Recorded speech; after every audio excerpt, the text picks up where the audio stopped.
Chapter 2. The eerie shadow. Wang Xuan also came to an abrupt halt as he noticed a white SUV obstructing their path ahead. The vehicle had collided violently with a support column, its front mangled beyond recognition. The windshield lay shattered, and the airbags had deployed, creating a chaotic scene within.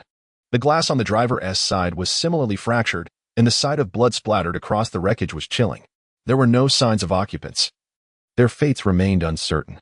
This appeared to be a grave accident, occurring less than 10 meters from where they had parked mere moments ago. Yet, when they had arrived, there had been no indication of such a calamity. Could this have transpired just moments before?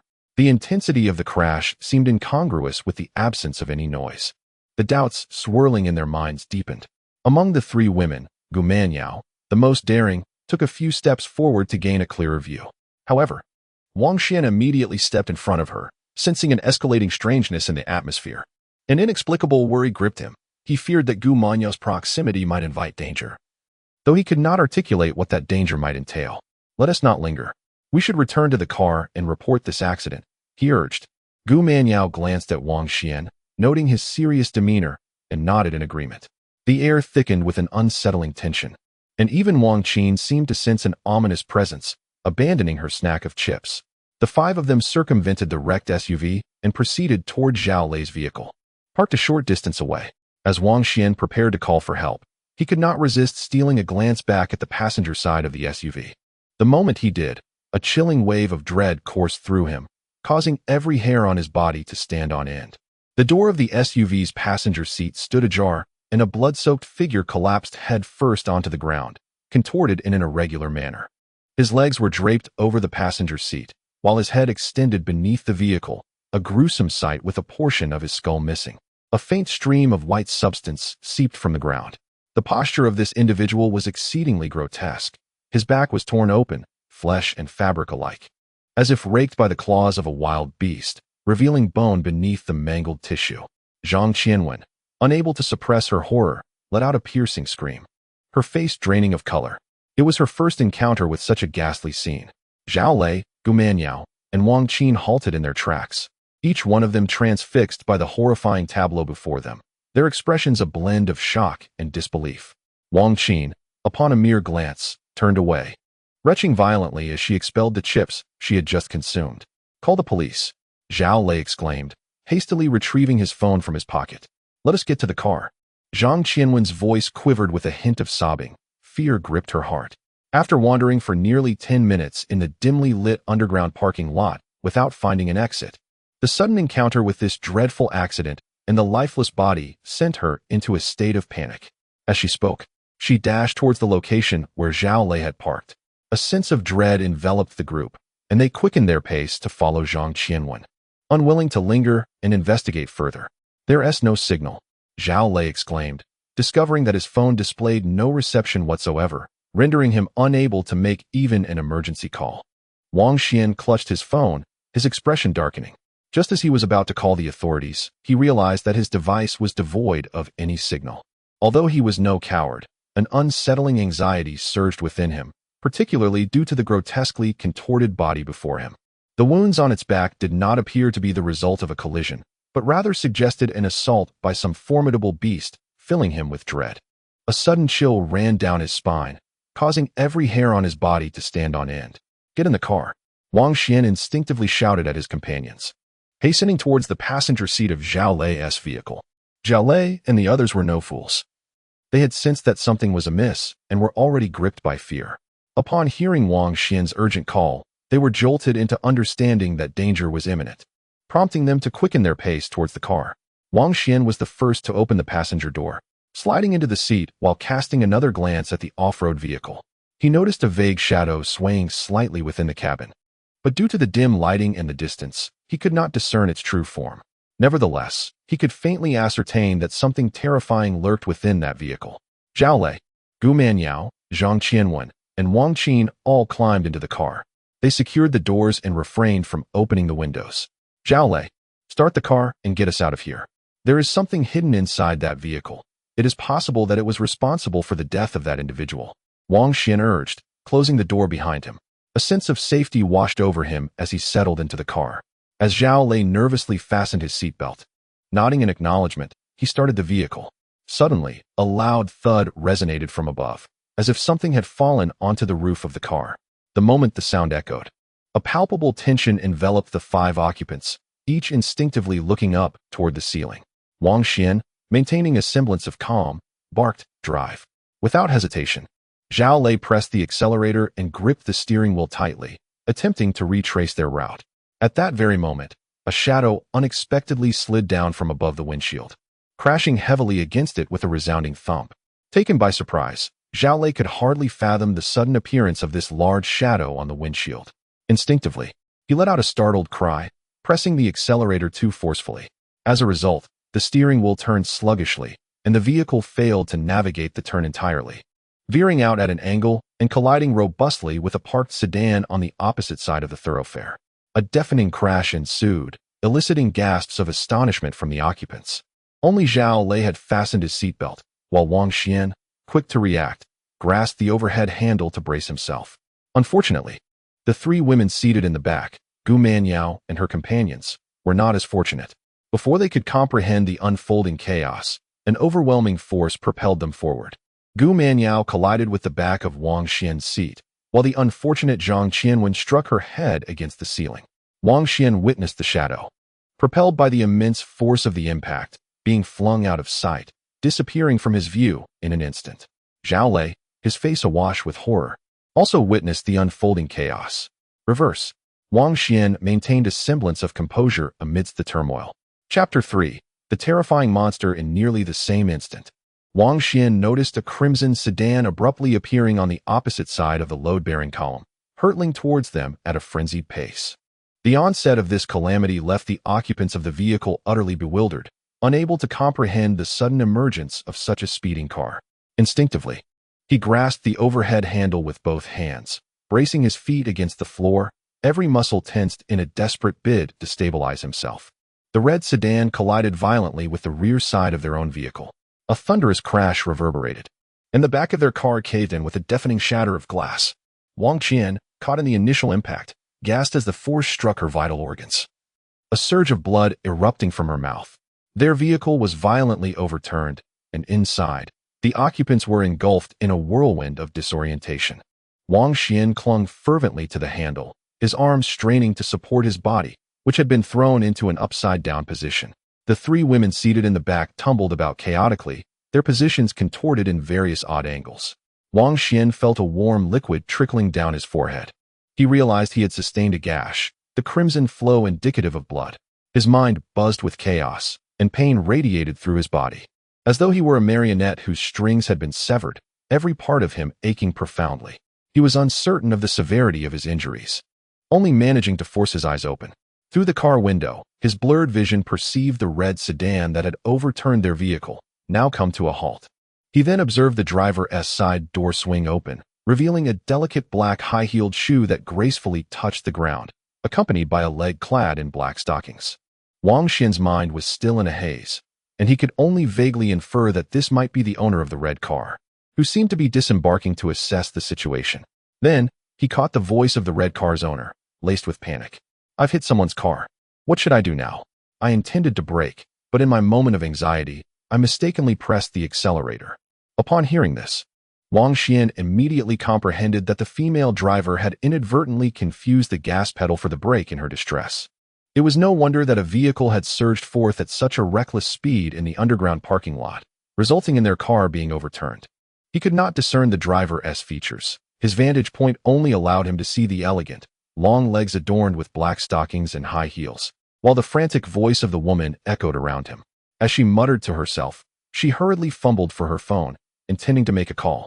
But I clearly saw that there were no cars ahead. Where did this vehicle suddenly come from? How could it have approached without a sound? Wang Xuan widened his eyes, peering through the cracked windshield, where he spotted a dark figure hurtling towards them from a distance at an alarming speed. This time, he discerned clearly that the shadow was entirely cloaked in black scales, resembling both a human and a beast. It was the very creature that had been hurled from their vehicle earlier, and now its target was the female driver. Alarm surged within Wang Xuan as he shouted through the car window, "Get in the car, there's danger." His voice thundered, and the female driver, momentarily taken aback, failed to react swiftly. When she turned to glance in Wang Xuan's direction, She was met with the sight of the shadow lunging towards her. A gaping maw opened wide, revealing 2 rows of menacing, sharp teeth. The woman emitted a scream filled with terror, which swiftly transformed into a heart-wrenching wail. Wang Xuan felt a chill grip his heart as he heard her anguished cry, noticing a mobile phone tumble to the ground. The female driver, struck by the shadow, fell helplessly. Wang Xuan, contorted within the overturned vehicle, felt a profound discomfort from his current position. He could only see a pair of legs clad in black stockings thrashing desperately on the ground, one high heel having been dislodged and landing near the edge of his window. A large pool of blood seeped onto the surface, and although the female driver was not immediately lifeless, her legs convulsed violently, her throat torn open and rendering her speechless, only able to produce gurgling sounds akin to bubbles. Zhao Lei's car had flipped, and all 5 occupants were jolted by the impact. Wang Qin bore the brunt of it, suffering the most severe injuries, blood spilling from her mouth. Fortunately, Wang Xin and Zhao Lei, along with the other 2, were comparatively lucky, sustaining only minor injuries without serious harm. Several individuals inside the vehicle desperately attempted to adjust their positions. Zhao Lei unfastened his seatbelt with the intention of opening the car door to escape. However, a horrifying scream shattered the air as he witnessed the female driver being attacked by a shadowy creature, sending chills down his spine and rendering him unable to move. Wang Xian felt an icy dread envelop him as he watched the monster overpower the female driver. Once her screams subsided, the creature swiftly turned, its eyes glimmering with an eerie green light, fixating on the occupants of the car before lunging toward them. At that moment, he finally discerned the creature's grotesque form. Its body cloaked in black scales, resembling a wolf with the physique of an ape, its eyes glowing with an otherworldly green luminescence, a beast unlike any he had ever encountered. "Do not open the door," Wang Xian shouted, realizing that the creature's savage and terrifying visage was far beyond their capacity to confront unarmed. Their only hope lay in remaining hidden within the vehicle, praying that the monster could not breach its defenses. Just as he raised his voice, he suddenly noticed that the window on Wang Qin's side had shattered due to the impact. The creature extended a clawed paw, covered in scales, and effortlessly tore away the shards of glass. With astonishing speed, it began to wriggle through the broken window. The 5 of them were cramped within the confines of the vehicle, and the creature's sizable form struggled to fully enter. Its gaping maw aimed to sink its teeth into Wang Qin's neck, but due to its incomplete entry, it instead clamped down on her shoulder. Wang Qin was already gravely injured, her reactions dulled, and now, crammed into the confines of this carriage, she found it nearly impossible to evade. Helplessly, she watched as the monstrous maw lunged towards her. A shriek escaped her lips as she felt a searing pain in her shoulder. The creature had sunk its teeth into her flesh. Driven by the primal instinct to survive, she flailed desperately, struggling against her assailant. Meanwhile, Wang Xian had flipped over and was crawling towards the rear, intent on aiding Wang Qin. Crammed beside her, Zhang Qianwen was pale with fear, her timid nature manifesting in incessant screams. In contrast, Gu Manyao, exhibiting greater courage, kicked out her legs in an attempt to repel the creature. If it breached the carriage, they would all perish. Although the beast had clamped down on Wang Qin's shoulder, it could not fully enter the cramped space. With the several of them wedged together, the creature was unable to maneuver. Gu Manyao landed several kicks to its head, one striking a direct blow to one of its eyes, causing it to shut instantly, tears erupting from the impact. With fury igniting in its remaining eye, the creature emitted a wolf-like growl, angered by Gu Manyao's assault. It released its grip on Wang Qin's shoulder and surged forward, forcing most of its body into the carriage, aiming to bite Gu Manyao. Wang Xian, seeing the creature's gaping maw directed at Gu Manyao, acted without a moment's hesitation. She stretched out her arms and clasped the creature's neck from behind. As a result, the beast's bite only managed to tear a large swath from Gu Manyao's collar, exposing her snow-white neck. Feeling the putrid breath emanating from the creature's nostrils spray onto her neck, Gu Manyao's complexion turned ghostly pale, devoid of any color, her entire being trembling slightly from fear. Had it not been for Wang Xian's sudden intervention, embracing the monster from behind, her neck would have been ensnared by its gaping maw. Wang Xian emitted a low growl. His teeth clenched tightly, his arms straining with all their might as he firmly grasped the creature's somewhat elongated neck. Realizing the precarious situation, the monster began to thrash, attempting to dislodge Wang Xian.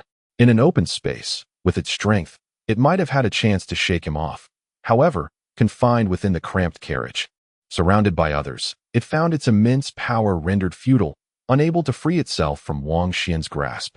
Wang Xuan clung to the creature's neck, refusing to relent. Acutely aware of its desperate struggles, he braced his legs against the carriage's ceiling, using his body weight to pin it down.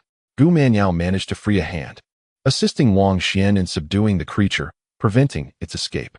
Zhao Lei quickly followed suit, crawling over to press down on the monster's lower half. With several of them bearing down on it, Wang Xuan held tightly to its neck, his face flushed from exertion as he sensed the creature's thrashing growing weaker. A copious flow of blood oozing from its mouth, nostrils, eyes, and ears. Wang Xuan dared not loosen his grip, remaining steadfast until the creature lay completely still. Still clutching its neck, gasping for breath, feeling his arms weaken and his body utterly drained. At that moment, a sudden and excruciating pain surged through Wang Xuan's right palm, as though it had been ruthlessly severed by some unseen force. Overwhelmed by the unexpected agony, he involuntarily gasped and released his grip, only to discover a peculiar white scale nestled among the row of black scales encircling the creature's neck. This beast was entirely cloaked in black scales, with the singular exception of a striking white scale positioned centrally on its neck, roughly the size of a thumbnail and remarkably conspicuous. Due to the angle of observation, Wang Xuan had previously overlooked this white scale, but the intense pain now drew his attention to it. He realized, to his horror, that the white scale had somehow lifted upwards, its edges razor-sharp and smeared with blood, having inflicted a gash approximately 4 to 5 centimeters long in the center of his palm, with half of the scale embedded within the wound. A wave of anguish and swelling coursed through his right hand, igniting a surge of panic within him. He swiftly extended his left hand, desperate to extract the white scale that appeared to be burrowing into his flesh. Initially, the scale had been only partially exposed, but by the time he noticed, it was writhing and had vanished into the depths of his palm. A chill ran down his spine, and he began to suspect that this was not merely a scale, but rather a parasitic creature resembling one, now infiltrating his body. An indescribable terror enveloped him as horrific images of being consumed from within by a parasite flashed through his mind. A profound sense of dread enveloped him as he distinctly sensed the scale nestled within his right palm, writhing and contorting with discomfort, swelling uncomfortably. He yearned to pry open the wound in his palm with his left hand to extract the scale, yet a more terrifying occurrence unfolded. The gaping wound in his palm, resembling an infant's mouth, was healing at a visible pace before his very eyes. In the blink of an eye, the once split wound sealed itself, forming a layer of flesh that created a white line on the surface. Soon, this line faded away, and his right palm returned to its original state, devoid of any scar. Yet the sensation of swelling within persisted, as he could distinctly perceive the presence of a foreign object inside.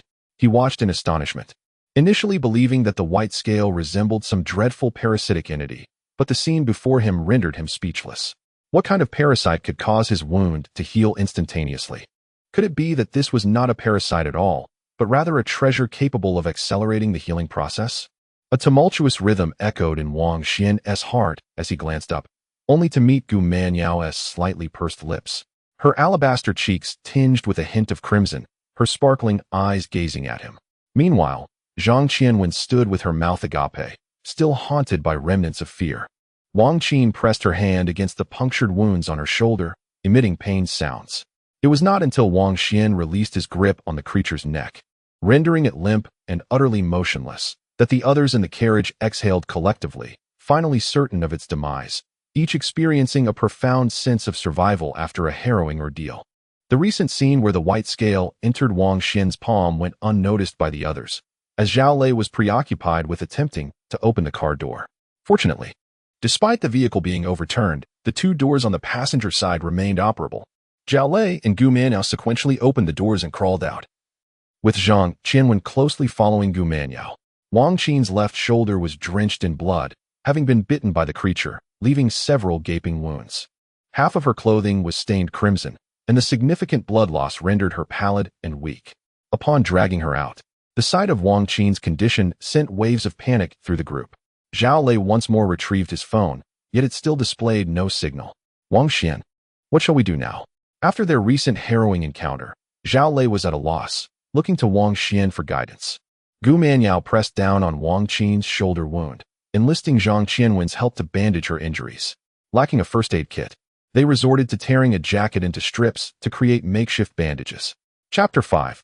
Temporal Chaos as Gu Manyao tended to Wang Qin's wounds. She glanced up at Wang Xuan and Zhao Lei, stating, "Wang Qin is gravely injured. She must be taken to a hospital immediately, or her wounds risk becoming infected." Zhao Lei's complexion darkened as he replied, "But the car is overturned. How can we reach the hospital? The phone lines are down, and we cannot find an exit." Zhang Qianwen, still trembling with fear, questioned, "Why are there such terrifying beasts in this parking lot? Did they escape from the zoo?" Gu Manyao pondered. Where did that red car suddenly appear from? As Wang Xuan listened to Gu Manyao mention the red car, a sudden jolt surged through his heart. He maneuvered around Zhao Lei's overturned vehicle and immediately spotted the red sedan with its crumpled front. The door of the car stood ajar, and a large pool of blood stained the ground. There, amidst the crimson pool, lay a woman clad in a red dress, her eyes wide open, her throat brutally torn. Devoid of life, Wang Xuan felt a wave of discomfort wash over him at the sight, his throat tightening as an icy chill ran through his entire body. Though he was not one to shy away from fear, this was the first time in his life he had encountered such a gruesome scene. His scalp prickled, compelling him to avert his gaze. He quickly took his place in the driver's seat, noticing the car keys conveniently lying within. Hopeful that the vehicle was still operational, he silently willed it to start. With a firm grip on the steering wheel, he pressed the brake and successfully ignited the engine, reversing the car by 2 meters. Zhao Lei and the others heard the engine roar to life and rushed towards Wang Xuan, who was now behind the wheel of the red sedan. He halted the vehicle and jumped out, urging, "Quick, this car is still drivable.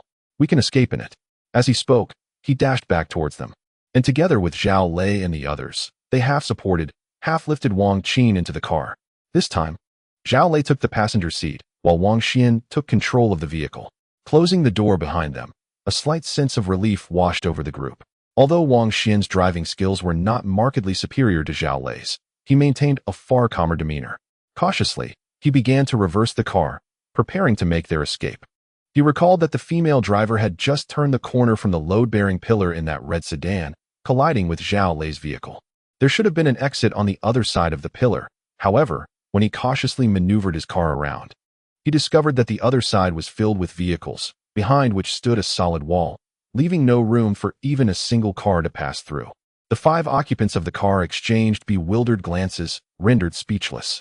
Wang Xuan gripped the steering wheel, fixating on the line of cars ahead and the distant wall, and slowly articulated, "There is only one possibility. We are no longer in the underground parking lot of Longmao Plaza. The fabric of time and space has become chaotic here." I recall that the woman, before the incident, had exited her vehicle to assess the situation and uttered a phrase. She claimed she saw very clearly that there were no cars ahead. So where did this vehicle suddenly emerge from, without a sound?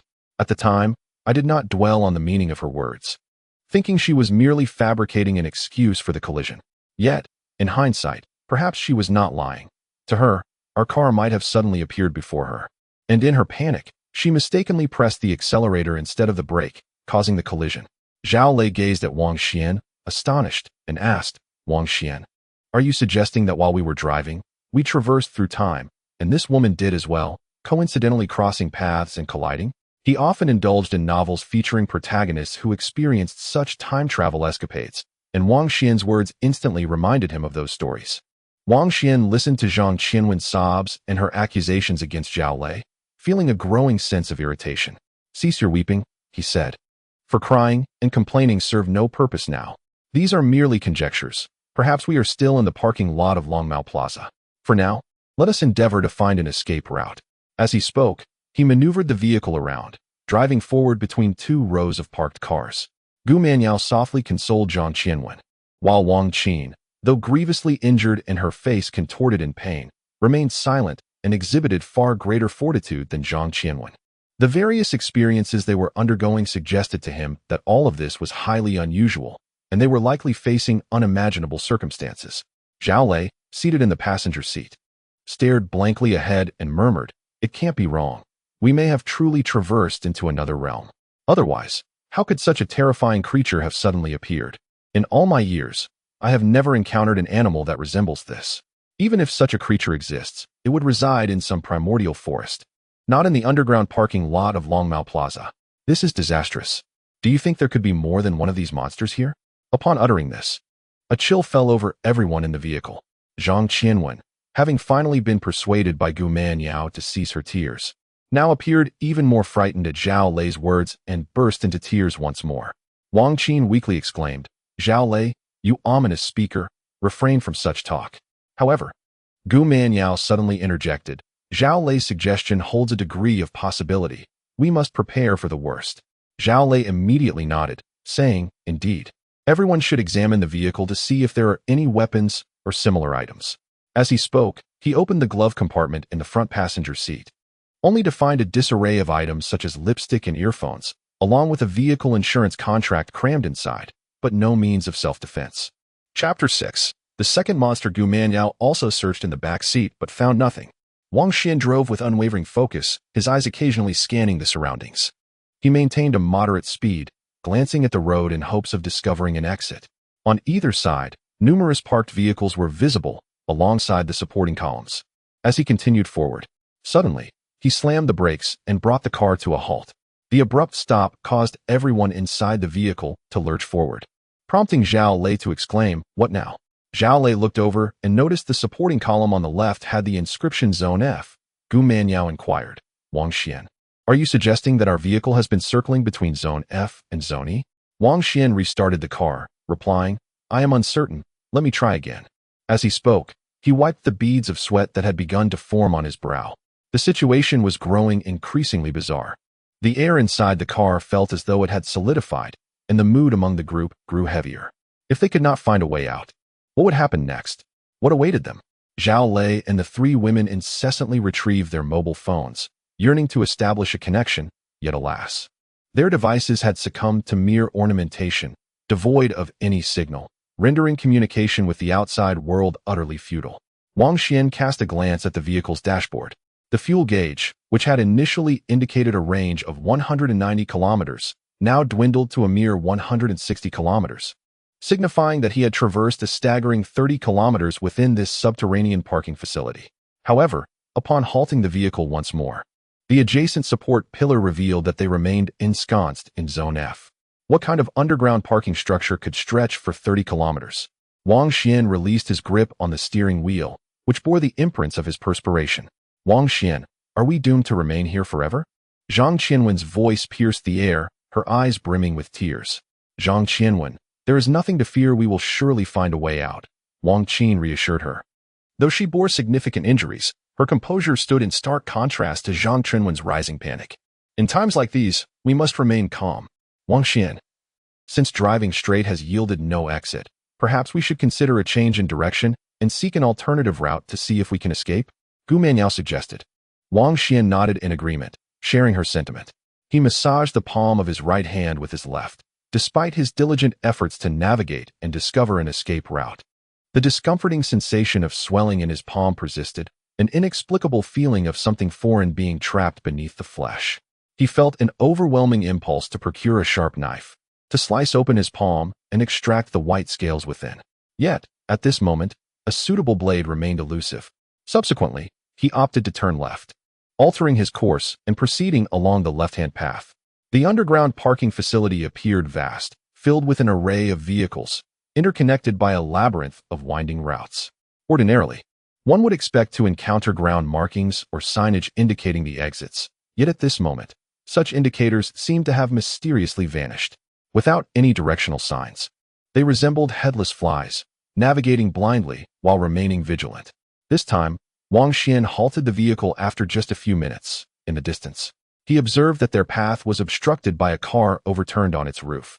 The vehicle exhibited considerable damage, with several sections of the body caved in and shattered windows, clearly the result of a violent collision. Fixating on the car that blocked their way, Wang Xian furrowed his brow, while Zhao Lei, seated in the passenger seat, suddenly exclaimed, "Isn't that my car?" As he spoke, he produced his car key and pressed a button, causing the lights of the overturned vehicle to flash twice, astonishingly confirming it to be his electric vehicle.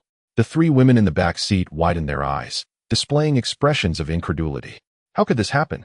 Gu Manyao pursed her lips. "It's over. We have been going in circles, trapped here with no escape." Zhao lay slumped in his seat like a deflated balloon, his complexion as pale as parchment. At that moment, a faint thud echoed from above the car, as if something had fallen onto the roof. The 5 occupants of the vehicle jolted, their expressions shifting dramatically. Zhang Qianwen trembled as she spoke. Could that sound just now be? She could not continue her sentence, fear welling up in her eyes as she nearly burst into tears. Wang Xuan remained silent, swiftly reversing the vehicle. He accelerated backwards with great speed, hoping to dislodge whatever might be atop the car. As he pressed the accelerator, the engine roared, propelling the vehicle backward, yet nothing was dislodged from the roof. Suddenly, a thunderous crash resonated against the rear windshield. The sound erupted as if it emanated directly beside the 3 women, startling Zhang Qianwen into a sharp scream, while Wang Qin's expression shifted, though she managed to suppress her voice. Gu Manyao complexion paled slightly as she turned to glance behind them. Wang Xian, utilizing the rearview mirror, caught sight of a shadowy figure clinging to the rear windshield. It was cloaked in dark scales, save for a singular white scale at the center of its neck. Instantly, he recalled the creature they had slain in Zhao Lei's car, a being with the head of a wolf and a body covered in scales. It appeared Zhao Lei's words rang true. This eerie underground parking lot housed more than just one monster. The creature, with clawed feet gripping the trunk lid, steadied itself, raising a forelimb to strike the corner of the windshield, causing a web of cracks to spread across its surface. Drive faster, Wang Xian, and shake it off. Gu Manyao turned her head to glance back. Just a thin layer of glass separated her from the creature, its eerie eyes glimmering with a faint green light. She understood the terrifying power of this beast. A few more strikes, and it could shatter the rear windshield, gaining entry to attack them. Chapter 7. The van, though astonished, she remained composed, immediately realizing that the creature was clinging to the back windshield. Wang Xian shifted the car into reverse, but it was futile. They couldn't shake it off. Without her needing to voice it, Wang Xian shared the same thought. Noticing the monster gripping the glass, he switched to drive, nearly flooring the accelerator while steering sharply to the right. A thunderous roar erupted as the rear of the red sedan swung out sideways. The scaled creature, raising its right claw to strike the windshield again, was flung off. It soared through the air before crashing heavily to the ground, rolling and emitting a faint yet menacing shriek, a sound filled with ferocity and rage. Wang Xian was fully focused, gripping the steering wheel tightly as the car executed a near 90-degree turn, veering onto the right lane. The vehicle tilted precariously, and the occupants felt as though they might be thrown out. The 3 women huddled together, with Zhang Qianwen letting out a scream. The monster had been cast off. Zhao Lei had been glancing back, and upon seeing the creature tossed away, he could not contain his excitement. Just then, Wang Xian suddenly sensed a blur before her. A van was careening around the corner, heading straight for them. The incident occurred abruptly, leaving him in a state of shock as he hastily slammed on the brakes. The driver of the van also noticed Wang Xian's red sedan in that fleeting moment and executed an emergency stop, despite both parties applying their brakes. Wang Xian's vehicle was traveling at a considerable speed, and the distance was too short to avert a collision. With a thunderous crash, the 2 vehicles collided, their fronts crumpling inward, accompanied by the sound of shattering glass from the headlights. Wang Xian noted that the hood of his car had slightly bulged upwards. Fortunately, the impact was not excessively violent, and he was certain he had not seen the van prior. It had seemingly materialized out of thin air. His mind flickered back to the words of the female driver, realizing that the situation reminiscent of Zhao Lei's overturned vehicle had arisen once more. The temporal and spatial anomalies of this underground parking garage could no longer be rationally explained. As the 2 vehicles came to a halt, their fronts locked in a collision.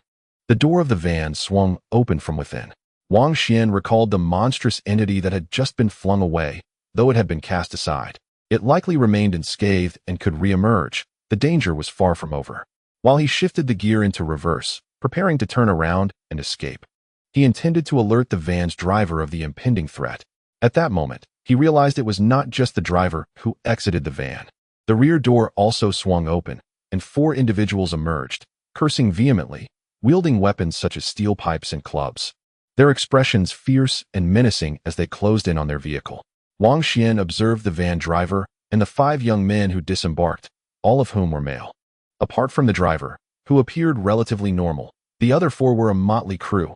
2 sported bleached hair, 1 was bald, and another had long hair tied into a small braid. Their arms and necks bore tattoos, unmistakably marking them as ruffians. Hurry up and get out of the car. Do you drive this fast in a parking lot? Are you eager to reincarnate?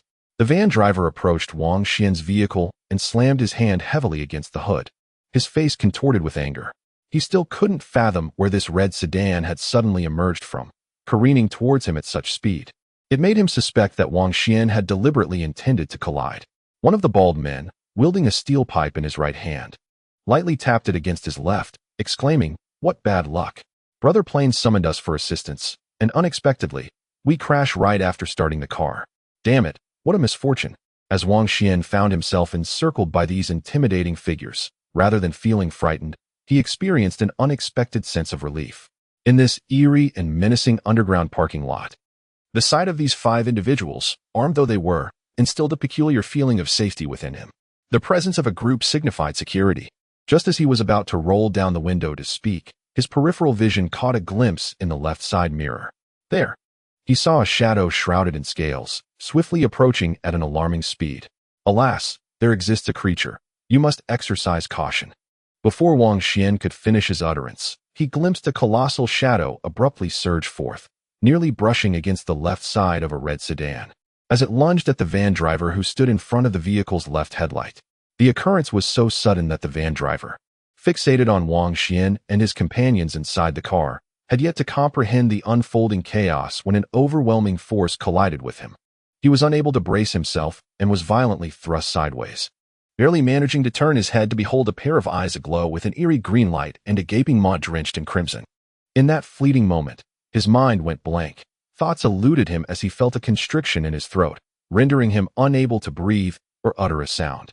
An excruciating agony surged through him as if his throat were being torn asunder, compelling him to emit a heart-wrenching scream.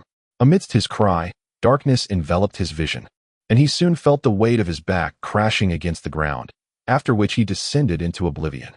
In the face of this unexpected calamity, the 4 originally fearsome thugs stood frozen, their eyes wide with shock and disbelief. They witnessed the van driver sprawled on the ground, beset by a creature with the head of a wolf and the body of an ape, its form cloaked in dark scales. With a swift motion, the creature tore into the driver's throat, nearly severing it, as a torrent of blood gushed forth. There is a monster. One of the thugs, adorned with a small braid, shrieked in terror. The creature, with its claws digging into the earth, propelled itself into the air, launching a diagonal assault on one of the yellow-haired thugs wielding a baseball bat. The yellow-haired thug howled in terror, his face contorted in horror. Clutching a baseball bat in his right hand, he attempted to swing it.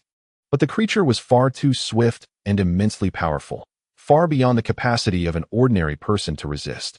Before he could muster any struggle, he was seized and pinned down by the beast, which sank its sharp, serrated teeth into his neck with a sickening crunch. Witnessing the fall of their comrade, the remaining 3 thugs were momentarily stunned, yet one, a tall figure with yellow hair, quickly regained his composure. Instead of fleeing, he let out a fierce roar and brandished a steel pipe, bringing it down upon the creature. The fallen yellow-haired thug was his cousin. They had grown up together, both disinterested in academics, forming an unbreakable bond. The taller one, 2 years his senior, was known as Big Yellow Hair, while the other was called Little Yellow Hair. Seeing his cousin Little Yellow Hair overwhelmed by the monster, Big Yellow Hair dashed forward without hesitation. With a resounding crash, the steel pipe struck. But the creature tilted its head back, opening its gaping maw to seize it. A claw shot out and slashed violently. Big Yellow Hair let out a piercing scream as the claw raked across his face, leaving 4 deep gashes that bared bone, even tearing out an eyeball that dangled grotesquely from his visage. Chapter 8. Unable to escape, Little Yellow Hair, previously brought down, had his throat torn open and was now bubbling blood and foam, his demise imminent. The remaining bald man and the braided-haired individual initially watched as the yellow-haired man charged forward with a steel pipe, intending to follow suit and attack the creature. However, in the blink of an eye, a horrifying spectacle unfolded on the yellow-haired man's face. His eye was grotesquely held by a sinew that had not severed, dangling ominously. This sight sent shivers down their spines, compelling them to flee in terror. They were not foolish. They recognized that the creature moved with astonishing speed, and their only chance of survival lay in escaping into the van. The braided-haired man was closest to the vehicle, swiftly dashing into the driver's seat and promptly shutting the door behind him. The bald man, a moment behind, lunged for the sliding side door of the van. Just as he managed to close it halfway, the scaled monster, akin to a ferocious tiger springing from its lair, leaped forward. A scream filled with dread escaped the bald man as he gripped the steel pipe tightly, swinging desperately at the beast. With a resounding thud, the pipe missed its target, striking the creature's shoulder instead. The monster emitted a muted grunt. Its shoulder, protected by black scales, absorbed the blow with mere discomfort. It let out a low growl, its claws gripping the doorframe as it lunged forward, crashing into the bald man along with the pipe, tumbling into the van. Although this sequence of events may seem lengthy, it transpired in mere seconds. Wang Xuan, seated in the red sedan, witnessed the entire ordeal unfold, his shock beyond imagination. He had never anticipated that 3 out of 5 armed young men would fall so effortlessly to their demise, leaving the remaining 2 with a grim fate as they sought refuge in the van. At that moment, he realized just how fortunate he had been to have killed the scaled monster earlier. He had long pushed the gear lever into reverse, pressing the accelerator almost to the floor, yet all that emerged was a thunderous roar, the vehicle remaining stubbornly immobile. After colliding with the van, an unknown malfunction had occurred, rendering the car incapable of movement. He was preparing to shift the lever into drive to attempt another start when, abruptly, the sedan stalled, and thereafter it exhibited no further response. Zhao Lei witnessed the creature collide with the bald man, both crashing into the van, which soon began to shake violently. Inside, the anguished howls of the bald man and the braided man intertwined with the creature's terrifying growls. Clearly, the bald man and the braided man had not been swiftly dispatched by the beast. Rather, they were engaged in a fierce struggle for survival within the confines of the van. Wang Xuan, we must leave, Zhao Lei whispered, his heart quaking as the monstrous growls echoed from within the van. Although fleeing now seemed morally questionable, faced with such a horrifying creature and armed with nothing but fear, they could hardly summon the courage to exit the vehicle and assist the bald man and the braided man. Their only recourse was to seize the opportunity to escape by car. The vehicle was broken and would not start. Wang Xuan took a deep breath. Zhao Lei's heart jolted, and he turned to look at him. Both of their faces bore a pallid expression, while the 3 women in the back also heard Wang Xuan's words. Zhang Qianwen trembled as she spoke. The car is broken? What shall we do? She was so terrified that she burst into tears. Although they were seated in the back row and did not have as clear a view as Wang Xuan and Zhao Lei, they could hear the harrowing screams of the van driver and the group of yellow-haired individuals being slaughtered. Even though Gu Manyao was bold and Wang Qin had a strong character, their faces were as pale as paper and their bodies trembled slightly. Zhao Lei hesitated and suggested, "Shall we take this opportunity to abandon the vehicle and flee? Otherwise, once that monster emerges, we will all be doomed." Gu Manyao replied firmly, "No, that monster is faster than us. If we abandon the car, it will swiftly catch up to us. It is better to stay inside the vehicle. With the confines of the car, we might stand a chance to confront it." Wang Xuan remained silent, simply gazing intently at the van. He understood that Gu Manyao's reasoning was sound. If they fled now and the monster killed everyone inside the van, it would quickly pursue them, ensuring their demise. It was wiser to hide within the vehicle. The cramped space would make it increasingly difficult for the monster to maneuver once it squeezed in alongside them. For the creature to eliminate them, it would need to enter the cabin, which would severely restrict its speed and limit its strength due to the confined quarters. In such a scenario, facing 1 against 5, they would have the advantage. The reason he had previously managed to kill that monster lay precisely in this advantage, which could be regarded as their sole hope at present. Suddenly, a piercing scream emanated from the van, a sound so harrowing that those present understood that another life had been extinguished. However, they could not discern whether it was the bald man's voice or that of the man with braids. Following this, a low growl from the creature echoed, only to fade into silence shortly thereafter. The van, which had been shaking violently, fell into a profound stillness. It became evident to the group that the monster had likely slain both the bald man and the man with braids. They feared they would be next. Yet, they had no choice but to remain inside the vehicle, awaiting their fate. Although Wang Xuan and Zhao Lei could see steel pipes and baseball bats lying on the ground not far from the van, they dared not venture out to retrieve them. The underground parking lot was shrouded in increasing darkness, leaving them uncertain if other monsters lurked in the shadows. Moreover, should they exit the vehicle, there was a genuine risk that the creature could suddenly emerge, leading to dire consequences. In an open space, even a few armed thugs had proven no match for the monster. How could they possibly fare any better? The sounds from within the van had completely vanished, and the surroundings descended into an eerie silence. Wang Xuan could faintly perceive the rapid beating of his own heart, alongside the labored breaths of Zhao Lei. This stillness persisted for approximately 10 seconds until, with a sudden motion, the side sliding door of the van opened. A blood-soaked figure tumbled out from within. Wang Xian's expression shifted, for he recognized the man with braids, now drenched in crimson. He collapsed to the ground, lying there with his gaze fixed upon his right palm, muttering indistinctly to himself. Zhao Lei wore an expression of incredulity, while Gu Manyao leaned forward, peering through the windshield with a hint of astonishment. "He is alive? What about the monster?" Zhao Lei replied. "Could it be that he, like Wang Xuan, has vanquished that creature?" Chapter 9. The Second Scale. Did he truly slay the monster and acquire the white scale? Wang Xuan felt a stirring in his heart. Unable to resist clenching his right hand, the swelling sensation in his palm intensifying. Ever since the monster had emerged to hunt down these thugs, the white scale in the center of his palm had reacted subtly, causing an increasing discomfort, swelling, warmth, and a maddening itch that burrowed beneath his skin. He rubbed his right palm with his left hand, attempting to alleviate the unease.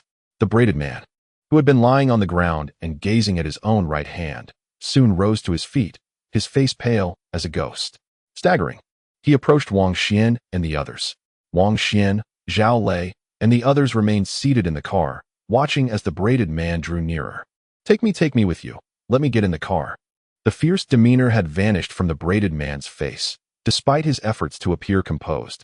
Wang Xuan could discern the panic and fear in his eyes, mingled with a plea for help. As he spoke, he attempted to pull open the rear door to enter, but the door was locked, preventing him from gaining access. The man with braids was oblivious to the fact that the red sedan had succumbed to mechanical failure. His sole thought was to escape this place alongside Wang Xuan and the others. Wang Xuan opened the car door and declared, "We all need to get out." As he spoke, he swiftly exited the vehicle, having carefully surveyed the surroundings and found no new monsters in sight, finally mustering the courage to disembark. "This car is broken. We should head to the van," he added, hastening towards the vehicle. Zhao Lei, Gu Manyao, Wang Qin, and Zhang Qianwen swiftly followed suit, exiting their respective doors. The man with braids stood frozen, finally realizing why the red sedan had remained stationary. It was incapacitated. After processing Wang Xian's words, he snapped out of his daze and hurriedly followed towards the van. Wang Xuan was the first to reach the side sliding door of the van, where he was met with a gruesome sight. Blood splattered everywhere, and a bald figure lay twisted and motionless on the middle seat, presumably lifeless. The scaled monster lay supine within the vehicle, a steel pipe protruding from its mouth, blood gushing forth, and its eyes wide open, devoid of life. Wang Xuan noted that the white scale on its neck had vanished, confirming his suspicions that it had indeed found its way into the palm of the man with braids.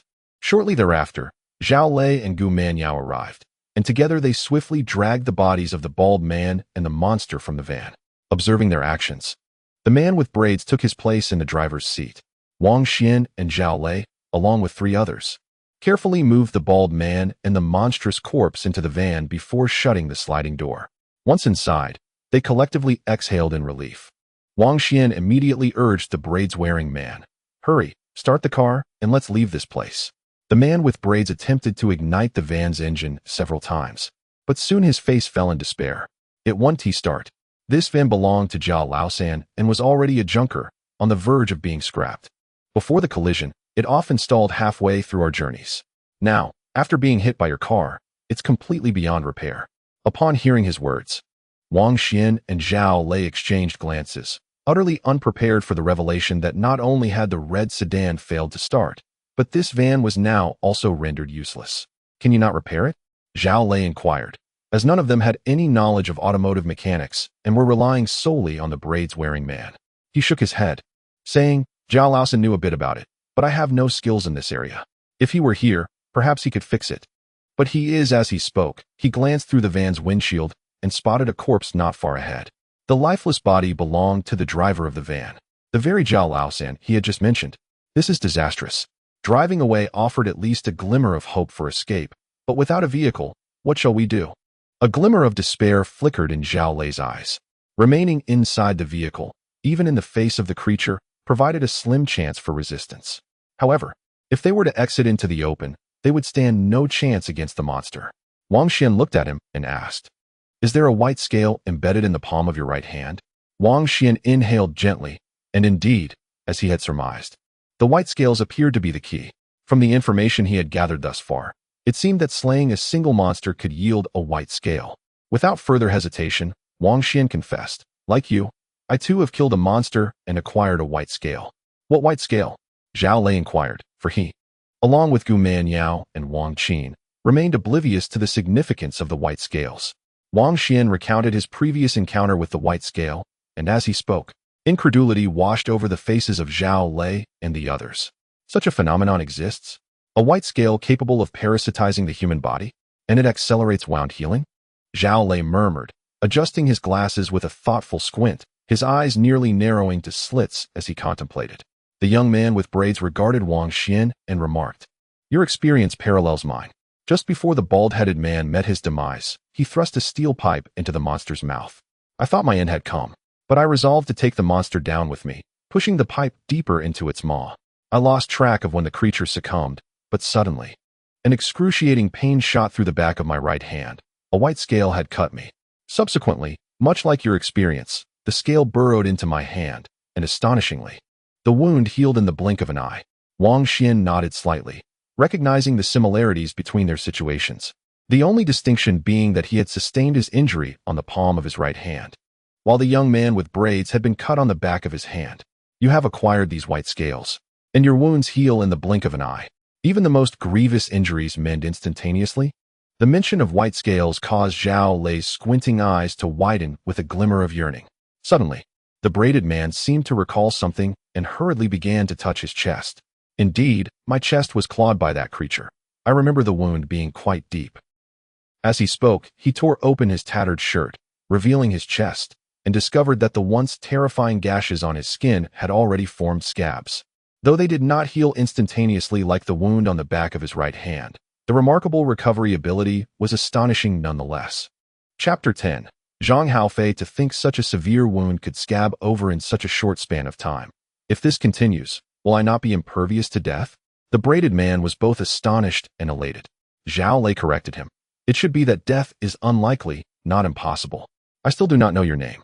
Wang Xuan glanced at the braided man. Wang Xuan and the others introduced themselves as well. Zhao Lei remarked, "Both vehicles are incapacitated. Remaining inside them is not a viable solution. Not to mention, the matter of food and water poses a significant problem." The group remained enveloped in overwhelming terror, momentarily oblivious to their hunger and thirst. However, upon Zhao Lei's mention of sustenance, Wang Xuan and the others suddenly became acutely aware of their parched mouths and rumbling stomachs. Wang Xuan took out his phone to check the time. In the dimly lit underground parking garage, it was nearly impossible to perceive the passage of time. In reality, it was already 1 o'clock in the afternoon, and they had been trapped in the underground parking lot for 3 hours. In the morning, Wang Xuan consumed a solitary tea egg, but upon hearing Zhao Lei speak of food and drink, he instantly felt an overwhelming hunger and thirst. He chuckled ruefully, saying, "You are indeed correct. I now feel both parched and famished. If we cannot find something to eat, we will scarcely be able to endure much longer." Zhang Haofei interjected, "For the time being, we need not worry about drink. I recall that old Jia's vehicle has a case of mineral water in the back." As he spoke, he lifted himself from the driver's seat and turned to point towards the rear, urging the 3 women seated behind to search for it. "Found it. There is mineral water here," Gu Manyao quickly announced as she located the case in the back. Zhang Qianwen leaned back to retrieve the mineral water, and the 2 women began to distribute the bottles among everyone in the vehicle. Wang Xuan accepted a bottle from Gu Manyao, having been parched for quite some time. He twisted off the cap and drank heartily. After quenching his thirst, his hunger was somewhat alleviated, and he remarked, "It seems we must devise a means to find some food. With so many vehicles parked here, I refuse to believe that each one is devoid of provisions. We ought to be able to scavenge some snacks to stave off our hunger." Zhao Lei discarded his empty bottle of mineral water and stated, "Given the current situation, remaining in this vehicle will lead us to a dead end. As time passes without food replenishment, we will grow increasingly weak. Forget about hunting monsters. We risk starving and dehydrating ourselves first. We must find a way to secure food while our strength still holds. Engaging in further discussion seems futile. It would be more prudent for everyone to take practical action." Let us venture forth to seek sustenance, for amidst the multitude of vehicles, food is bound to be found. As he spoke, he approached the lifeless body of the small yellow-haired creature and picked up a baseball bat. This individual exhibits remarkable audacity, Zhao Lei whispered softly. Upon learning of the unique properties of the white scales, Zhang Haofei's courage surged. If survival was not as precarious as he once thought, what was there to fear? Wang Xuan declared, "Let us all descend. Zhao Lei is correct. Remaining within this vehicle leads only to doom. We must devise a means to procure food." As he spoke, he pushed open the sliding door of the vehicle and stepped outside. Upon encountering the corpse of the creature, he seized the steel pipe that protruded from its mouth, carefully stepping on the corpse as he pulled with all his might. If this steel pipe could penetrate the creature's mouth and lead to its demise, its tip must be exceedingly sharp. In Wang Xuan's estimation, this sharpened pipe would prove far more effective against the scaled monster than a mere bat. The pipe was lodged deeply within, making extraction a daunting task. Wang Xuan gripped the end of the pipe tightly as he exerted force. It felt as though it were ensnared deep within the creature's body, resisting his every effort. Just as he contemplated surrendering, he suddenly sensed a change in his persistently swollen and itchy right hand. Perhaps it was the result of overexertion, but within his hand, he felt the white scale shifting, as if it were slowly undulating beneath his skin, emanating a subtle warmth. As the heat surged forth, the previously motionless steel pipe suddenly stirred, emitting a faint hissing sound as it was extracted like a blood arrow from the creature's body. Gazing at the pipe, Wang Xuan tightened his grip with his right hand, sensing the transformation of the white scales within his palm. It appeared that these white scales not only accelerated the healing of wounds, but also augmented strength. One could only wonder if they possessed other capabilities. This revelation filled Wang Xuan with a mix of astonishment and delight. He was astonished by the scales' seemingly sentient movement within his palm, an unsettling sensation, yet elated that their extraordinary effects surpassed his expectations. Zhang Haofei opened the trunk of the van, retrieving the remaining half-case of mineral water, along with a meter-long rebar, 2 steel rods, and a machete. Zhao Lei and the 3 women, Gu Menya, Zhang Qianwen, and Wang Qin, also disembarked. He was drawn to the machete, but upon grasping it, he found it surprisingly light. The blade too soft and lacking lethality, in a practical scenario, it would be inferior to a steel rod. Discarding the machete, Zhao Lei opted for a steel rod instead. Gu Menya selected a sharpened rebar, while Zhang Qianwen took a steel pipe. Though physically frail, Wang Qin chose a steel rod over a meter long, which she used as a makeshift cane. As she approached the driver's side of the off-road vehicle, she gripped the baseball bat tightly and struck forcefully at a corner of the window. Zhang Haofei moved swiftly, displaying an apparent familiarity with shattering car windows. And soon he had smashed the glass, reached inside to open the driver's door, and subsequently unlocked the trunk from within. Chapter 11. The arrival of danger. Wang Xuan smashed the car window, opened the door and trunk, searching for sustenance. Zhao Lei and Gu Manyao also commenced their efforts, ensuring they remained within each other's line of sight, while choosing to linger near the same row of vehicles. Wang Qin, weakened by her injuries, leaned against a nearby SUV, clutching a steel rod as she rested. Zhang Qianwen, timid and anxious, gripped her own steel pipe tightly, nervously trailing behind Wang Qin. Wang Qin, Zhang Qianwen, please remain vigilant of your surroundings. If you notice anything amiss, do not hesitate to alert us immediately, Zhao Lei instructed. Upon seeing the 2 women resting, he recognized the impracticality of relying on them to locate food and thus assigned them another crucial task. Wang Qin nodded weakly, while Zhang Qianwen anxiously scanned the area, affirming, "I understand. If there is any danger, I will shout. You all should hurry and find food." Wang Xuan searched 2 vehicles, but found no food. Only a small handbag belonging to a woman. Opening it, he discovered it contained various feminine items, and with a sense of disappointment, he set it aside. Just then, Gu Manyao exclaimed with surprise, "There's a bag of bread and a cream puff here." Wang Xuan turned to see Gu Manyao, her face alight with joy, emerging from a car with a bag of bread in her left hand and a bag of cream puffs in her right. His hunger, already gnawing at him, flared into a roaring blaze at the sight of the 2 bags of food. Just as he was about to approach, Zhang Qianwen let out a piercing scream, filled with terror.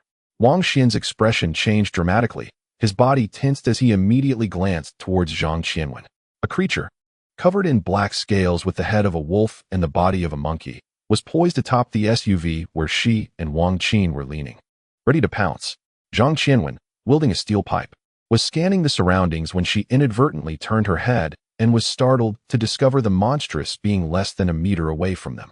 A cry of terror escaped her lips as she stumbled backward in fright. Overwhelmed by panic, she lost her footing and fell awkwardly, landing painfully on the ground.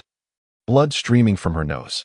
Wang Xuan, still unaware of the peril, turned just in time to be engulfed in darkness, a foul stench assaulting her senses. In the next instant, a searing pain gripped her neck as razor-sharp claws sank into her shoulder, deep enough to expose bone. She felt an immense force strike her, causing her to lose her balance and fall backward, her body arching toward the sky. Wang Xuan's friend, Gu Manyao, screamed in horror.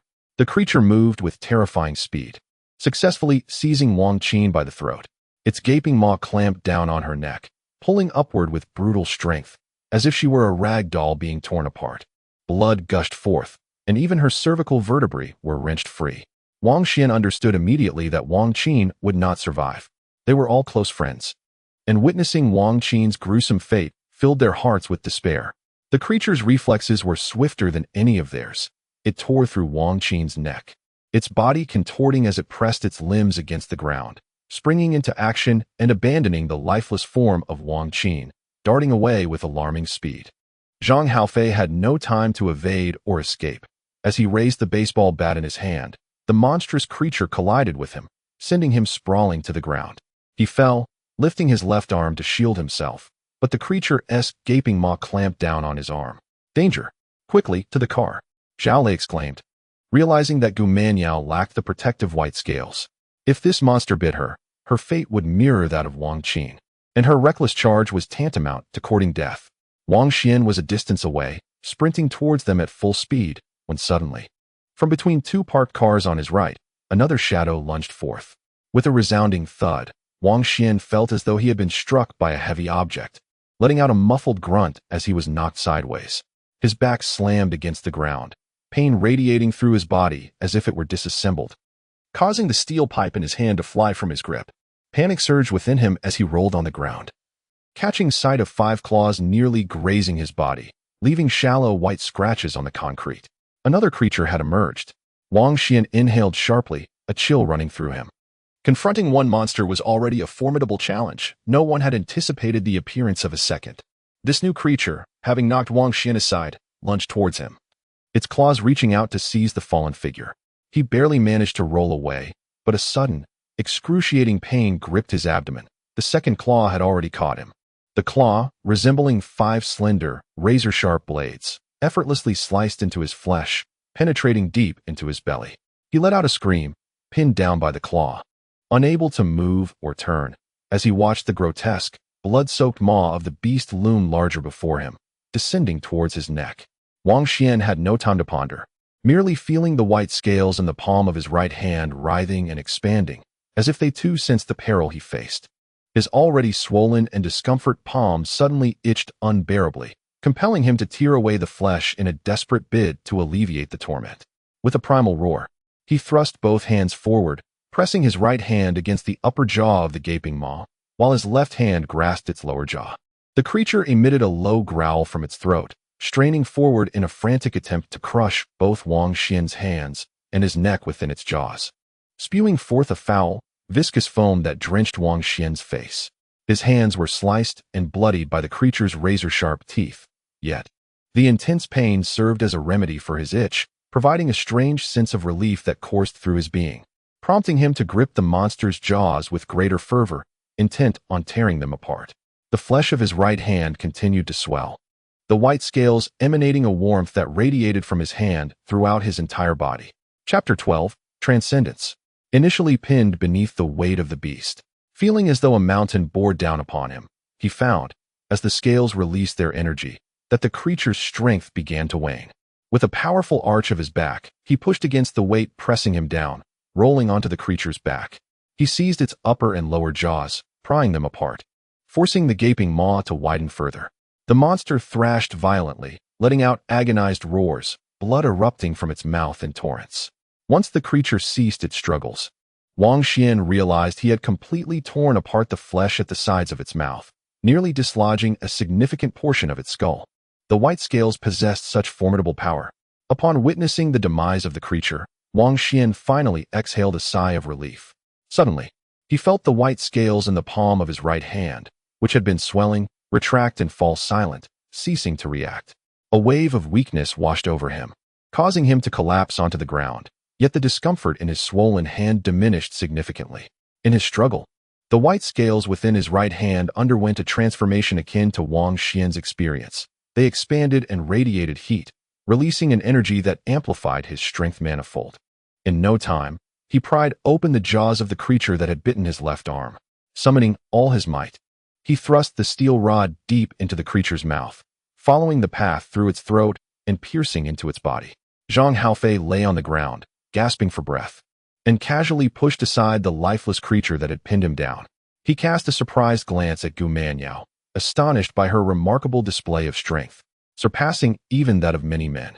Gu Manyao perceived a flash of white light before hastily releasing her grip on the steel rod. Opening her right hand, she noticed a wound in her palm, from which a white scale emerged, seemingly alive. It burrowed into her palm's wound and vanished, while the injury healed instantaneously. Wang Xuan rose from the ground. His hands, previously bitten and bloodied by the creature, had miraculously stopped bleeding and healed in a brief span. Suddenly, a flash of white light appeared before him, and he felt a slight pain in his right hand, which now bore an additional white scale. He tore open the jaws of the monstrous creature, and after slaying it, the white scales beneath its neck began to shed themselves. As if imbued with a consciousness of their own, soaring towards his right hand, slicing into his palm and burrowing into his flesh. Drawing from his previous experience, Wang Xuan felt no fear. Rather, an exhilarating thrill coursed through him as he observed the white scale swiftly penetrate his palm, resonating with the original scale. Within his hand, these two scales began to merge, unleashing a new energy that healed the wound in his palm. He clenched his right hand into a fist, reveling in the tumultuous transformation occurring within him. He sensed that the two white scales had coalesced into a peculiar formation, reminiscent of the petals of a blooming flower. As the energy flowed from his palm throughout his entire being, his bones seemed to emit a faint creaking sound, as if undergoing a profound metamorphosis. Wang Xuan savored this extraordinary change. All his previous pain and weakness evaporated, replaced by a blissful sensation that left him buoyant, each movement imbued with an indescribable ease. Lifting his gaze, he beheld Zhao Lei on the other side, who gripped his steel rod tightly, his face a mask of astonishment.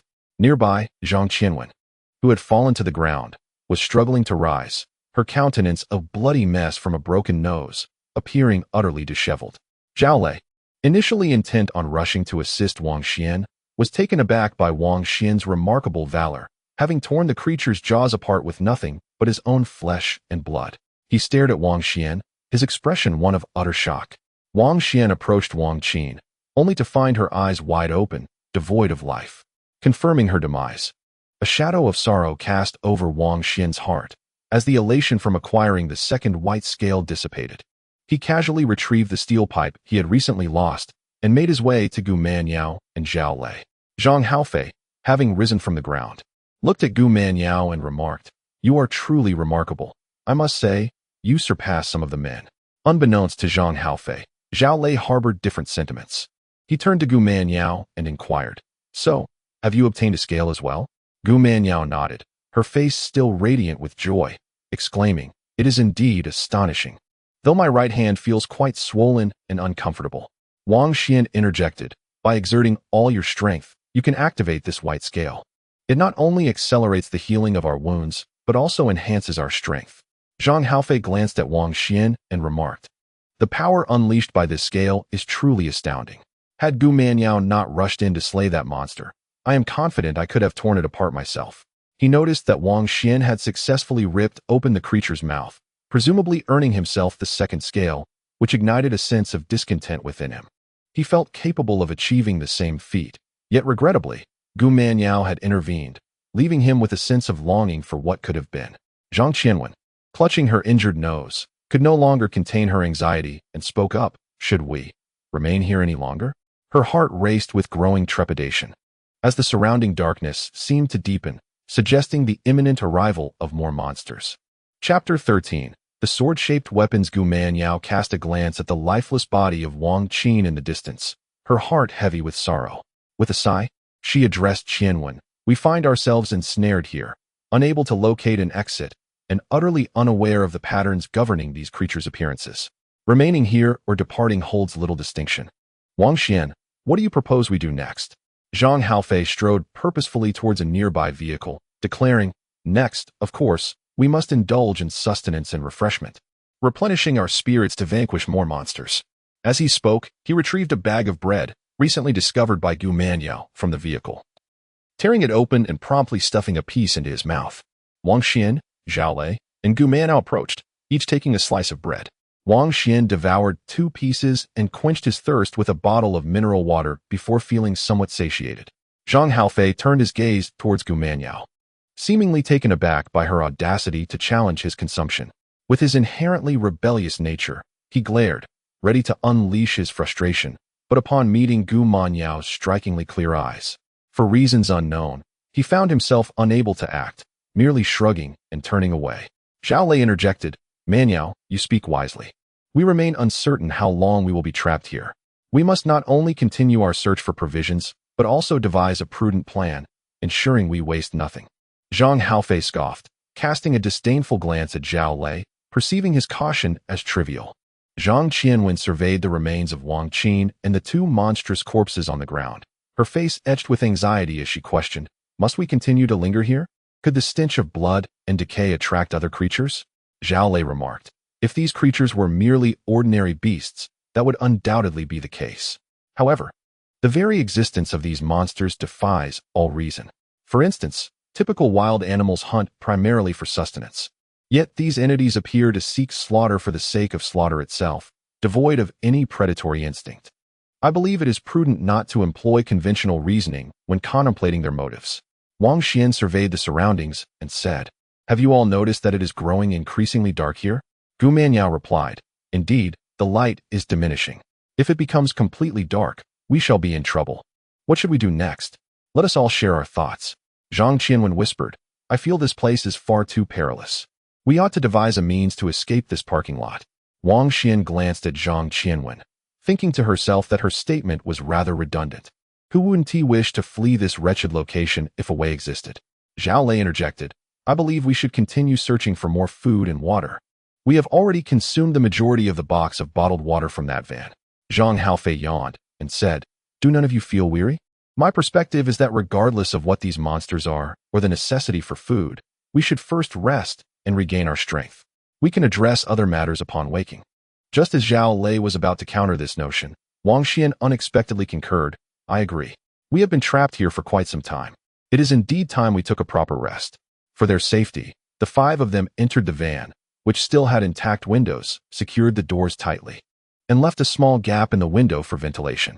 Wang Xian felt an overwhelming fatigue and settled into the passenger seat, his eyelids growing heavy as he closed his eyes, quickly succumbing to slumber. The duration of his sleep was uncertain, but he was abruptly roused by a faint, low growl that permeated the stillness. Upon opening his eyes, he peered through the windshield, noticing that the surroundings had plunged into an even deeper darkness, save for a distant emergency light that flickered softly, casting a pale glow. Beneath that feeble illumination, several vehicles were parked, and between them, indistinct shadows darted about. The source of the eerie growls emanating from that very spot.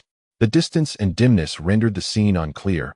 However, Wang Xian could discern shadowy figures that bore an uncanny resemblance to monsters flitting between the vehicles and a load-bearing wall. The number of these shadows was no fewer than 5 or 6, perhaps even more. Although they had acquired white scales, their previous terror in the presence of monsters had waned. Yet, the threat posed by a horde remained dire. Another subtle growl echoed, a creature's roar, drawing Wang Xian's attention to a flash of white light as a shadow collapsed. A flicker of realization surged within him, and his eyes narrowed slightly. What was transpiring? Zhao Lei, who had been resting in the back, stirred awake, craning his neck to peer forward and murmuring a quiet inquiry. Wang Xian remained intensely focused on the distant scene, hearing a succession of 3 creature growls, each accompanied by the fall of 3 more shadows that lay still, seemingly lifeless. In swift succession, a figure leaped, landing atop the trunk of one of the parked cars. Perhaps the force of the landing was too great, as the car sagged beneath the weight. Was this a human? Wang Xian's eyes widened as he beheld two monstrous creatures leaping alongside a shadowy figure. Lunging towards it, a sense of danger flashed through his mind. Suddenly, a radiant beam of white light streaked across the scene, severing the heads of the two creatures. Their blood spraying into the air. The headless corpses of the monsters plummeted to the ground. Wang Xian observed the figure atop the trunk, retracting its right arm, now wielding what appeared to be a sword-like weapon, and immediately realized that it was this weapon that had decapitated the beasts. Chapter 14. The mysterious strongman. The figure, brandishing the sword-like weapon, vanished in the blink of an eye, leaving Wang Xian and his companions in stunned silence. Soon after, distant sounds of monstrous howls echoed through the air. Abruptly, all noise ceased, and the surroundings fell into an eerie stillness. The occupants of the van dared not breathe, silently scrutinizing the far-off scene. After a prolonged moment of contemplation, Wang Xian exhaled softly, murmuring, "Who is that person? How formidable! Did he slay those creatures?" Zhang Haofei interjected, "It seems so. What if we investigate the situation?" Wang Xian felt a surge of curiosity towards the enigmatic figure with the sword-like weapon. Zhao Lei spoke up, "What do you think his origins are? Is he trapped here like us, or does he possess a different background? I wonder if he knows the way out of this parking lot." Upon hearing mention of an escape route, Zhang Qianwen perked up, hurriedly squeezing closer, asking, "What method? Whom are you discussing?" She sat at the back, timid and unaware of the distant happenings, only hearing the terrifying growls of the monstrous creatures. Wang Xian's mind raced, and he quickly made up his mind, saying, "Let us investigate." As he spoke, he picked up the steel pipe resting by his feet, opened the car door, and stepped out. Upon seeing Wang Xian's agreement, Zhang Haofei promptly followed suit, exclaiming, "Let us go take a look." Although Zhang Qianwen was reluctant to leave the relative safety of the vehicle, she was even less inclined to remain alone inside. Gu Manyao, aware of Zhang Qianwen's fear, positioned her in the middle of the four. Soon, Wang Xian came upon the lifeless body of a creature that had lost half its head. The white scale on the creature's neck had vanished, and its severed head lay to the side, as if cleaved by an exceptionally sharp instrument. Blood and white brain matter oozing forth. Initially, when trapped in this underground parking lot, the sight of such bloodshed would have unsettled Wang Xian. Yet after witnessing it several times throughout the day and having personally slain two of these beasts, he found himself largely indifferent to the gruesome scene. Zhang Haofei quickened his pace, maneuvering around a car blocking their path, and gasped in astonishment. Wang Xian followed closely and immediately spotted, on the opposite side of the car, at least 7 or 8 creature corpses sprawled in disarray. These creatures, with their wolf-like heads and ape-like bodies, were covered in scales, identical in appearance to those they had encountered previously. The corpses of these monsters lay scattered, incomplete. Some had their heads severed, others were bisected at the waist, while some had their limbs cleaved apart, creating a gruesome scene. Aside from the multitude of monster remains, the figure they had previously glimpsed, wielding a sword-like weapon, had vanished without a trace. Who could this person be? Such prowess. 1, 2, 3, 4. A total of 8 monsters, all slain by this individual. Zhang Haofei counted the fallen bodies on the ground, confirming the presence of 8 monsters, and was astounded at the thought that one person could single-handedly vanquish them. Wang Xian observed that the necks of these 8 monster corpses bore no white scales, suggesting that this individual had claimed them. To acquire 8 white scales in one fell swoop. What kind of power would this person possess?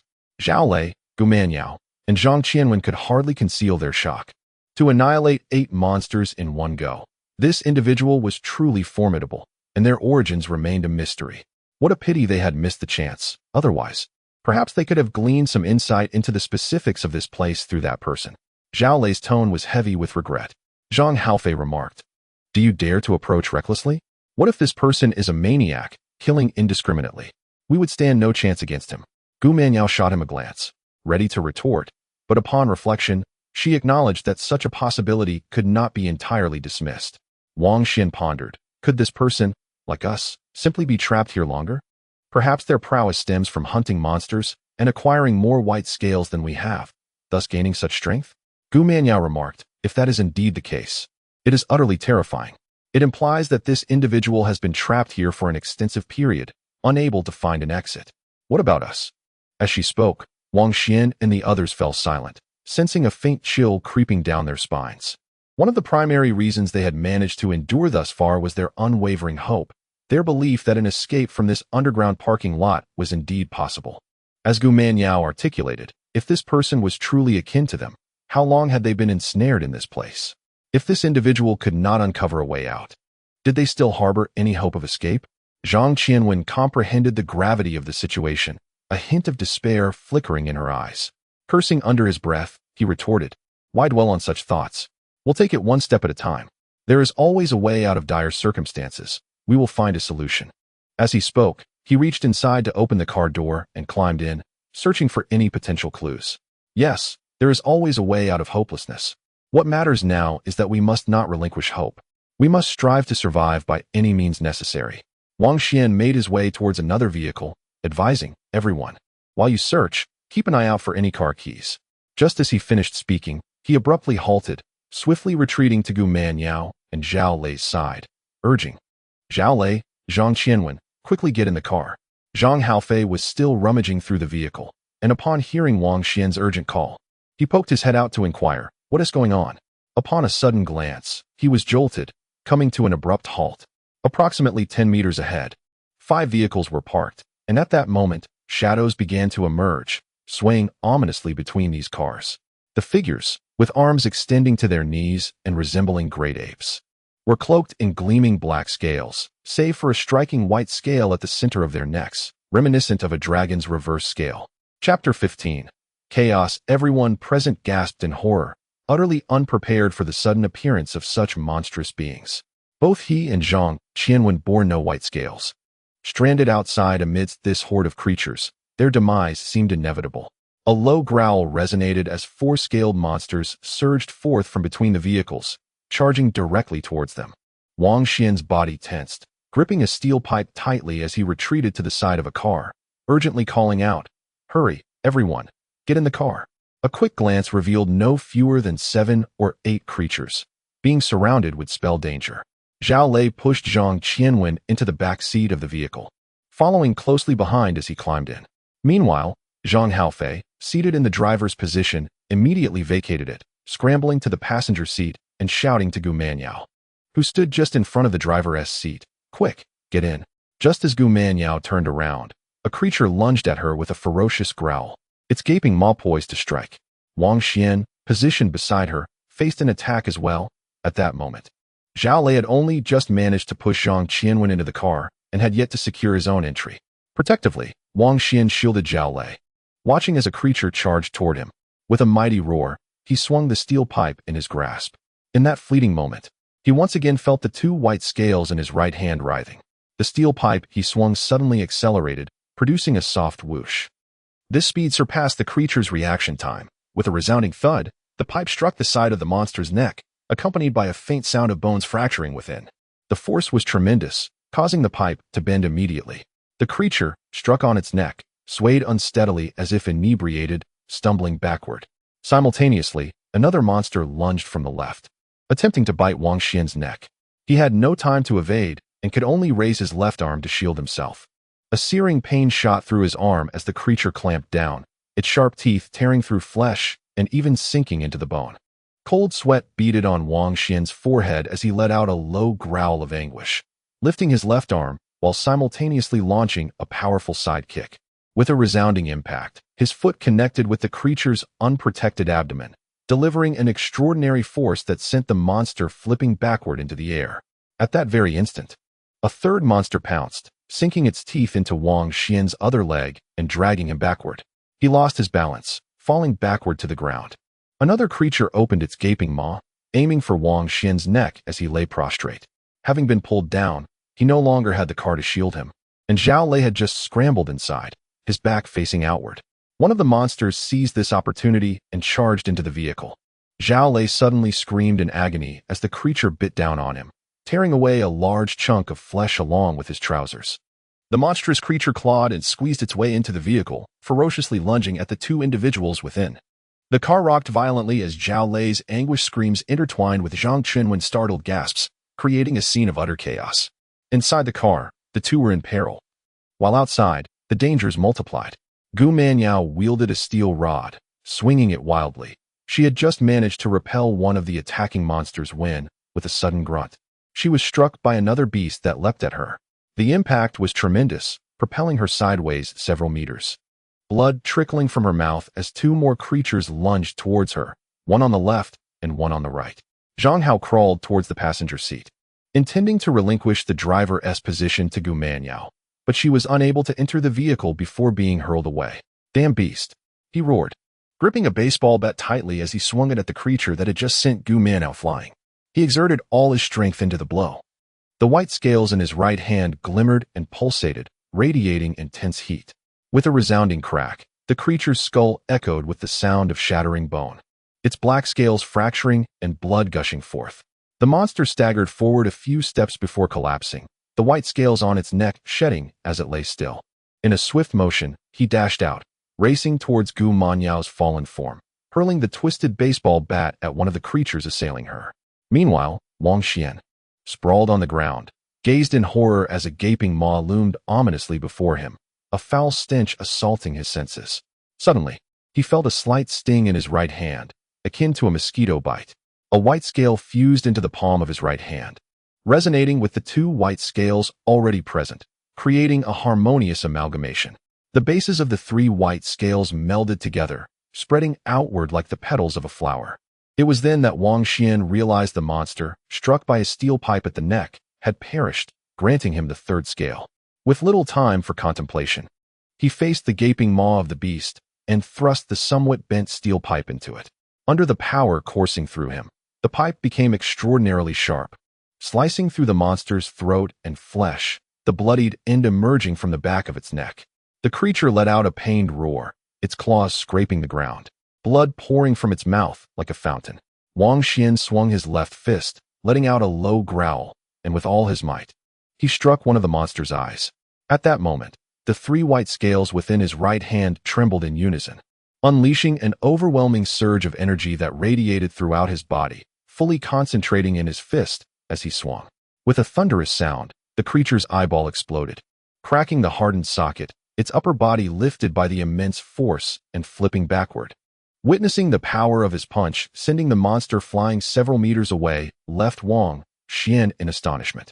The creature crashed heavily to the ground, convulsing before quickly falling silent. The white scale at its neck peeling away and transforming into a beam of white light that soared towards Wang Xuan. Chapter 16. The White Flower. In this moment, Wang Xuan felt hardly any pain from his right palm. A flash of white light revealed the emergence of a fourth white scale in the center of his palm.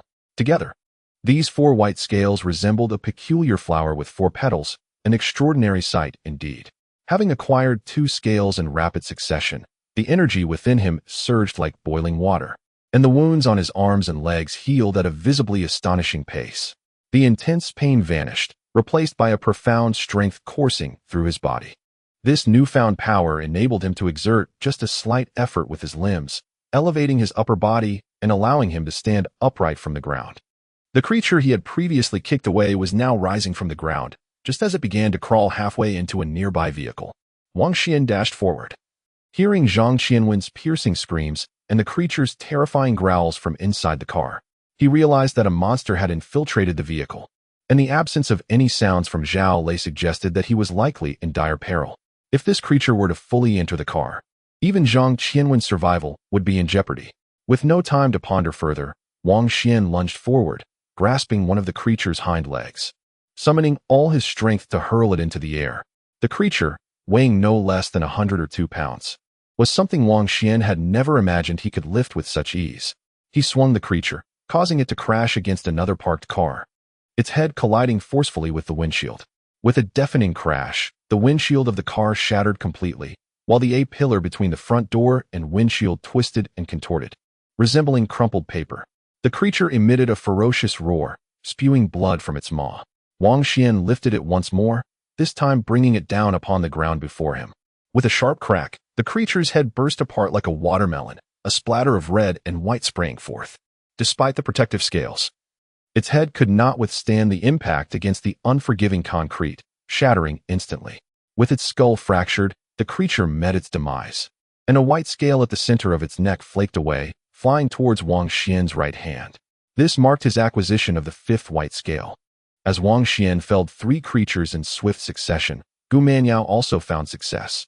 She was hurled aside by one creature, colliding with another from both sides. Zhang Haofei swung his baseball bat at one of the monsters, while another lunged at Gu Manyao, its claws poised to eviscerate her. Gripping a steel bar with both hands, Gu Manyao lifted it as the creature's claws descended upon it.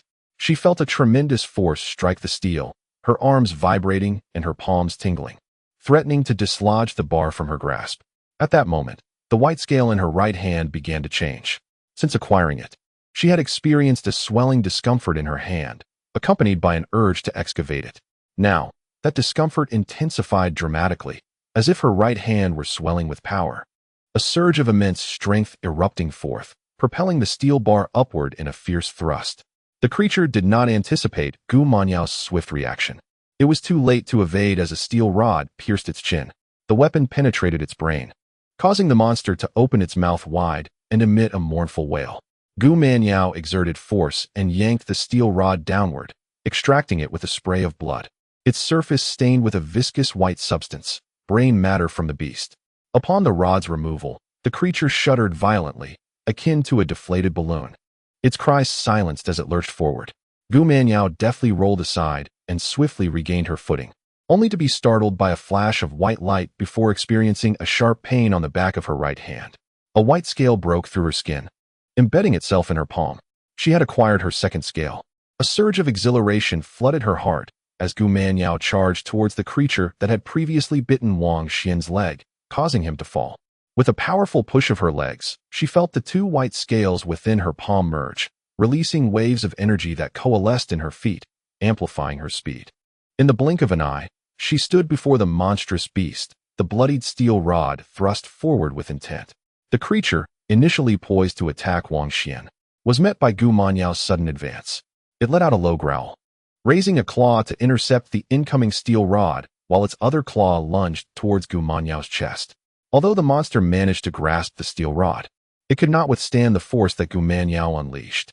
With a sharp sound, the rod pierced through its palm, continuing through its shoulder, effectively skewering its forepaw and shoulder together. The monster's other claw seized Gu Manyao's chest, tearing away a piece of her clothing and leaving 4 shallow bloodstains on the exposed, pristine skin. Gu Manyao released the steel rod in her grasp and swiftly maneuvered her body. Her speed now subtly surpassed that of the creature, allowing her to circle around to its rear and ensnare its neck with her arms. This technique she had learned from Wang Xuan, who had previously dispatched the first monster in Zhao Lei's vehicle by snapping its neck with a similar grip. Her strength now far exceeded that of Wang Xuan before he had acquired the white scales. With a decisive effort, a resounding crack echoed as she twisted the monster's head a full 180 degrees, facing her directly, its mouth gurgling and blood oozing forth. She had completely severed its neck, and it soon ceased to breathe. The white scales at its neck detached and, as if animated, merged into her right palm, combining with the 2 original white scales to form a tripetal blossom.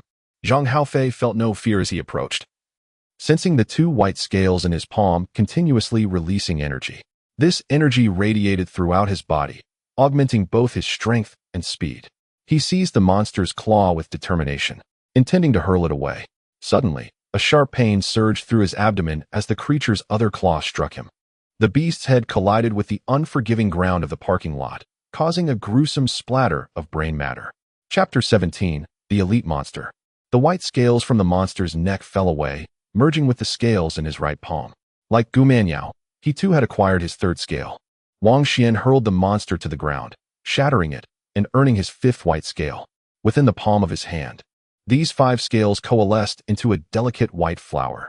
To his perception, this flower appeared intricately crafted, adorned with 5 vividly lifelike petals, from which torrents of energy surged forth, nourishing his limbs and bones, enveloping him in an indescribable comfort. As he surveyed his surroundings, he noted the ground strewn with the lifeless forms of 7 monsters. Peering into the vehicle, Wang Xuan was startled to see the creature that had previously infiltrated the car suddenly slide from the rear seat. He, along with Gu Manyao, was taken aback, preparing to confront the beast, only to discover that the creature had a bloodied steel rod protruding from its gaping mouth and a metal pipe embedded in its right eye. It fell to the ground, motionless and lifeless. At that moment, the door on the opposite side of the rear seat swung open, and Zhang Qianwen crawled out, her body drenched in blood, wearing an expression of lingering terror. Upon emerging, her legs weakened, nearly unable to support her. Wang Xuan then glanced inside the car, where Zhao Lei lay slumped in the rear seat, his abdomen torn open with a gaping wound, his intestines spilling forth. His shoulders, neck, and chest were marred by horrifying claw marks, his entire body saturated in crimson, gravely injured, gasping for breath, his condition precarious as though he could succumb at any moment. Upon witnessing Zhao Lei's plight, Wang Xian's heart sank. He recalled the steel rod and pipe embedded in the monster's corpse. The rod belonged to Zhao Lei, while the pipe was Zhang Qianwen's. The fate of the white scales from the deceased creature remained shrouded in uncertainty. If the white scales belonged to Zhao Lei, there might still be a glimmer of hope. However, if Zhang Qianwen had dealt the fatal blow to the monster and obtained the scales, Zhao Lei's grievous injuries would undoubtedly spell his demise. Without a moment to spare, Wang Xuan hastily stuffed Zhao Lei's protruding intestines back into his abdomen, resorting to desperate measures in the face of fate. Observing Zhao Lei's labored breathing and dazed expression, he called out to him repeatedly, hoping for a miracle to unfold. Meanwhile, Zhang Qianwen exited the vehicle, her limbs weak as if intoxicated, unsteadily making her way around the car towards Gu Manyao. Upon seeing Zhang Qianwen unharmed, Gu Manyao exhaled in relief, her smile illuminating her face. Despite the blood splattered across her visage, her smile possessed a unique allure. Zhang Haofei could not help but steal glances at her. "Qianwen, you're safe. We have slain the monster," he reassured her. Noticing Zhang Qianwen's lingering fear, Gu Manyao approached her with a comforting smile. Zhang Qianwen, upon witnessing Gu Manyao's radiant expression, felt a sense of calm wash over her and hurried towards her. At that moment, a shadow descended from a beam above, and a colossal claw reached out, striking Zhang Qianwen's head with a resounding thud. In an instant, her expression froze. Her eye sockets ruptured, and bloodshot eyeballs burst forth, her face contorting like crumpled paper. Within half a second, it exploded like a watermelon struck by a hammer. The suddenness of the event left Zhang Qianwen no time to scream, and Gu Manyao's smile was abruptly replaced by sheer horror. As Wang Xuan gazed intently at Zhao Lei's condition inside the vehicle, an unsettling sensation coursed through him, causing the hair on his body to stand on end. The 5 white scales nestled within his right hand exhibited an unusual transformation, as if they had sensed an impending danger. Instinctively, he raised his head and peered outside the car. A colossal shadow descended behind Zhang Qianwen, whose headless form wobbled precariously before toppling towards Gu Manyao. It was only then that Qianwen and Gu Manyao registered the peril, and a piercing cry escaped their lips. In a heartbeat, the immense shadow collided with Zhang Qianwen's lifeless body, sending both her remains crashing into Gu Manyao.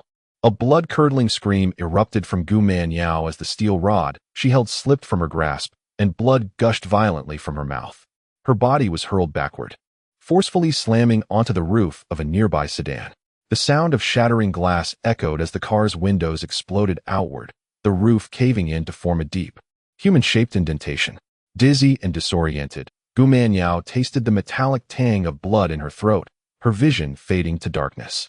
In that moment of impact, it felt akin to being struck by a rampaging bull.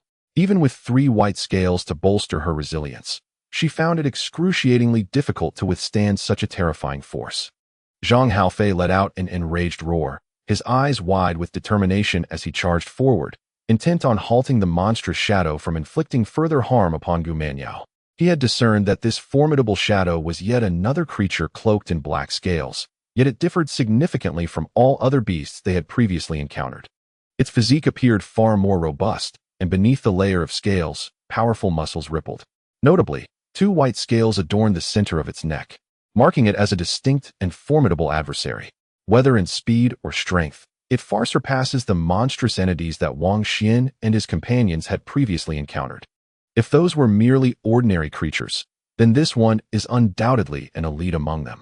As Zhang Haofei lunged forward, this elite monster swung its fist, bringing it directly before him. A wave of terror surged through Zhang Haofei. Should this creature's formidable strength connect, his head would likely explode like that of Zhang Qianwen. Wang Xuan charged from the opposite side, seizing the opportunity to thrust a sharpened end of a steel bar towards the beast. At his current velocity, he outpaced most ordinary monsters, Yet this one matched him in swiftness. With a swift extension of its claws, it seized the steel bar he thrust, pulling forcefully in an attempt to draw Wang Xuan closer, while its other claw swung downwards, aiming for the top of Wang Xuan's head. Chapter 18. A grim struggle. Wang Xuan felt an overwhelming force yanking him, threatening to drag both him and the steel bar towards the creature. At the center of the white flower formed by 5 white scales in his right hand, an energy began to surge forth.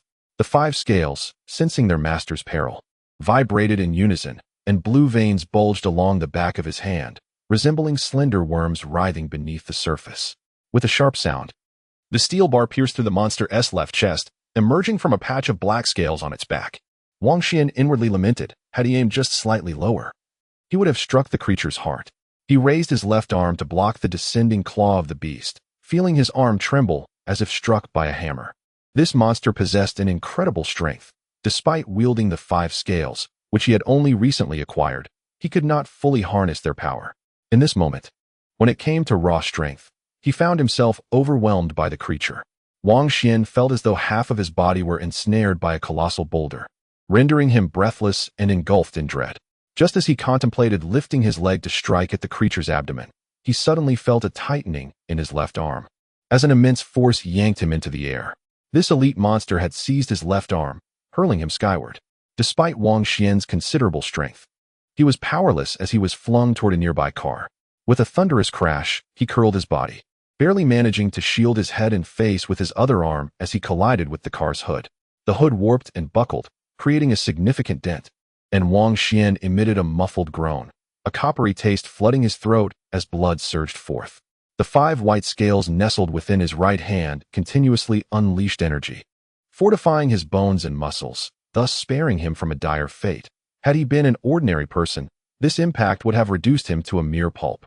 The monster lifted him once more, intent on tossing him again, but Wang Xuan extended his hands, seizing the creature's arm, channeling all the explosive force within him to attempt to twist its arm apart.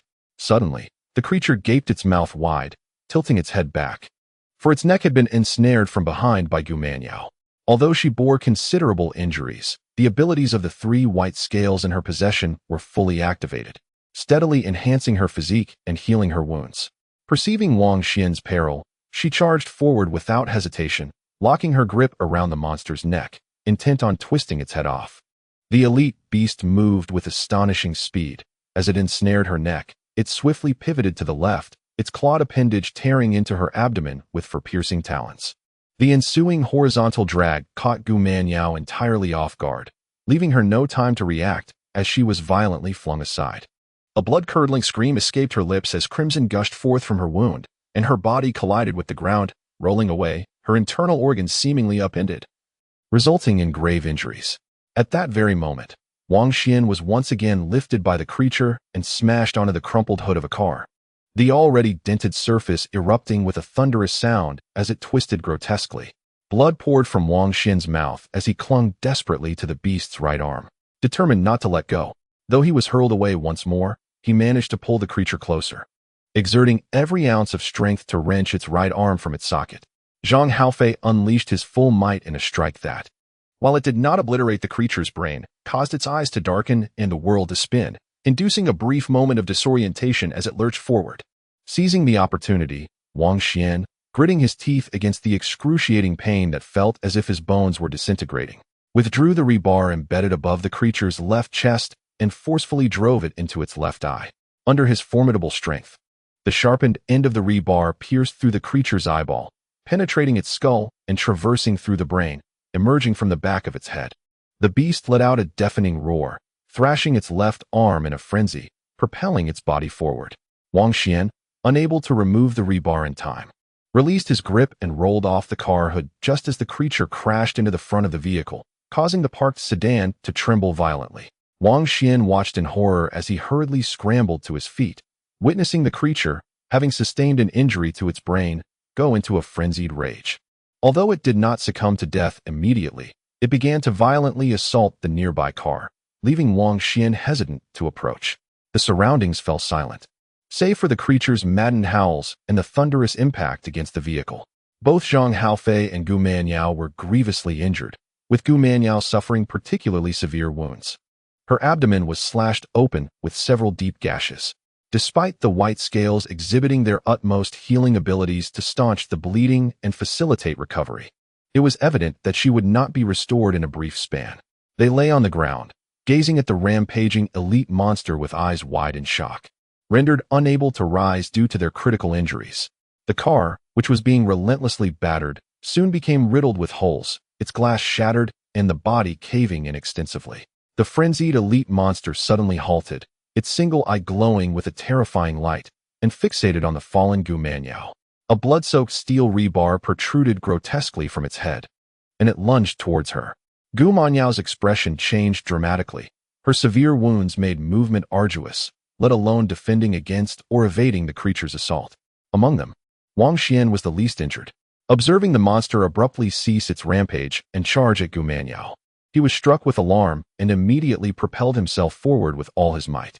Just as the creature lunged at Gu Manyao, Wang Xuan, racing from behind, seized the protruding segment of rebar from the creature's head and yanked it out. The bloodied steel bar was extracted with a disturbing residue of white, brain-like substance clinging to it. The creature's body momentarily froze, emitting a piercing howl of agony as it twisted, its left claw lunging backward. The four sharp talons pierced through Wang Xuan's chest, and blood gushed forth like a fountain.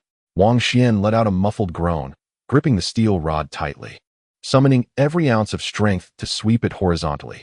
From the 5 white scales nestled in the palm of his right hand surged a torrent of power, which flowed through his arm into the steel rod, causing a faint, ethereal white glow to flicker across its surface. With a resounding thud, the steel rod struck the creature's forehead, blood splattering forth as the creature's skull immediately caved in. Wang Xuan heard the brittle crack of shattered bone. The force of this blow was astonishing, shattering the elite monster's exceptionally hard skull. It swayed, then collapsed, motionless.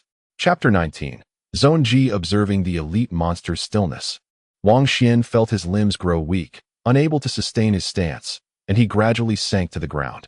At that moment, 2 white scales from the creature's neck detached on their own and vanished into his right hand. These scales integrated with the 5 original ones, forming a delicate white flower with 7 petals. A surge of new energy blossomed from within, gradually revitalizing his entire being. Wang Xuan felt as though he were soaking in a hot spring, as the myriad wounds across his body accelerated their healing, and his severely depleted stamina began to restore.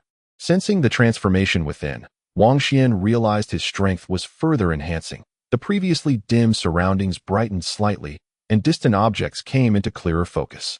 It was not merely the brightness of the light that illuminated the surroundings, but rather the accumulation of white scales that fortified his being, resulting in a significant enhancement of his vision. Wang Xuan remained vigilant. Although the elite monster had been vanquished, the emergence of new threats was uncertain. He meticulously surveyed his surroundings, attuned to any sounds that might indicate danger. Fortunately, no new creatures or peril had yet revealed themselves. Suddenly, a soft sound emanated from the vehicle ahead as Zhao Lei crawled out from the back seat. Still shaken, Zhao Lei gazed at the multitude of monster carcasses strewn about. The chaos palpable, his astonishment evident. Upon lifting his eyes to meet Wang Xuan's gaze, a sense of relief washed over him. Wang Xuan surmised that Zhao Lei had slain the creature within the vehicle, thus acquiring a white scale that had ensured his survival. Zhang Qianwen's fate was sealed, her head crushed by the elite monster, a grim reality that required no further contemplation. Originally, their group of 5 had ventured into the underground parking lot of Longmao Square. Now, with both Wang Qin and Zhang Qianwen lost, a somber weight settled upon Wang Xuan. In such a bizarre and perilous place, who could say how long one might endure? Wang Xuan, I am still alive, and I too have obtained a scale. Zhao Lei's expression was tinged with excitement. The sensation of acquiring a white scale for the first time was indescribable, a feeling one could only truly fathom through personal experience. Indeed, Wang Xuan nodded towards him, then approached Gu Manyao, inquiring, "How are you? Are you able to move? We must depart this place at the earliest opportunity." In a brief span of time, an alarming number of monsters had manifested in this place, culminating in the emergence of a formidable elite creature. This unsettling development instilled a sense of foreboding within Wang Xuan. Was it possible that the accumulation of so many monster carcasses had attracted others to this location? I can. Gu Manyao gritted her teeth, slowly mustering the strength to rise. Although the headless corpse of Zhang Qianwen lay nearby, there was no time to dwell on it. She had to abandon it and prioritize their escape from this perilous site. Zhang Haofei was no fool, recognizing the incessant appearance of monsters. He understood the necessity of immediate relocation. Yet, he brushed aside Zhao Lei's hand, asserting, "I can walk on my own." As he spoke, he struggled to stand, muttering, "These wretched beasts." Zhao Lei, seeing his refusal, remained silent and proceeded to the corpse of the monster he had slain, extracting the steel rods and pipes embedded in it. Wang Xuan supported Gu Manyao and led the way back to the spot where the van had been parked. Zhao Lei followed closely behind, wielding the steel rods and pipes. Despite his severe injuries, the white scales he had acquired had proven effective, allowing him to walk without difficulty. Zhang Haofei lagged behind. Several of his ribs were fractured, making complete recovery in a short time nearly impossible. Nonetheless, he was unwilling to concede defeat, gritting his teeth to persevere. Gu Manyao cast a glance at the headless corpse of Zhang Qianwen on the ground, her eyes dimmed, revealing a visage of sorrow and distress. Zhang Qianwen, inherently timid, is deeply reliant on Gu Manyao, who regards her as a sister, providing her with exceptional care. Their bond is profound. Yet witnessing the tragic demise of Zhang Qianwen fills Gu Manyao's heart with an indescribable anguish, as if something were lodged within her. In this eerie underground parking lot, with the ground as unyielding as iron, the notion of digging a grave for her burial is rendered impossible. Cremation is even less feasible, leaving only the option of abandoning her remains. Zhao Lei retains a steel rod as a weapon and offers another to Gu Manyao. The baseball bat originally belonging to Zhang Haofei has been discarded as it is no longer usable. Fortunately, other weapons, previously wielded by his 4 companions, lie scattered around the van, and he picks up a steel pipe to carry with him. The return to the van was solely for the procurement of these supplies. Once secured, the quartet hesitates no longer and promptly heads toward the distance, striving to distance themselves from this grim locale. In this underground parking structure, the only sights are vehicles. The 4 proceed along the narrow path between 2 rows of cars, eager to escape the sight of the corpses. Before long, Gu Manyao no longer requires his support and can walk independently. Despite her severe injuries, she possesses 3 white scales, significantly enhancing her recovery and healing abilities compared to when she had but 1. Suddenly, Wang Xuan, leading the group, halts, gazing at a load-bearing column to his left, a glimmer of ecstasy crossing his face. "Look," he exclaims, pointing toward the column, which bears the emblem of Area G. Zhang Haofei remains momentarily unresponsive, while Zhao Lei and Gu Manyao cannot help but gasp in astonishment. Chapter 20. "Dawn, we have arrived at Zone G," exclaimed the 2. Their voices a blend of astonishment and joy. The underground parking lot, situated on the 2nd basement level, was divided into 4 sections, E, F, G, and H. Previously, they had found themselves ensnared within this labyrinth, endlessly traversing between zones E and F.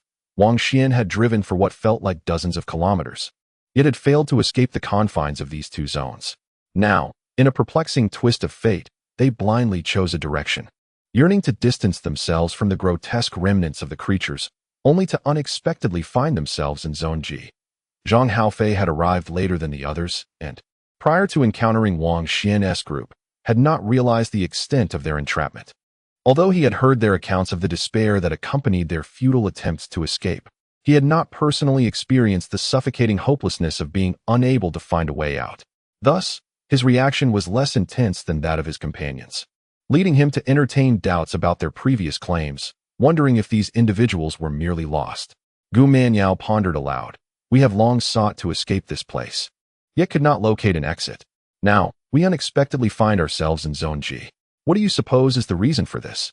As she spoke, her gaze shifted toward Zhao Lei and Wang Xuan. Zhao Lei adjusted his glasses, his eyes narrowing slightly as he contemplated the situation. It is possible that escaping this parking lot requires adherence to certain rules or the activation of specific conditions. Just now, we must have inadvertently triggered one of these conditions, which is why we have successfully entered Zone G. A spark of excitement flickered across his face as he continued. "If we can uncover the nature of these rules and act accordingly, we may yet find a way out of this parking lot." Wang Xuan pondered for a moment and remarked, "What could the rules of this parking lot possibly be?" Gu Manyao replied, Could it be related to the creature you killed? The one adorned with 2 white scales? Wang Xuan responded, it is too soon to tell, but the fact that we have reached Area G is a positive sign. Perhaps there is hope of finding an exit. Gu Manyao nodded in agreement.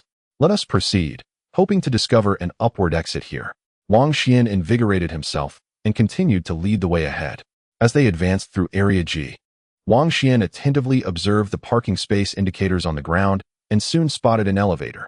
The 4 of them gathered around it, but the elevator remained unresponsive, showing no signs of life. What a pity, Wang Xuan remarked, frowning slightly. Suddenly, Zhao Lei interjected, I have thought of a potential solution. There may be hope for our escape. Gu Manyao inquired, what is your plan? Zhao Lei pointed toward the elevator. Although this elevator is inoperative, it is connected to a cable that ascends above. If we can access the elevator shaft, we could utilize the cable to climb upward. Gu Manyao's eyes brightened as she said, indeed, that is a viable plan. As long as we reach the ground level, we can make our exit. Zhao Lei added, I am just concerned that the elevator may not be stationed at this level, but that is not a significant issue. Let us first enter the elevator shaft to assess the situation. Without hesitation, the 4 of them set to work. With Wang Xuan inserting the sharp end of a steel bar into the center of the elevator door, attempting to pry it open. The 7 white scales within his right hand activated simultaneously, unleashing a continuous surge of energy that concentrated in his arms. The steel pipe trembled slightly under the immense force he exerted, showing signs of potential bending. Yet, the elevator door remained utterly immobile. Not even a sliver of a gap revealed itself. Wang Xuan attempted 3 times in succession, his face flushed and his body straining to the point of fatigue, ultimately compelled to cease his efforts. Among the 4, he possessed the greatest number of scales and the mightiest strength, yet even he could not pry open the elevator door, leaving the other 3 without hope. Zhang Haofei raised the steel pipe in his hand and struck the elevator door with considerable force, producing a resounding crash. The recoil from the impact made him grimace, yet the door bore not a single mark. Gu Manyao also tried her hand, only to be met with a numbing shock in her arms. Zhao Lei squinted slightly, nodding knowingly as he remarked, just as I suspected. Everything here defies logic. The escape methods we can conceive are futile, there are no shortcuts. We must adhere to some form of rules in this place to find our way out.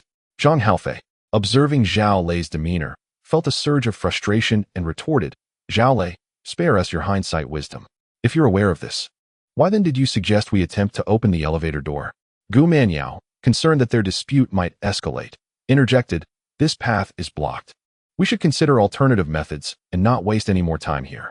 Surprisingly, Zhang Haofei, usually headstrong, heeded Gu Manyao's words.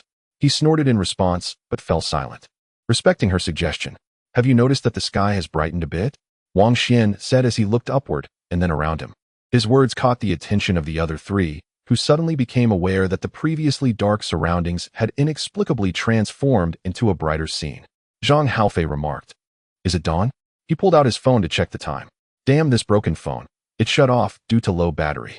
Frustrated, he almost hurled the device, but hesitated, realizing it was a recently purchased high-end model that had cost him a fortune. The thought of being trapped here indefinitely made him reconsider. What if he smashed it only to find a way out moments later? Wang Xuan glanced at his own phone, noting it was already 7:20 a.m., with only 12% battery remaining, indicating an imminent shutdown. After putting away his phone, the 4 continued onward. Gu Manyao commented, we have only this little food left. We must ration it and wait a bit longer. Zhang Haofei pointed to the vehicles parked on either side, saying, there are so many cars here. With a little time, we will surely find some food. How can we confront monsters on empty stomachs? Gu Manyao, unable to counter his argument, hesitated before conceding, all right, let us take a break and eat something. What do you all think? She glanced at Wang Xuan and Zhao Lei, seeking their opinions. Wang Xuan had long felt the pangs of hunger, particularly after acquiring the white scales.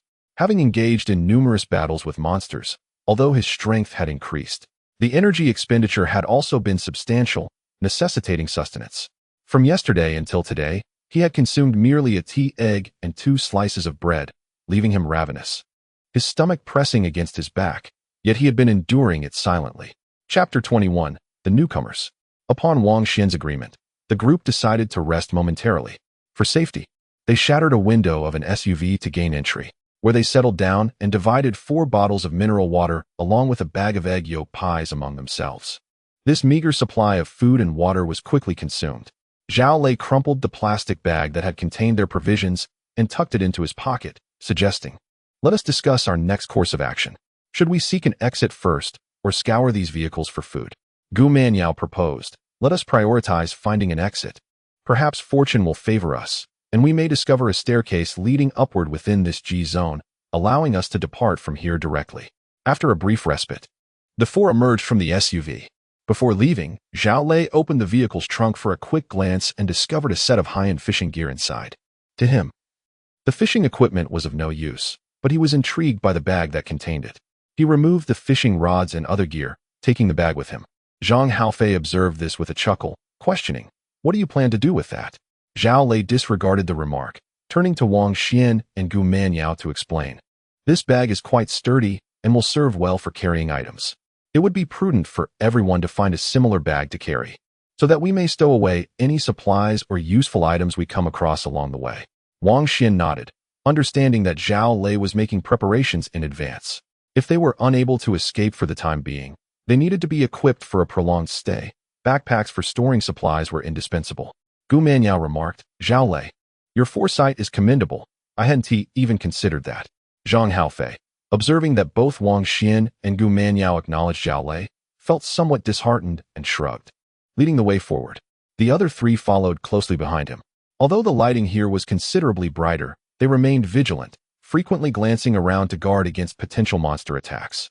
As Wang Xuan walked, he kept an eye on the parking space numbers and soon spotted the inscription G189, indicating that this was parking space 189 in Zone G. It appeared they were still trapped in Zone G. He distinctly recalled that the underground parking lot of Longmao Plaza was divided into 12 zones, each containing only 88 parking spaces.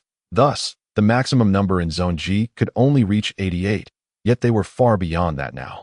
Zhang Haofei, astonished, exclaimed, "Indeed. I also remember that each zone has a maximum of 88 spaces. Has it been expanded?" Zhao Lei replied, "That is quite normal. Everything here exceeds the ordinary. We cannot apply the previous logic of Longmao Plaza's parking lot to our current situation. Otherwise, we wouldn't be trapped here, unable to find an exit." Listening to Zhao Lei's words, Gu Manyao sighed and said, "Yes, it seems our hope of finding an exit in Zone G is quite bleak." Just as they spoke, Wang Xuan suddenly quickened his pace towards a row of parked cars on the left. Zhao Lei noticed this and hurriedly followed suit. Amidst the row of vehicles, a small handcart occupied one of the parking spaces, laden with a stack of cardboard boxes. Upon seeing these boxes, Zhao Lei's expression brightened with excitement, for he had discerned the inscriptions upon them, which mentioned items such as ham sausages and instant noodles. Wang Xuan eagerly tore open the topmost box, revealing a neatly arranged collection of ham sausages. There were easily over 100 within. Food indeed. A smile of joy illuminated Wang Xuan's face as Zhao Lei joined him in the endeavor, unearthing another box filled entirely with instant noodles.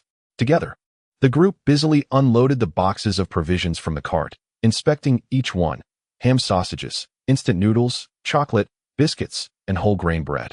With 4 cases of mineral water at the bottom, Wang Xuan picked up a ham sausage, peeled it, and stuffed it into his mouth, also grabbing a bottle of mineral water.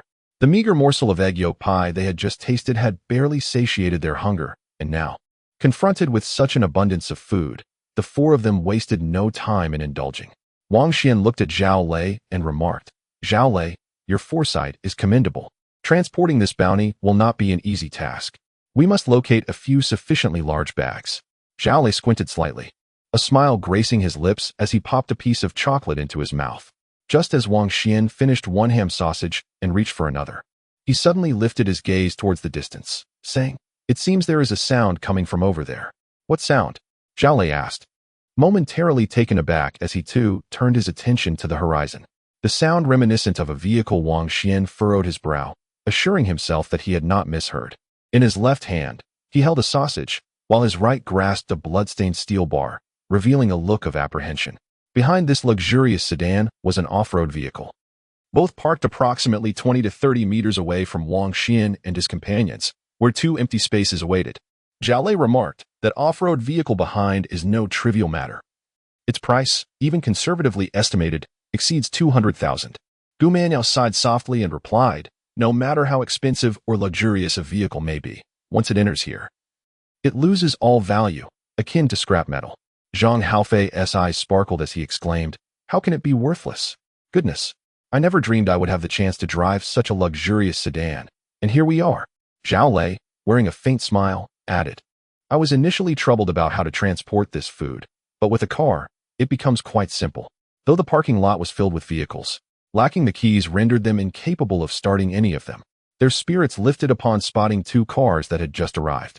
Zhao Lei commented, "Those who can afford such expensive cars must certainly be wealthy, though it's also plausible they are merely drivers."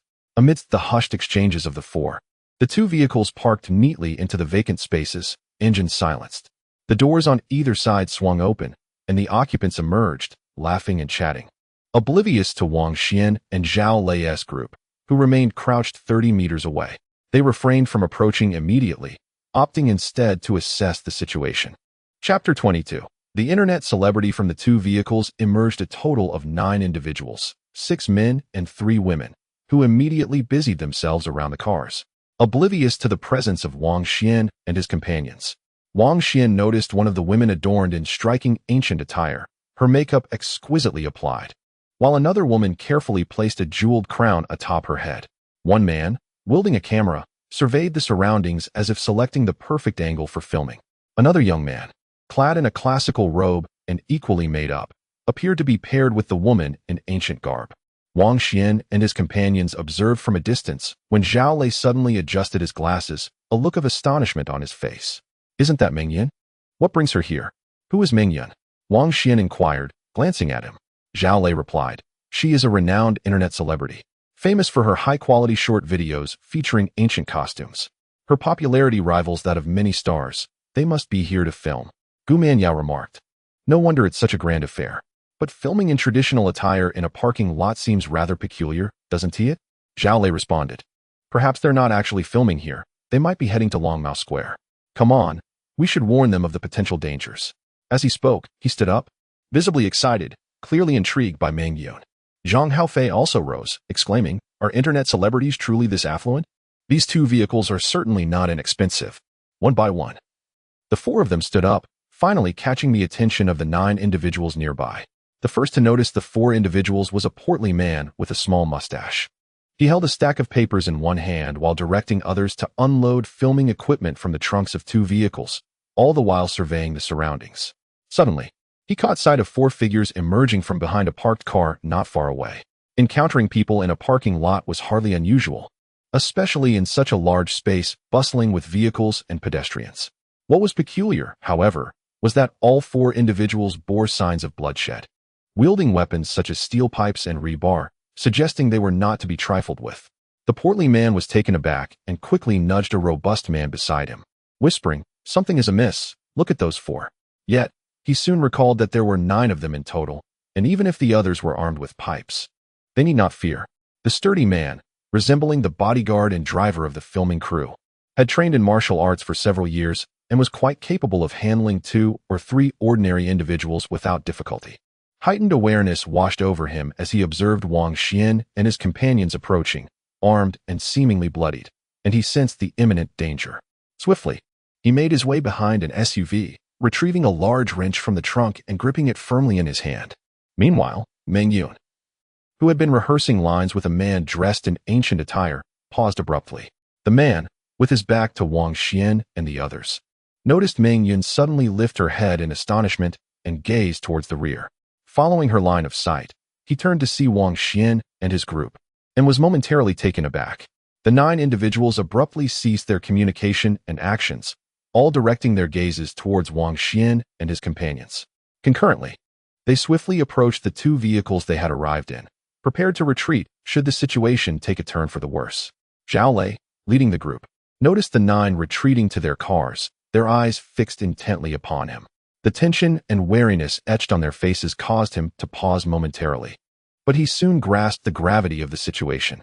He quickly spread his hands in a gesture of peace and raised his voice, saying, "Please, do not be alarmed. We mean you no harm and harbor no ill intentions." Ironically, his attempts at reassurance only heightened their vigilance. A burly man wielding a large wrench approached the vehicle, while a portly director with a small mustache, overseeing the shoot, whispered urgently to the three young women, "Hurry, get in the car. These individuals may provoke trouble. If anything goes awry, call the authorities immediately." Dream Yun nodded in agreement, hastily joining her companions in the vehicle, alongside a man adorned in traditional attire. "What do you want? Who are you?" The burly man confronted Zhao Lei. Upon noticing the wrench in Zhao Lei's grasp and recalling his prowess, the director and several others visibly relaxed.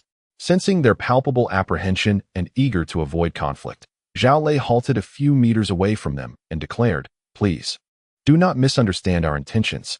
We wish to inform you that this area is perilous. If you possess any means of self-defense, I urge you to take them up and, ideally, board the vehicle without delay." Upon hearing Zhao Lei's words, the burly man furrowed his brow, exchanging glances with the director and the other men behind him, contemplating whether Zhao Lei's mental state was somewhat askew. One of the young women seated within the vehicle whispered to Meng Yun, "Sister Meng Yun, do you think we should contact the authorities? I have an unsettling feeling about this individual." Meng Yun reassured her, "Do not worry. With Brother Tai here and our numbers, we shall be safe."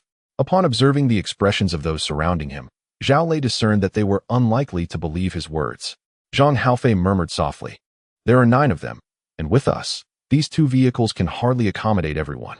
Although Wang Xuan and Zhao Lei, along with 2 others, wielded steel pipes and similar weapons, Brother Tai harbored no fear. Rather, he found the situation somewhat amusing.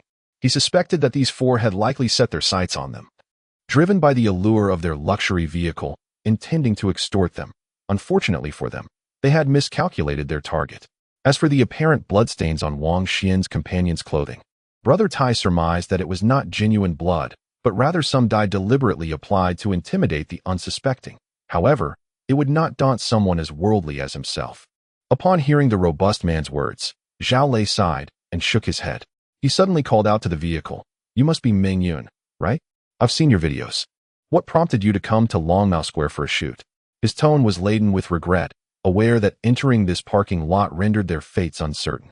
No matter how renowned she was as an internet celebrity, in this place, her life would hold no more value than that of an ordinary person.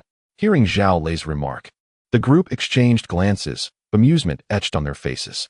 It appeared that this individual was indeed a fan of Meng Yun, and it seemed he was attempting to capture her attention through theatrics, inadvertently instilling fear in them instead. Dream Yun sat within the confines of the vehicle, hearing Zhao Lei call out to her. However, she chose to remain unseen. Observing through the car window the sight of Zhao Lei and his 3 companions wielding metal pipes and other implements of intimidation, even though they were her fans, their behavior filled her with revulsion. Chapter 23. The confrontation. The portly man managed to force a semblance of a smile, his tone polite, yet somewhat stilted as he remarked, "I can understand the excitement of seeing Dream Yun, but we must attend to our duties now. Dream Yun would prefer not to be disturbed, so I kindly ask you for to leave." Zhang Haofei, growing impatient, retorted, "What nonsense is this about Dream Yun and Dream Yu? I feel no excitement at all. If you don't believe us, then so be it. There's a saying, a good word is hard to persuade a dead ghost. If you wish to court disaster, who can you blame? All we need is for you to hand over this vehicle." As he spoke, he pushed past Zhao Lei and strode purposefully toward the luxurious car before him. He could scarcely believe his ears. There were 9 of them, and it was broad daylight. Did these 4 truly intend to seize their vehicle? Even if they succeeded, a simple phone call to the authorities would have them apprehended before they could exit the parking lot. This was absurd in the extreme. He had never encountered such audacious thieves. Were they mad? "Call the police," Dream Yun whispered to the girl seated beside her. She had no desire to engage further with these lower-class individuals. Contacting the authorities seemed the most prudent course of action. The girl, her assistant, had already grasped her phone, ready to make the call. Upon receiving Dream Yun's instruction, she promptly attempted to dial emergency services. Alas, the call could not connect. The signal in this parking facility was woefully inadequate. The female assistant swiftly realized that there was no signal on her phone. Zhang Haofei's arrogance infuriated them. Several individuals in the vehicle attempted to call for help, only to discover the absence of any signal, rendering their phones useless. However, they attributed this to the poor reception in the parking garage and thought little of it. Having acquired 3 white scales, his speed, strength, and reflexes had surpassed those of an ordinary person. He had even slain the terrifying scaled creature, so how could he possibly regard the individuals before him? Ignoring Tai Gu completely, he advanced forward, seemingly on a collision course with the obstructing Tai Go.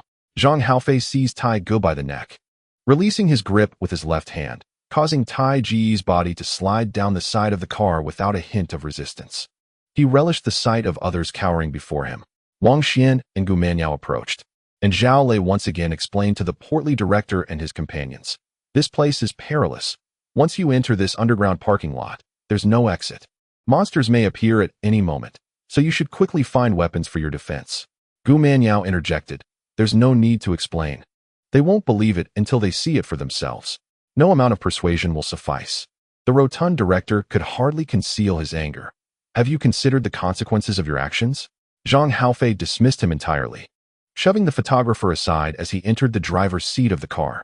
Meng Yun and her assistant, their faces pale, exited the vehicle. Even the formidable Tai Gu had been effortlessly subdued by them. Although they outnumbered their opponents, they were cowed and hesitant to take action. Zhang Haofei caressed the genuine leather steering wheel, murmuring, "Goodness, a luxury car truly feels different." Zhao Lei observed Meng Yun as she exited the vehicle. His lips moved as if to speak, yet he found himself at a loss for words that might convince her. Gu Manyao tugged at him, saying, "Stop dawdling. Get in the car." The four of them fit perfectly into one vehicle, ready to transport the provisions they had just gathered, ensuring they could endure several days here without issue. Zhao Lei felt a pang of sympathy, realizing the peril these individuals would face should they encounter the monsters lurking nearby. Their fate would likely be grim. Resolving to make one last effort, he turned to Meng Yun and implored, "Would you consider joining us? Our car can accommodate one more person, and remaining here is truly perilous. I am not deceiving you. This parking lot harbors creatures capable of murder. My two dear friends have already perished. Do you see the bloodstains on us? They are remnants of our battles with those monsters." As he spoke, he began to lift his shirt, intending to reveal his abdomen to demonstrate the severity of his past injuries, hoping to lend credence to his words. However, upon exposing his belly, he realized that there were no wounds, not even a scar remaining. Zhao Lei recalled the extraordinary ability he had acquired after obtaining the white scales, which allowed him to expedite the healing of his injuries. Meanwhile, Meng Yun and her female assistant recoiled in fright at Zhao Lei's sudden action, mistakenly believing he had succumbed to primal instincts and intended to assault them. The portly director and several male cameramen, though somewhat intimidated by Zhao Lei and his companions, nonetheless gathered around to shield Meng Yun and the other women. Should their adversaries truly harbor ill intentions, they resolved to fight valiantly. Despite the knowledge that they might not prevail, this modicum of courage remained within them. Upon witnessing their reaction, Zhao Lei relinquished his grip and lowered his garment, a look of disappointment clouding his features. "I had intended to show you the scars I bear, but it seems, never mind. It appears that no amount of explanation will sway your beliefs." Chapter 24. The scorpion-tailed lizard Zhao Lei ultimately relinquished his attempts at persuasion, shaking his head slightly as he entered the vehicle. Zhang Haofei occupied the driver's seat and cast a fierce glare at the portly director. "Hand over the car keys." He discerned that this group seemed to rally around the plump director. The director glanced at Tai Gu and instructed, "Give him the car keys." Zhang Haofei's prowess sparked doubt within the director. The behavior of these four individuals was decidedly unusual. What kind of robbers would act in such a manner, given his skills? Acquiring wealth would be a trivial endeavor, whether as a bodyguard for the elite or through participation in mixed martial arts or boxing competitions. Taiga felt increasingly uneasy, questioning whether the four had spoken the truth. As he closed the car door and started the engine, he chose not to elaborate further. Upon hearing Tai Ji's words, Zhao Lei interjected, "What I said is entirely truthful. This place is exceedingly perilous, and you must all exercise caution." Zhang Haofei curled his lip dismissively, unimpressed by Zhao Lei's overly cautious demeanor. As they drove away, the portly director wiped the cold sweat from his brow and urged, "Quickly, call the police." While speaking, he took out his phone, but to his dismay, there was no signal at all. The reception on this underground level was dismal, rendering even emergency calls impossible. "We must drive out of here," the photographer beside him interjected. Iron Brother's expression was complex as he suddenly urged, "Everyone, quickly get in the car. These four individuals are rather peculiar, and their words are strange. It is wiser to err on the side of caution." He brandished a wrench and made his way towards another SUV. The young man clad in ancient attire could not help but scoff at this statement, saying, "Iron Brother, you can't possibly believe the ramblings of these lunatics. Iron Army was the name of Iron Brother, and among these individuals, only the chubby director possessed both age and experience that surpassed his own, hence addressing him by his name. The cardboard boxes contained provisions such as ham sausages, bread, and biscuits, along with 4 cases of mineral water, essential supplies that they naturally had to take along. Gu Manyao observed Zhao Lei, who was busy moving items, yet couldn't resist glancing towards another direction, and she chuckled softly. Zhao Lei, are you still pining for that internet celebrity? I never pegged you as such a lovesick fool. But it's futile. She wouldn't believe a word we say. Zhao Lei sighed and replied, no, I am contemplating something. Gu Manyao inquired, what is it? At that moment, a large lizard, measuring 2 to 3 meters in length, adorned with scorpion-like barbs and a distinct white scale on its forehead, plummeted from above, landing on the roof of the car, startling Zhao Lei. Finally, it has arrived. Zhang Haofei and Zhao Lei simultaneously noticed the scorpion-tailed lizard that had suddenly plummeted onto the roof of their vehicle. A sinister smile gracing their faces as they gripped steel pipes and lunged towards the creature. At that very moment, from between the parked cars, several scorpion-tailed lizards sprang forth, no fewer than 6 or 7, encircling them as they lunged towards Wang Xuan and his companions. Unlike the wolf-headed, 8-bodied monstrosities they had encountered before, this scorpion-tailed lizard was an unprecedented sight, a wholly new breed of creature. Wang Xuan tightened his grip on the steel rod, pivoting to confront the scorpion-tailed lizard that charged at him. While transporting supplies, they had remained vigilant of their surroundings. Thus, the sudden appearance of these unfamiliar scorpion-tailed lizards, though shocking, was not unexpected. They promptly retaliated. Almost simultaneously, a piercing scream echoed from 30 meters away, followed by a series of horrified shouts and cries.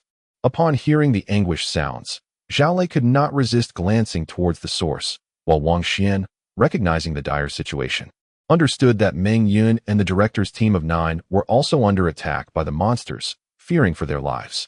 However, with the creatures surrounding them, their own safety was paramount, rendering any attempt to rescue those in peril futile.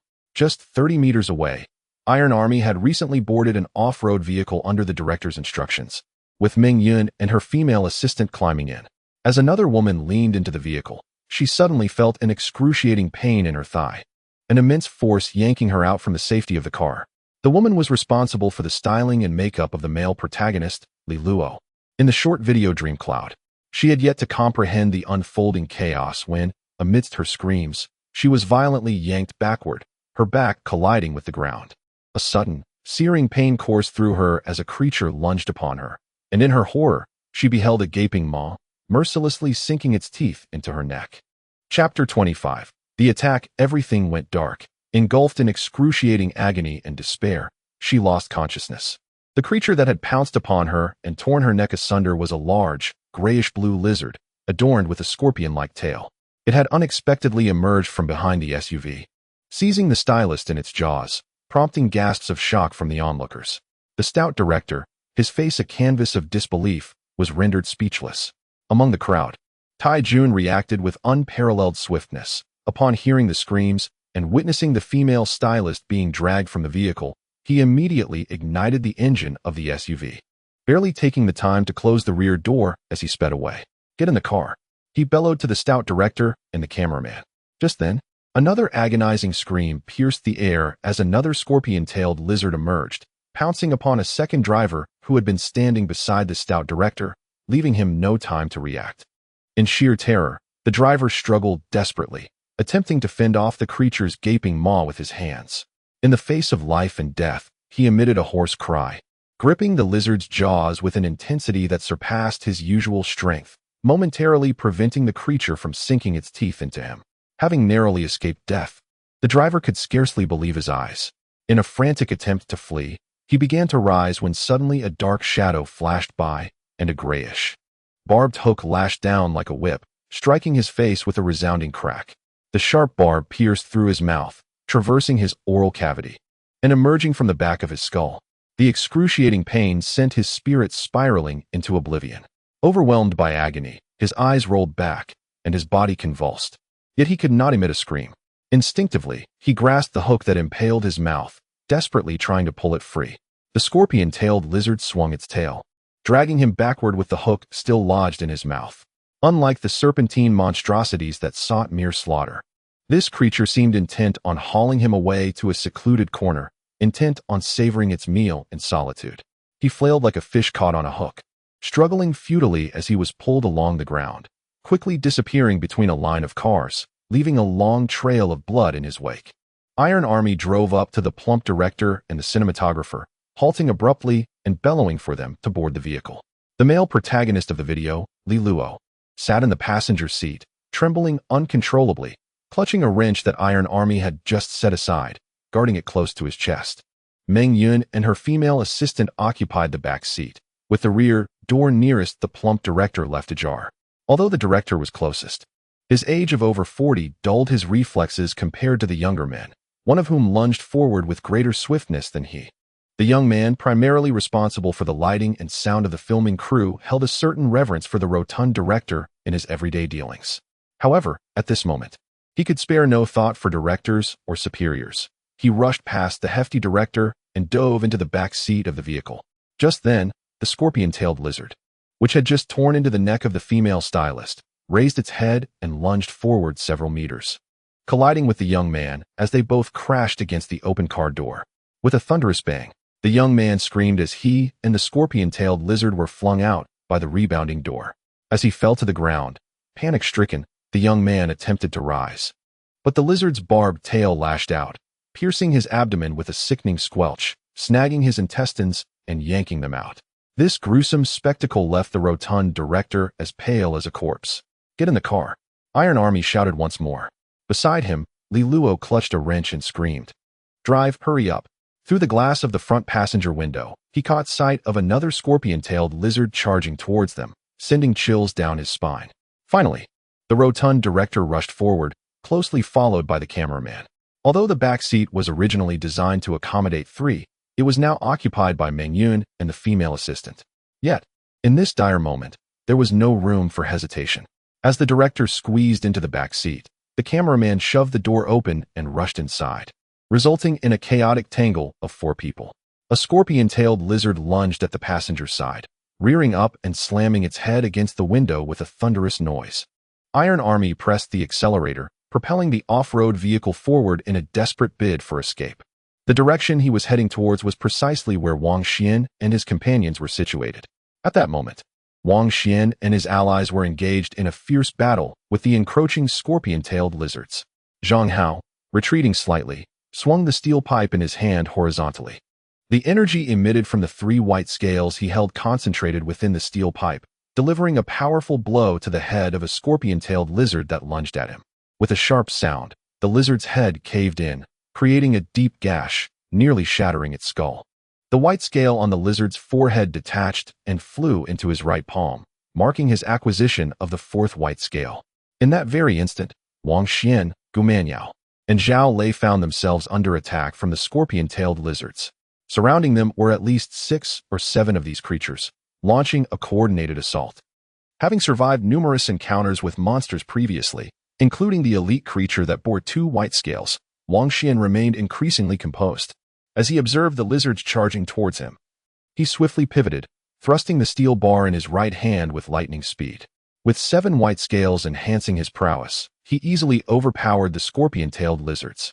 With a swift motion, the sharpened steel bar pierced through the head of the advancing lizard, entering through its left eye and emerging at an angle from its right forehead. The lizard opened its mouth, emitting a high-pitched shriek, its tail lashing out with sharp hooks. To Wang Xuan, the speed of the incoming hook appeared sluggish. He deftly sidestepped, yanking the steel bar free, which was now stained with blood and still attached to the lizard's massive eyeball. Chapter 26. 9 scales with a powerful kick. He sent the massive lizard, measuring 2 to 3 meters in length, tumbling through the air. Simultaneously, another scorpion-tailed lizard lunged at him, its gaping maw poised to sink its teeth into Wang Xuan's thigh. In a fluid motion, he pivoted, swinging a steel rod horizontally with precision. It struck the lizard's mouth with a sharp crack, blood splattering forth as 3 of its teeth shattered, and its jaw was split open, eliciting a hoarse shriek of agony from the creature. Without hesitation, Wang Xuan followed up with a second and then a third strike, targeting the lizard's head, mouth, and nose. Each blow sent blood spraying, the lizard's snout crumpling, its eyeball bursting, and its mouth becoming a gruesome mess of flesh and blood, revealing deep gashes across its skull. With a final, resounding crack, its head was completely obliterated, a vivid spray of red and white erupting in all directions. Faced with Wang Xuan's overwhelming strength and speed, the scorpion-tailed lizard was utterly defenseless, unable to wield its barbed tail in retaliation. A flash of white light erupted as its head exploded, causing the white scale on its forehead to peel away and soar into Wang Xuan's outstretched hand. The 7 petals that had previously rested in his palm swelled to 8. Almost immediately, another flash of white light followed, as the very lizard he had impaled with the steel rod convulsed for a moment before succumbing to death. Its forehead scale flew toward him, merging seamlessly into his palm. Within, the petals of the white flower transformed into 9, unfurling together like a magnificent bloom, radiating an indescribable sense of wonder.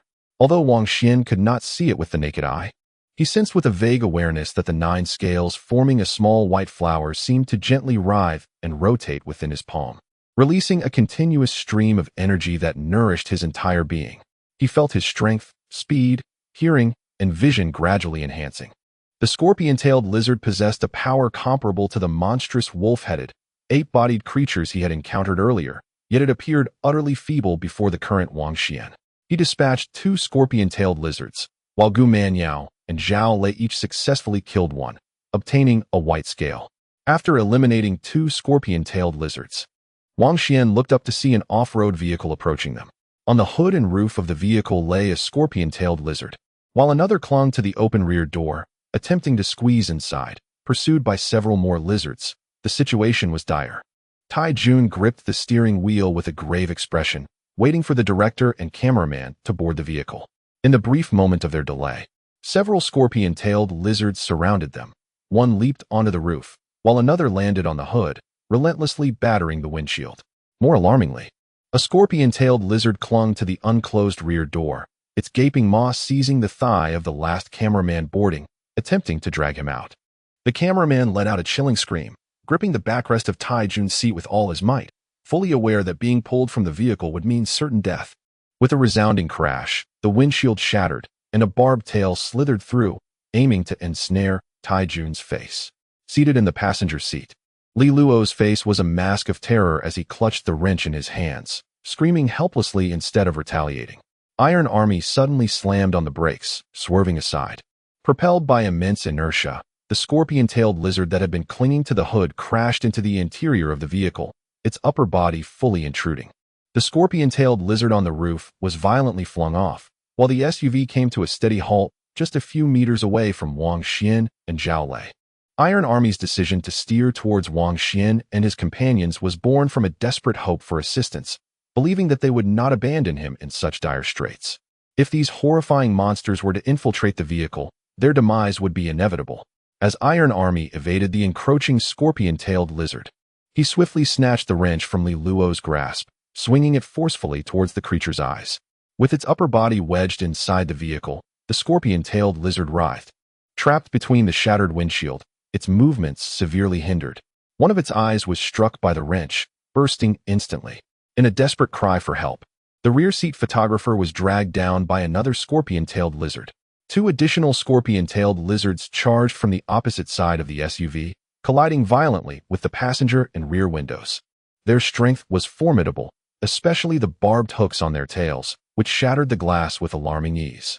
Upon witnessing the photographer being seized by a scorpion-tailed lizard and pulled from the vehicle, Zhao Lei rushed forward.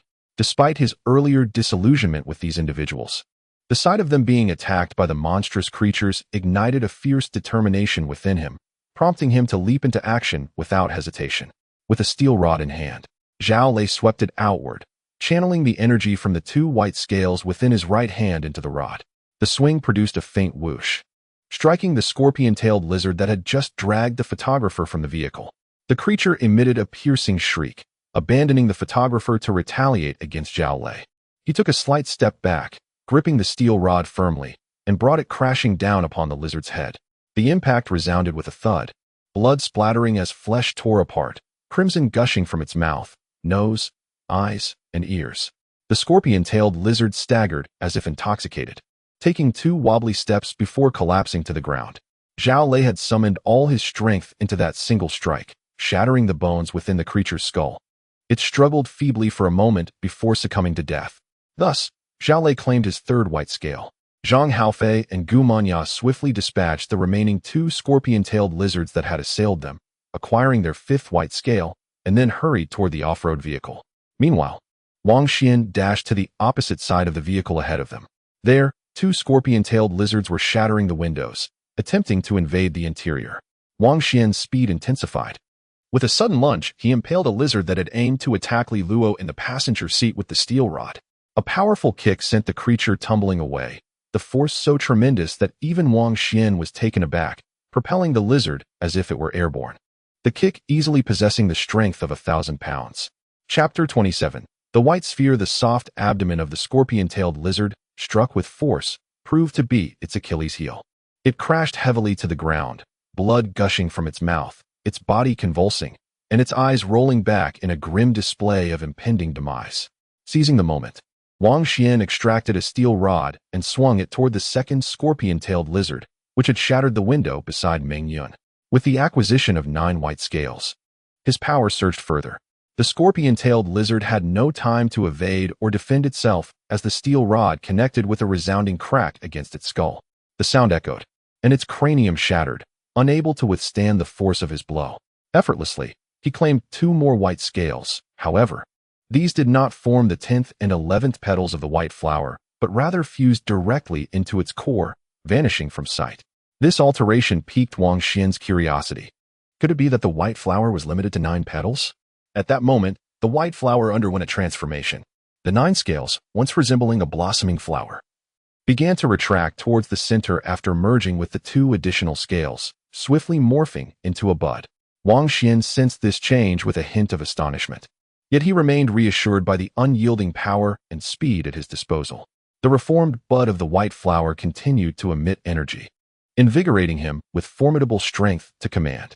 Meanwhile, the scorpion-tailed lizard, having lost one eye to an iron wrench wielded by the Iron Army, was now in a frenzied state, thrashing about with its gaping maw, seeking to bite anything within reach. In the passenger seat, Li Luo grasped a cushion behind him, curling into a ball and shielding himself with it.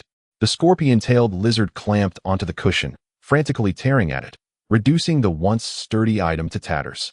Its fillings scattering in all directions. Iron Army wielded a wrench, summoning all his strength to strike down upon the creature's head. Suddenly, the scorpion-tailed lizard was propelled outward, and Iron Army realized it was not retreating of its own accord, but rather being yanked out by Wang Xuan, who had grasped its tail. Wang Xuan pulled the lizard from the vehicle and, with a swift motion, hurled it onto the ground beside them. With a resounding thud, the lizard's head collided with the earth, flesh and blood erupting in a gruesome display, and it was instantaneously slain. Iron Army watched in astonishment as Wang Xuan effortlessly lifted the massive creature with a single hand, as if it were weightless. He was profoundly shaken. Who were these 4 individuals? Their ability to effortlessly hunt such terrifying monsters was beyond belief. Had he not witnessed it with his own eyes, he would have found it utterly implausible. Having practiced Sanda for several years, he understood that systematic, professional training could elevate one's striking skills far above those of an average person. Although he had not trained rigorously in recent years, his skills still allowed him to easily handle 2 or 3 ordinary men. Furthermore, some internationally renowned professional fighters could even defeat 10 untrained opponents in a bare-handed confrontation. Yet, regardless of one's prowess, they remained mere mortals, and the 4 before him exuded an aura that felt almost superhuman. Iron Army could scarcely fathom how they achieved such feats. Wang Xuan gazed at the scorpion-tailed lizard he had just struck down, its skull shattered, from which a white scale erupted and embedded itself within his right palm. This marked his acquisition of the 12th scale. Like the 2 preceding scales, this white scale seamlessly integrated, causing the 9 blossoming scales to gently writhe, siphoning its essence and gradually exhibiting signs of transformation, subtly hinting at a circular form. Zhang Haofei and Gu Manyao rushed over, each dispatching a scorpion-tailed lizard and claiming their 6th white scale. The 3 lizards that had been pursuing the off-road vehicle seemed to sense impending danger and abruptly turned to flee, swiftly vanishing from sight. This was the first time they had witnessed monsters exhibiting fear and the instinct to escape since their encounter with the creatures. Gu Manyao nodded in acknowledgement, feeling a tinge of surprise at the lizard's behavior. Approaching the vehicle, She observed the photographer sprawled on the ground, his thigh wounded by a bite, although he had not succumbed. His injuries appeared quite severe, and the situation was far from optimistic. He is gravely injured. Please assist him with first aid, Gu Yao instructed, glancing at the plump director and his female assistant seated inside the vehicle. Despite the temporary reprieve from danger, the expressions of those inside remained fraught with fear. Upon hearing Gu Yao's words, the director stirred from his daze and hurriedly exited the vehicle. Tai Jun, Li Luo, Meng Yun, and the female assistant promptly followed suit. As they stepped out, they immediately expressed their profound gratitude to Wang Xuan and his companions. Meng Yun, shedding her previous haughtiness, now bore a countenance of shame. Earnestly conveying her appreciation, Zhao Lei waved his hand dismissively, saying, "Let us set aside those matters for now. Our immediate priority is to save lives." He referred to the severely injured photographer lying on the ground. Tai Jun crouched down and swiftly bandaged the wound on the photographer's thigh, his technique exhibiting a remarkable familiarity akin to that of a seasoned professional. The photographer's condition was dire. He required urgent transport to a hospital, lest. Tai Jun gazed at the semi-conscious photographer, a grave expression etching his features. Wang Xuan, observing in silence from the side, was attuned to the subtle changes in the scales within his right hand. These scales fused together, gradually taking the shape of a pristine white sphere. Its surface adorned with intricate patterns formed from the merging scales, resembling a finely crafted artifact. Within this white sphere, he could faintly perceive a fluctuation of energy. Tai Jun, unable to comprehend, looked up at him. However, Zhang Haofei, disinterested in providing an explanation, turned and strode towards the luxurious sedan parked behind. The portly director clutched his phone tightly, incessantly dialing, his frustration mounting as he wondered why there was still no signal. Beads of sweat dotted his anxious visage. Not just him, but Li Luo and the female assistant were also repeatedly attempting to connect calls, clinging to the hope of establishing communication. "Cease your attempts to call. There is no signal here," Zhao Lei interjected, unable to contain himself. "We must hasten to the vehicle and leave this place. The remnants of numerous monstrous corpses may attract new horrors." Upon hearing Zhao Lei's words, the group's expressions shifted dramatically.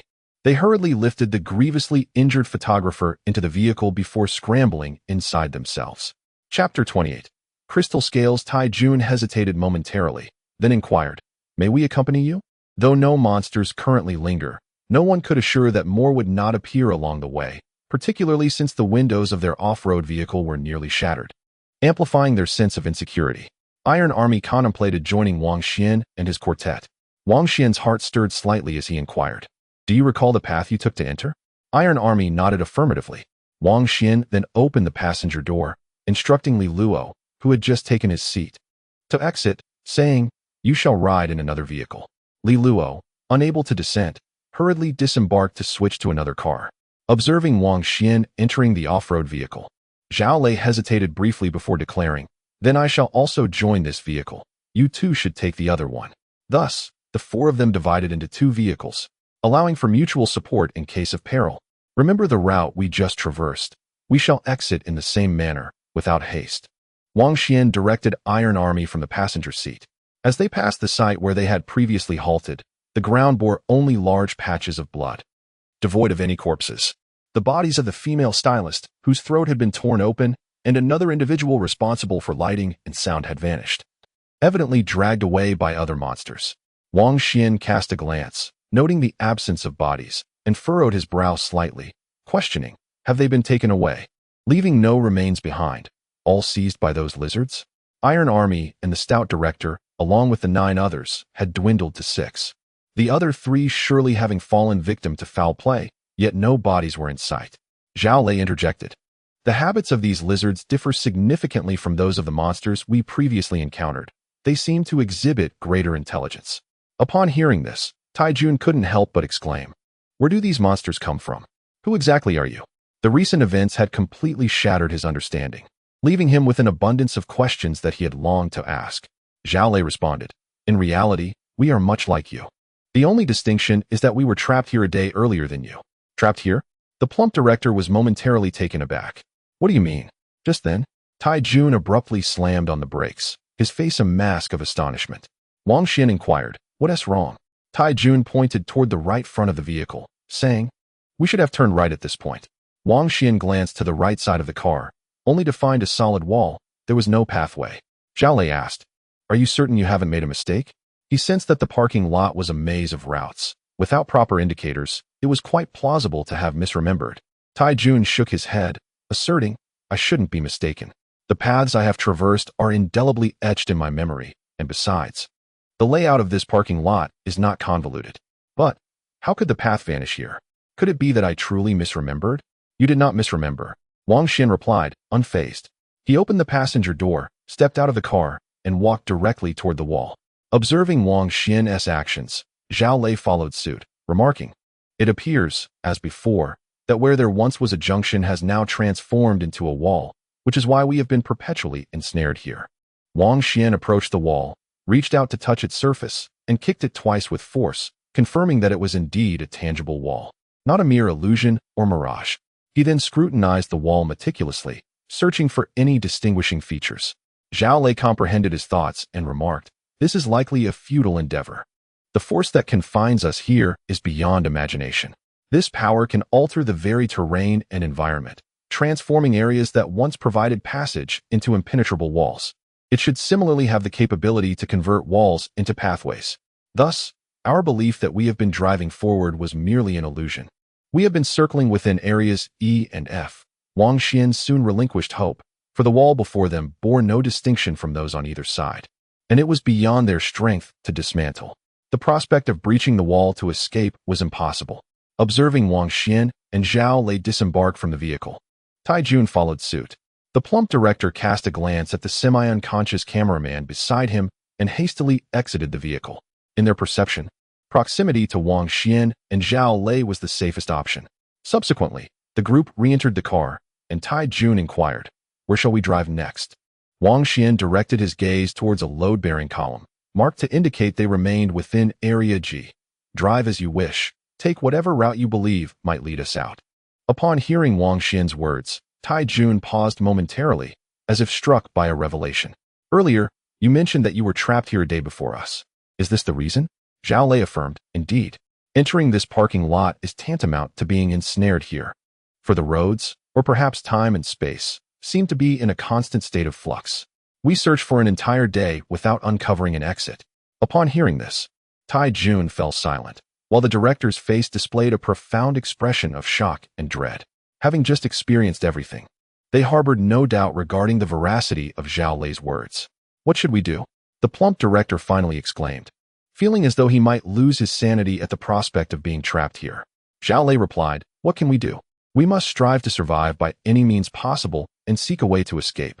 Tai Jun remained more composed than the plump director, taking 2 deep breaths before stating, "So your newfound prowess is also connected to this place?" Wang Xuan responded, "Here, by hunting those monsters, one can gain strength."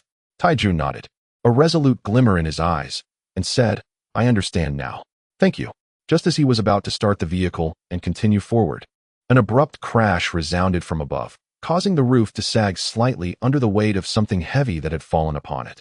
The sudden noise startled the occupants of the car, particularly the plump director, who yelped in fear. Almost simultaneously, a flurry of scorpion-tailed lizards darted out from between the parked cars in the left front, their mouths agape as they emitted piercing shrieks, charging frantically towards them on the road. "So many?" Zhao Lei, seated in the back, stretched his neck to peer forward, a look of astonishment crossing his face.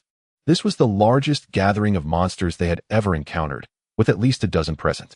Tai Jun gripped the steering wheel tightly, his eyes glinting with a fierce intensity.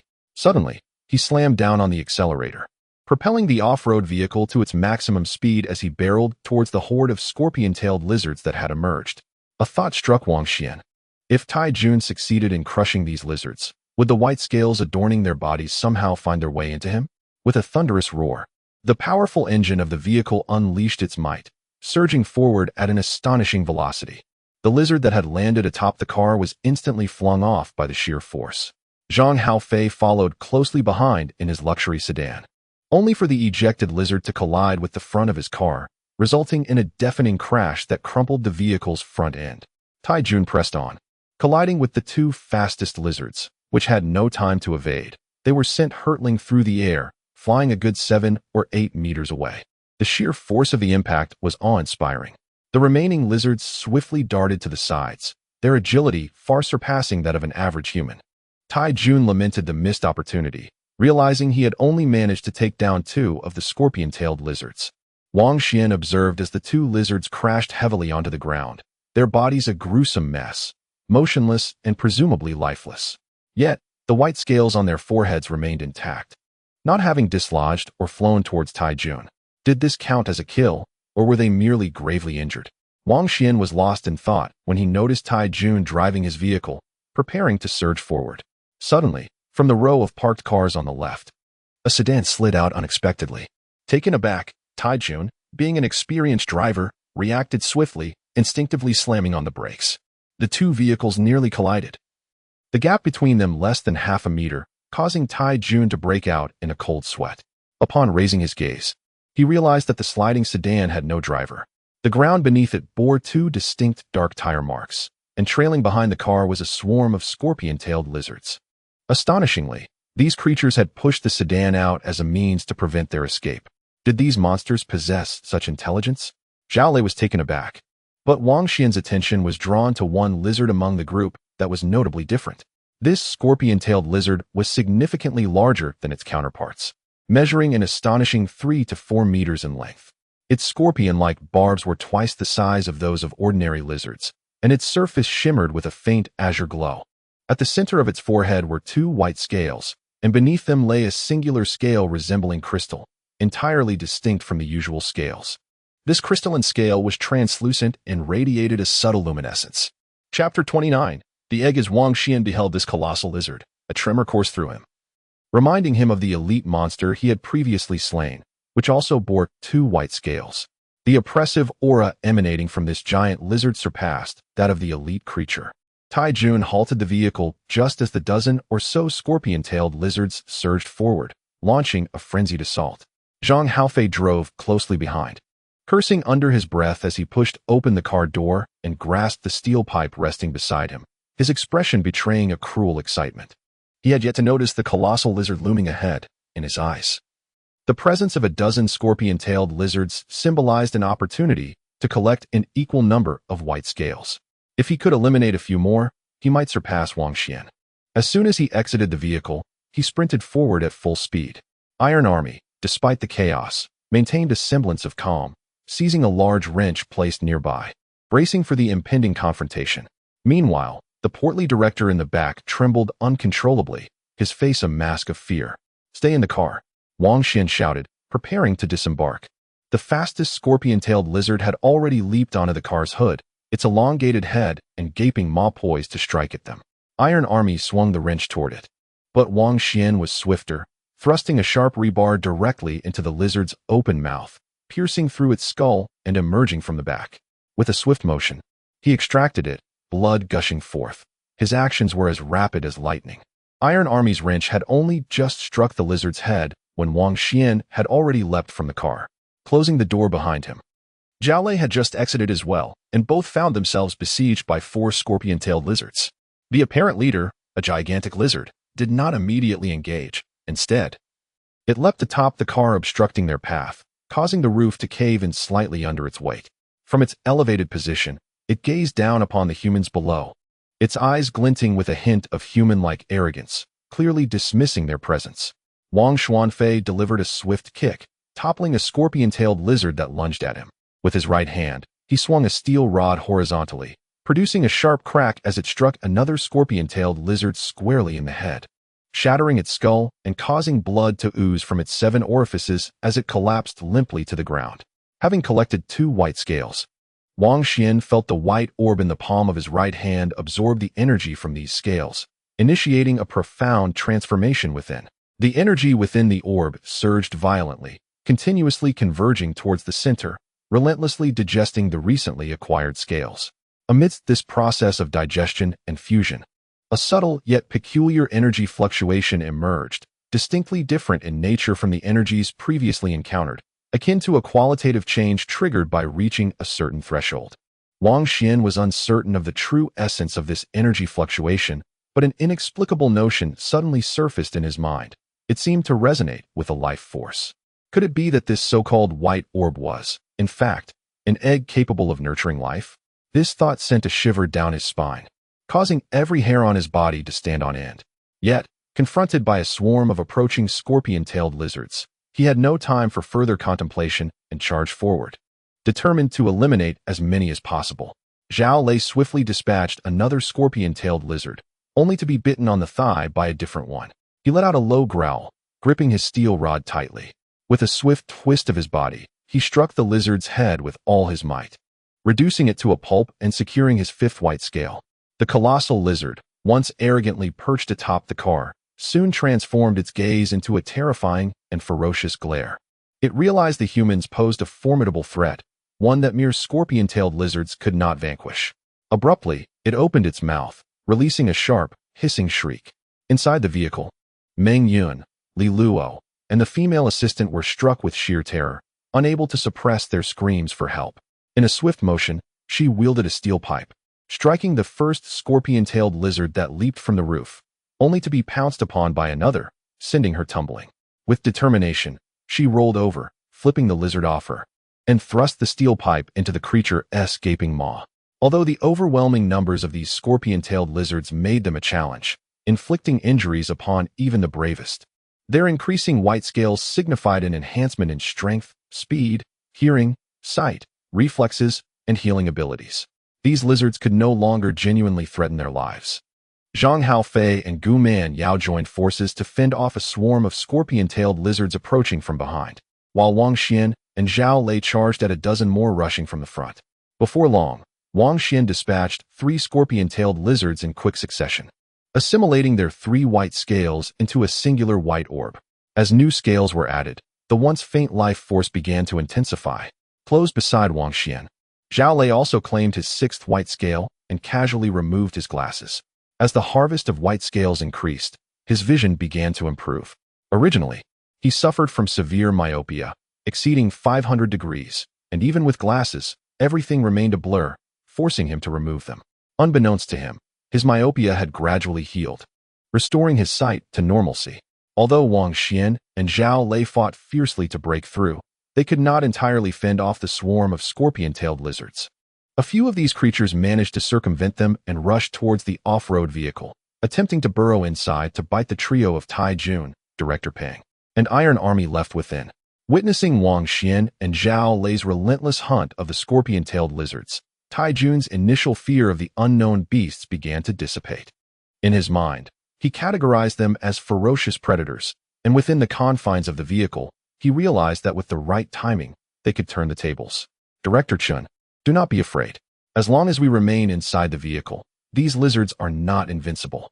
Just as Tai Jun uttered these words, a scorpion-tailed lizard appeared on his left, rising upright and thrusting its head through the driver's side window, aiming to bite him. Anticipating this, Tai Jun swiftly struck down with a wrench.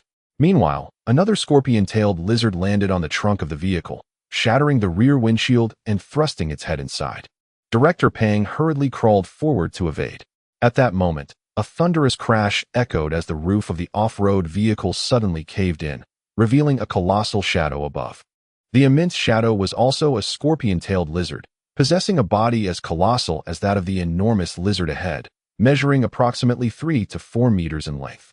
Its forehead bore 2 white scales, the sole distinction being the absence of the singular white crystal scale upon its brow. Upon hearing Zhao Lei's anguished scream, Wang Xuan discerned that the situation was dire and immediately turned to flee. At that moment, the gigantic lizard, adorned with crystal scales atop the car's roof, finally sprang into action. With a thunderous crash, the already partially collapsed roof of the car caved in entirely. The gigantic lizard leaped into the air with a terrifying momentum and velocity, soaring several meters before crashing heavily back to the ground. Its 4 claws dug into the earth, leaving behind several white streaks, before it charged forth like a frenzied bull, its ferocity and strength so overwhelming that Wang Xuan felt compelled to avoid a direct confrontation. Wang Xuan was knocked to the ground, and the scorpion-tailed lizard let out a fearsome roar, opening its massive jaws in an attempt to bite him. Beast, Wang Xuan muttered under his breath, swinging the steel rebar in his right hand with explosive force. The power of the swing was astonishing. The rebar whistled through the air, and with a single strike, It obliterated the scorpion-tailed lizard's head, splattering its white brain matter across the ground. In that very instant, the colossal lizard charged forward, swiping its foreleg and effortlessly tossing aside the scorpion-tailed lizard that stood in its path. With a mere flick, the scorpion-tailed lizard, weighing 1 to 200 pounds, was sent soaring through the air like a severed kite, the sheer force of it causing Wang Xuan's scalp to prickle. With a claw, he pried open the recently decapitated head of the scorpion-tailed lizard. The massive reptile reared back, and Wang Xuan sensed impending doom as a shadow flickered before his eyes. Without a moment to rise, he rolled along the ground. A loud thud echoed as sparks flew from the earth. The enormous lizard's formidable hook, emanating a faint azure aura, struck the very spot where he had just fallen, creating a small dent in the hard surface. Having missed its target, the giant lizard lunged forward, its forepaw extending rapidly towards him. Wang Xuan gripped a steel rod in his right hand and swung it with all his might. The impact resonated with a deafening crash as the rod collided with the creature's claw, eliciting a furious roar from the monstrous beast.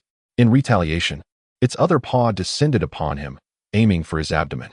Despite his vigorous strike, he failed to shatter the lizard's claw, and the force reverberated through his arm, leaving it numb and sore. The steel rod, unable to withstand the strain, bent under the pressure. Wang Xuan gasped in shock. The creature before him was utterly terrifying.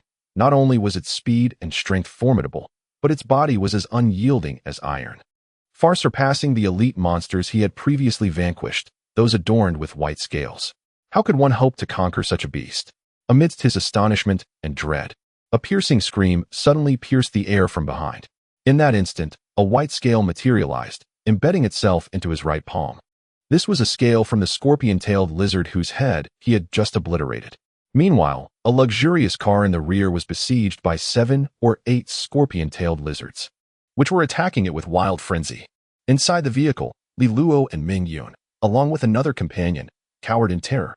Zhang Haofei and Gu Manao charged forward, swiftly eliminating several scorpion-tailed lizards. Suddenly, a massive shadow loomed overhead, as a gigantic scorpion-tailed lizard leapt down from the overhead beam, landing atop the trunk of a car, causing it to sag slightly under its weight. This colossal creature bore 2 white scales prominently on its forehead, marking it as an elite monster. With a single motion, it swung its tail hook, producing a sharp crack that shattered the car's rear windshield. The hook penetrated inside, ensnaring the shoulder of the female assistant seated within. She screamed in agony, and upon hearing her cries, Gu Manao sprang into action, deftly dodging the tail hook that was aimed at her. With her steel pipe held horizontally, she struck at the elite lizard perched on the trunk. Recognizing the lizard's 2 white scales, she understood it was far more formidable than its ordinary counterparts. Yet, she felt no fear. Having acquired 7 white scales herself, her strength surged with immense power, enabling her to confront this elite lizard head-on. With a resounding thud, the elite lizard turned and forcefully yanked, dragging the assistant from the vehicle. Simultaneously, it lunged forward, towering above Gu Manao, its tail hook once again swinging the assistant towards her as a weapon. Despite the assistant's considerable weight of at least 100 pounds, the elite lizard effortlessly wielded her as a projectile, leaving Gu Manao in a state of shock. She finally comprehended the true power of this elite lizard. It was far more terrifying than she had anticipated, standing as a singular threat far superior to a mere 10 ordinary scorpion-tailed lizards. She felt an overwhelming urge to retreat. But before she could, a sharp pain pierced her thigh. In her fixation on the terrifying elite lizard before her, she had neglected the lurking scorpion-tailed lizards behind her. One of them seized the opportunity and clamped its massive jaws around her thigh. Zhang Haofei swiftly dispatched another scorpion-tailed lizard, earning his 8th white scale. Noticing that Gu Manao seemed unable to handle the elite lizard and was now ensnared by one of the scorpion-tailed lizards, he recognized her peril and quickly maneuvered around the vehicle. His intention was not to rescue the female assistant, but to aid Gu Manao. However, as this thought crossed his mind, a sudden rush of wind alerted him to impending danger. He attempted to pivot and evade, but it was too late. A searing pain shot through his right waist as something penetrated him, exiting from the front. The agony made his hair stand on end, and he let out a primal roar before being yanked away by a tremendous force sent soaring through the air. As he spun in the sky, facing downward, he finally caught sight of yet another elite lizard adorned with 2 white scales, which had stealthily ambushed him from behind. Although he managed to dodge slightly, he could not entirely escape. Its tail hooked into the right side of his waist, latching onto a large chunk of flesh, lifting him as if he were a mere rag doll and hurling him toward a nearby vehicle. With a sickening sound, the tail tore away a bloody piece of meat, eliciting a harrowing scream from him as his vision blurred, teetering on the brink of unconsciousness. In that moment, the 8 white scales within his right hand erupted with a surge of potent energy, continuously converging on his wound, hastening the healing process. Zhang Haofei had just wrenched the barbed hook from his flesh when an elite lizard suddenly leapt towards him, colliding forcefully with his chest. The impact caused the luxurious sedan to emit a tremendous noise as it shifted half a meter. Zhang's chest caved in instantly, and he spewed forth a torrent of blood. Meanwhile, Wang Xuan faced an even more terrifying creature, the colossal lizard, far more fearsome than the elite lizard. The white scale he had recently acquired fused into the white orb nestled in the palm of his right hand, intensifying the life force within, surging with vitality. As if it were about to burst forth from the orb, suddenly, out of the corner of his eye, he caught a flicker of azure light, instinctively sensing danger. He braced himself against the ground and hurled the bent rebar in his grasp. With a resounding thud, the steel rod narrowly intercepted the colossal lizard's sweeping tail hook. The terrifying force reverberated through him, causing his fingers to tingle and his palm to split open, and the already bent rebar flew from his hand.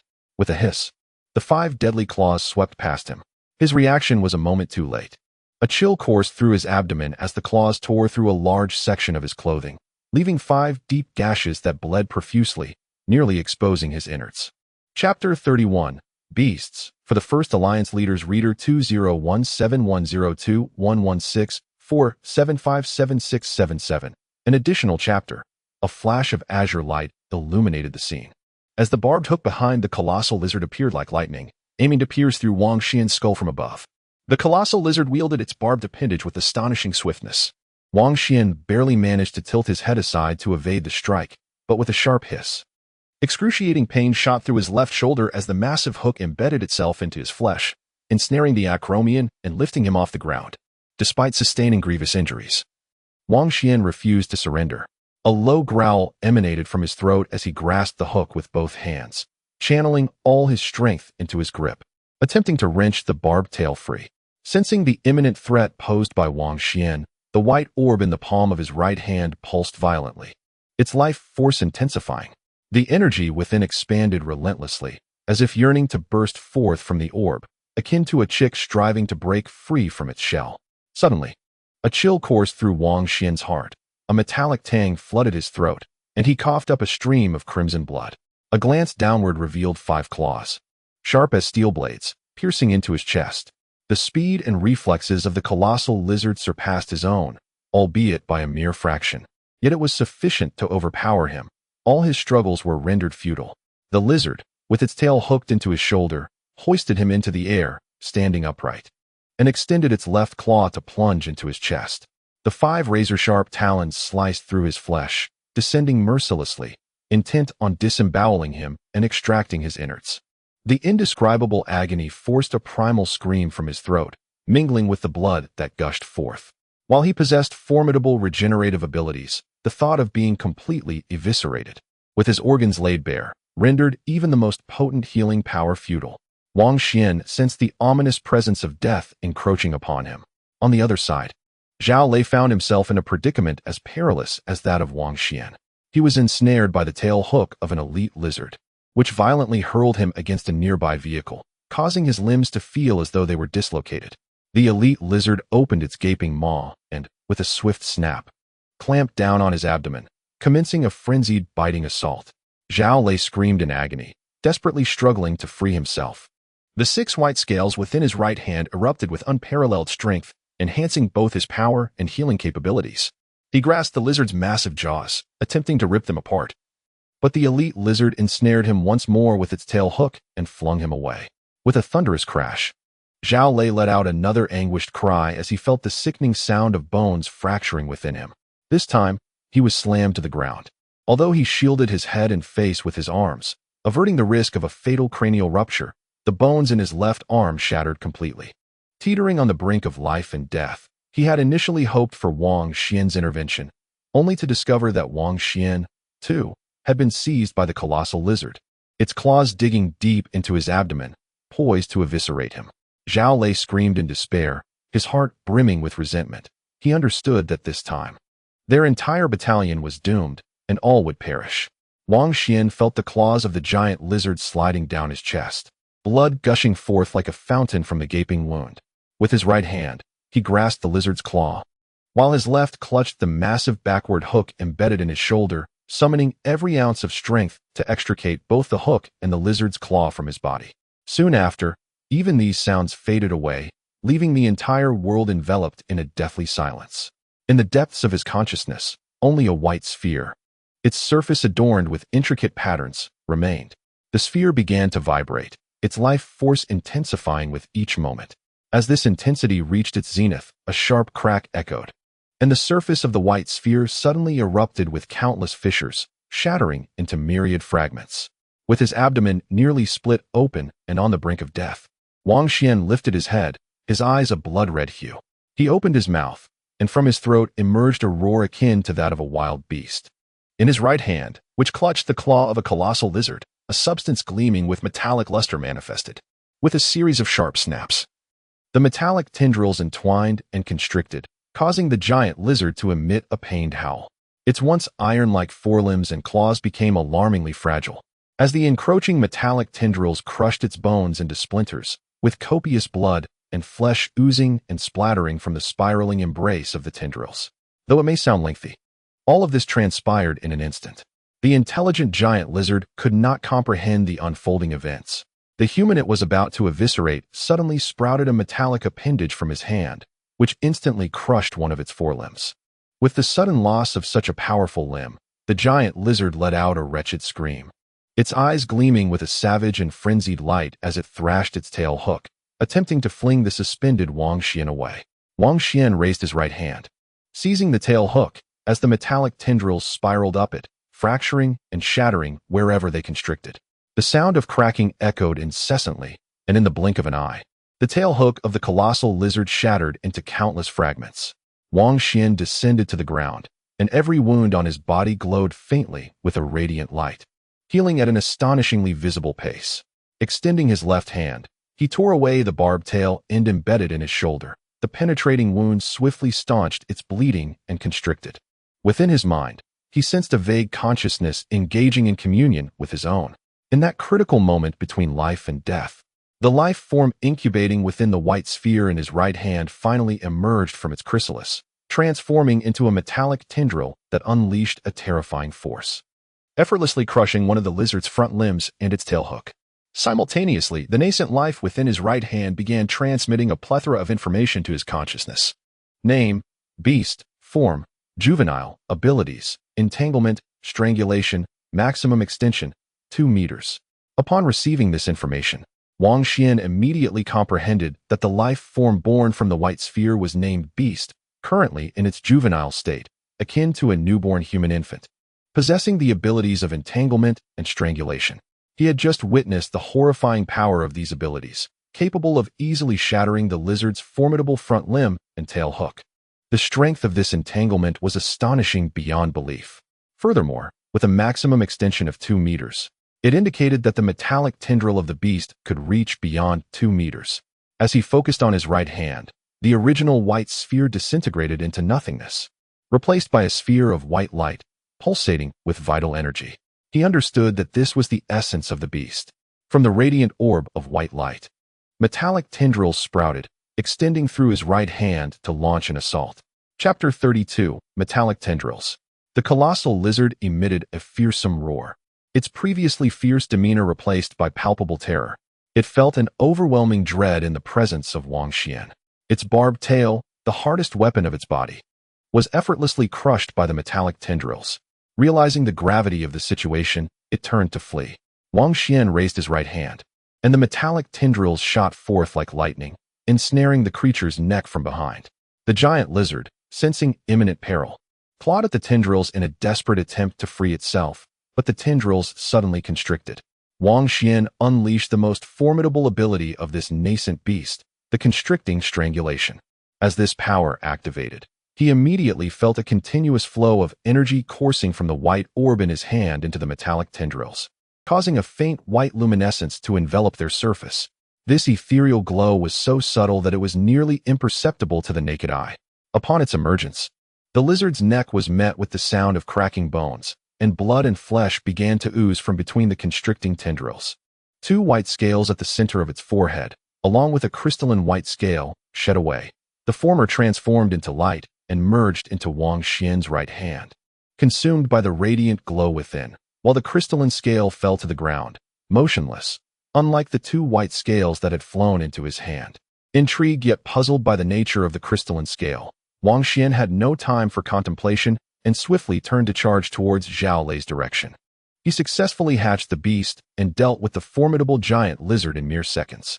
Zhao Lei found himself ensnared by the elite lizard's claws, violently slammed onto the ground, resulting in a fracture of the bones in his left arm. The elite lizard utilized its tail once more to hoist him up, this time swinging him towards a nearby vehicle.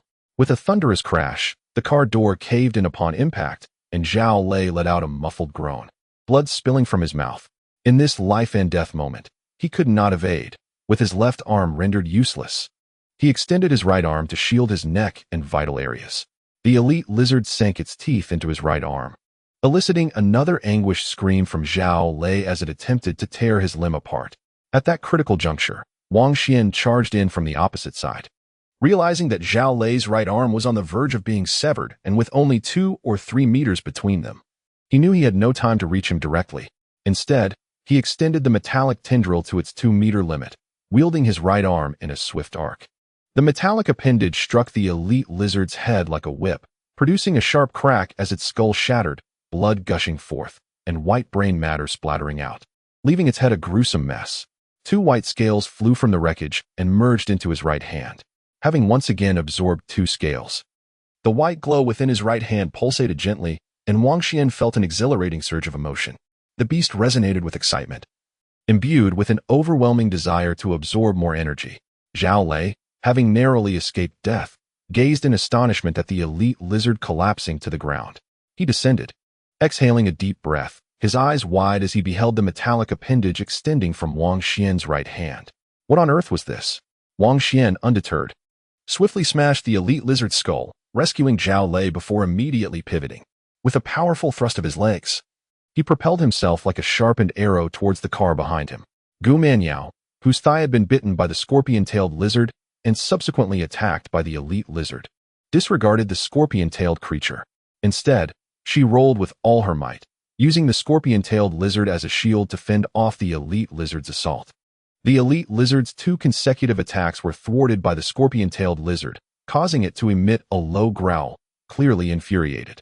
With a flick of its barbed tail, it ensnared the scorpion-tailed lizard and forcefully flung it aside. Seizing this opportunity, Gu Manyao rose to her feet. Although her thigh was wounded, the white scales within her body continuously released a potent energy, hastening her healing. She managed to push through the pain and sprinted at full speed in the opposite direction. Zhang Haofei endured relentless assaults. Large chunks of flesh were torn from his abdomen, and his chest caved in from the impact, several bones fracturing within. Blood gushed from his mouth as he rolled heavily to the ground. The elite lizard that had attacked him lunging forward, its gaping maw intent on snapping his neck. Although Zhang Haofei suffered severe injuries, he remained conscious, aware of his perilous situation. However, the gravity of his wounds rendered him sluggish, and he found himself unable to evade the imminent threat. As the maw of the elite lizard loomed before him, he braced himself, placing his hands against its gaping jaws in a desperate attempt to tear them apart. Suddenly, a chilling sensation gripped his abdomen. The lizard's barbed tail lashed out, piercing his belly and slicing downward. At that moment, Gu Manyao rushed forward, raising a steel pipe to strike the creature's head. Taken by surprise, the elite lizard was knocked off Zhang Haofei and sent tumbling away. Before her words could fully escape, Gu Manyao felt a tremendous impact against her back, the sound of breaking bones echoing within her. Blood erupted from her mouth as another pursuing elite lizard collided with her, sending her soaring through the air. Crashing to the ground, Gu Manyao struggled to rise, but as she attempted to lift her upper body, a searing pain pierced her chest, and darkness enveloped her, nearly rendering her unconscious. The elite lizard that had struck her appeared silently before her, its enormous jaws agape, ready to sink its teeth into her neck. A glimmer of despair flickered in Gu Manyao's eyes, yet she refused to surrender entirely, feebly raising her arms to shield her throat. Just as the lizard's maw grazed her arm, a dark figure descended swiftly, carrying with it a fierce gust of wind, landing a powerful blow upon its head with a resounding crack. Wang Xuan charged forth, gripping a metallic tentacle, delivering a strike to the elite lizard. The metallic appendage whipped through the air like a steel whip, creating a near-sonic boom, and the lizard's head, akin to fragile tofu, shattered upon impact, blood and viscera bursting forth in a gruesome spray. Chapter 33. Heavy casualties. Gu Manyao, still in shock, suddenly beheld Wang Xuan wielding a metallic tentacle, which he employed to obliterate the head of a formidable elite lizard in a single blow. Her eyes widened in astonishment. Zhang Haofei also witnessed the scene, his mouth agape, rendered speechless by the spectacle. The elite lizard emitted a horrific shriek, its eyes bulging, attempting to charge at Wang Xuan. However, Wang Xuan was swifter. He leaped into the air like a great bird, his right hand outstretched, seizing the lizard by its neck. The metallic tentacle coiled around it, accompanied by a series of sharp cracking sounds. The elite lizard froze, its eyes bulging from their sockets, blood oozing from its eyes, mouth, and nostrils. Having slain 2 elite lizards, for white scales detached from their foreheads, all of which were absorbed into Wang Xuan's right hand. The small orb of white light within greedily consumed these 4 scales, merging and digesting them, transmitting an increasingly fervent wave of exhilaration. With the death of the leading giant lizard and 3 elite lizards, the remaining scorpion-tailed lizards scattered in a panic, swiftly vanishing from sight. With the crisis averted and all the monsters fled, Wang Xuan retracted the metallic tentacle completely into his hand. He exhaled deeply, a wave of relief washing over him, only then realizing the fatigue that settled in his body, leaving him feeling drained and somewhat unsteady. Wang Xuan comprehended that while the power of the beast's metallic tentacle was indeed formidable, maintaining such immense strength demanded an unimaginable expenditure of energy and stamina. Fortunately, he had just fused 4 white scales together.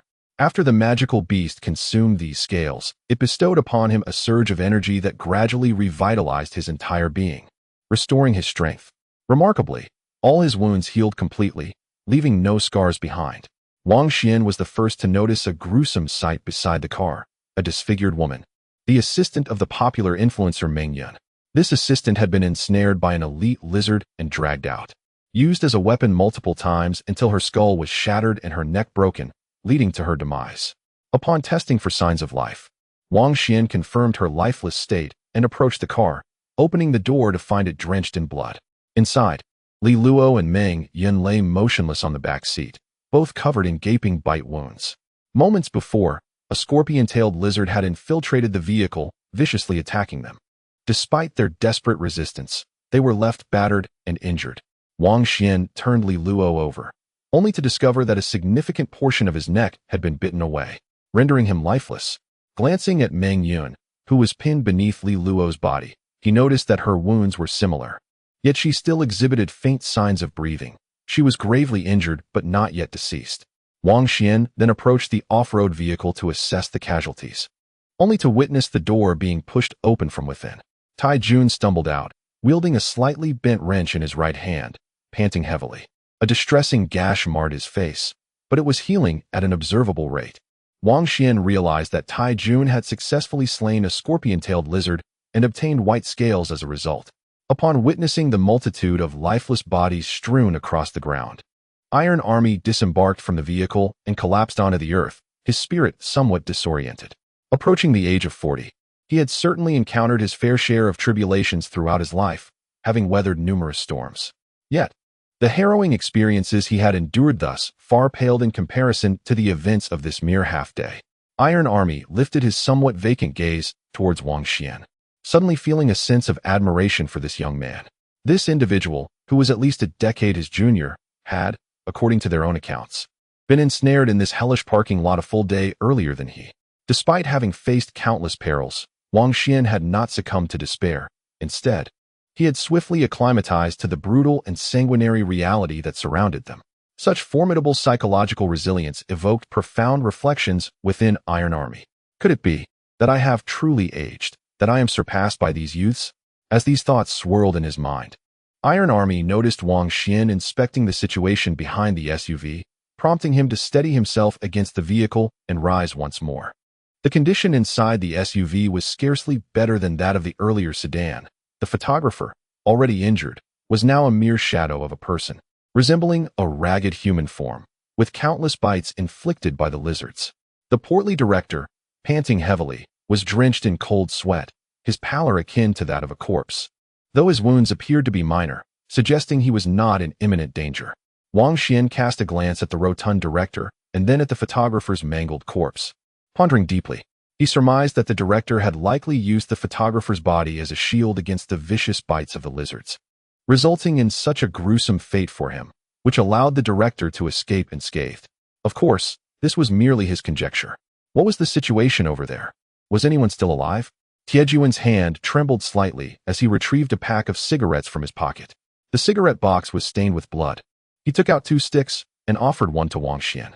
Wang Xuan declined with a wave, aware that Taijun was inquiring about the fate of Li Luo and Meng Yun in the car. He replied, 2 are dead. The internet celebrity is severely injured and unconscious. The prognosis is grim. At this juncture, a thought struck him, prompting him to stride forward with urgency. He recalled how Taijun had previously driven into 2 scorpion-tailed lizards without collecting their white scales, leaving him uncertain of their fate. As he advanced, he spotted the carcass of a giant lizard lying on its side and felt a stir of excitement. He bent down and quickly retrieved a shard of white crystalline scale. This giant lizard was evidently the leader of the group, far more powerful than an elite lizard, with 2 white scales and 1 crystalline scale prominently positioned on its forehead. After slaying it, Wang Xuan had absorbed the 2 white scales, yet the crystalline scale had fallen to the ground upon automatically shedding, remaining unabsorbed. Holding it in his hand, he noted that the beast within him showed no reaction to it, indicating that this crystalline scale could not be absorbed. What purpose do these crystal scales serve? The Iron Army remained unaware of what Wang Xuan was searching for, yet they were certain he had made a discovery and followed closely behind him. Soon, Wang Xuan located the 2 scorpion-tailed lizards. Indeed, their bones were shattered, yet astonishingly, they had not succumbed to death. Their vitality was remarkably resilient. Wang Xuan observed that the 2 lizards had regained consciousness, thrashing on the ground while emitting low growls tinged with fear, but they were unable to rise or flee. The Iron Army felt a slight jolt of surprise and was poised to act. However, Wang Xuan interjected, stating, "The internet celebrity can be saved. If she kills one of the lizards, she will obtain the scales necessary for survival." Understanding dawned upon the Iron Army, and a surge of energy coursed through him as he exclaimed, "There are 2 lizards here. If Su Mingyun and Director Chen each kill one, everyone will acquire a white scale." Zhao Lei gradually sat up from the ground, exhaling deeply. After a brief respite, the 6 white scales within him were working wonders, accelerating the healing of his injuries. Following a short rest, most of his wounds had substantially healed, allowing him to finally regain his breath. Although Zhang Haofei bore the gravest injuries, he possessed 8 scales, making him, aside from Wang Xuan, the individual with the most scales among the group. His recovery capabilities surpassed those of Gu Manyao and Zhao Lei, and he too slowly sat up. Wang Xuan dragged the 2 scorpion-tailed lizards to the side of the vehicle before lifting Su Mingyun from inside, gently slapping her face to rouse her from unconsciousness. The Iron Army also summoned the hefty director down from the off-road vehicle. The director's injuries were minor, and facing the helpless scorpion-tailed lizards, dispatching them would pose little difficulty. The Iron Army handed him the large wrench, instructing him to strike the head of a scorpion-tailed lizard. The portly director, still haunted by trepidation, wore a somewhat dazed expression. However, upon hearing Iron Army's explanation about the critical importance of the white scales for survival, he regained some of his composure. Gripping the wrench tightly, he began to strike one of the scorpion-tailed lizards repeatedly, ultimately succeeding in killing it and acquiring a white scale. With the acquisition of the white scale, the director's eyes sparkled with astonishment as he gazed at his right hand, his face reflecting disbelief. For an ordinary person, the abilities of this white scale were nothing short of miraculous. Severely injured, Su Mingyun found it challenging to slay a lizard. Meanwhile, Wang Xuan retrieved the steel bar that had been bent and flung away, using great strength to straighten it.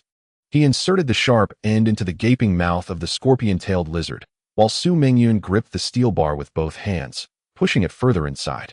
After several attempts, it was only by leveraging her body weight downward that she finally succeeded in killing the scorpion-tailed lizard. Their primary concern now was Wang Xuan's metallic tentacles. They were all intensely curious about what they were.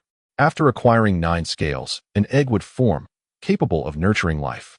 The entity I would hatch is known as a magical beast, currently in its embryonic state, manifesting as the metallic tentacles you see before you.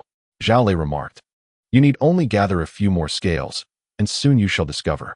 At this point, he sensed the 6 scales within the palm of his right hand, gradually tightening his grip, his eyes glimmering with anticipation. Having just witnessed the formidable power of Wang Xuan's metallic tentacles, he was filled with curiosity about what would emerge once he gathered 9 white scales. Would everyone manifest as metallic tentacles, or would each individual be distinct?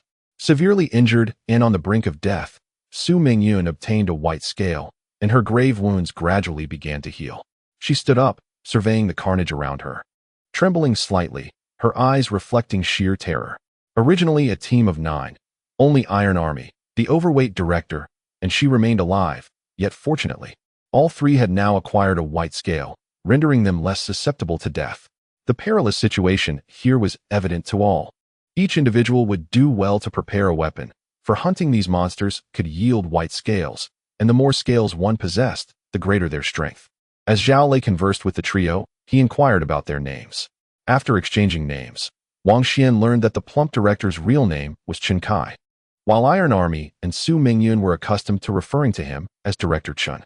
Utilizing the strangling force of the metallic tentacles, Wang Xuan severed the tail hook of one of the 3 elite lizards, cutting it to about a meter in length. This tail hook was harder than the steel pipes and rebar they had previously employed, with a sharp tip that could be considered a rare and exquisite weapon, far surpassing their prior armaments. The tail hooks of the gigantic lizards were even sharper, but regrettably, during the battle, his metallic tentacles had completely shredded them. Zhang Haofei held the severed hook in his hands, swinging it twice, and faintly heard the wind whistling. A smile spread across his face as he remarked, "This thing is truly remarkable. It surpasses any machete or steel rod by far." The 3 of them equipped themselves with the elite lizard's tail hooks as weapons, relinquishing their previous implements, a steel pipe and steel rods, to Tai Jun and Su Mingyun. Tai Jun took the steel rod that originally belonged to Zhao Lei, while Su Mingyun opted for Wang Xuan's steel rebar, and the director, the plump one, seized a steel pipe. With everyone now armed, they dragged the corpses from the 2 vehicles down, feeling a pang of reluctance yet knowing they must abandon the bodies there. Zhao Lei remarked, "Let us depart." Lingering amidst this sea of corpses could attract even more terrifying creatures. The thought of the colossal lizard and the 3 elite lizards sent shivers down their spines. Had it not been for Wang Xuan's timely breakthrough that birthed the beast, they all would have met their demise here. None wished to linger in this place, steeped in the stench of blood and littered with bodies. Luckily, although the 2 vehicles had endured numerous assaults and appeared battered, they were still operable. Zhao Lei initially intended to share a vehicle with Su Mingyun, but upon seeing her dazed expression and her smeared makeup, he abandoned that idea. Wang Xuan noticed a load-bearing pillar not far ahead marked with the H-Zone emblem, signifying their exit from the G-Zone and entry into the H-Zone of this underground parking level. Zhao Lei instinctively adjusted his glasses, only to remember he no longer wore them. His vision had not only returned to normal, but had gradually surpassed that of an average person. "Indeed, I comprehend now." Zhao Lei nodded. Chapter 35, The Rules of Departure. Gu Manyao inquired, "What have you realized?" Zhao Lei replied, "I have discerned how to leave this place. I have finally uncovered the pattern." Zhang Haofei felt invigorated upon hearing these words and inquired, "What pattern?" Gu Minyao's interjected, "Zhao Lei, are you suggesting that eliminating powerful monsters will allow us to depart?" Zhao Lei nodded, stating, "Essentially, yes. Previously, when we transitioned from the confined E and F zones into the G zone, I harbored suspicions but lacked complete certainty due to the myriad of possibilities. However, I can now ascertain that it is indeed related to the monsters we have vanquished." He paused briefly before continuing, "Within the E and F zones, there must be a monster leader, the very creature you, Wang Xuan, defeated, a simian beast adorned with 2 white scales on its neck. Only by slaying this monster leader can we escape the E and F zones and advance to the G zone. The monster leader of the G zone is that fearsome giant lizard. Until its emergence, we were trapped within the G zone. Yet upon its demise, We effortlessly transitioned from the G zone to the H zone. Gu Minyo's remarked, if this is indeed the case, then there should also be a monster leader in the H zone, and by eliminating it, we can leave the H zone and this parking lot. Zhao Lei affirmed, correct. While I cannot assert this with absolute certainty, it is highly probable. Listening to Zhao Lei and Gu Minyo's analysis, Wang Xuan nodded slightly, feeling a surge of encouragement. Without their prompting, he had also harbored a vague suspicion that the ease of entering new zones was indeed linked to the monsters they had slain. One instance could be attributed to coincidence, but two occurrences suggested otherwise. Zhao Lei remarked, while we cannot be utterly certain at this moment, we might as well attempt it. If we can locate the monstrous leader of this H zone and devise a means to vanquish it, we shall see if we can escape this H zone and depart from this parking lot. Wang Xuan replied, I have an unsettling feeling that it won't be so straightforward. We have acquired extraordinary powers here. Can it truly be so easy to leave? Zhao Lei acknowledged, indeed, it may not be as simple as we hope. Yet we must endeavor to ascertain the truth. Wang Xuan nodded slightly, acquiescing to Zhao Lei's perspective. He fell silent, turning his gaze to his right hand, attempting to sense the consciousness of the beast within, yearning for communication to gain deeper insights. Unfortunately, in his perception, the embryonic form of the beast's consciousness was elusive, akin to a mere whisper, incapable of engaging in meaningful interaction as a sentient being would.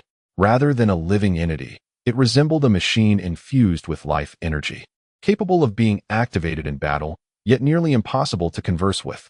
After a thorough examination, Wang Xuan felt a sense of relief wash over him. Deep within, he had harbored a fear that the beast might possess true self-awareness, leading to unforeseen consequences that he could hardly fathom. However, as he delved deeper into his perception, he gradually discerned that this creature was more akin to a specialized combat machine, reminiscent of firearms in reality, with the sole distinction that it bore certain characteristics of a living organism, capable of absorbing energy and evolving. The beast's embryonic form indicated to him that it was continuously drawing energy from the white scales and had the potential to further develop and grow stronger. Zhao Lei inquired, what do you think, Wang Xuan? Among the group, Wang Xuan's prowess stood unparalleled, especially after he had hatched the metallic tentacles that vanquished 4 formidable lizards, leaving a profound impression on everyone. It could be said that he single-handedly salvaged them all, leading Zhao Lei to subconsciously regard Wang Xuan as the linchpin of their team, naturally prompting him to seek Wang Xuan's opinion. Wang Xuan replied, everyone is weary. Perhaps we should rest here for a while and replenish ourselves with some food. He had long felt the gnawing hunger within him, which had intensified since the hatching of the magical beast. The trio of Zhao Lei nodded in agreement, when suddenly Gu Minyao remarked, have you all noticed how quickly hunger strikes? We haven't been long since our last meal, have we? Previously, she had maintained a petite figure by consuming little, and thus had become accustomed to not feeling hungry often. Yet now, an incessant hunger plagued her. Zhao Lei murmured in affirmation, I feel the same. It's likely connected to the white scales we acquired, and certainly our physical exertion plays a role. Engaging in fierce battles with the monsters surely depletes our energy rapidly. As they conversed, the 4 of them disembarked from the vehicle, beckoning Tai Jun and his companions to join them. Upon opening the trunk, they discovered it filled with provisions. Each took some food and water, and they returned to the safety of the vehicle, favoring its security over staying outside. Although they called it a rest, all 4 remained vigilant, attuned to their surroundings. After more than an hour of silence, with neither new arrivals nor monsters in sight, Wang Xuan declared, let us not linger any longer. Let us proceed forward and explore. 2 cars traveled at a leisurely pace, with Wang Xuan and Zhao Lei observing their surroundings, hoping for an unexpected discovery. Suddenly, Gu Minyao exclaimed, stop the car? Zhang Haofei was startled by her sudden shout, hastily pulling over while asking, what's wrong? Gu Minyao pointed to the right front and said, look over there. Isn't that a restroom? A restroom? Zhao Lei blinked in surprise, rising slightly in his seat to peer ahead. Gu Minyao face lit up with joy as she remarked, let us go check it out. If there's water, perhaps we could take a quick shower. She was particularly fastidious about cleanliness, and after a day filled with perspiration and exertion, she felt utterly filthy. In this unusual setting, she had been forced to endure discomfort. But the sight of the public restroom was an irresistible temptation. She felt an overwhelming itchiness throughout her body, longing to dash inside and wash away the grime. Zhao Lei cautioned, let us not get too excited just yet. The power might be out here, and it's possible the water is off too. Even if there is a restroom, it would be useless without water. Gu Mianyao retorted, Zhao Lei, don't pour cold water on my enthusiasm. Zhao Lei chuckled wryly. I'm not dampening your spirits. I'm merely speculating. Regardless of the water situation, we should investigate first. Typically, restrooms have windows, and perhaps we can exit through one. Zhang Haofei interjected. Isn't this the basement level? Where would the windows lead, being underground? Wang Xuan opened the car door and was the first to step out. Gu Mianyao, wielding a lizard tail hook, followed suit. Upon witnessing Wang Xuan and his companions disembark from the vehicle, the trio from the Iron Army followed suit. Their curiosity piqued by the sight of a public restroom nearby. It was Wang Xuan's inaugural discovery of this underground parking facility's lavatory, and as he approached the entrance, he was met with a pungent scent of blood wafting from within. Chapter 36. The restroom, a shiver coursed through Wang Xuan as he halted, scrutinizing the interior through the doorway. A corridor lay ahead, obscuring any view of the situation inside. Gu Mianyao, who was beside him, caught the scent as well and instinctively tightened her grip on the stinger of her scorpion tail hook. The stench of blood was overwhelming. Zhao Lei's countenance grew grave as he remarked, it seems trouble brews within. Initially, the appearance of the public restroom had sparked curiosity and excitement among the group, igniting a desire to investigate. Yet, the sudden onslaught of the acrid odor rendered them all vigilant. Should we venture inside? Zhao Lei inquired, seeking the group's consensus. Wang Xuan exhibited a moment of indecision. Since their arrival in this parking lot, they had been intent on finding an escape route. Although they were growing stronger, the monsters they encountered only seemed to escalate in ferocity.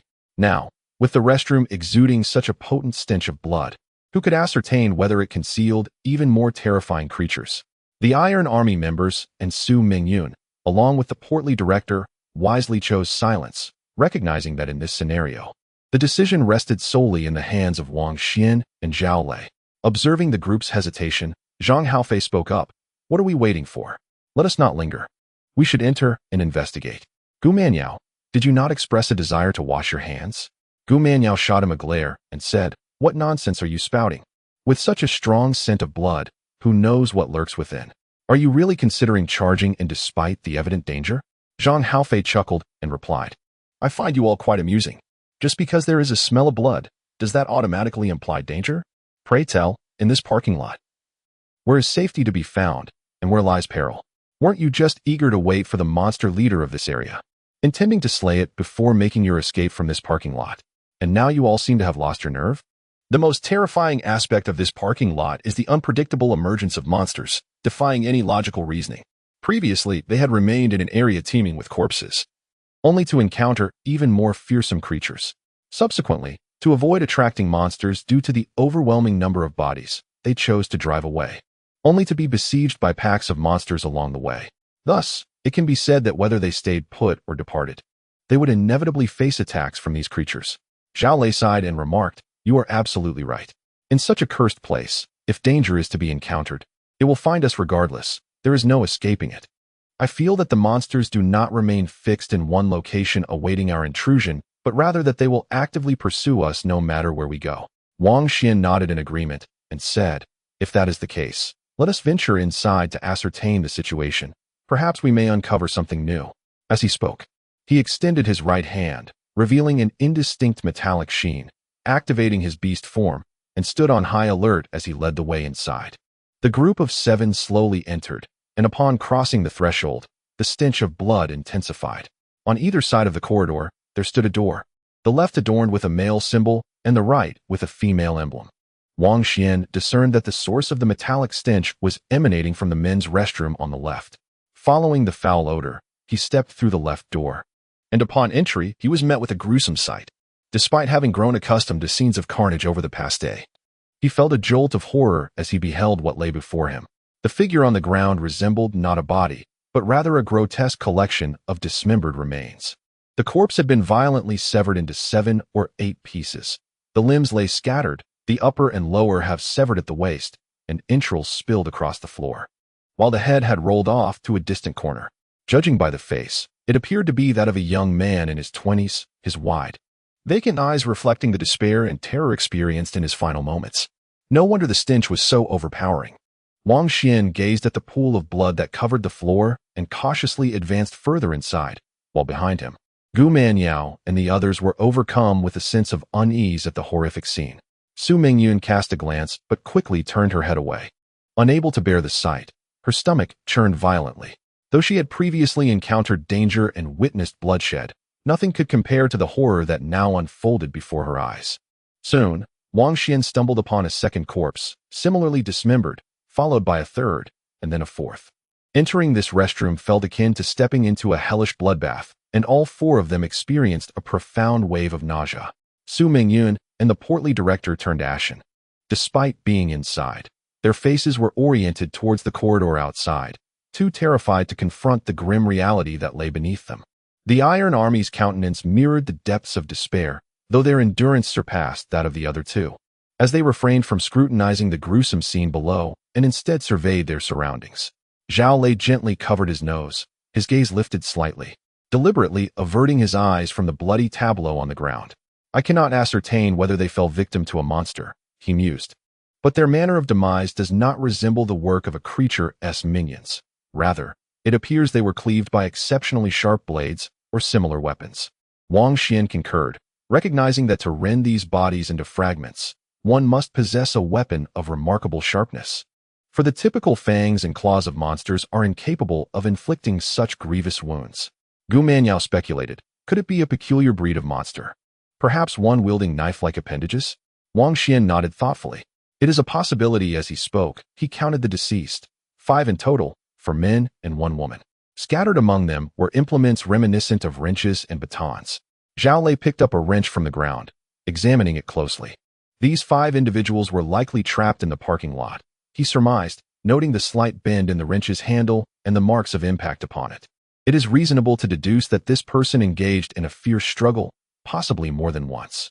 They deduced that upon discovering this public restroom, the 5 had entered together, only to encounter a dreadful monster or some other malevolent force, resulting in a violent confrontation that led to their untimely demise. The space before them appeared to be an ordinary men's restroom, equipped with a wash basin and flanked by urinals. At the far end, wooden partitions delineated individual stalls. However, due to the fierce battles that had previously transpired, most of these enclosures lay shattered and collapsed. The few remaining stalls stood intact, their wooden doors ajar, revealing the squat toilets within. With no windows to facilitate ventilation, the stench lingered, rendering the air increasingly foul with the metallic scent of blood. Gu Manyao felt an overwhelming discomfort after only a brief stay and yearned to depart swiftly, her earlier intention to wash her hands forgotten. Su Mingyun and the portly director lingered by the doorway, and upon hearing that they could exit, they hastened outside. Once in the corridor, they exhaled deeply, a wave of relief washing over them. Wang Xuan gazed at the stalls at the end, noting that the doors of the majority of the intact partitions were open, while only 2 were slightly ajar, concealing their contents. Zhao Lei stood beside Wang Xuan, gently nudging his arm, then pointed towards the 2 enclosures, whispering, "Shall we see what's inside?" Wang Xuan scrutinized the 2 stalls, an inexplicable unease gnawing at him, as though something lurked within, an unshakable feeling akin to a lump in his throat that left him restless. He nodded slightly to Zhao Lei, and together they approached. Zhao Lei, wielding a scorpion tail hook over 1 meter in length, maintained a cautious distance of about 1 meter from the door, gently prodding it with the hook. His body tense and poised for any eventuality. For safety's sake, Wang Xuan positioned himself beside Zhao Lei, metallic tendrils extending along the back of his right hand. Should a monster or any peril lurk within, he could instantaneously pull Zhao Lei aside and employ the metallic appendages to launch an assault. The ajar door opened with a gentle push, revealing merely a squat toilet. Both men sighed with relief, and Zhao Lei remarked, "What a false alarm. It seems the creature fled after committing its heinous act. It could not possibly remain here." Wang Xuan nodded in agreement, and together they proceeded to investigate another door. Slightly ajar, Zhao Lei used his hooked hand to push it open while Wang Xuan stood vigilant. The door creaked inward, revealing a pair of vacant eyes. Chapter 37. The green scythe. Startled by the sight of those eyes, Zhao Lei felt a shiver run down his spine, his hair standing on end. A flash of green light manifested as a blade of emerald hue aimed straight at his abdomen, threatening to cleave him in 2. It was too swift, too rapid for Zhao Lei to muster any response, despair flickering in his gaze. Suddenly, an immense force yanked at his right arm, propelling him backward just in time to narrowly evade the strike. Wang Xuan had acted. With his left hand, he grasped Zhao Lei's right arm, pulling him away from the oncoming green blade. The metallic tendrils extending from his right hand surged forth like a venomous serpent, slicing toward the interior. With a sharp crack, the wooden partition shattered in response. No one could have anticipated that a figure was concealed within the cubicle.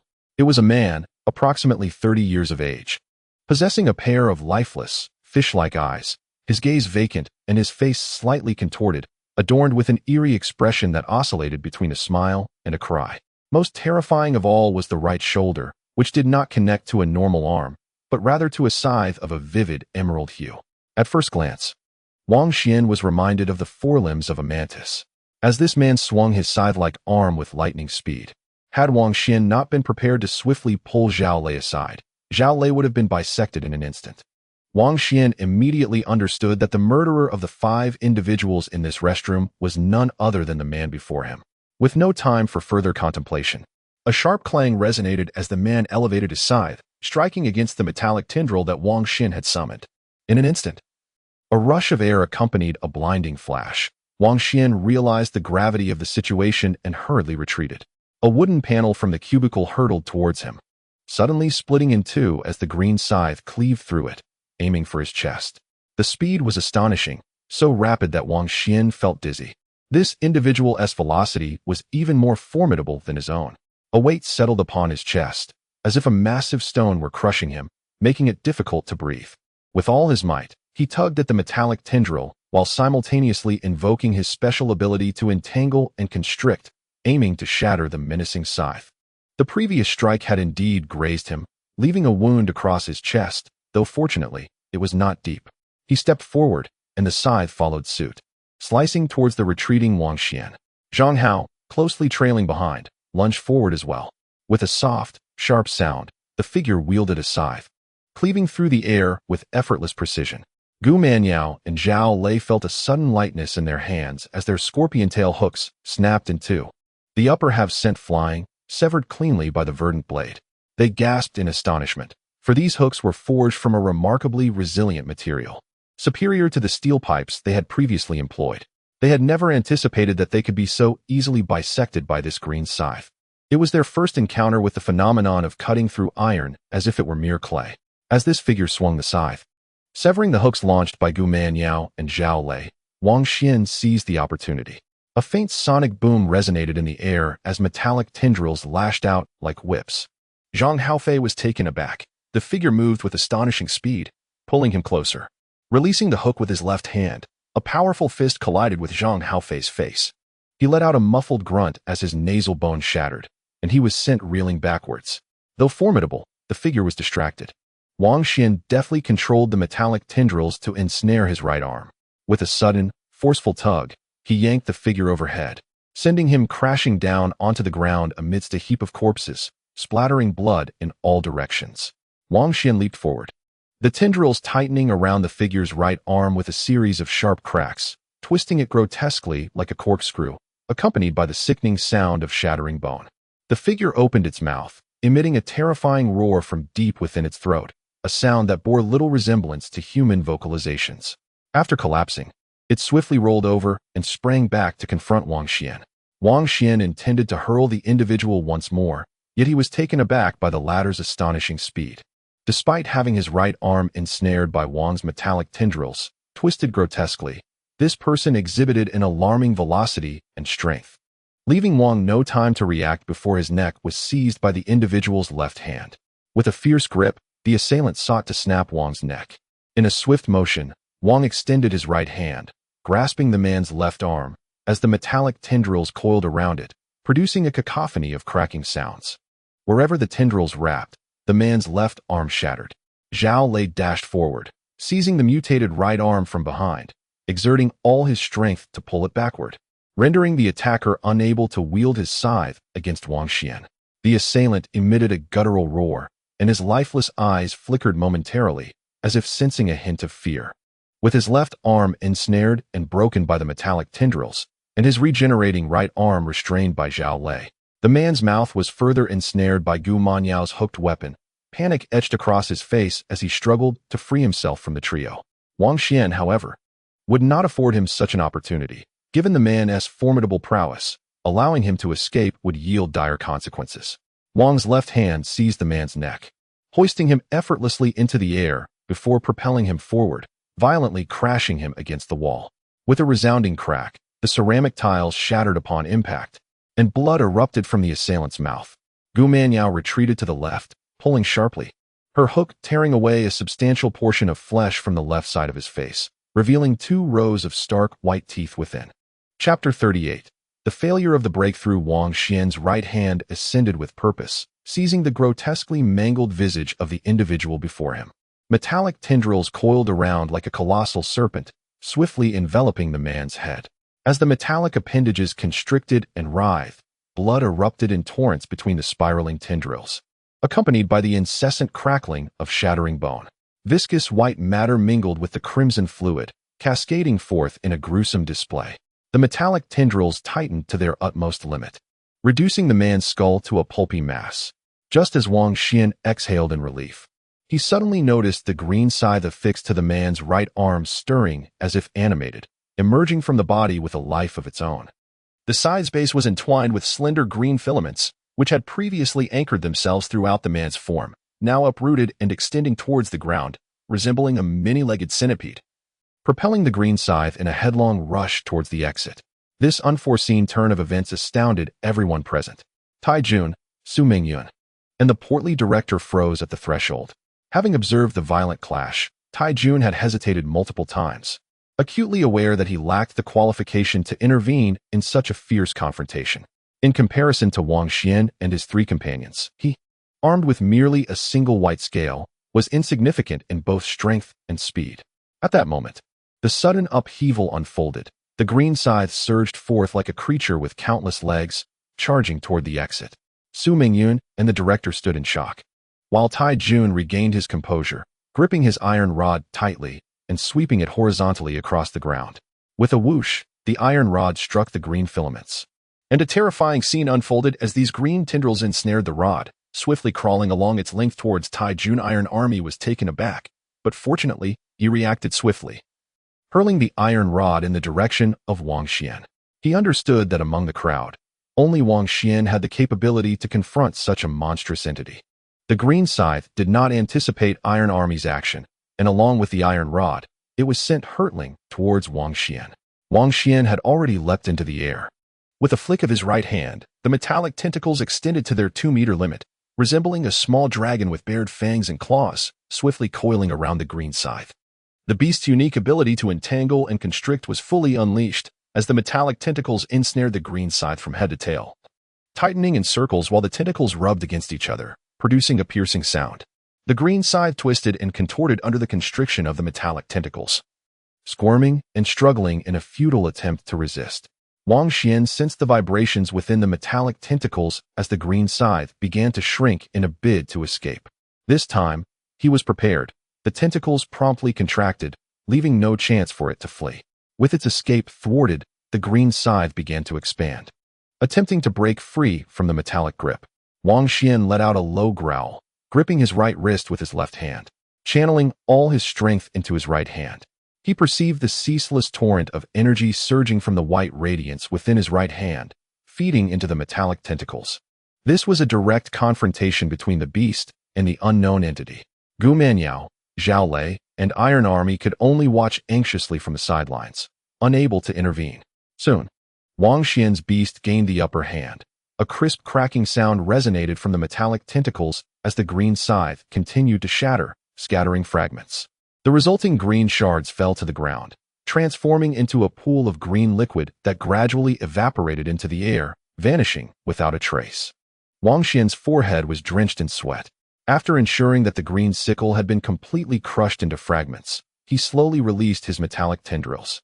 He then observed numerous shards cascading down, transforming into a viscous green liquid. Suddenly, he felt a tremor within the beast residing in his right hand. Almost immediately, the metallic tendril lashed out with a sharp crack, revealing a small glimmer of light concealed among the fragmented green sickle. Upon being struck, it burst forth, its white radiance entirely absorbed by the tendril. With the absorption of this white light, Wang Xuan sensed a cataclysmic shift within the white orb in his right hand. The exuberance and excitement emanating from the beast were unprecedented. Wang Xuan noted the change with mild astonishment. He had just engaged in a fierce battle and was utterly exhausted, yet now the creature within his grasp was releasing an unceasing flow of energy, revitalizing his entire being and accelerating the restoration of his stamina. As he attuned himself to the vigorous fluctuations and transformations of the white light, it appeared that the beast was on the verge of a new evolution. A faint layer of white luminescence began to manifest on the surface of the metallic tendril, indicative of an imminent breakthrough in growth. However, after several dozen seconds of intense fluctuation, the tumult gradually subsided. Wang Xuan understood that the beast's attempt at growth had faltered. It seemed to be lacking something essential. Though the breakthrough had failed, the recent transformation was astonishing. If he could hunt down another entity akin to this green sickle, the beast would undoubtedly succeed in its evolution. The possibilities of what changes might occur post-evolution and the form it would assume were tantalizingly uncertain. Zhang Haofei gradually supported himself to sit up from the ground, having just endured a punch that left him significantly injured, with even his nasal bone fractured. Fortunately, his remarkable recovery abilities were at work, and he was in the process of healing. Wang Xuan turned his gaze to the figure sprawled on the ground, whose head had been reduced to a pulp by its own beast, the right arm severed and lying lifeless. It had long since become a corpse. What manner of creature was this? Tai Jun approached, picking up the iron rod from the ground. Ultimately, Wang Xuan played a significant role in vanquishing this beast. Had he not intervened, it might have truly escaped. Zhao Lei remarked, "It appears that this green sickle is a type of monster that has parasitized this man's right arm." Gu Manyao chimed in, "Do you not find it more plausible that this green sickle is a product of this man's own hatching, akin to the metallic tendril you, Wang Xuan, have birthed?" Zhao Lei shook his head, asserting, "That does not stand to reason. If it were hatched by this man, how could the sickle escape on its own after his demise? This indicates it possesses a formidable level of self-awareness. It seems this man was merely its host." Wang Xuan previously mentioned that his beast lacks self-awareness and is, in strict terms, merely a sentient weapon. There is a fundamental distinction between the two. Wang Xuan too found himself perplexed by whether this green sickle was a peculiar monster capable of parasitically controlling a human body, or rather a unique weapon birthed by this man. Should it be the latter, the implications would be dire. One by one, they emerged from the men's restroom, feeling considerably more at ease. Afterward, they briefly glanced into the adjacent women's restroom, which appeared remarkably clean. However, the recent fierce skirmish left an unsettling feeling among the group. Whether it was due to the parasitic creatures or the newly hatched green scythes, they dared not linger and hastily departed after a mere glance. As they exited the public restroom, the seven were preparing to make their way to their respective vehicles when suddenly, a hissing sound met their ears. One by one, gray insects emerged from the distance, leaping and soaring between the parked cars, converging upon them. Chapter 39. The gray insects. These gray insects, approximately 1 meter in length, bore a resemblance to mantises. Each possessed a pair of compound eyes with a white scale positioned centrally. Their forelimbs were curved like lethal blades, and they sported a pair of transparent wings on their backs. However, these wings did not enable flight, only brief gliding. Upon a swift glance, the group estimated there to be no fewer than 40 or 50 of these creatures. They suddenly surged forth from all directions, their wings vibrating, capable of leaping 7 to 8 meters in an instant, arriving before them in the blink of an eye. Confronted with such a multitude of monsters, panic ensued among the crowd, particularly affecting Su Mingyuan and the portly director, whose faces paled significantly. Heeding his words, the others began to retreat. Being encircled by these gray insects would prove perilous, but retreating to the corridor could effectively stave off the impending assault. The swarm of gray insects fluttered their wings, brandishing their curved blades as they charged towards the group retreating into the corridor. Wang Xuan swung his right hand, unleashing a 2-meter-long metallic tentacle that struck with a resounding crack, obliterating the foremost gray insect and splattering its brain matter. The white scales between the compound eyes shed, transforming into a beam of white light that merged into his right hand, absorbed by the beast. Unlike before, this time the beast exhibited no signs of excitement or the emergence of new energy fluctuations upon absorbing the white scale. A flicker of understanding crossed Wang Xuan's mind. The beast displayed no interest in the white scales of these gray insects. Zhao Lei and Gu Manyao wielded scorpion tails that had been severed at the tips by green sickles. Although they had lost their sharp hooks, with their current strength, using these scorpion tails as clubs still packed considerable power. These gray insects, despite their impressive jumping distance aided by their pair of wings, were forced to retract their wings upon entering the corridor, landing on the ground to attack with their bladed forelimbs. In direct confrontation, Wang Xuan realized that the attack speed and power of these gray insects were vastly inferior to theirs. In terms of strength, these gray insects were even weaker than the scaled wolf-headed, ape-bodied monsters they had encountered previously. Their only formidable aspect lay in their numbers. If they were to be surrounded in a spacious area and attacked from all directions, they could pose a threat. Soon, Gu Manyao dispatched 2 gray insects, collecting 9 white scales in the process. Wang Xuan effortlessly counted several gray insects, sensing no trace of fluctuations from the beast. He speculated that the most likely reason for this was the weak energy contained within the white scales of these gray insects, failing to pique the beast's interest. It appeared that to achieve further evolution, it would be necessary to hunt down sufficiently powerful monsters. As Wang Xuan contemplated, he deftly maneuvered the metallic tentacles to execute various attacks, honing his skills and exploring diverse combat techniques. Meanwhile, Zhang Haofei, Gu Manyao, Zhao Lei, and Tai Jun valiantly fought against the advancing swarm of gray insects, while Su Mingyun and the hefty director, despite wielding weapons, followed closely behind, their faces etched with anxiety, having failed to slay even a single insect. Wang Xuan observed this with a silent shake of his head. Zhang Haofei's eyes shimmered with vitality. The injuries that once marred his face had completely healed. With each acquisition of the white scales, he sensed the 9-petaled flower within his right hand contracting, gradually transforming into a white spherical shape, emanating a faint aura of life.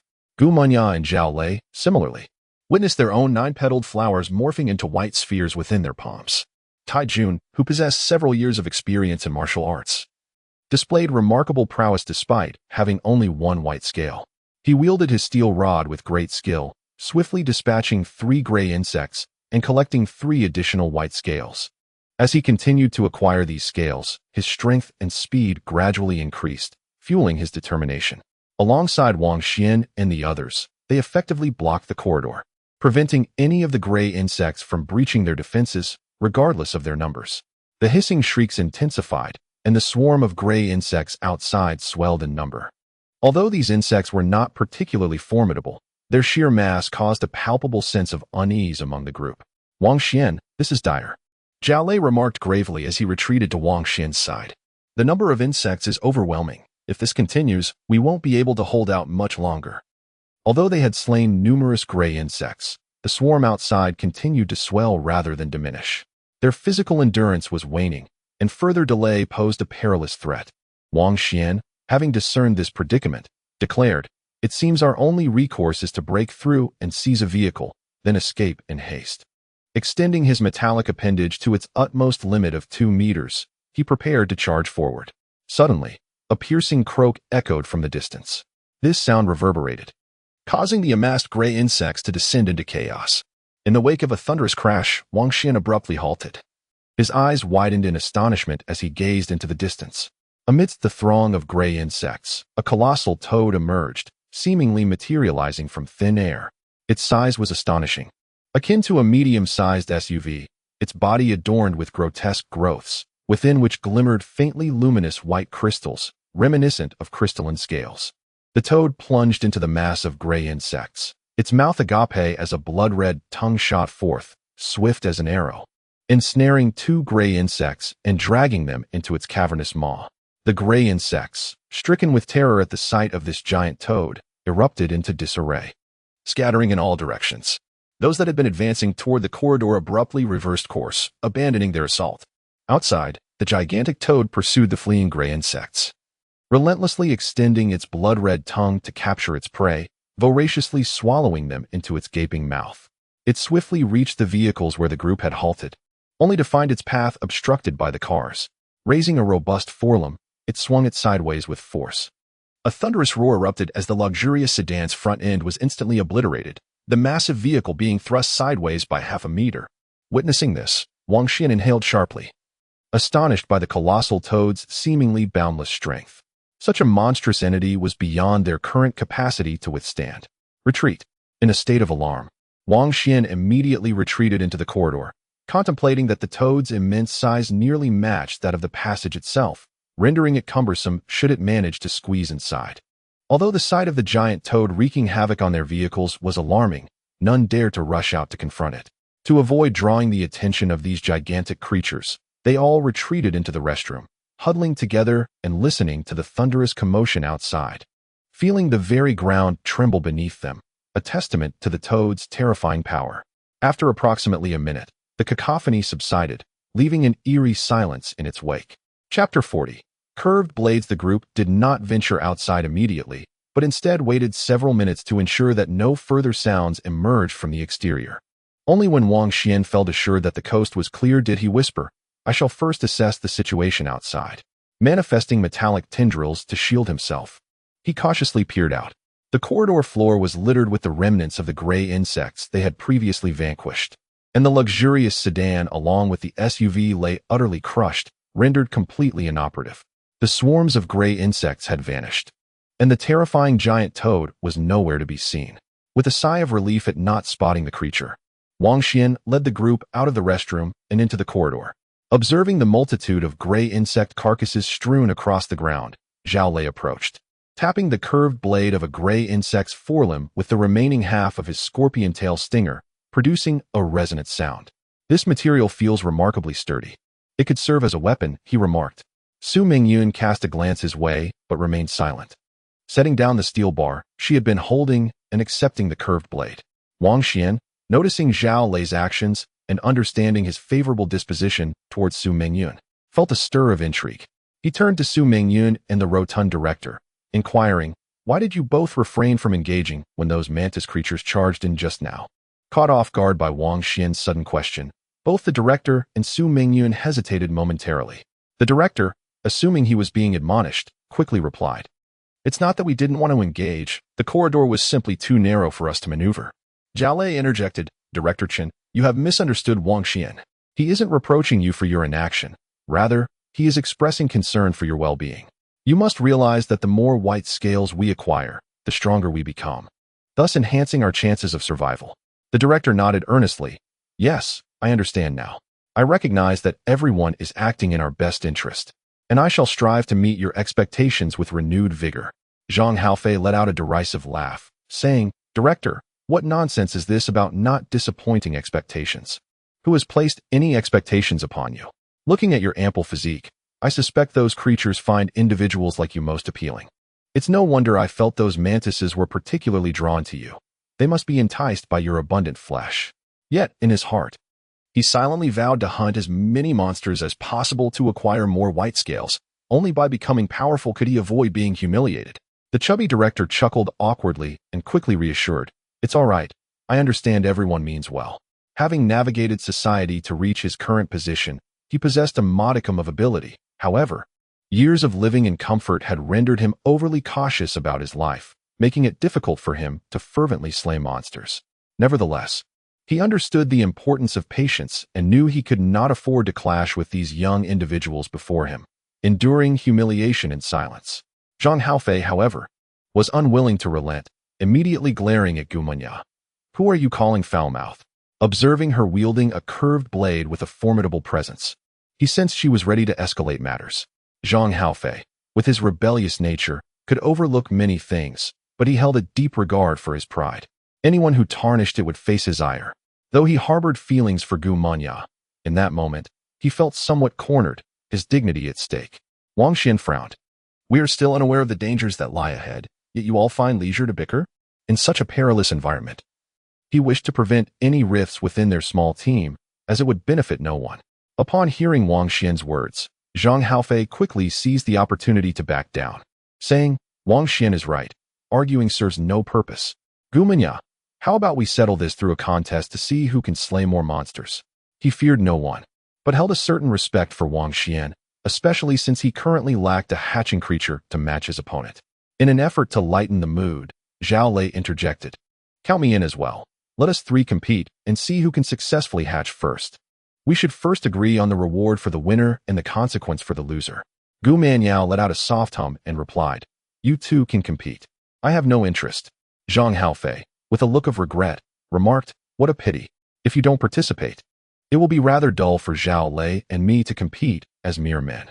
Gu Manyao chose to disregard him, turning her attention to Wang Xuan and inquired, "Wang Xuan, where shall we head next?" Wang Xuan responded, "The vehicle is wrecked. We must proceed on foot. Let us first search the surrounding cars for backpacks or similar items to carry our food."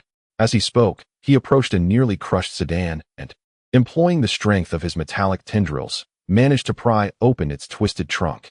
Fortunately, the boxes of food remained intact inside. He called over the portly director and Su Mingyun, instructing them to unload the food from the trunk and divide it into 7 piles, while the others scoured the nearby vehicles for bags and backpacks. Everyone was advised to be cautious and vigilant for any lurking monsters. Zhao Lei raised his voice, glancing at Su Mingyun and the director, and cautioned, "You too must also exercise caution." The director nodded vigorously, acknowledging, "Thank you for your concern. We will be careful," fully aware that Zhao Lei's true concern lay with Su Mingyun, with himself merely an afterthought.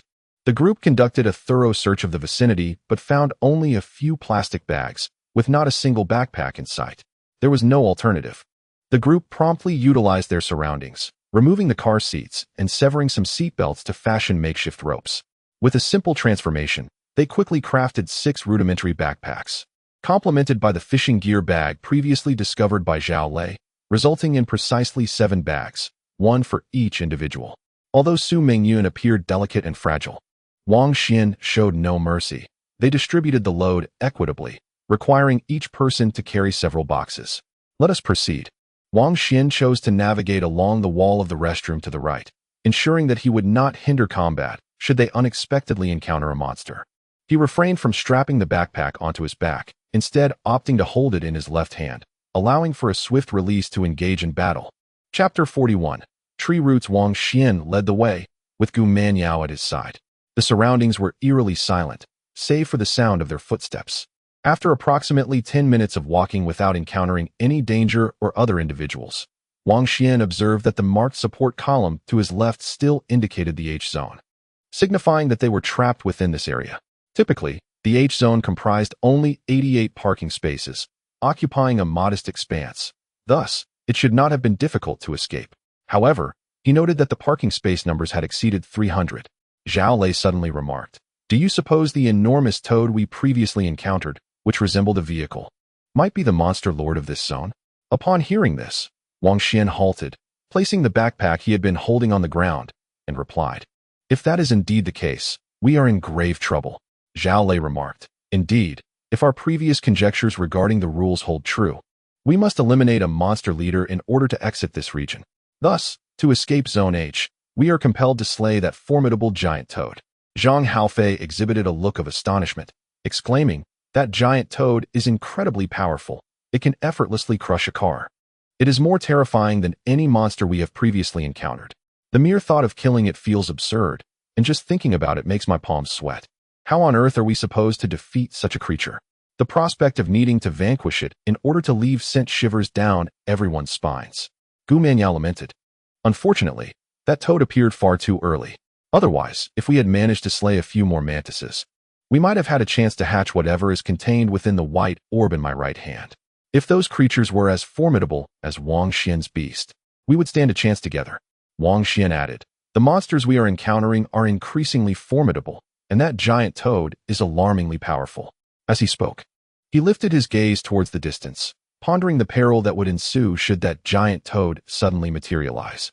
This thought stirred an unsettling feeling within him, intensifying his desire to become stronger. He yearned for his beast to grow and evolve once more, becoming even more powerful, thus alleviating the fear of that giant toad. Zhao Lei sighed and expressed, "What I fear most is a sudden attack from that toad." Gu Manyao immediately interjected, "Zhao Lei, please, I beg you, refrain from uttering such ominous predictions." Zhao Lei, feeling somewhat awkward, touched the bridge of his nose, as he no longer had glasses to adjust. Suddenly, the rotund director interjected, "Everyone, could it be possible that the toad bears no ill will towards us?" The director was silenced by a glance, his lips moving but words failing him. Iron Army, who had remained silent until now, spoke up, I believe Qin Dao has a point. At that moment, the toad only attacked the gray manises and displayed no interest in us. Zhang Haofei retorted, "That's foolish. It was merely because we were hiding in the restroom, and it couldn't enter." Iron Army countered, "If it truly had intentions towards us, it could easily conceal itself and wait for us to emerge before launching an attack."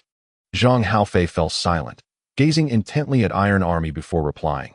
"These creatures are unpredictable. Who knows what they think? Perhaps it simply left after satisfying its hunger, and will return when it is hungry again." Zhao Lei, startled, remarked, "That possibility is quite plausible. We should indeed try to distance ourselves from here." Wang Xuan declared, "Discussing this is of little consequence. If this toad is indeed the monstrous leader of this area, we must eliminate it to escape. Therefore, we can only devise a plan to slay it." With that, a resolute glint sparkled in his eyes as he picked up the backpack resting on the ground, stating, "Let us proceed, hoping that we do not encounter it at this unfortunate juncture." Gu Manyao interjected, "Wang Xuan, I believe we should not continue forward any longer." Wang Xuan turned his gaze towards her. Zhao Lei immediately comprehended her implication, stating, "You mean we should first seek out some monsters that are not overly formidable, allowing everyone to enhance their abilities before devising a strategy to confront this toad?" His gaze fixated on a nearby support column, revealing a look of vigilance. Wang Xuan observed that the support column displayed a fissure on its surface, from which a tree root emerged, resembling a monstrous serpent slithering forth. The 7 individuals halted, bracing themselves for what lay ahead. Could that be some sort of peculiar creature? Gu Manyao softly inquired. Her original intention was to locate relatively weaker monsters, to hunt and acquire white scales to bolster their strength. However, the sudden appearance of the root was decidedly unsettling, causing a ripple of unease among them. Wang Xuan murmured, "The sudden emergence of roots here is rather strange. Let us alter our course." After traversing less than 20 meters, Wang Xuan came to a halt once more, having noticed additional roots. 2 more support columns ahead exhibited similar cracks, each with 2 segments of roots protruding. The group exchanged glances, apprehension evident in their eyes. Chapter 42. The Realm of Roots. Wang Xuan remained silent, opting to change direction again. This time, he chose to weave through the vehicles on their right. Metallic tendrils gradually extended from his skin. He sensed an ominous transformation occurring around them, a harbinger of imminent danger. The others followed closely, acutely aware that the atmosphere had shifted, their hearts laden with trepidation. The Iron Army, burdened with a backpack and wielding a curved blade, stood with taut muscles, ever prepared for battle. He was acutely aware of the inadequacies of the plump director and Su Mingyun in crisis situations, choosing to lag slightly behind them to ensure their relative safety. From time to time, he glanced back to assess the unfolding circumstances. Unlike Wang Xuan, who held his backpack in hand, he understood the necessity of keeping it strapped on his back should an attack arise from behind. This pack, laden with provisions, might afford him some protection. The plump director panted slightly, gripping the curved blade protectively against his chest, beads of perspiration forming on his forehead. Years of indulgence had depleted his vitality, and although he had recently acquired a white scale, it could not fully restore the energy his body had lost over the years. In fact, he was now the weakest among them, even less robust than Su Mingyun. As they journeyed onward, he felt increasingly strained. Su Mingyun walked alongside him, her eyes betraying a deep-seated fear and resentment. Hailing from a modest working-class family, she had endured much hardship and made numerous sacrifices. Having finally risen to become a prominent internet celebrity, she found herself ensnared in this hellish world before she could even begin to savor the fruits of her labor. She felt a profound sense of injustice, unwilling to accept the possibility of dying here without having truly lived. There remained so much money yet to be spent, all of it earned through her relentless toil and determination. These assertions are but illusions. It is inconceivable that monsters exist in this world, nor could such absurdities transpire. Indeed, I must be ensnared in an interminably long dream, enveloped in slumber. This is but a dream. All of this is merely a figment of my imagination. Su Mingyun incessantly consoled herself, yearning for the moment she would awaken from this reverie, to find herself lying upon that opulent bed, nestled beside her beloved ragdoll cat. Yet, the reality remained that this dream showed no signs of dissipating. She was compelled to follow the throng, burdened by a heavy backpack, hastening her pace forward. Wang Xuan, leading the group, halted once more as a line of vehicles emerged before him, many of which had been impaled by the roots of trees, their tendrils extending through windows, atop roofs, and around the peripheries. They had recently altered their course multiple times, yet regardless of the direction taken, they were met with an ever-increasing proliferation of roots, as though they were being gradually ensnared by these very tendrils. Zhao Lei spoke softly. To call them monsters is one thing, yet they do not assail us. Nor do we witness them in motion. To refer to them as roots is another, but what sort of roots could penetrate load-bearing columns and these vehicles, and furthermore, multiply incessantly? How is this phenomenon even possible? Wang Xuan, do you suppose we have fallen victim to some illusion? Or are we caught in a dream? Upon hearing Zhao Lei's words, Wang Xuan cast a glance at him, who stood to his left, and suddenly felt a jolt of realization. He set down the backpack he held in his left hand, pinched the soft flesh at his waist, and twisted to the left. He recalled having read a book in the past that stated one could not feel pain while dreaming. However, if one were to succumb to an illusion, inflicting pain upon oneself could shatter the delusion. Yet, observing Zhao Lei, he found him clutching his right waist, his expression contorted, while no creature was in sight. Wang Xuan, what are you doing? Zhao Lei gasped, his face a mixture of surprise and anger. Wang Xuan regarded him, his countenance grave, and solemnly replied, You mentioned illusions and dreams, which struck a chord with me, prompting me to pinch myself to see if I could feel pain. Zhao Lei retorted furiously, Then pinch yourself? Why inflict pain upon me? One cannot be brutal with oneself. Exasperated, Zhao Lei could no longer maintain his usual decorum and let slip an expletive. This brief interlude alleviated the previously tense atmosphere, and the group no longer bore the same apprehension as before. Wang Xuan gently patted Zhao Lei's shoulder, stating, At the very least, we can ascertain that what we are witnessing is indeed real, not merely a dream or an illusion. Since regardless of the path we choose, we encounter an increasing number of tree roots, we have no choice but to proceed. Let us uncover the true nature of these roots. No longer retreating, Wang Xuan boldly led the way forward, his metallic appendage resembling a nimble serpent, subtly undulating. Should anything amiss occur, it could swiftly lash out in defense. Everyone remained vigilant, trailing Wang Xuan as they cautiously advanced. Before long, Wang Xuan arrived at the front of a car. The sedan was penetrated by several roots, which extended from around the vehicle, creating an inexplicable oddity. As the crowd approached, they scrutinized the scene. These appeared to be nothing more than ordinary roots, utterly devoid of any monstrous semblance. Zhao Lei promptly remarked, It would be prudent to refrain from engaging with them. Although these roots exhibit an eerie presence, we have yet to experience any form of attack. Regardless of their true nature, it is best not to provoke them without understanding the underlying circumstances. Wang Xuan nodded in agreement with Zhao Lei's perspective and cautiously circumvented the sedan before them. The others followed suit, maintaining a considerable distance from the roots. Zhao Lei turned to remind Su Mingyun and the director, who was somewhat portly, to exercise caution. The director nodded anxiously. As Wang Xuan maneuvered around the sedan, he noticed an abundance of roots emerging from the ground behind it. These roots varied in length and thickness, resembling serpents that had burrowed up from the earth. Yet they remained motionless, lying still on the ground, sprawling in disarray. As the group gradually advanced, the roots multiplied around them, some sprouting from massive support columns, others cascading from above or emerging from the ground, as if they had entered a realm ensnared by roots. Good heavens, Zhao Lei exclaimed, gazing into the distance, suddenly at a loss for words. Chapter 43. The reappearance of the toad. At the terminus before them stood a towering tree, its massive trunk slanting upward through the depths of this subterranean parking garage. From a distance, it appeared as though a slope had emerged, leading to the level above. The trunk was adorned with an abundance of branches, intertwining and stretching upward, most piercing through the ceiling above. Surrounding this colossal tree was a heap of vehicles, their surfaces encrusted with roots of varying thickness. The strangeness and awe of this scene were beyond description. No one could have anticipated the emergence of such a gigantic tree in a basement parking lot, one that penetrated the floors separating the second and first underground levels. Its immense size suggested it had likely been growing for a millennium or more.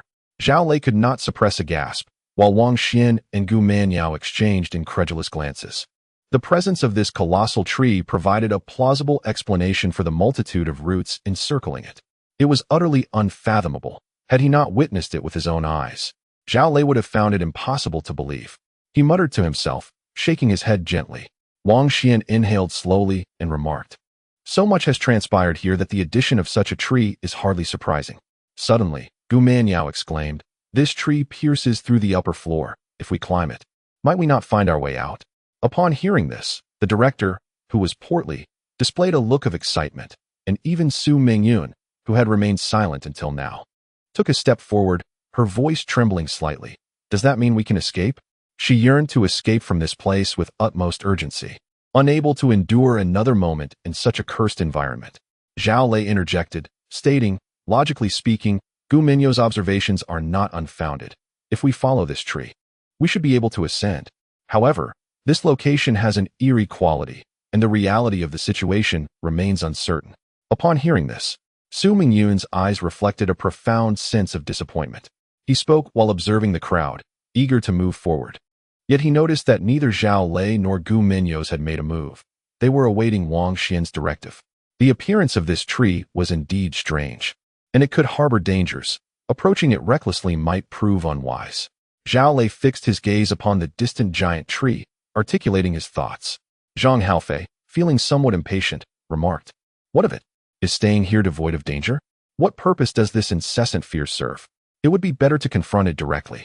Gu Minyo's then asked, "Wang Xuan, what is your opinion?" She too found herself in a quandary.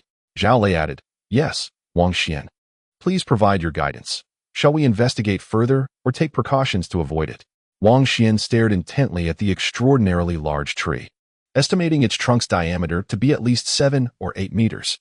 He remained focused, scrutinizing the tree in hopes of discerning something significant. Now that everyone was looking to him for a decision, he finally spoke. "The emergence of this tree is exceedingly bizarre. If we can circumvent it, that would be the most prudent course of action. Yet, my greatest fear is..." He paused, taking a deep breath, and continued, "is that we may have no choice but to confront it." Upon hearing his words, a heavy silence fell upon the crowd as they reflected on their journey thus far. Regardless of the direction they had taken, the roots of trees had been increasingly abundant, suggesting that an unseen force compelled them to encounter this magnificent tree. Now that they had laid eyes upon it, could they still turn away? Wang Xuan nodded and suggested, "Let us alter our course and explore a different direction. If all else fails, we shall return to examine the tree." With this resolution, the group exhaled softly, dismissing their apprehensions, and promptly chose a path that lay in stark contrast to the grand tree. However, barely 100 meters into their new trajectory, the distant roar of an engine suddenly pierced the air. Wang Xuan's gaze was drawn to the horizon, where blinding headlights emerged, revealing an approaching SUV.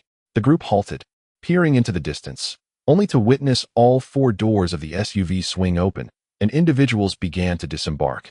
At that moment, an enormous shadow loomed abruptly from behind the vehicle. This shadow surged forth, rising and then crashing down upon the SUV with tremendous force. The sound of shattering glass echoed as the SUV crumpled almost instantaneously.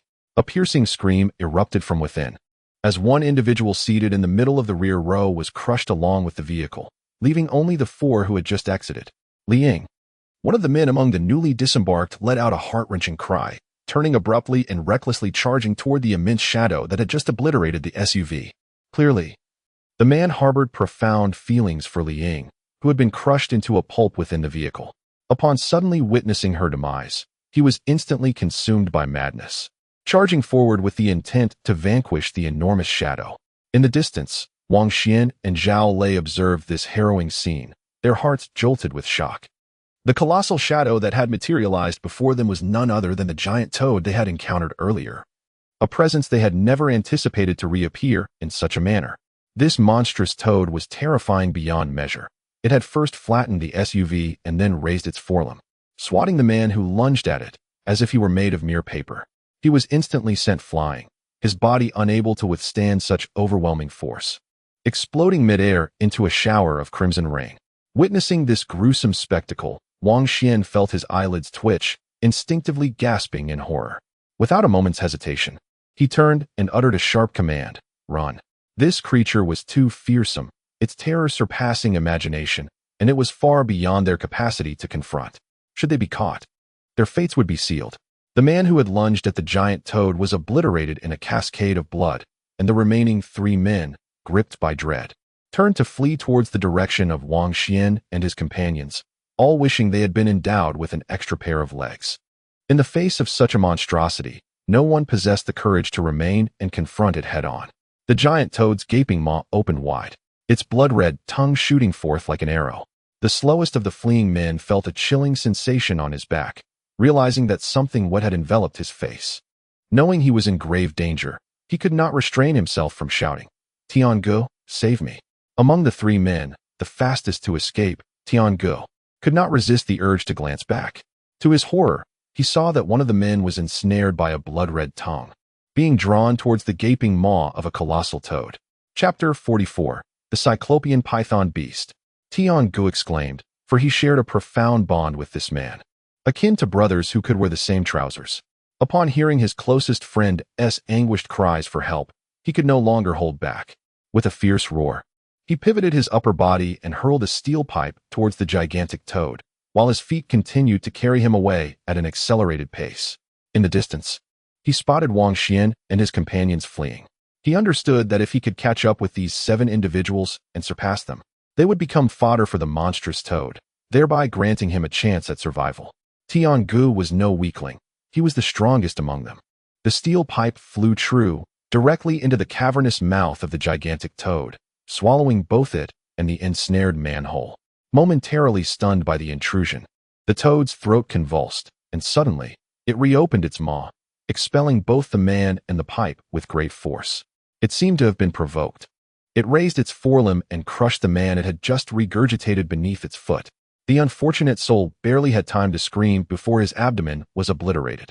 The toad's massive body, akin to that of a car, launched into the air, crashing into the myriad roots that hung downwards, barreling towards the fleeing Tiangu and another man. Some of the roots, unable to withstand this terrifying force, snapped, with crimson sap dripping from the gashes. On that day, the protagonist felt a chilling breeze above, sensing impending danger. With a powerful push of his legs, he rolled aside just in time, narrowly escaping. However, another man lacked his reflexes and was immediately crushed by a gigantic toad. This unfortunate individual had no strength to resist, being flattened like a mere piece of paper. The colossal toad did not pursue the protagonist, but instead extended its long tongue to devour the man who had been reduced to a mere pancake. Having escaped a near-fatal encounter, the protagonist was drenched in cold sweat. Seizing the opportunity while the toad feasted, he scrambled to his feet and fled at full speed. His pace, however, was no match for the toad's, and he contemplated using the fleeing Wang Xuan and others as a distraction. Yet, he was still 30 to 40 meters away from the plump director and Su Mingyun, with the gigantic toad rapidly closing in. As the toad lunged towards him once more, panic gripped his heart. Realizing he had no time to waste, he gritted his teeth and veered left, charging towards a cluster of piled vehicles. These cars, stacked haphazardly, were overrun by thick tree roots. He chose one narrow gap and squeezed through. The gigantic toad followed suit, crashing into the vehicles with a thunderous roar, akin to a bulldozer. The stacked cars swayed violently, their surfaces splattered with roots that splintered, oozing crimson liquid as if it were the lifeblood of the trees. Using the vehicles and roots as a shield against the toad's assault, he emerged from another gap. Suddenly, a flash of blood caught his eye as the gigantic toad lashed out its crimson tongue. Though he had momentarily shielded himself from the beast, the obstacles hindered his mobility, and he found himself unable to evade this impending strike. At that moment, a peculiar object surged forth, a thick tree root that lay across the top of the vehicle. The tip of this root split open, revealing 2 rows of densely packed small teeth, resembling the gaping maw of a python. Above, a singular vertical eye opened, faintly glowing with an eerie green luminescence, creating an air of inexplicable strangeness. This substantial root appeared to be suddenly disturbed, metamorphosing from a lifeless plant into a creature. It detached from its base, transforming into a monstrous one-eyed serpent, stretching 4 to 5 meters in length. It sprang forth like a javelin, sinking its fangs into the blood-red tongue of a giant toad. The suddenness of the event took everyone by surprise, including Tiangu, while even the formidable giant toad could not evade the attack. With its tongue unexpectedly seized, the giant toad let out a pained cry. Neglecting its intent to retaliate against Tiangu, flailing its forelimbs in an attempt to dislodge the one-eyed serpent surrounding it. The previously motionless tree roots seemed to awaken in response to the disturbance, each sprouting a singular eye and coming to life. They writhed like serpents, detaching from their bases to transform into various lengths and thicknesses of one-eyed monsters, coiling and biting. In the blink of an eye, the giant toad was ensnared by these bizarre serpents. In a state of alarm, as he grasped at the one-eyed creature, Tian-Gu felt a sharp bite on his left hand, flesh and skin torn away, contorting his face in agony. At that very moment, Wang Xuan and his companions, fleeing into the distance, encountered the onslaught of the one-eyed serpents as well. Around them, the once inert tree roots had all begun their own transformation into living entities. As they opened their solitary eye, their bodies immediately twisted and detached from their roots, transforming into independent entities capable of free movement. The smaller ones measured only a meter or two in length, while the larger specimens were as thick as an adult's thigh, stretching 5 to 6 meters long. In the blink of an eye, 7 or 8 of these cyclopean serpents emerged around them, encircling their position. Wang Xuan charged forth with remarkable speed, confronting a newly metamorphosed cyclopean python, which exceeded 4 meters in length. Its head was raised high above his shoulder, its sharp maw lunging towards his face. With no time for hesitation, Wang Xuan swung his right hand, unleashing a metallic appendage. A crisp crack echoed as the python's head shattered, blood splattering forth, revealing a white scale that transformed into a beam of light, merging into his right palm. Within his hand, the beast showed no fear, voraciously drawing in the white scale, emanating a faint ripple of energy. It appeared that the white scales of this cyclopean python were superior to the previously encountered gray insect scales, barely allowing the beast to emit a hint of vibration. In this area, the roots numbered in the thousands, now progressively transforming into cyclopean pythons. Gu Manyao and her companions, having endured several fierce battles, were initially taken aback by the unfolding changes but quickly regained their composure, wielding their curved blades to slash at the attacking serpents. Blood sprayed as several of the oncoming pythons were severed in their advance. Chapter 45. A dire situation. Upon being slain, these cyclopean pythons reverted to their original form as tree roots. They were a species capable of shifting their form between animal and plant. The overweight director and Su Mingyun displayed little adaptability, still oblivious to the unfolding chaos. Suddenly, the director felt a sharp pain in his left leg and glanced down, only to discover a peculiar snake with a single vertical eye biting into his thigh. He let out a harrowing scream, flailing his arms in a panicked frenzy, but soon felt excruciating pain as the snake clamped onto his left hand as well. Su Mingyun, even slower to react, found herself ensnared by 2 one-eyed pythons while attempting to flee. In her haste, she stumbled and fell, witnessing the serpents ascend her legs. Terror gripped her as she emitted a series of piercing screams, wildly swinging a curved blade in her hand. By sheer happenstance, she severed the head of one python.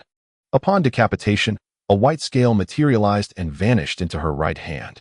Though shaken, she remained unsettled, as another python lunged forward and sank its fangs into her right hand. Reflexively, she released her grip on the blade, which clattered to the ground, desperate to pry the serpent from her hand. Her vision blurred as another python opened its jagged maw and bit into her cheek, tearing away a chunk of flesh. Her once beautiful face was instantly marred, blood and gore obscuring her features, and she let out a scream of agony. Zhao Lei, having just slain a python, heard Su Mingyun's cries and swiftly turned around. Spotting her on the ground, beset by several pythons, he recognized the gravity of the situation. With a powerful leap, he charged toward her, wielding his curved blade with lethal precision, swiftly dispatching the pythons that clung to her. "Get up," he urged. As Zhao Lei fended off the advancing cyclopean python, he released the food he held in his left hand, striving to pull Su Mingyun to safety. Meanwhile, Tai Jun dispatched a cyclopean python that lunged at him. Perceiving the danger threatening the plump director, he swiftly maneuvered to his side, wielding his curved blade to slay the 2 cyclopean pythons that had latched onto the director. Each slain python yielded a white scale, and soon, Tai Jun had amassed 9 scales, forming a 9-petaled blossom in the palm of his right hand. An incessant flow of energy emanated from this floral formation, enhancing his speed and strength, combined with his existing martial arts prowess. The ferocity and power of his blade now rivaled that of Zhao Lei. The initial wave of 7 or 8 awakened cyclopean pythons fell to their blades in an instant. Yet more continued to emerge from their transformation. Wang Xuan had slain 5 cyclopean pythons, only to observe that the number surrounding them had exceeded 40. Moreover, these newly awakened pythons were growing increasingly colossal, the larger they became, the more aggressive and formidable their attacks. Wang Xuan realized that if they did not devise a means to break free from the encirclement, they would be in grave peril. He resolved to charge towards the direction of the massive toad. At this moment, they were encircled by countless roots, with an ever-increasing number of cyclopean pythons emerging. Regardless of the direction they chose, they would face a progressively terrifying assault from the pythons, with even more fearsome ones awakening in the distance. The prospect of escaping seemed exceedingly bleak. Wang Xuan understood that their sole hope rested with the giant toad. The formidable giant toad was under siege by a multitude of one-eyed monstrous pythons, yet it seemed utterly unfazed, casually tearing these creatures from its body and devouring them as one might relish spicy snacks. Perhaps, through this toad, there existed a glimmer of hope. Wang Xuan's thoughts raced as he extended his metallic appendages, each strike precisely targeting the skull of a one-eyed python. The force of these metallic tendrils was terrifying, akin to a heavy steel whip striking at high velocity, accompanied by a faint sonic boom capable of shattering the python's skulls. Since acquiring the metallic appendages, he had endured several life-and-death battles, rapidly accumulating combat experience that transformed him from a novice into a seasoned fighter. This knowledge was not imparted by others nor gleaned from tomes. Rather, it was forged through his own trials in the crucible of combat. While many of his attacking stances may have lacked elegance, even appearing somewhat clumsy, they were devastatingly effective. Designed to eliminate monsters in the shortest time possible without any superfluous flourishes. His mastery of the metallic tendrils grew increasingly adept, with his accuracy continually improving. The heads of the one-eyed pythons were not large, and with each swing, regardless of their evasive maneuvers, he struck true, achieving lethal precision. Before long, the number of one-eyed pythons he had slain exceeded 10, yielding over 10 white scales as spoils. His right hand, infused with the essence of the beasts, absorbed these scales, its power surging in palpable intensity. Drawing upon the white scales of these one-eyed monstrous pythons, the life energy within the white sphere in his right hand intensified. Zhang Haofei's eyes gradually glimmered with fervor. He sensed that the white sphere in his hand was on the verge of hatching. Soon, he would possess his own hatchling. Akin to Wang Xuan, at the rear of the group, Zhao Lei shielded Su Mingyun, while Tai Jun guarded the plump director, pushing him toward Wang Xuan amidst their frantic escape. Under Wang Xuan's leadership, the 7 of them fought valiantly, carving a bloody path through the throngs of one-eyed pythons. Drawing closer to the colossal toad, the surrounding one-eyed pythons grew increasingly formidable, with the largest among them exceeding 7 meters in length. This behemoth no longer relied solely on its jaws to bite. It had learned to wield its tail as a weapon. Stronger than Zhao Lei, it struck him with its tail against the curved blade, causing a surge of heat in his palm and a tingling sensation in his right arm, nearly dislodging the weapon from his grasp. Alarm surged within him. The number of such gigantic pythons among the throng was increasing, amplifying the pressure they faced. Zhang Haofei and Gu Manyao's faces displayed signs of exertion, their expressions growing increasingly grim. Ahead of them, the massive toad, having devoured countless one-eyed pythons, was now besieged by the giant pythons. Although these serpents, measuring 7 to 8 meters in length, could not pose a true threat to it, the toad sensed an impending danger. With a powerful push of its limbs, its immense body leapt like a mountain of flesh, crashing onto a pile of vehicles ahead. With a crunching sound, the vehicles succumbed under the weight, sinking into the ground. With a sudden leap, it soared several meters away, seemingly unaware of the numerous one-eyed monstrous pythons it had sent sprawling. The colossal toad, at last, contemplated retreat, preparing to depart from this place.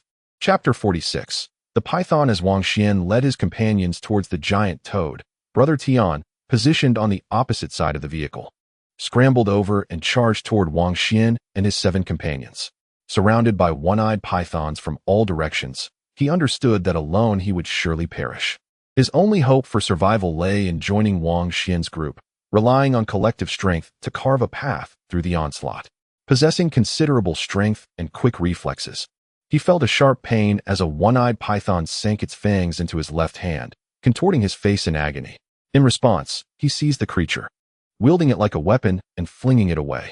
His right hand bore 9 white scales, which unleashed a continuous flow of energy from the floral pattern they formed, simultaneously accelerating the healing of his left hand and enhancing his strength and speed.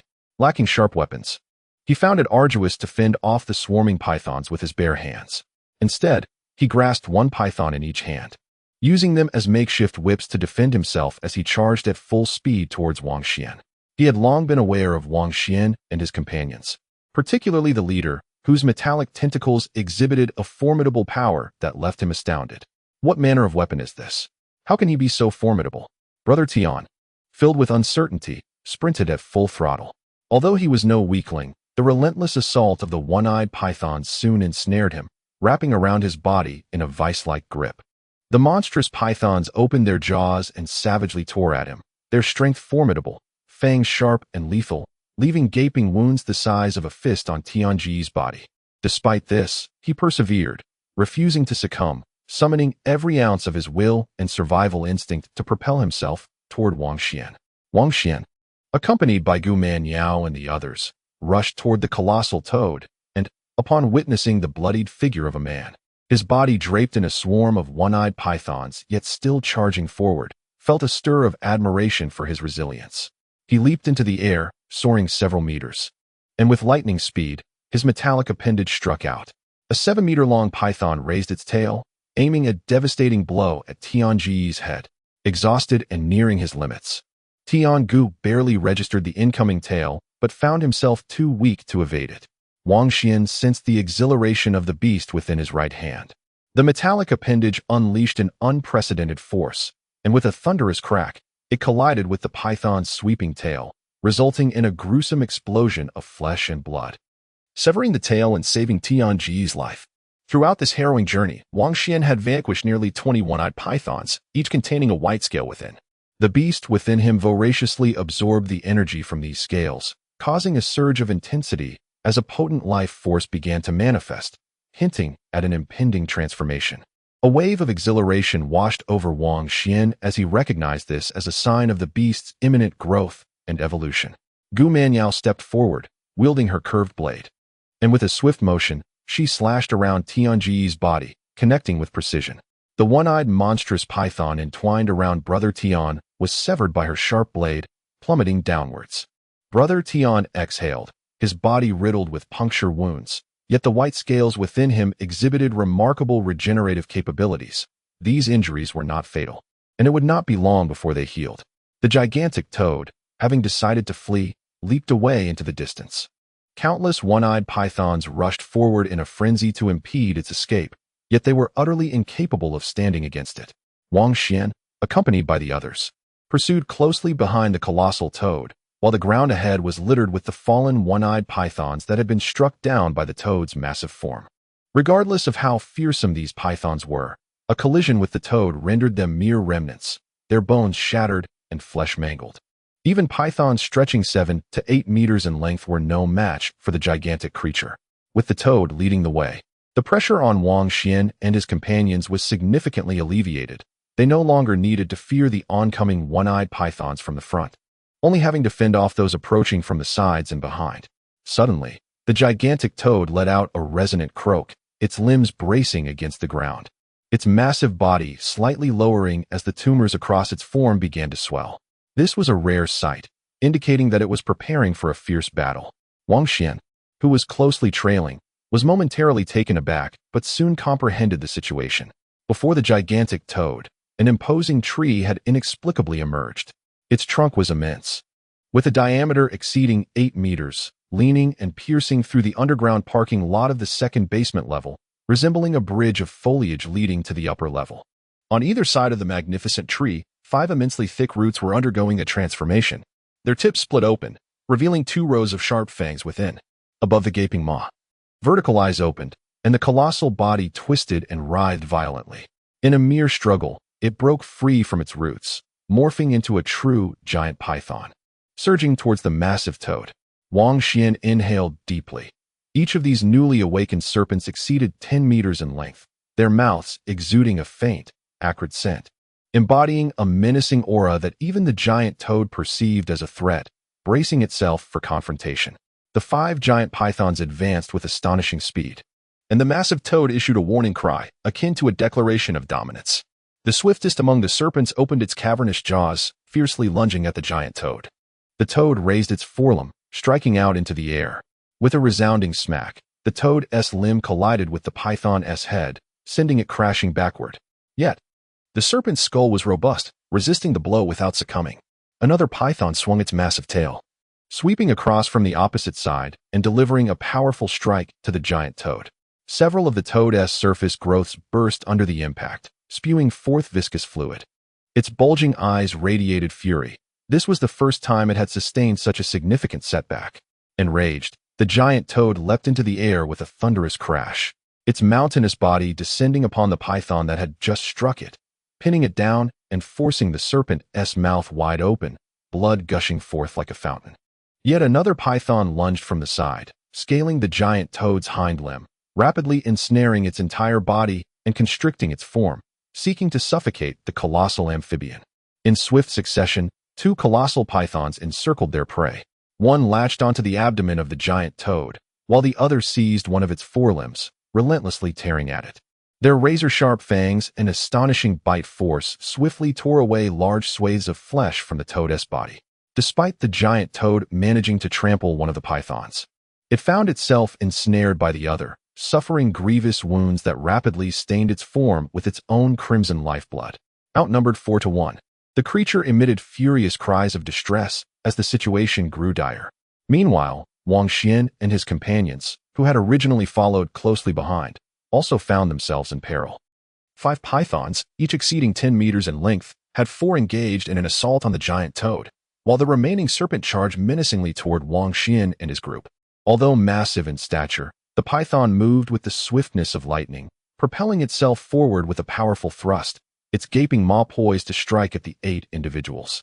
As its initial lunge missed, the python coiled, creating a tempestuous gust, and its tail swept horizontally across the ground. Chapter 47. Skeleton Wang Xuan and Gumanya were barely able to evade the onslaught, but the director, portly in stature, had no time to react and was struck directly. He let out a piercing scream as the sound of shattering bones echoed within him. The force of the blow sent him soaring through the air, his body folding in half before crashing to the ground, splattering blood and entrails everywhere, his form reduced to 2 separate pieces. The python's strike was devastating, cleaving the director's body asunder. Perhaps due to the peculiar abilities conferred by its white scales, despite its body being severed in 2 and its innards spilling onto the ground. The corpulent director did not succumb immediately. Instead, he emitted a heart-wrenching scream. "No, I do not wish to die. Iron Army, save me." Witnessing this, Director Chen's Iron Army let out a mighty roar, brandishing his curved blade to shield his body as he rushed forward in an attempt to rescue the portly director. Just as Iron Army reached him, the director's face contorted, seemingly striving to form a smile. "Iron Army," he barely managed to utter, his voice abruptly ceasing as he breathed his last. "Chen." Iron Army trembled slightly, suddenly gripped by searing pain. As he turned his head, he found himself ensnared by a 5 or 6 meter long cyclopean serpent. Its jaws clamped around his left arm.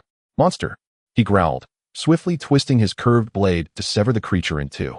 With a powerful leap, he charged towards the colossal python that had just slain the director. Meanwhile, the terrifying serpent lunged once more at the crowd, carrying with it a noxious scent that permeated the air. Zhao Lei, detecting the foul odor, realized the peril he was in.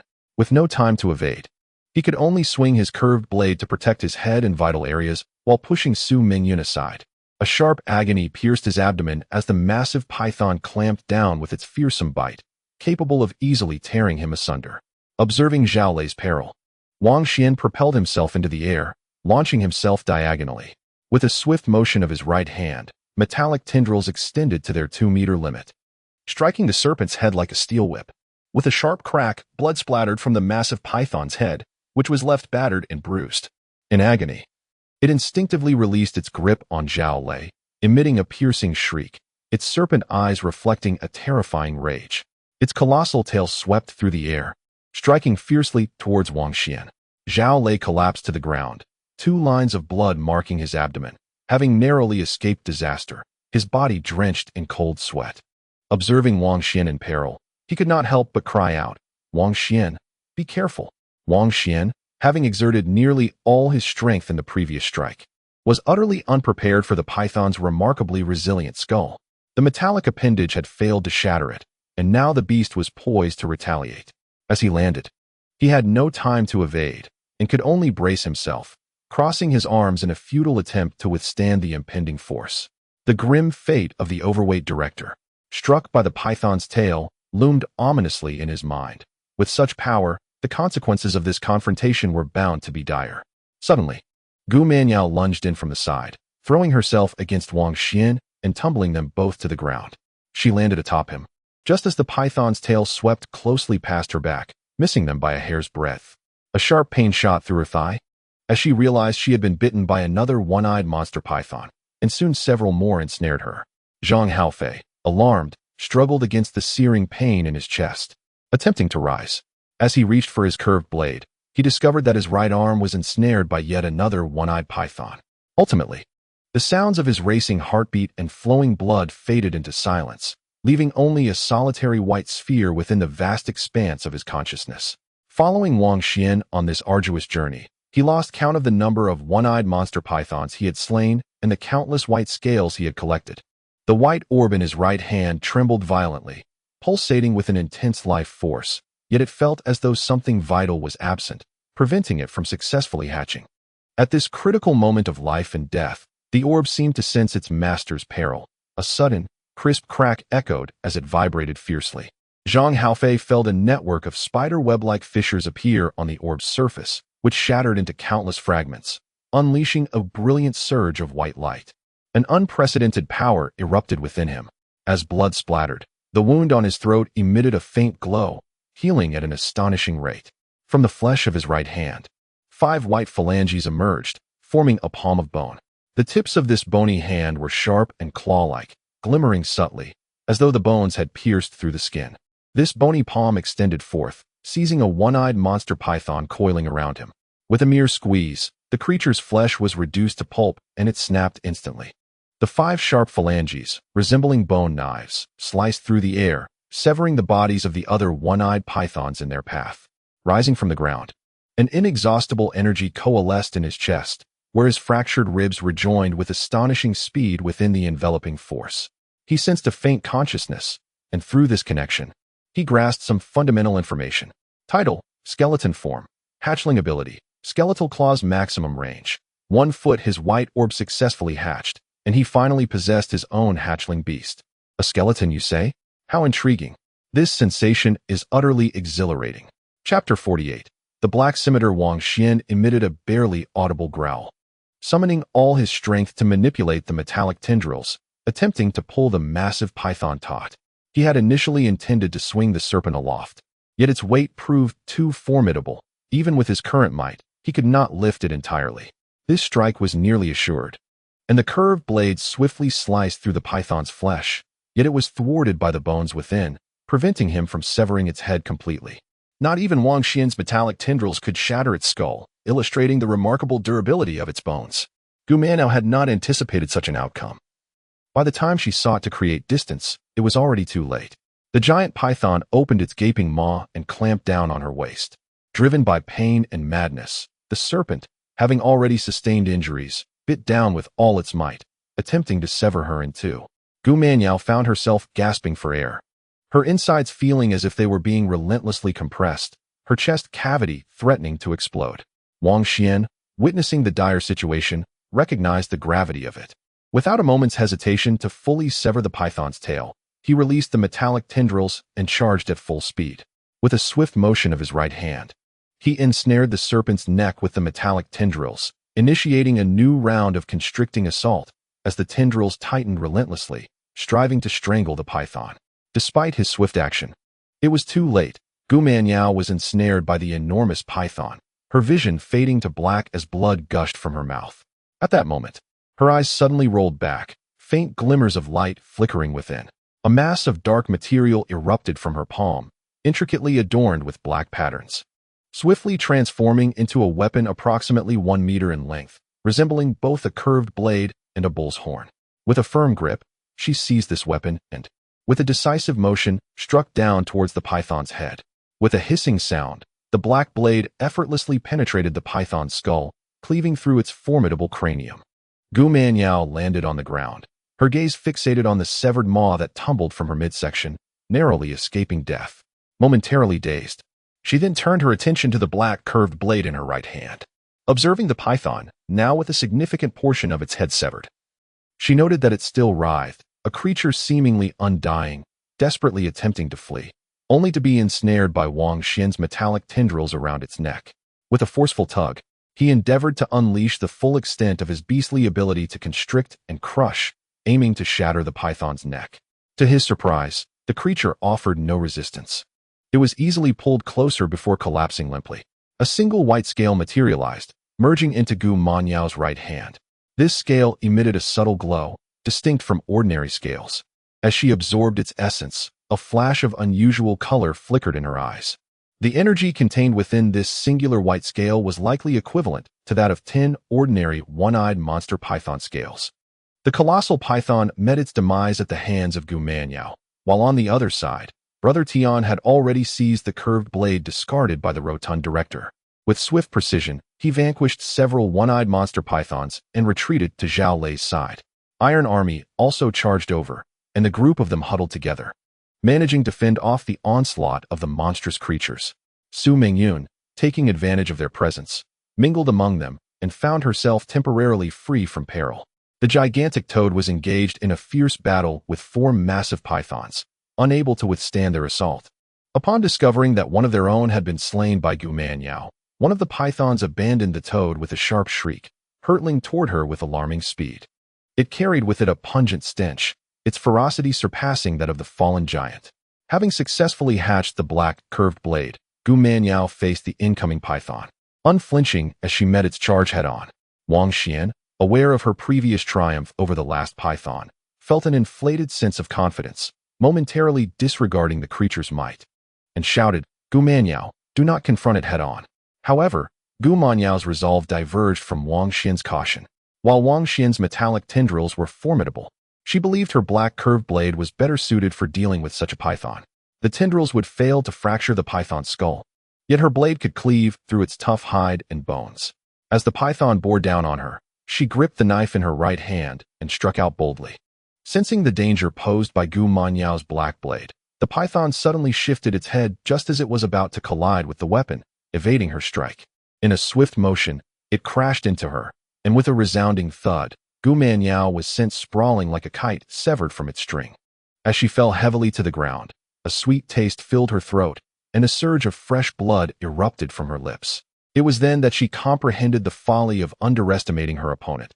The colossal python was truly formidable, even if she succeeded in hatching the black curved blade. In a one-on-one confrontation, she would be no match for it. Zhang Haofei rushed forward, a glint of madness in his eyes.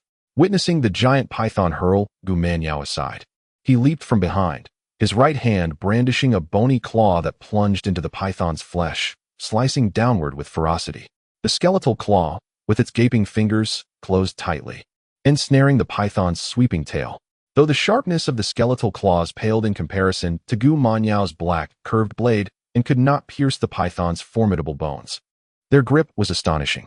As the 5 finger bones clasped together, a creaking sound echoed, and the python's tail found itself ensnared, struggling to break free. At the moment the python sent Gu Manyao flying, Wang Xuan seized the opportunity to strike. He unleashed metallic tendrils, wrapping them around the creature's neck. Understanding that the tendrils alone could not crush the python's head, he resolved to employ the special abilities of the beast, utilizing the constricting grip to sever its neck. With the python's neck ensnared, the unique power of strangulation was activated. The metallic tendrils tightened incessantly, channeling an unending flow of energy from Wang Xuan into them, unleashing their utmost strength. The python roared in fury, writhing desperately in an attempt to escape their grasp. Chapter 49. The Awakening of the Beast. Zhao Lei, Tai Jun, and the others stood in stunned silence, before they swiftly surged forward, realizing that this was a pivotal moment, each eager to lend their aid.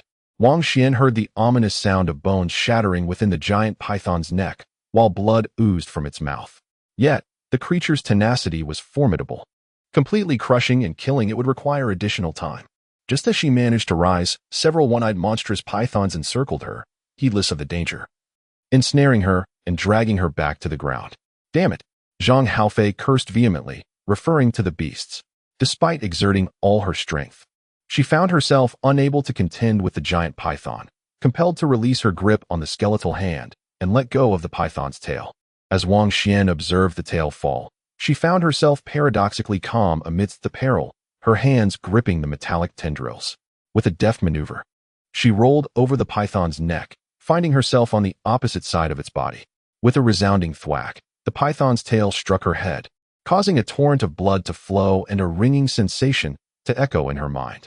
Blood continued to pour from its gaping maw, for just moments ago. The bones in its neck had been wholly severed by the metallic tendrils. The giant python did not succumb immediately. It writhed and lifted its tail once more, intent on attacking Wang Xuan. Channeling the full strength of the metallic tendrils, she pressed her foot firmly against the python's body, gripping the tendrils with both hands and pulling with all her might. The tendrils coiled tighter around the python's neck, the sound of flesh being ground to pulp echoed relentlessly. As viscous blood and flesh seeped forth, suddenly, a surge of blood erupted, splattering her face. Due to the forceful effort, the python's body slipped beneath her foot, and she stumbled backward. Upon hitting the ground, she swiftly regained her footing, shaking the coiled metallic tendrils in her hands, as a massive python head, bloodied and severed, tumbled to the ground. The head of the immense python was violently torn from its neck. The headless body writhed twice before falling still, regardless of its once formidable vitality. The loss of its head meant certain death. After vanquishing the serpent, Wang Xuan felt an overwhelming fatigue wash over him, having expended nearly all his strength in the struggle to sever the creature's head. As he beheld the approaching one-eyed monstrous pythons on either side, he yearned to retaliate, only to realize that the metallic appendage in his right hand felt as heavy as lead, making it nearly impossible to lift. Fortunately, the Iron Legion swiftly rushed to his side, dispatching the assailing one-eyed pythons. That day, Gidge wielded the curved blade that originally belonged to the corpulent director, slaying 2 one-eyed pythons in quick succession.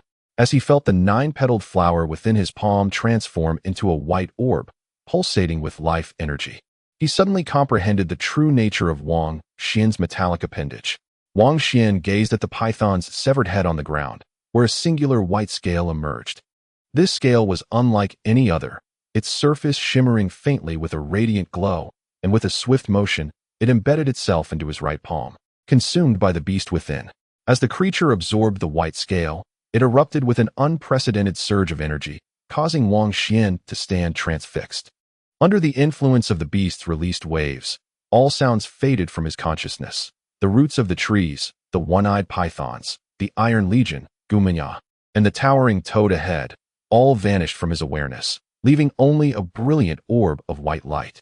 Within this luminescence, the beast underwent a transformative upheaval, a profound vitality swelling and a new power burgeoning forth. On the other side, the colossal toad continued its fierce battle against the 3-headed giant python. The toad, bruised and battered, was losing strength, while the giant python, equally bloodied and wounded, had not gained a significant advantage. After Wang Xuan severed the head of one of the pythons, the remaining 3 heads were momentarily shaken, their focus disrupted. Seizing the opportunity, the gigantic toad raised its forelimb and struck one of the python's heads with tremendous force. The python, struck, spewed blood and weakened, was thrown aside by the toad. The other 2 pythons could not restrain the mighty toad. It emitted a resounding croak, channeling all its strength to grasp the heads of the 2 pythons entwined around it, and slammed them against the ground. The earth trembled under the impact, and the 2 pythons, rendered powerless, fell away. The colossal toad, having escaped its entanglement, wasted no time in fleeing forward. With a leap of several meters, it swiftly approached a distant, leaning tree. Once more, it leaped, aiming to collide with the enormous tree, which boasted a diameter exceeding 8 meters. In an astonishing display, the toad struck the tree and, contrary to the expected thunderous crash, passed straight through it, its massive form vanishing instantaneously within the trunk. Witnessing this spectacle, Tai Jun, Tiangu, Zhao Lei, and others were left in a state of profound astonishment. 3 giant pythons, having been evaded by a colossal toad, were left drenched in blood, their mouths smeared with crimson. Despite their grievous injuries, they exhibited an indomitable spirit, swiftly regaining their agility and rising to their feet. The absence of the giant toad seemed to incite their fury, as they emitted piercing shrieks in unison and suddenly converged.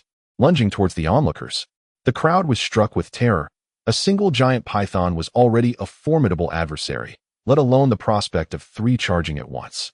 Though they bore significant wounds and their strength had waned, they were not foes that could be easily resisted. The speed of the 3 pythons was astonishing, and in the blink of an eye, they were upon the crowd. Fearful of confrontation, everyone hastily evaded. Zhao Lei narrowly escaped, only to look up and discover Wang Xuan standing still, seemingly oblivious as a massive python bore down upon him, its gaping maw ready to strike. Wang Xuan moved. He shouted, panic-stricken. At that moment, Wang Xuan was undergoing a profound transformation. A radiant white light enveloped his right hand, continuously releasing a new surge of energy. This energy invigorated his body, causing his muscles and bones to emit faint cracking sounds, while a translucent liquid gradually seeped from his pores. This liquid was a manifestation of the toxins and impurities that had accumulated in his body over the years, now being expelled. His muscles were strengthening, his bone density increasing, and his previously depleted stamina was being restored and enhanced. Within the white glow, the life energy of the magical beast grew increasingly potent, and the previously faint waves of consciousness became markedly more pronounced, facilitating a vibrant exchange of awareness. Wang Xuan instantly received new insights. Title: Beast of Warcraft Form. Initial Awakening Ability 1. Constricting Kill Ability 2. Arm of the Beast Extension Limit. 3 meters as he assimilated the information transmitted through the consciousness of the beast. A new ability began to manifest within him. A metallic tentacle extended from his right arm, coiling upward like a great serpent. Chapter 50. Arm of the Beast. His beast had finally matured, evolving from its embryonic state into its current initial awakening form. The once 2-meter-long metallic tentacle had now reached its limit of 3 meters. In addition to the original ability of Constricting Kill, he had acquired a second ability, the Arm of the Beast. A terrifying shriek pierced the air as a blood-soaked giant python lunged toward him, exuding a foul stench. Its gaping maw, wide enough to sever his head in a single bite, aimed menacingly at his face. Wang Xuan stood motionless, watching the massive serpent approach. His right arm was entirely ensnared by the metallic tentacle when an astonishing event unfolded. The tentacle coiled around his arm began to merge with it. Flesh and metal fused together, transforming his right arm into a colossal beastly limb. This formidable arm possessed the suppleness of flesh and the resilience of metal, with blood coursing through it, emitting a crisp sound reminiscent of clashing iron. Just as the giant python was about to sink its fangs into his face, the arm of the beast sprang into action. This all transpired in the blink of an eye, leaving no one able to discern Wang Xuan's movement. As the fist of the beastly arm struck the python's cheek with tremendous force, the colossal python's head immediately began to twist to the left, the hardened skull within appearing as though it had been struck by a heavy hammer, shattering instantaneously. Its enormous eyeball bulged forth, erupting from its socket. With a thunderous pop, the python's head exploded on the left side, crimson flesh mingling with white brain matter, bursting forth like a firework display. Fragments of shattered skull flying out like pellets from a shotgun. The sheer shock of this spectacle caused those around to widen their eyes in disbelief, and several individuals soon exhibited expressions of horror. To obliterate the head of such a gargantuan serpent required an unimaginable force. The strength unleashed by the half-flesh, half-metal beast's arm was so tremendous that even Wang Xuan stood in stunned silence, watching the python's head burst apart, its headless body collapsing heavily before him. Gumianyao, wielding her black, curved dagger, dispatched the one-eyed monsters that had ensnared her. Just as she regained her footing, she witnessed 3 massive pythons charging towards them, prompting everyone to evade. In a moment of panic, she suddenly noticed that Wang Xuan stood directly in front of the 3 pythons, unmoving and unflinching. It was too late for her to rush forward and pull him away. As her anxiety grew, she observed Wang Xuan's right arm being ensnared by spiraling metallic tendrils. In the next instant, his arm vanished from her sight, and one of the python's heads lunged at him, only to explode. In that moment, she realized that Wang Xuan's right arm had transformed, merging with the metallic tendrils to become a colossal metal arm, his fist raised defiantly before him, blood trickling from the knuckles. Had he truly shattered the python's head with a single punch? Amid Gumianyao's astonishment, the other 2 pythons emitted a terrifying shriek, rolling along the ground before turning to flee. Wang Xuan delivered a powerful blow that shattered the giant python's head, instilling fear in the hearts of its companions. Despite the formidable nature of the massive toad, it could not withstand such a forceful strike that obliterated the hardened skull of the python. As the two colossal pythons fled, the remaining one-eyed monster abandoned the group and hastily retreated. This beast, having evolved from its juvenile form to an initial awakened state, was undeniably powerful. The two pythons moved with astonishing speed, disappearing into the distance before a towering tree, much like the giant toad that had vanished through the foliage. Witnessing this spectacle again, the onlookers wore expressions of dawning realization. While the strength of the beast's arm was indeed immense, unleashing such power demanded a tremendous amount of energy. A single punch nearly depleted half of Wang Xuan's stamina. Zhao Lei, Iron Army, and Brother Tian were all panting, their faces pale, and as they watched the one-eyed monster python escape unscathed, they felt as though they were on the verge of collapse, a sensation akin to being reborn. Zhang Haofei retracted his skeletal claw and inquired, "Did you notice that the toad and the two pythons dashed towards that tree and vanished? Do you know why? Should we investigate?" Zhao Lei glanced at him and replied, "Is it not obvious? We have been deceived by our own eyes. While the roots and the creatures are real, the tree itself is an illusion, a mere trick to obscure our vision, which is why we witnessed the toad and the pythons disappear there." Sitting on the ground, Zhao Lei was preparing to rise when he noticed Su Mingyun stepping forward, grasping his arm to assist him. Her sudden initiative stirred something within Zhao Lei, and he looked at her, accepting her support as he stood up. The crowd rose to their feet and made their way towards the towering tree. Zhang Haofei approached the tree, extending his hand to gently caress its surface, a look of astonishment crossing his face. Wang Xuan revealed his metallic tendrils, utilizing them to make contact with the tree before him, discovering that the tendrils effortlessly penetrated the trunk as if it were nothing more than empty air. This leaning tree was indeed visible, yet intangible, a marvel beyond belief. "This is truly extraordinary," Wang Xuan murmured to himself, shielding his metallic tendrils protectively before him as he advanced cautiously, realizing he could glide through the tree with ease. The others followed suit, gradually moving forward until they passed through the tree, revealing a sloped passage ahead. The massive toad and the two enormous snakes they had encountered previously had vanished without a trace. This is the exit to the surface." Su Mingyun was the first to exclaim, her voice a mixture of surprise and joy. She yearned to leave this place and, upon spotting the exit, felt an overwhelming surge of excitement, prompting her to rush forward.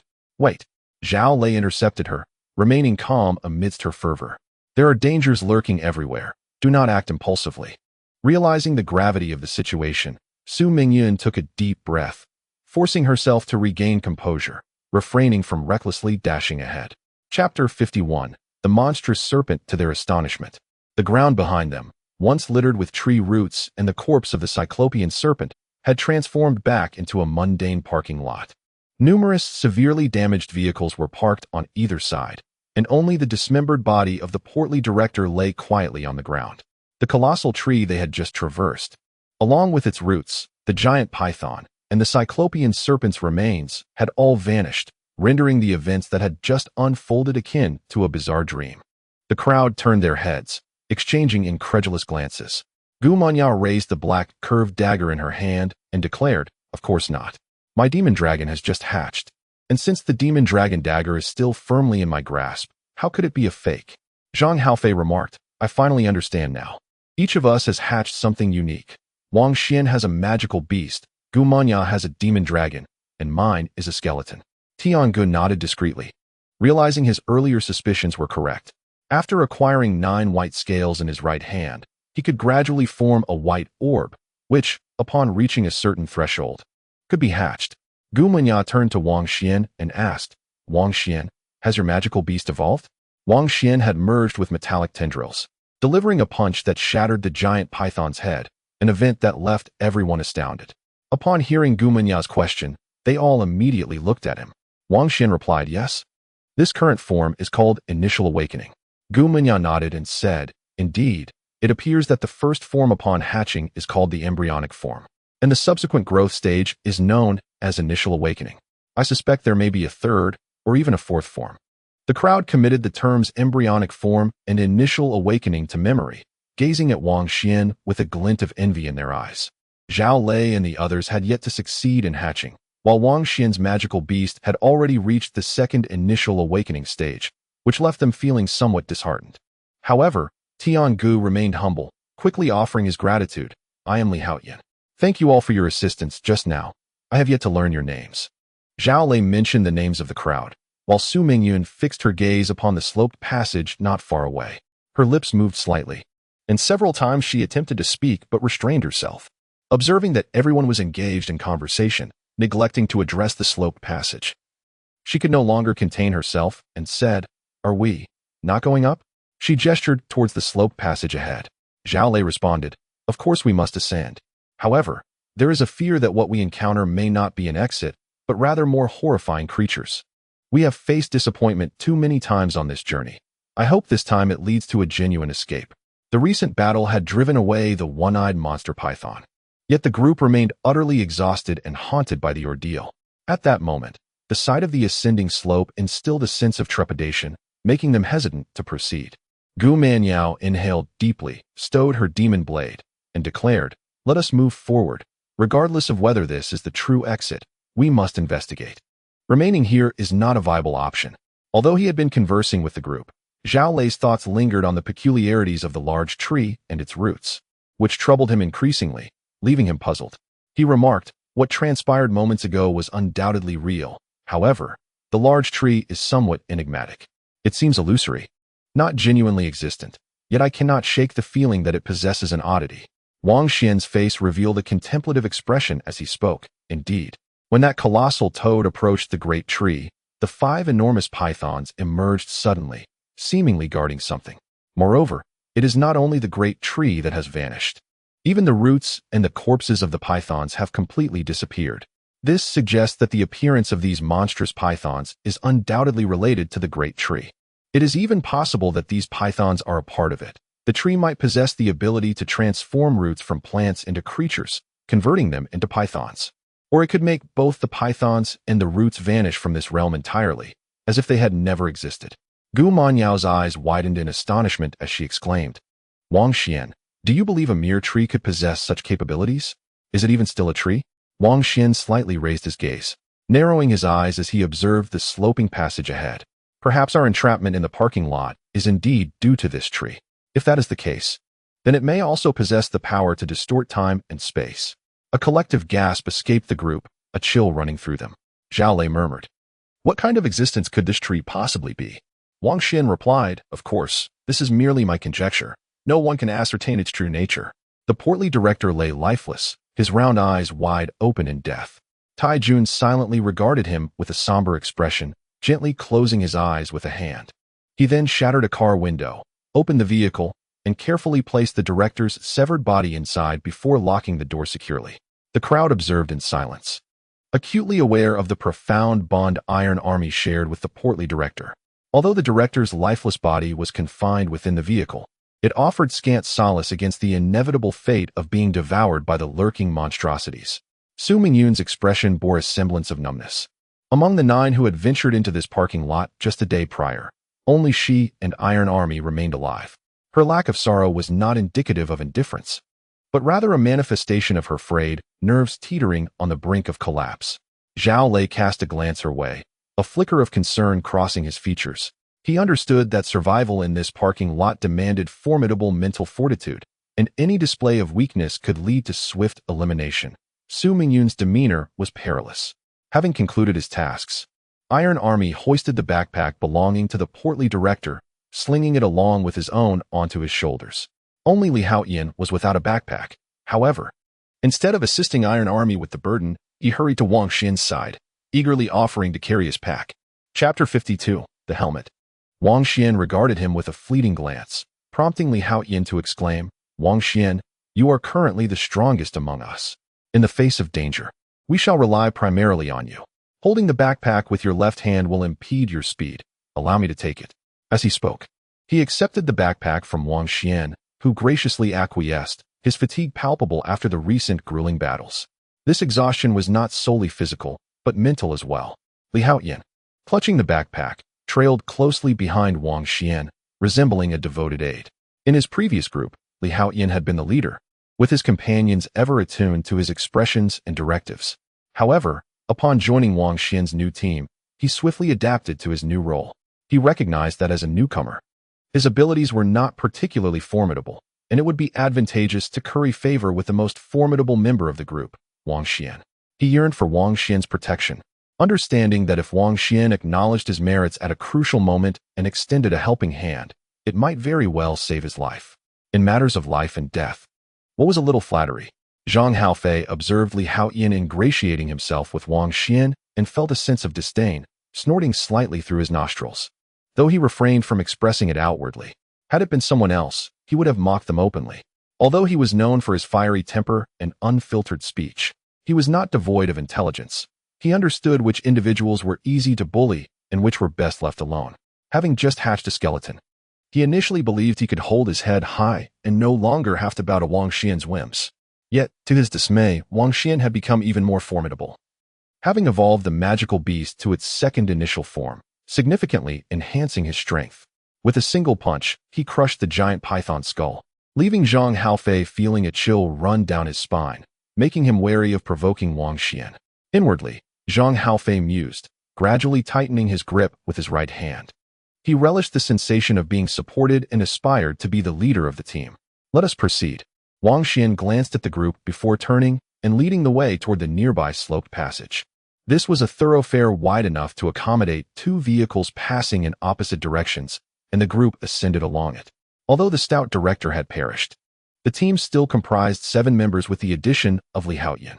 Wang Xian walked at the forefront. Although he did not reveal his metallic tendrils, he remained ever vigilant.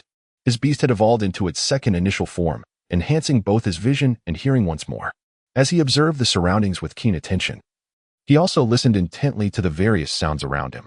Li Haoyan assisted him by carrying his backpack, wielding a curved blade in his right hand, eagerly trailing behind. Zhang Haofei noticed her lagging behind and intentionally fell to the rear of the group. However, Gu Manyao paid him little mind, diligently surveying her surroundings to guard against any sudden monster attacks from behind. Su Mingyun walked in the midst of the group, her anxiety palpable among them. She longed to escape this tunnel and leave the cursed parking lot behind, unable to fathom what would happen if this were not the way out. Zhang Haofei remarked, "Wait a moment. I recall that when you drove here, there were more than 3 people in the car." Li Haoyan replied, 3 others joined us later. Zhao Lei recalled something and asked, "Li Haoyan, is your girlfriend named Li Ying?" He had a vague memory of someone calling out that name when Li Haoyan's car was crushed by a giant toad. Li Haoyan responded, "No, that Li Ying is someone else's wife. I encountered that couple later.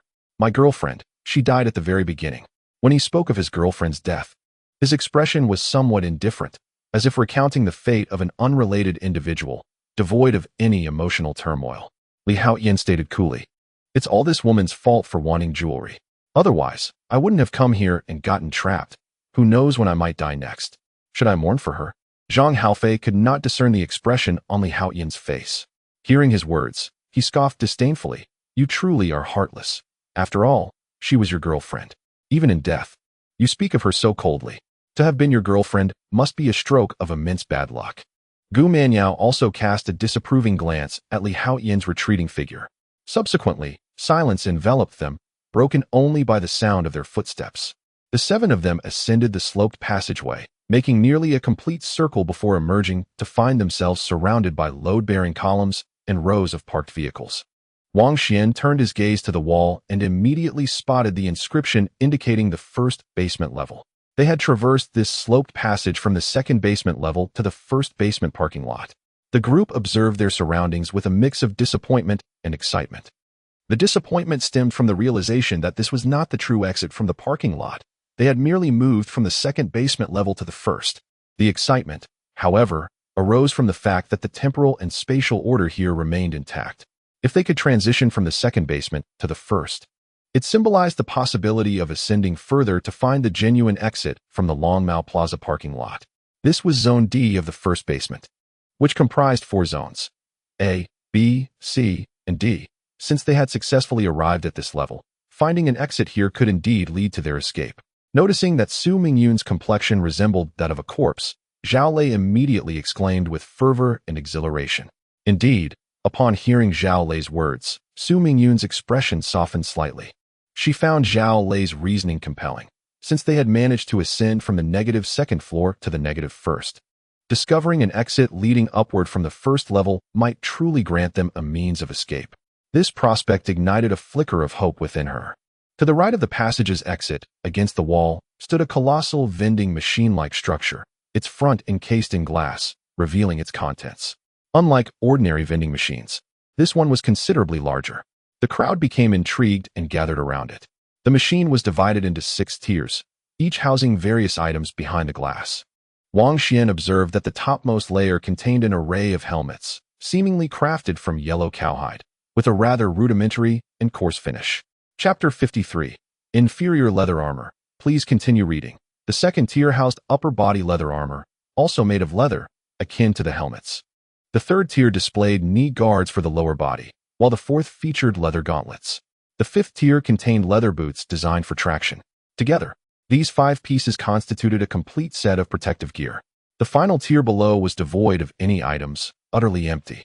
The group encircled the vending machine, gazing in wonderment and curiosity as they peered from top to bottom and vice versa. Zhang Haofei murmured, "Goodness, are these protective gear for sale?" The craftsmanship of these leather armors appears rather lacking. As he spoke, he brandished his skeletal hand, preparing to shatter the glass before him to retrieve the helmets and armor. Though he scoffed at the crude workmanship, he acknowledged that they were far superior to the garments he currently wore. They have fought their way to this point, enduring countless injuries along the way. Although their wounds may heal, the tattered garments they wear cannot mend themselves. Their attire is now in such disarray that it pales in comparison to the rags once donned by beggars on the streets. Wang Xuan glanced to the right of the vending machine, where a small inscription detailed the procedure for acquiring these helmets and leather armor. It was akin to a standard vending machine, with one notable distinction. Instead of inserting coins, one must deposit crystal scales. Each crystal scale permits the purchase of a single item. A spark ignited within Wang Xuan as he recalled the crystal scale he had obtained from the colossal lizard he had slain. He had long pondered the purpose of this scale, and now, clarity dawned upon him. It could be utilized in this vending machine to procure helmets and leather armor. He marveled at the existence of such a contraption, allowing purchases through crystal scales. His thoughts drifted to the massive toad he had encountered previously, its grotesque flesh bulging with a crystalline sheen, as though each bulge concealed a crystal scale. How many scales might one acquire by vanquishing it? Alas, the toad's formidable strength and its current whereabouts remain unknown. Zhang Haofei's skeletal hand overlapped with his right hand, forming a fist, which he then thrust forcefully against the glass. This time, he targeted a corner of the glass, recalling that tempered glass is more easily shattered when struck at the edges. With all his strength, he delivered a mighty punch, the sound echoing as his fist struck the glass. The vending machine and the glass remained utterly unaffected, while his bony fist shattered upon impact. He let out a bizarre cry, his body swaying as he staggered back, the remnants of his shattered fist gradually dissipating into the air. Observers noted the gash in his right hand, blood flowing forth. The recoil from the machine was so formidable that the onlookers' expressions shifted dramatically. Gu Manyao extended her right hand, summoning the black, demon serpent blade that materialized before her. Grasping the hilt, she declared, "Let me give it a try." Indeed, the demon serpent blade, capable of cleaving through the hardened skull of a giant python, proved itself as a true instrument of destruction. Yet it left not even a mark upon the vending machine before her. She recalled how Wang Xuan had previously obliterated the giant python's head with a single punch. The force behind it so savage that she wondered if brute strength could dismantle this vending machine. Wang Xuan, feeling the expectant gazes of the crowd upon him, nodded in agreement. His own curiosity piqued regarding the true extent of his beastly arm's power. With a subtle shift of intent, the beast was unleashed. Metallic tendrils swiftly extended from his right hand, spiraling up his arm until they completely enveloped it, activating the second ability of the beast he had mastered. The metal tendrils merged with his flesh, transforming into a colossal arm, a fusion of sinew and metal. As he clenched his now magnified fingers, Wang Xuan felt a surge of energy coursing through his right arm, a tempestuous force erupting within him, yearning to be unleashed.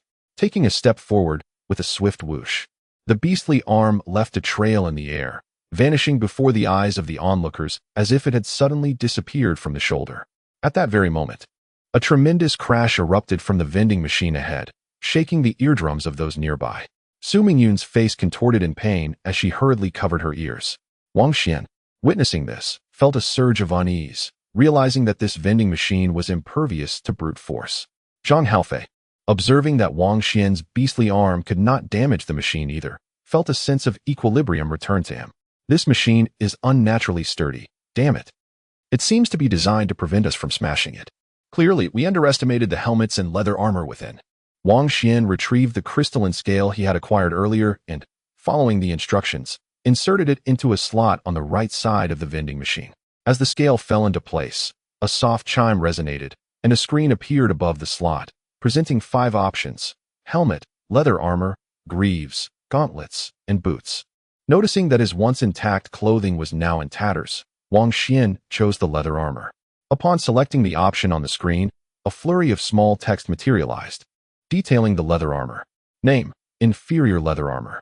Main material: yellow rhinoceros hide, infused with inferior nanocrystals that can be activated through blood. It provides a degree of defense, capable of withstanding ordinary blade strikes. The inferior nanocrystals possess a rudimentary self-repair function, capable of mending damage as long as it does not exceed 1/3 of the armor's surface area. Purchase price: 1 crystalline scale. Below are the options of purchase and abandonment. Wang Xuan gazed at the introduction of the inferior leather armor, momentarily taken aback.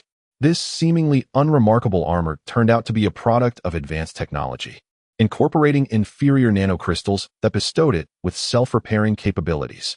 Chapter 54, Super Technology. Intrigued, Wang Xuan opted to forego the purchase, then proceeded to examine the helmet, discovering that its description was quite similar to that of the inferior leather armor. Inferior helmet, inferior leather armor, inferior knee pads. Wang Xuan perused all 5 items, each labeled as inferior. Gu Manyao, nestled beside him, also scrutinized the descriptions, her expression reflecting astonishment as she exclaimed, "Can this helmet and leather armor truly self-repair? That is simply marvelous." Wang Xuan replied, "I'm not sure. We will find out by trying." As he spoke, he selected to purchase the inferior leather armor. Upon his confirmation, a faint sound emanated from the vending machine, and a piece of leather armor descended into the vacant compartment at the bottom. Subsequently, the glass layer automatically elevated. He reached out to retrieve the armor, noting its seemingly coarse craftsmanship, yet substantial weight, exuding a sense of robustness. To activate the nanocrystals within, he contemplated the necessity of blood. It reminded him of the ancient rite of blood oath. Fortuitously, he had just struck the glass with his fist, injuring his right hand, leaving traces of blood upon the back of his hand. He wiped the blood upon the leather armor. As the blood made contact, Wang Xuan observed it seeping into the armor at a visible rate, the armor subtly vibrating as it autonomously opened from both sides. Upon donning the leather armor, Wang Xuan immediately sensed that it was a size too large, causing a slight discomfort. As he furrowed his brow, he noticed the armor began to vibrate subtly and gradually contracted, ultimately conforming perfectly to his physique, neither too tight nor too loose. Such a remarkable technology that allowed for automatic adjustment to one's body shape left him astounded. He realized that this phenomenon might be attributed to the nanocrystalline elements within it. Without the need for further testing, he was convinced that this armor possessed genuine self-repair capabilities. Albeit with a limitation, the damaged area could not exceed 1/3 of its total surface. Zhang Haofei expressed his astonishment, exclaiming, "Whoever created this armor must be a genius. Has such technology truly emerged, or have we transcended Earth itself?" Witnessing the extraordinary nature of the armor, the onlookers felt an increasing sense of curiosity, mingled with reverence and trepidation towards the underground parking lot. This was a visceral fear of the unknown. If even an inferior piece of armor could be so astonishing, one could only speculate on the wonders of a superior variant. What kind of advanced civilization could have produced the vending machines and these helmets? As darkness enveloped the surroundings, Gu Manyao observed that visibility was diminishing. "It must be getting late," she remarked.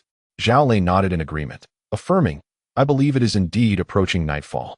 As the group found their mobile phones either lost or drained of battery, and without any watches to ascertain the exact time, they could only speculate the hour based on the shifting light around them. Zhang Haofei inquired, "Shall we rest here, or should we survey our surroundings?" He cast a glance at Wang Xuan and Gu Manyao, the only 2 individuals in the team who piqued his interest. Gu Manyao turned to Wang Xuan and asked, "What do you think, Wang Xuan?"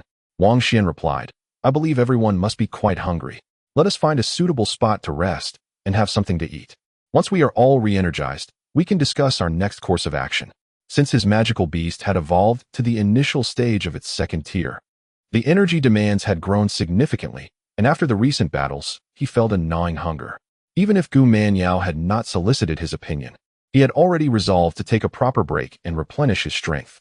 Gu Manyao nodded affirmatively, stating, "Then we shall follow Wang Xuan's suggestion and rest here." The group, having endured the previous skirmishes and now weary and famished, had refrained from voicing their need for a respite, yet upon hearing Wang Xuan's words, they readily concurred. They set down their provisions, with Zhao Lei and Gu Manyao tasked with distributing the limited food equally, ensuring each person received a portion. Mindful of the uncertain circumstances that lay ahead, everyone climbed into the vehicles to rest. Wang Xuan made his way to another off-road vehicle, which offered ample space. He reclined the back seats, allowing himself to lie down and rest comfortably. After Wang Xuan finished his meal and consumed a bottle of mineral water, he was just about to lie down to rest when Tai Jun approached his vehicle, a hint of hesitation visible on his face. "What is the matter?" Wang Xuan sensed that there was something on his mind. After a moment of hesitation, Tai Jun spoke. "Wang Xuan, there is something I would like to ask of you." Wang Xuan replied, "Brother Tai, feel free to speak your mind. There is no need to hold back." He held a favorable impression of Tai Jun, having witnessed his loyalty towards that portly director, even willing to protect him despite being in a precarious situation himself. For this reason alone, Wang Xuan deemed him superior to many others. Such a person was one Wang Xuan was eager to befriend. Once a bond of friendship was established, it would lead to a genuinely trustworthy partnership. Upon hearing Wang Xuan refer to him as Brother Tai, Tai Jun was momentarily taken aback and shook his head, saying, "You can simply call me Tai Jun. What I wish to ask of you is, I hope you can remember a phone number for me. It's my wife's number. If you get the chance to go out, please contact her." Zhao Lei, who had also finished his meal and was sitting beside Wang Xuan, expressed his surprise. "You're giving your wife's phone number to Wang Xuan?" He was momentarily at a loss for words, but Wang Xuan suddenly grasped the situation and reassured him, "Brother Tai, do not think like that. I will definitely get out. And so will you. We will all make it out together." The Iron Army smiled faintly, though his smile bore an air of helplessness, tinged with a subtle melancholy. Lowering his voice, he said, "Let us not deceive ourselves any longer. Though we have ascended from the second sublevel to the first, seemingly glimpsing hope as we draw nearer to escape, I cannot shake the feeling that the monsters we will soon encounter will grow increasingly terrifying, and our chances of survival are bleak." He paused momentarily before continuing, "If anyone here has the hope of making it out, it is you, Wang Xuan. Therefore, I implore you to do me a favor. Should I meet my demise and you manage to escape, please contact my wife and inform her that I have investments in several banks, with the certificates stored in the bottom drawer of the left side of my wardrobe. The drawer must be removed to access them." As he spoke, the rims of his eyes reddened, and Wang Xuan noticed a glimmer of tears shimmering within them. He had not anticipated that this man, whose visage bore the ruggedness of iron and whose skin was as dark as the depths, would express such vulnerability when speaking of his wife and daughter. Zhao Lei, too, grasped the essence of the Iron Army's words, and, moved by his emotion, replied with a somber expression, "Brother Tai, do not lose heart. We will be all right. Look at my strength. It is no less than yours. And I remain steadfast in my confidence. What is there to fear?" Chapter 55. Cooperation. The Iron Army shook his head and said, "As we have journeyed thus far, we have encountered monsters increasingly formidable. Now, having descended from level -2 to level -1, I fear." He left his sentence unfinished, yet Wang Xuan understood his apprehension. He feared that they would soon confront even more terrifying creatures, and in the forthcoming battle, who among them might perish. Contemplating the ever more dreadful monsters, it was not merely the Iron Army who felt a lack of confidence. Wang Xuan himself, upon introspection, questioned whether he possessed absolute assurance of survival. In that moment, he found himself at a loss as to how to console the Iron Army. Suddenly, Zhao Lei interjected, "You make a valid point. The monsters we encounter indeed grow stronger with each step we take, thereby heightening the risks for us all. I propose a suggestion that, if feasible, could enhance our safety." "What suggestion?" Wang Xuan inquired, turning his attention to him. The Iron Army's eyes brightened slightly at Zhao Lei's words, sensing the viability of this approach. Returning to level -2 seemed far safer than remaining in level -1. Moreover, Zhao Lei continued, we should dedicate some time to practice how we can coordinate with one another. For instance, in the event of an ambush by a horde of monsters, how should we respond? And when faced with a formidable foe, how can we unite our efforts to achieve a synergy greater than the sum of our parts? Currently, we find ourselves in District D of level -1. If we adhere to the patterns we observed in level -2, we must traverse through 4 districts to locate the exit from level -1. We are yet unaware of how many battles we will endure, but if we can master the art of cooperation and forge a powerful team, our chances of survival will significantly increase. Zhao Lei spoke eloquently while Wang Xuan nodded slightly, appreciating his insightful suggestions. This proposal is excellent, Taigu. I noticed your movements during your encounters with those monsters seemed practiced, unlike us who rely solely on brute strength. If you have indeed trained, perhaps you could take on the responsibility of training us. Tai Jun understood the gravity of the situation regarding everyone's safety and did not hesitate to respond affirmatively. Indeed, I have practiced various forms of Sanda for many years and dabbled in different martial arts and boxing styles. While I cannot rival national-level professional Sanda athletes, if everyone genuinely wishes to train in coordination, I believe I can be of assistance. Wang Xuan replied, then it is settled. There is no time to waste. We shall commence immediately. As he spoke, he opened the car door and jumped out first. Zhao Lei inquired, shouldn't we rest for a moment before starting? I feel somewhat fatigued. Observing Wang Xuan's determination, Zhao Lei promptly silenced himself and followed suit, exiting the vehicle. Everyone, gather around. I have something to convey. Wang Xuan raised his voice slightly. The last to disembark was Su Mingyun. Once the group had assembled, Wang Xuan reiterated Zhao Lei's earlier suggestion, stating, I believe Zhao Lei's proposal is commendable. The first underground level consists of 4 zones, and navigating our way out may prove to be quite challenging. Furthermore, we might encounter increasingly formidable monsters. To enhance our chances of survival, we must strive to strengthen our abilities and learn to cooperate, no longer fighting as disjointed individuals. The crowd listened intently, and as Wang Xuan concluded his thoughts, Li Haoyan immediately chimed in, affirming, indeed, it should have been this way long ago. I wholeheartedly support it. Wang Xuan remarked, Tai Gu has trained in Sanda for many years and is proficient in various martial arts. He is a professional in combat. The specifics of how our team should coordinate will be instructed by Tai Gu. Noticing the collective gaze upon him, Tai Jun did not shy away, stating in a deep voice, if everyone is willing, I can share my perspectives. It may not be teaching per se, but rather an exchange of ideas. Zhang Haofei yawned lazily, remarking, in this context, Sanda or any form of combat seems of little relevance. The priority should be finding a way to successfully hatch the creatures and facilitate their evolution into higher forms. Tai Jun nodded thoughtfully and said, I have just contemplated that the 7 of us can form 2 smaller triadic formations for cooperation. Gu Manyao inquired with curiosity, what is a triadic formation? As for Meng Yun, you will serve as our formation's substitute, assisting whichever side finds itself in need. While speaking, Tai Jun guided the group through practice, and soon the 7 stood in their designated positions on the open ground. In the event that we are overwhelmed by a multitude of monsters and cannot break through swiftly, prolonging the battle, we must consider conserving our stamina. Thus, the 2 triangular formations can alternate in combat, preventing exhaustion. If we encounter a formidable monster, such as that gigantic toad, we can execute a multi-pronged assault. Tai Jun has hypothesized various scenarios involving monsters, providing guidance on how everyone should coordinate their responses, offering tailored advice to suit each individual's strengths.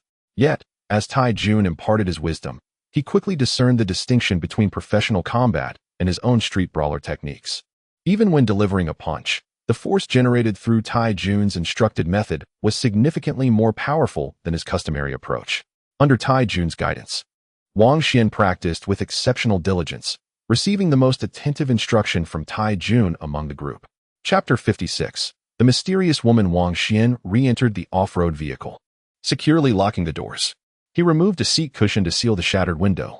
Should a monster attack, regardless of where it might enter, he would be instantly alerted at the slightest disturbance.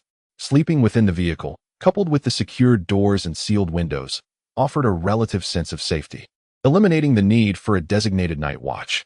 After a series of fierce encounters with monsters, and having practiced diligently, the group was utterly exhausted and soon fell asleep inside the vehicle. When Wang Xuan awoke, the outside world was no longer shrouded in darkness. it was considerably brighter. He realized this was due to the arrival of daylight outside the parking lot. One by one, the others stirred awake, with Zhao Lei and Gu Manyao distributing food and water to the group. Wang Xuan remarked, "There is always a way out. In such a vast parking lot, finding food should not prove too difficult."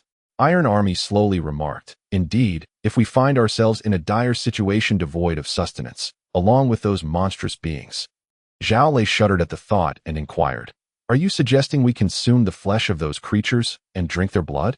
Iron Army slightly nodded and replied, "We have not yet reached such an extreme point, but if one is truly driven to that brink, feasting upon flesh and drinking blood becomes rather unremarkable.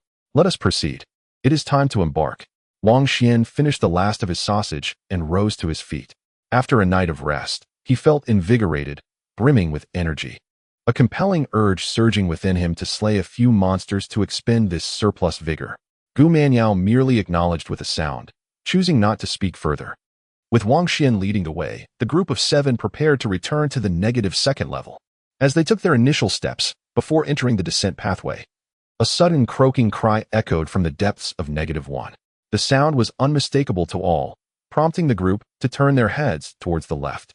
This cry was all too familiar, and Wang Xuan immediately urged, "Everyone, take your positions as Iron Brother taught us last night." As another croak resonated, a creature the size of a vehicle emerged along the expansive roadway of -1, its body covered in grotesque tumors. It was the giant toad. Having vanished after traversing the great tree the previous day, it was now confirmed that it had indeed arrived at this level. Bounding swiftly from the distance, it approached the group with alarming speed, its gaping maw emitting a series of croaks, exuding an aura of sheer ferocity. The terrifying presence of the giant toad is well known to all, although Wang Xuan has evolved the magical beast to its initial second-tier state. He still feels a sense of unease as he faces it again. Remember what I said last night. When confronted with such a formidable creature, one must remain calm and avoid rash actions. First, we must devise a way to protect ourselves, and then coordinate our attacks with precision.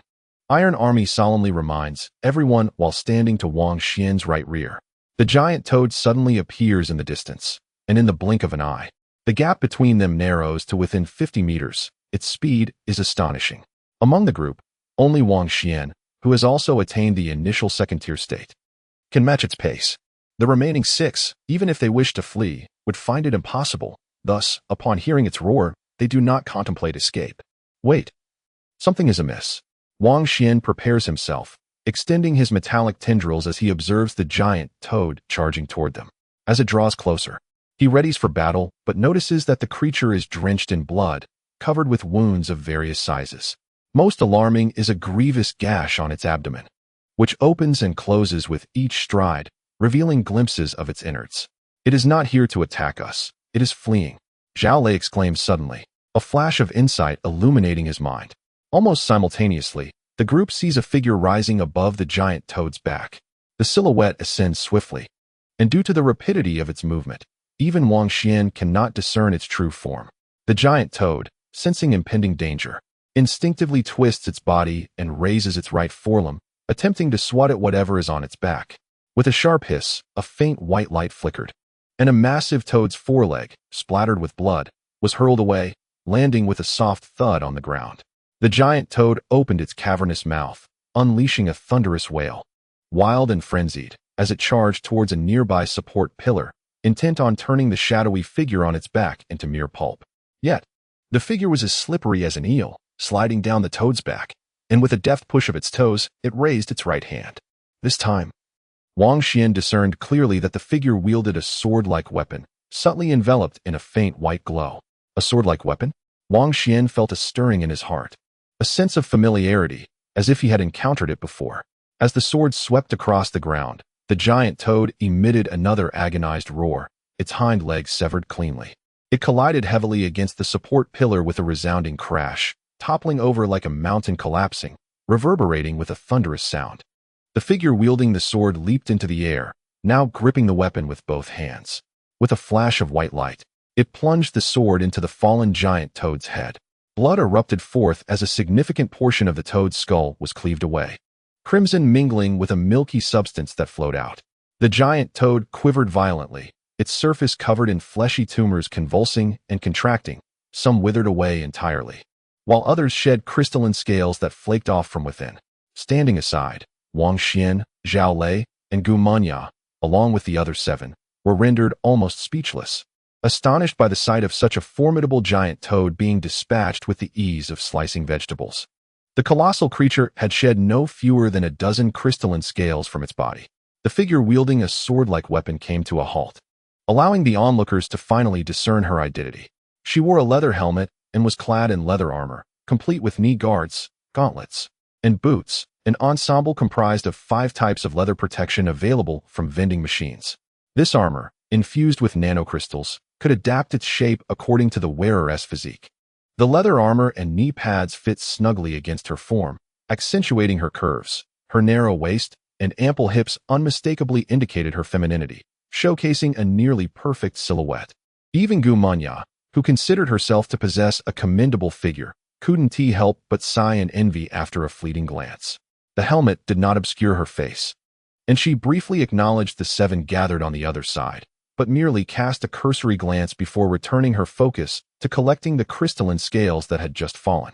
This brief look allowed the onlookers to appreciate her features. She appeared to be around 24 or 25 years old, with an oval face, willow-shaped eyebrows, and single eyelids. Though not conventionally beautiful, she exuded a strikingly spirited aura, particularly her single eyelids, which radiated a sharp intensity. Standing there, she resembled a sword drawn from its sheath, her brilliance unmistakable, dissuading any from approaching her lightly. She held a snow-white longsword in her right hand, measuring approximately 1 meter in length, its design somewhat peculiar. The hilt of the sword extended into 5 white claws at the end, which pierced into her right hand, merging with her flesh and blood. After vanquishing the colossal toad, the longsword retracted and swiftly vanished into her hand.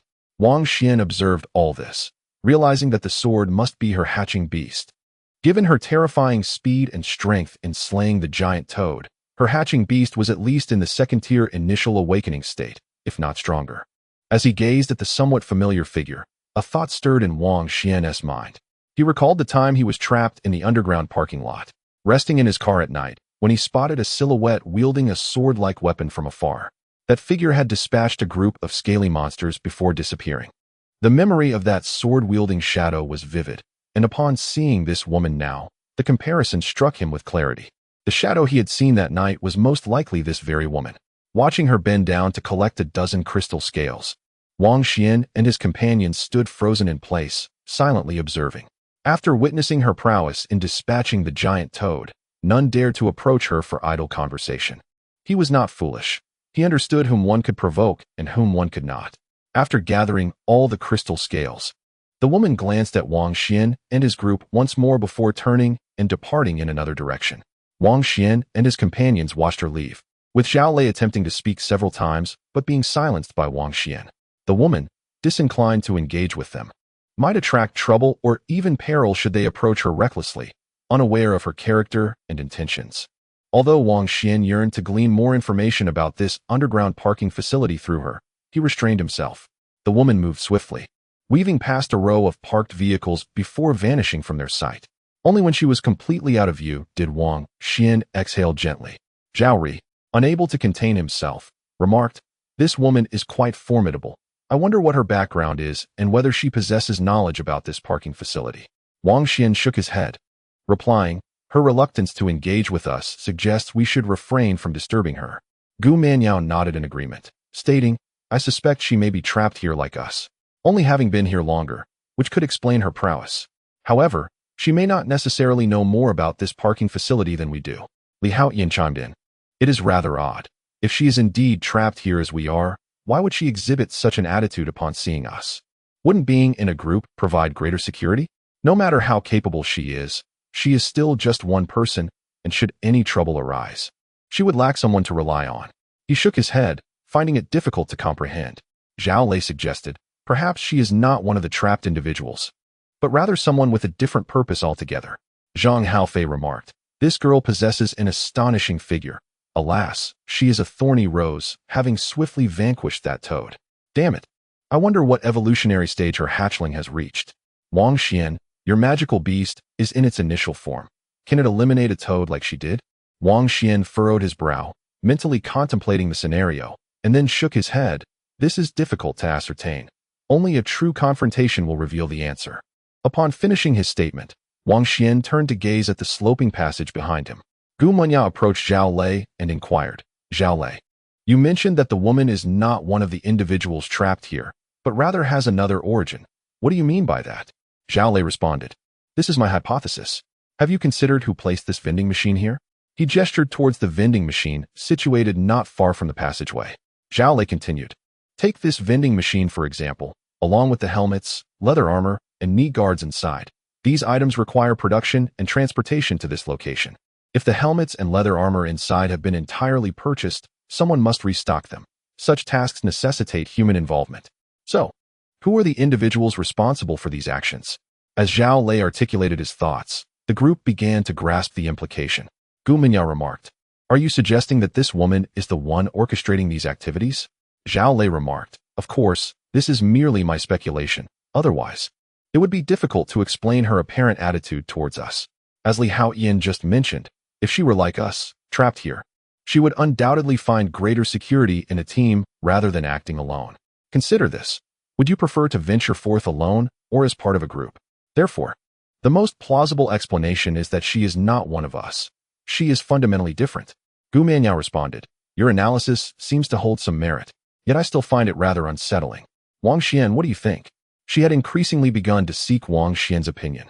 Wang Xuan replied, I believe that both possibilities could indeed coexist.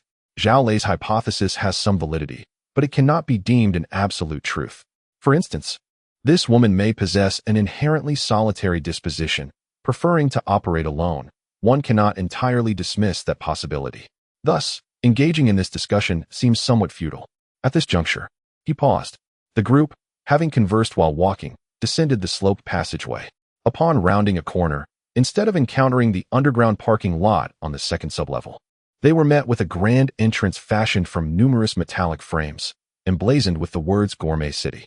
Lights hung from either side of the structure, and when illuminated, they would undoubtedly create a stunning display. However, the current power outage cast an air of gloom and chill over the surroundings. Gu Menyao noted, I have visited this underground gourmet city at Longmao Plaza several times. It is located on the first sublevel. We clearly descended the slope, yet here we are. Still on the first sublevel. This distortion of time and space is truly disturbing. Zhao Lei remarked, of course we must venture inside. Being a food city, it is certain to harbor sustenance and water.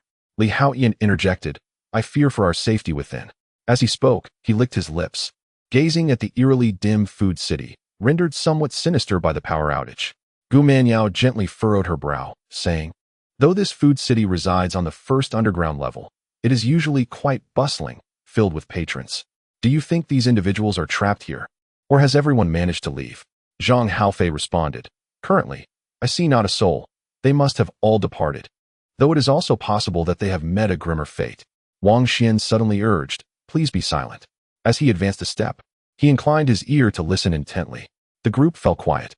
Wang Xuan, whose beast was in its initial awakening phase, possessed heightened auditory perception surpassing that of the embryonic state, making him the most attuned among them. With focused concentration, the previously faint sounds began to clarify. After confirming his suspicions, Wang Xuan turned to the others and spoke in a low tone. I can hear commotion emanating from the depths of this food city. It resembles the raucous noise of many people feasting and drinking. Upon hearing this, the group exchanged glances. If indeed there were numerous individuals dining and reveling within the food city, did it signify that they had unwittingly escaped the confines of the entrapment in the parking lot? Zhao Lei hesitated for a moment and asked, Wang Xuan, are you certain you have not misheard? Wang Xiandao remarked, I cannot be certain, but it indeed resembles that kind of sound. As he spoke, he took several steps forward, listening intently once more, and then nodded affirmatively. I am now convinced. Upon hearing Wang Xuandao's assertion, Gu Menyao extended her right hand, and the enchanting Qiang dagger emerged. It seems we are destined to explore this culinary city, she declared. Li Haoyan murmured, this is truly peculiar. Are there really many people dining here? Yet, this place lacks even a single light, and it appears rather sinister within. It feels decidedly abnormal. Su Mingyun could not contain herself, interjecting, did not Wang Xiandao mention that many are dining inside? If we can locate them, we shall be safe. Perhaps we can escape this parking lot from here. Her desire to leave was palpable, akin to a drowning person grasping a lifeline, anxious that others might hesitate. Thus, she was the first to speak. The two opinions were entirely contradictory, each bearing its own merit, leaving the group momentarily indecisive. Zhao Lei's face reflected a pensive expression. His eyes narrowed to mere slits as he habitually squinted while contemplating. Previously, he would adjust his glasses perched on the bridge of his nose, but now, without them, he resorted to rubbing his nose. Observing his demeanor, Wang Xuan inquired, "Zhao Lei, what are you pondering?" Although Zhao Lei often exhibits a tendency towards hindsight, he possesses a penchant for contemplation. Even a fool may stumble upon a valuable insight amidst a myriad of thoughts, and he is not truly a fool. Through extensive pondering, he inevitably formulates questions that others might overlook. Thus, Wang Xuan holds his counsel in considerable regard. Zhao Lei mused, "It appears that everyone is uncertain about how to choose. In reality, I believe the choice is rather straightforward." Gu Manyao initially displayed an eagerness to venture into the culinary realm, yet after listening to Li Haoyan's reasoning, she found merit in his words and hesitated. Upon hearing Zhao Lei's assertion, she promptly interjected, "Then stop rambling and state your conclusion." Zhao Lei, however, remained unhurried, stating, "We are faced with two options. One is to enter the culinary realm, and the other is to depart." Wang Xuan was tempted to voice a trivial remark, but having grown accustomed to Zhao Lei's verbosity, he chose to listen in silence. The group fell into a contemplative silence, acknowledging the truth in Zhao Lei's words. Zhang Haofei nodded, saying, "Though you tend to ramble incessantly, this time I grasp your point. We ought to choose to enter the culinary realm." Li Haoyan's lips moved as he attempted to contribute, yet observing that the majority favored entering the culinary realm, he refrained from further comment. Wang Xuan interjected, "Zhao Lei, there is a crucial point you have yet to mention." Zhao Lei was taken aback, inquiring, "What point?" Wang Xuan nodded slightly and replied, "We believe we are making choices. Yet in truth, an unseen force governs everything here. Our choices are inconsequential. What truly matters is to empower ourselves in every possible way and then to survive." Although he had previously seen those tree roots, he had driven in recklessly and was subsequently pursued by a gigantic toad, never experiencing the despair of being trapped in a world of roots with no escape. Zhang Haofei was momentarily taken aback and asked, "Aren't we going into the food city? Didn't you say there were many people inside? We still need to find food and water?" Wang Xuan replied, "As Li Haoyan mentioned, this food city is exceedingly strange. Something feels amiss. Although I hear numerous voices from deep within, there is an overwhelming sense of unease. I would not venture in unless absolutely necessary." Gu Manyao took a deep breath and said, "Wang Xuan, you are correct." Before them, the once visible parking area of District D on the negative first floor had vanished, replaced by an archway constructed of metal, adorned with the three large characters of Food City. They had indeed laid eyes on the Food City once more. Li Haoyan's expression darkened as he murmured, "This is truly bizarre. Although I sensed something was wrong and that finding an exit would be challenging, witnessing this before us is still hard to believe." As he spoke, he glanced at Wang Xuan, a look of admiration crossing his face. Initially, he intended to flatter Wang Xuan due to his unparalleled strength for personal gain, but he was taken aback by Wang Xuan's acute perception, as if he possessed foresight, which led him to genuinely respect Wang Xuan. Wang Xuan stated, "I have said it before, there exists an unseen force compelling us to enter the food city. No matter which direction we choose, we will inevitably encounter it. Certainly, we could choose to refrain from entering and remain here indefinitely." Wang Xuan declared, "Everyone, prepare for battle. Let us venture forth." Having confirmed the impossibility of avoiding this gastronomic city, Wang Xuan hesitated no longer. With a simple command, metallic tendrils manifested from his right hand as he boldly advanced towards the culinary haven before him. The seven-member team cautiously traversed the metallic archway, entering a corridor flanked by various storefronts.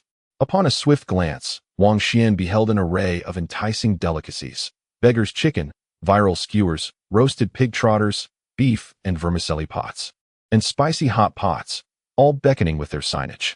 In the past, this place was ablaze with light, its myriad signs flickering in vibrant hues, and upon entering, one would be greeted by an intoxicating medley of aromas wafting from the culinary delights, with throngs of people bustling in the central walkway. Yet now, the ambience had transformed into a dismal shadow, The lights were extinguished, the crowds absent, and the delectable scents conspicuously absent. The storefronts on either side were shuttered behind glass doors, exuding an eerie silence. Through the glass of a spicy hot pot restaurant, Wang Xuan glimpsed empty tables and chairs, devoid of any patrons. The initial impression upon entering was one of deathly stillness. Wang Xuan, do you truly hear the sounds of many people dining and drinking from within? Zhao Lei questioned, skepticism lacing his tone. To him, the place appeared as a ghostly realm, enveloped in darkness and silence. Chapter 59, The Hot Pot Restaurant. Wang Xuan furrowed his brow. As they ventured deeper into the gastronomic city, the sounds he had perceived grew increasingly distinct. Upon hearing Zhao Lei's inquiry, he inclined his head slightly in affirmation. Indeed, it emanates from yonder distance, he replied, gesturing towards the far end of the street. The crowd followed the direction of his finger, gazing into the obscurity ahead where nothing could be discerned. Gradually, they began to perceive a cacophony of voices, growing more distinct as they advanced. The sound indicated the presence of numerous individuals. Zhao Lei licked his lips, a hint of anxiety etched on his face. Wang Xuan, leading the way, came to a halt and turned his gaze to the left. Just ahead on that side stood a large hot pot restaurant, the source of the clamorous voices they had heard.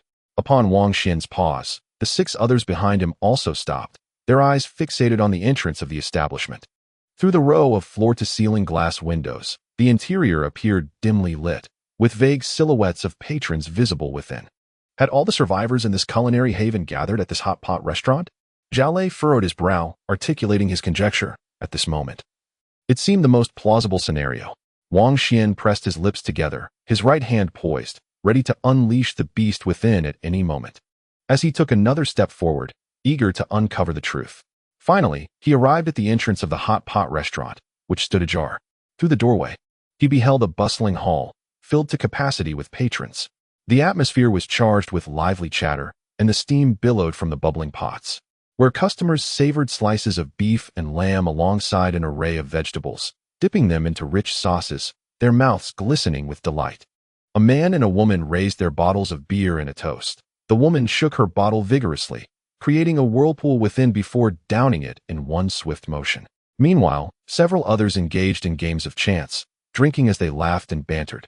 The entire hall was alive with a vibrant atmosphere, as a crowd stood outside, utterly astonished. Aside from the absence of lighting, everything else in this hot pot restaurant appeared perfectly normal. The establishment was sizable, with nearly 100 patrons and staff within the hall. Observing this bustling scene, it seemed implausible that Zhao Lei had surmised these were survivors from the food court. At the entrance stood a welcoming female attendant, who, upon noticing Wang Xuan and her companions approaching, greeted them with her signature smile. Please, come in. We have prepared the last available table just for you. Her voice was melodious, her eyes curving into crescent moons as she smiled. Among the group, Su Mingyun was the most exhilarated, gazing at this lively and familiar scene. She felt tears of joy welling up. If they were still trapped in that horrifying world, such a vibrant moment would have been impossible. The attendant's voice resonated in her ears, more comforting than any sound in the world. Unable to contain her emotions any longer, she hastily quickened her pace and rushed forward. Zhao Lei was taken aback by her impulsiveness and attempted to hold her back, but Su Mingyun deftly maneuvered around Wang Xuan and Tai Jun. Being the first to dash into the hot pot restaurant, "Do you have a phone? I need to call for help." The harrowing experiences she had endured were too terrifying and bizarre. Her only thought was to seek assistance from the authorities. Su Mingyun's voice was remarkably loud, drawing the attention of several customers, who turned to glance at them. The patrons were using induction cookers for their hot pot. If there was electricity, why was the place still dark? In such a dimly lit environment, it was the first time Wang Xuan witnessed so many people fervently enjoying hot pot and drinking together. It felt utterly peculiar. You mentioned that the last table was reserved for us. Did you know in advance that we would be coming? Wang Xuan suddenly fixed his gaze on the female server and inquired. The server wore a professionally crafted smile, which appeared rather stiff, akin to a mask of cheerfulness. It seemed as though she could not hear Su Mingyun requesting her phone or Wang Xuan's question. Instead, she took a step back, gestured for them to enter, and raised her voice. "We have new guests. A total of 7. Please follow me." Another male server approached, wearing an identical professional smile, his expression evoking an unsettling sense of eeriness the longer one looked at him. "Hey, did you hear what I said?" Su Mingyun, growing anxious, raised her voice once more. Noticing that several customers had turned to look at her, she suddenly perceived a strange phenomenon, whether it was the servers or the customers who glanced her way. They all wore that same forced, insincere smile. While one person smiling is inconsequential, when everyone directed such rigid grins towards her, her heart raced, and an inexplicable fear washed over her. "Get out!" Wang Xuan suddenly barked, grasping Su Mingyun's arm and pulling her back towards the entrance. Just moments ago, he finally discerned that what was bubbling in the hot pot on a nearby table was not a savory broth, but rather a pool of crimson blood. A customer, wielding chopsticks, extracted an eyeball from the seething blood and placed it into his mouth, chewing with a grotesque satisfaction. The substance staining his lips was not a flavorful sauce, but blood. As Wang Xuan uttered a low command, the crowd began to retreat towards the entrance. The cheerful male server, who had greeted them so warmly, immediately transformed in demeanor upon witnessing their sudden withdrawal. The female server, who had initially appeared sweet, also exhibited a change in countenance. Her once melodious voice now tinged with a sharp edge. "You haven't eaten yet. Why are you leaving?" she inquired, pursuing them with an outstretched hand aimed at seizing Su Mingyun. Her fingers elongated into grotesque claws, the flesh splitting to reveal dark hairs sprouting underneath, forming a menacing, hairy appendage. With a swift motion, the claws lunged forth, piercing Su Mingyun's chest like 5 razor-sharp daggers. The female server maintained her smile. "You are all customers. Please, come back inside." Su Mingyun let out a blood-curdling scream as Wang Xuan, with his left hand pulling her backward, realized he was a moment too late. His right hand unfurled, and a metallic tendril shot out like a constricting serpent. With a resounding snap, it coiled around the server's neck.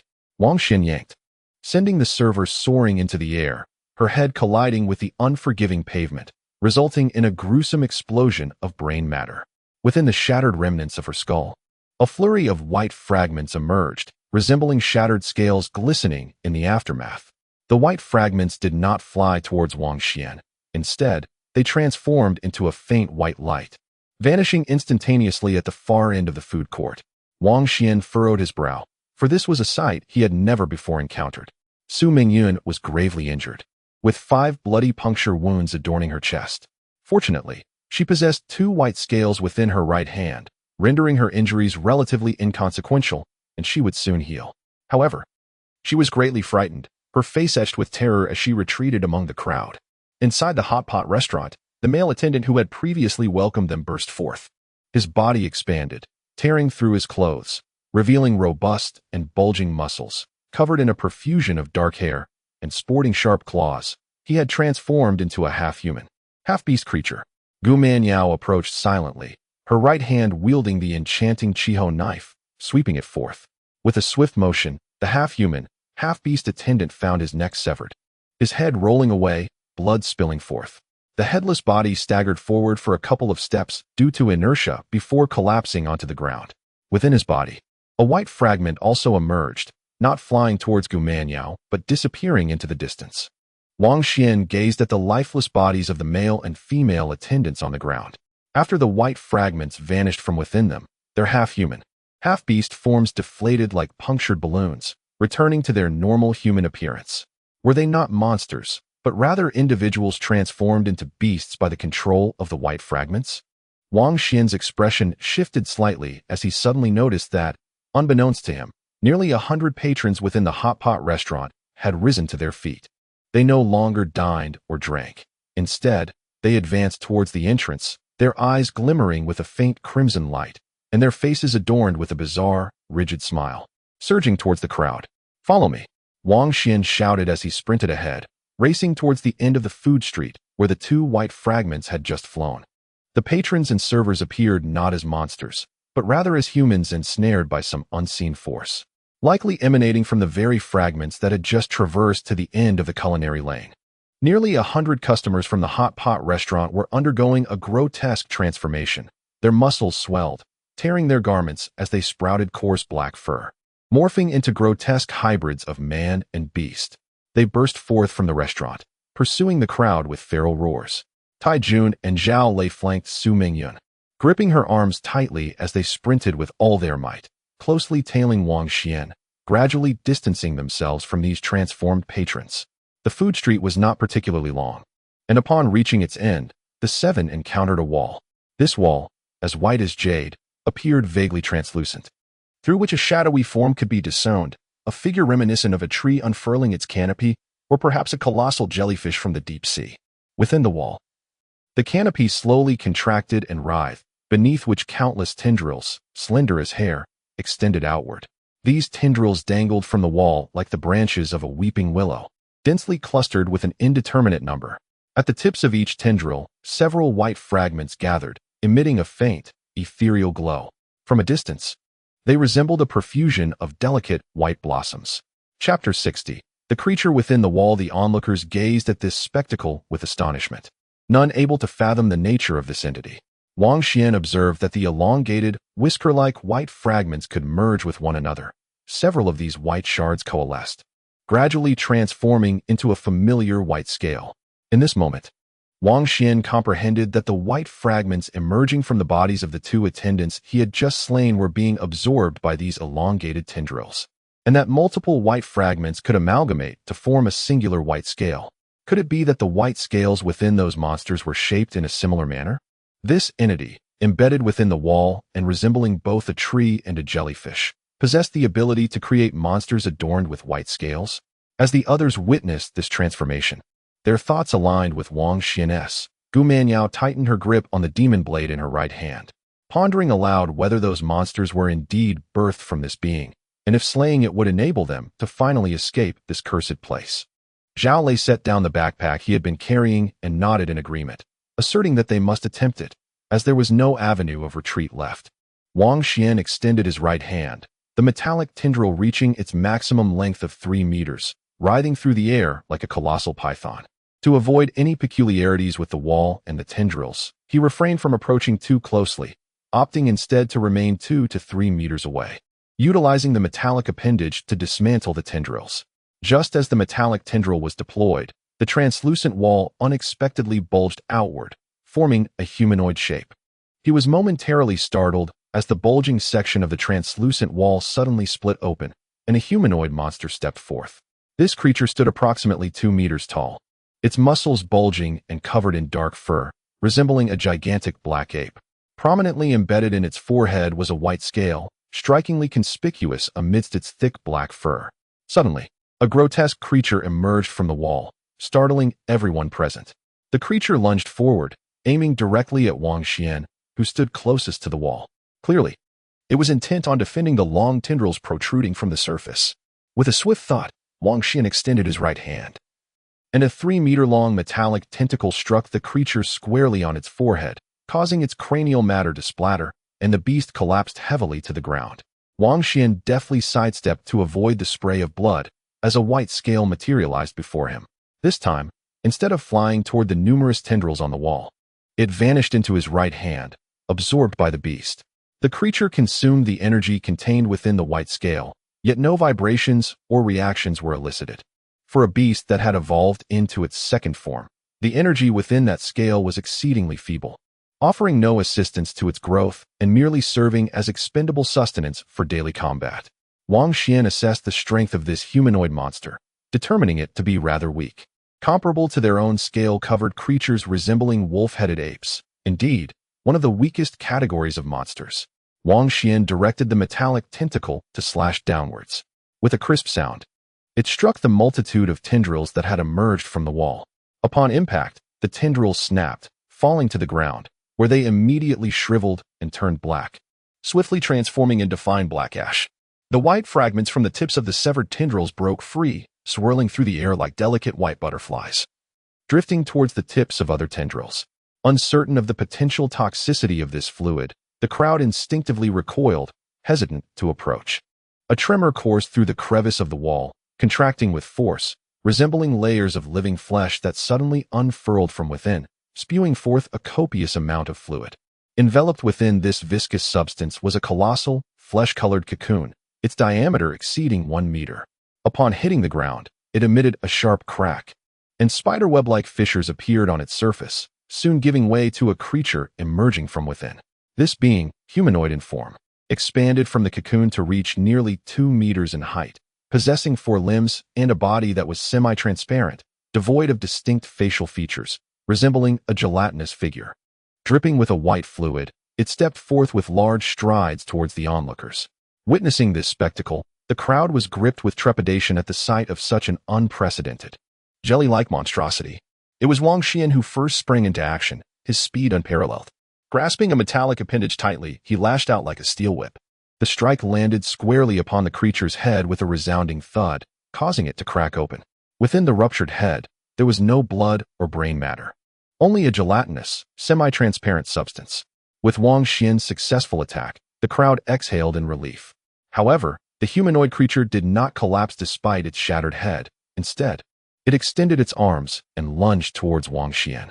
Taken aback, he quickly evaded to the side, his metallic appendage coiling around the creature's outstretched right arm like a serpent. With a powerful pull, he hoisted the creature into the air and then dashed it forcefully to the ground. The creature collided with the ground, emitting a dull thud from within its form.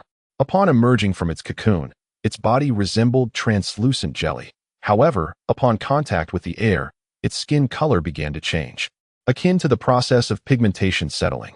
The once translucent jelly transformed into a hue resembling human flesh, and grotesque, varying-sized tumors began to protrude from its body, densely clustered, evoking a sense of unease. Most terrifyingly, the head that had just been obliterated by Wang Xuan was healing at an astonishing rate. Such a horrifying regenerative ability was something even the mightiest Wang Xuan lacked.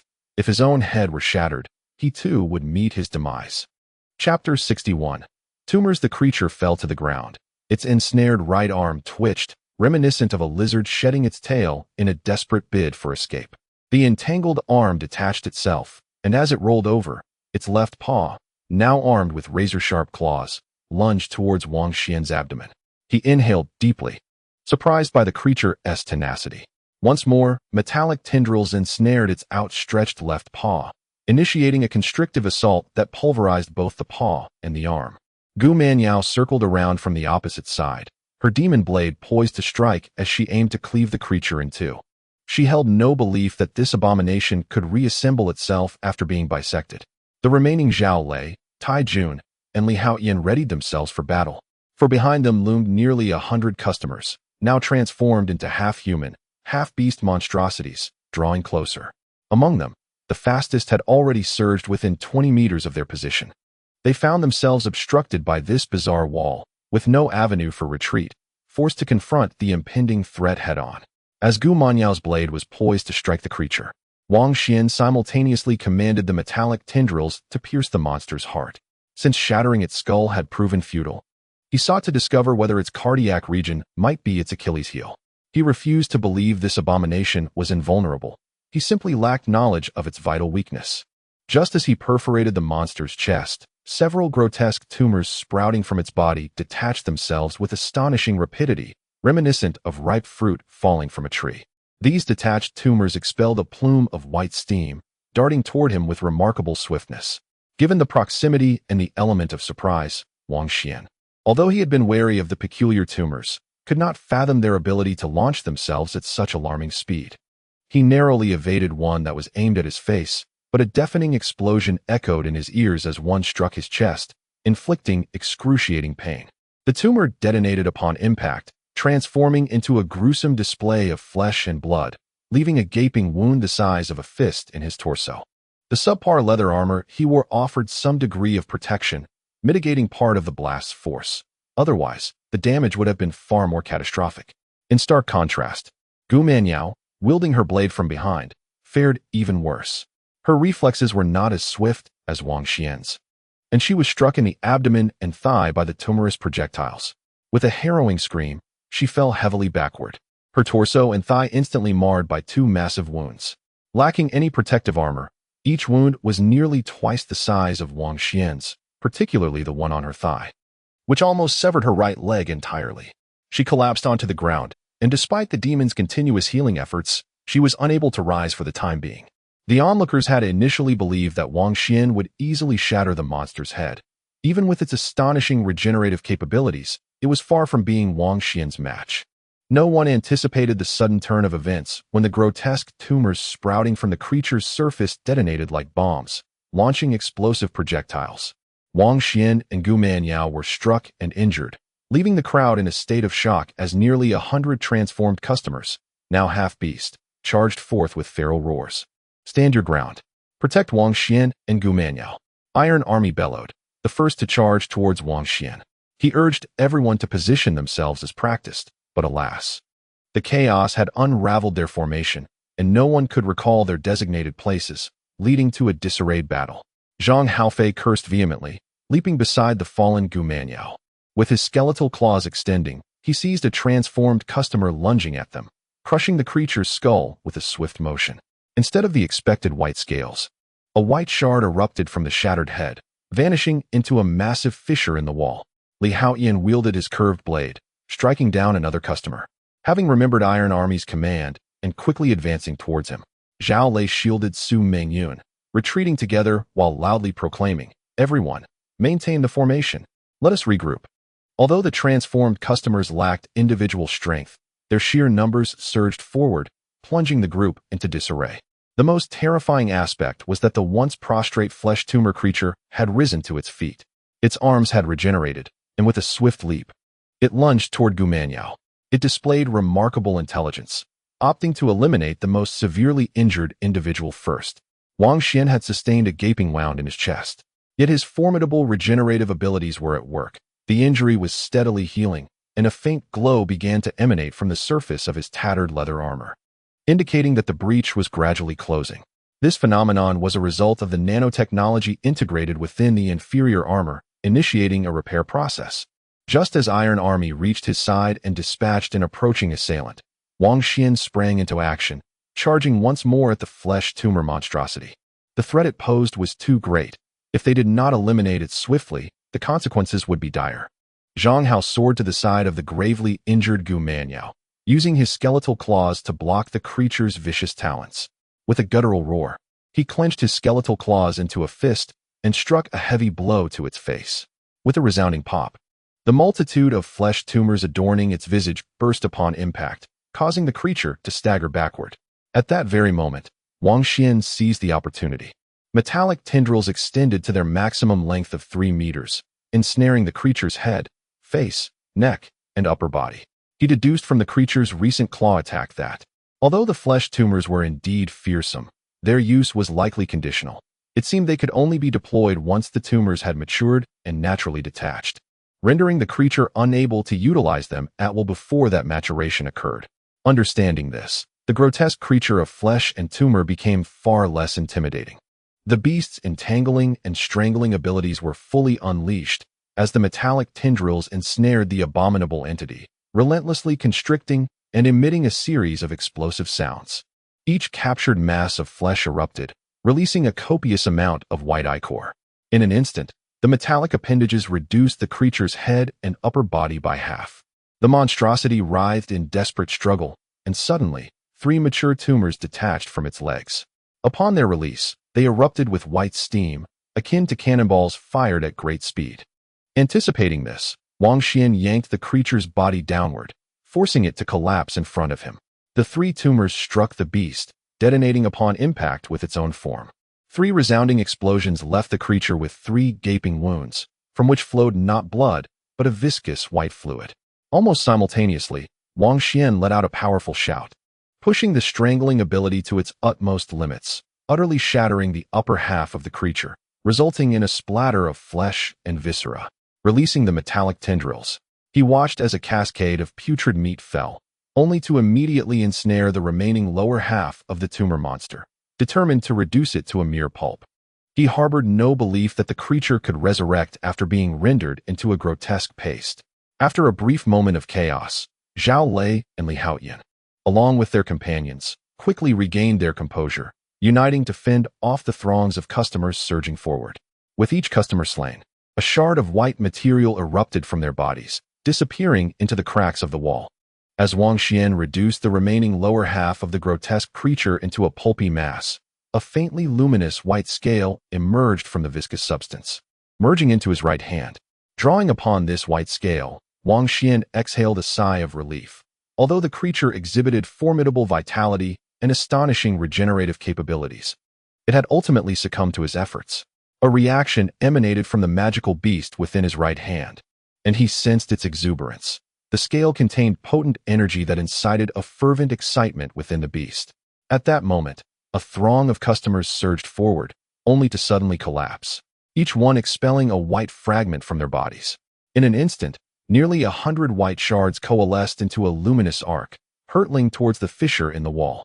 As these customers fell, they reverted to their original human forms, yet upon hitting the ground, they exhaled their last breaths, their bodies emanating a faint, putrid odor.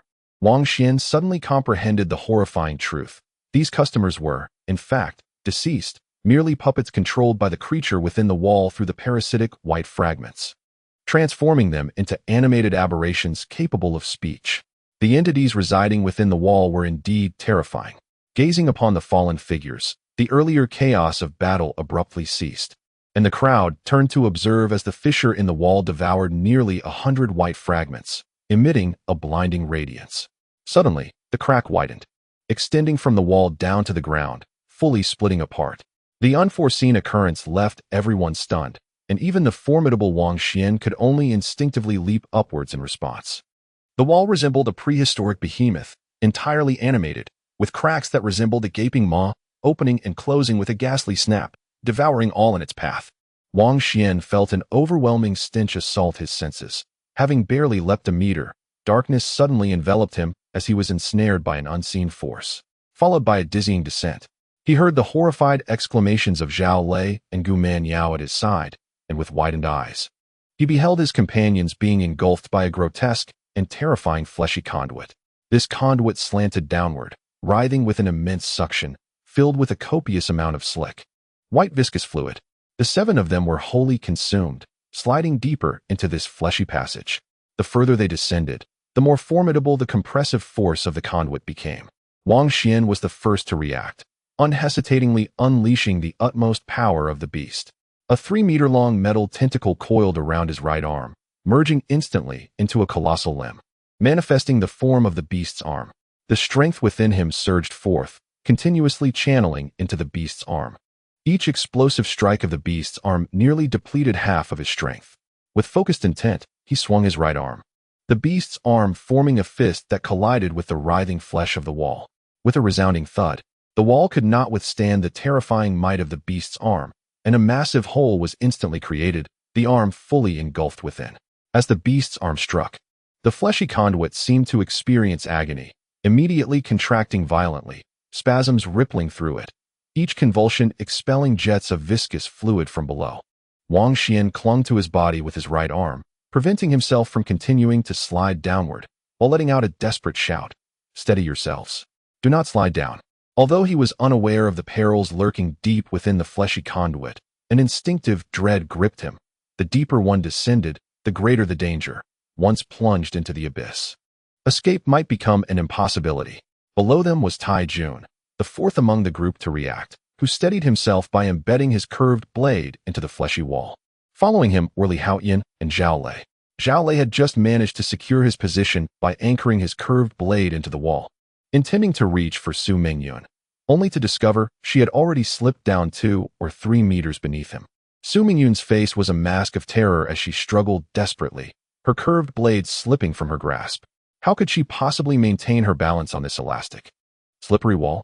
"Save me," she cried, her eyes wide with fear, her voice a desperate scream. As she fought against the inexorable pull, she realized that her struggles only hastened her descent. The relentless surge of white viscous liquid enveloped her, swiftly robbing her of her voice. Zhao Lei, witnessing Su Mingyun plummeting just below him, saw her drop another 3 or 4 meters in an instant. The further down she fell, the more intense the compressive force became. Observing the horror of Su Mingyun's bulging eyes as she was squeezed by the fleshy wall, Zhao Lei felt an urge to slide down and rescue her. But in a fleeting moment of hesitation, he faltered. He understood the terrifying strength of the compressive force below. If he slid down, not only might he be unable to save her, but he could very well become ensnared by the wall himself, never to ascend again. "Zhao Lei, climb up quickly." He heard Li Haotian's voice from above. Utilizing his curved blade, Li Haotian pierced through the flesh wall, creating an opening. He immediately steadied himself with his left hand, withdrew the blade, and propelled himself upward, repeatedly thrusting the blade into the wall. With relentless effort, he ascended. As he climbed, he noticed Zhao Lei was stationary below and promptly called out a warning.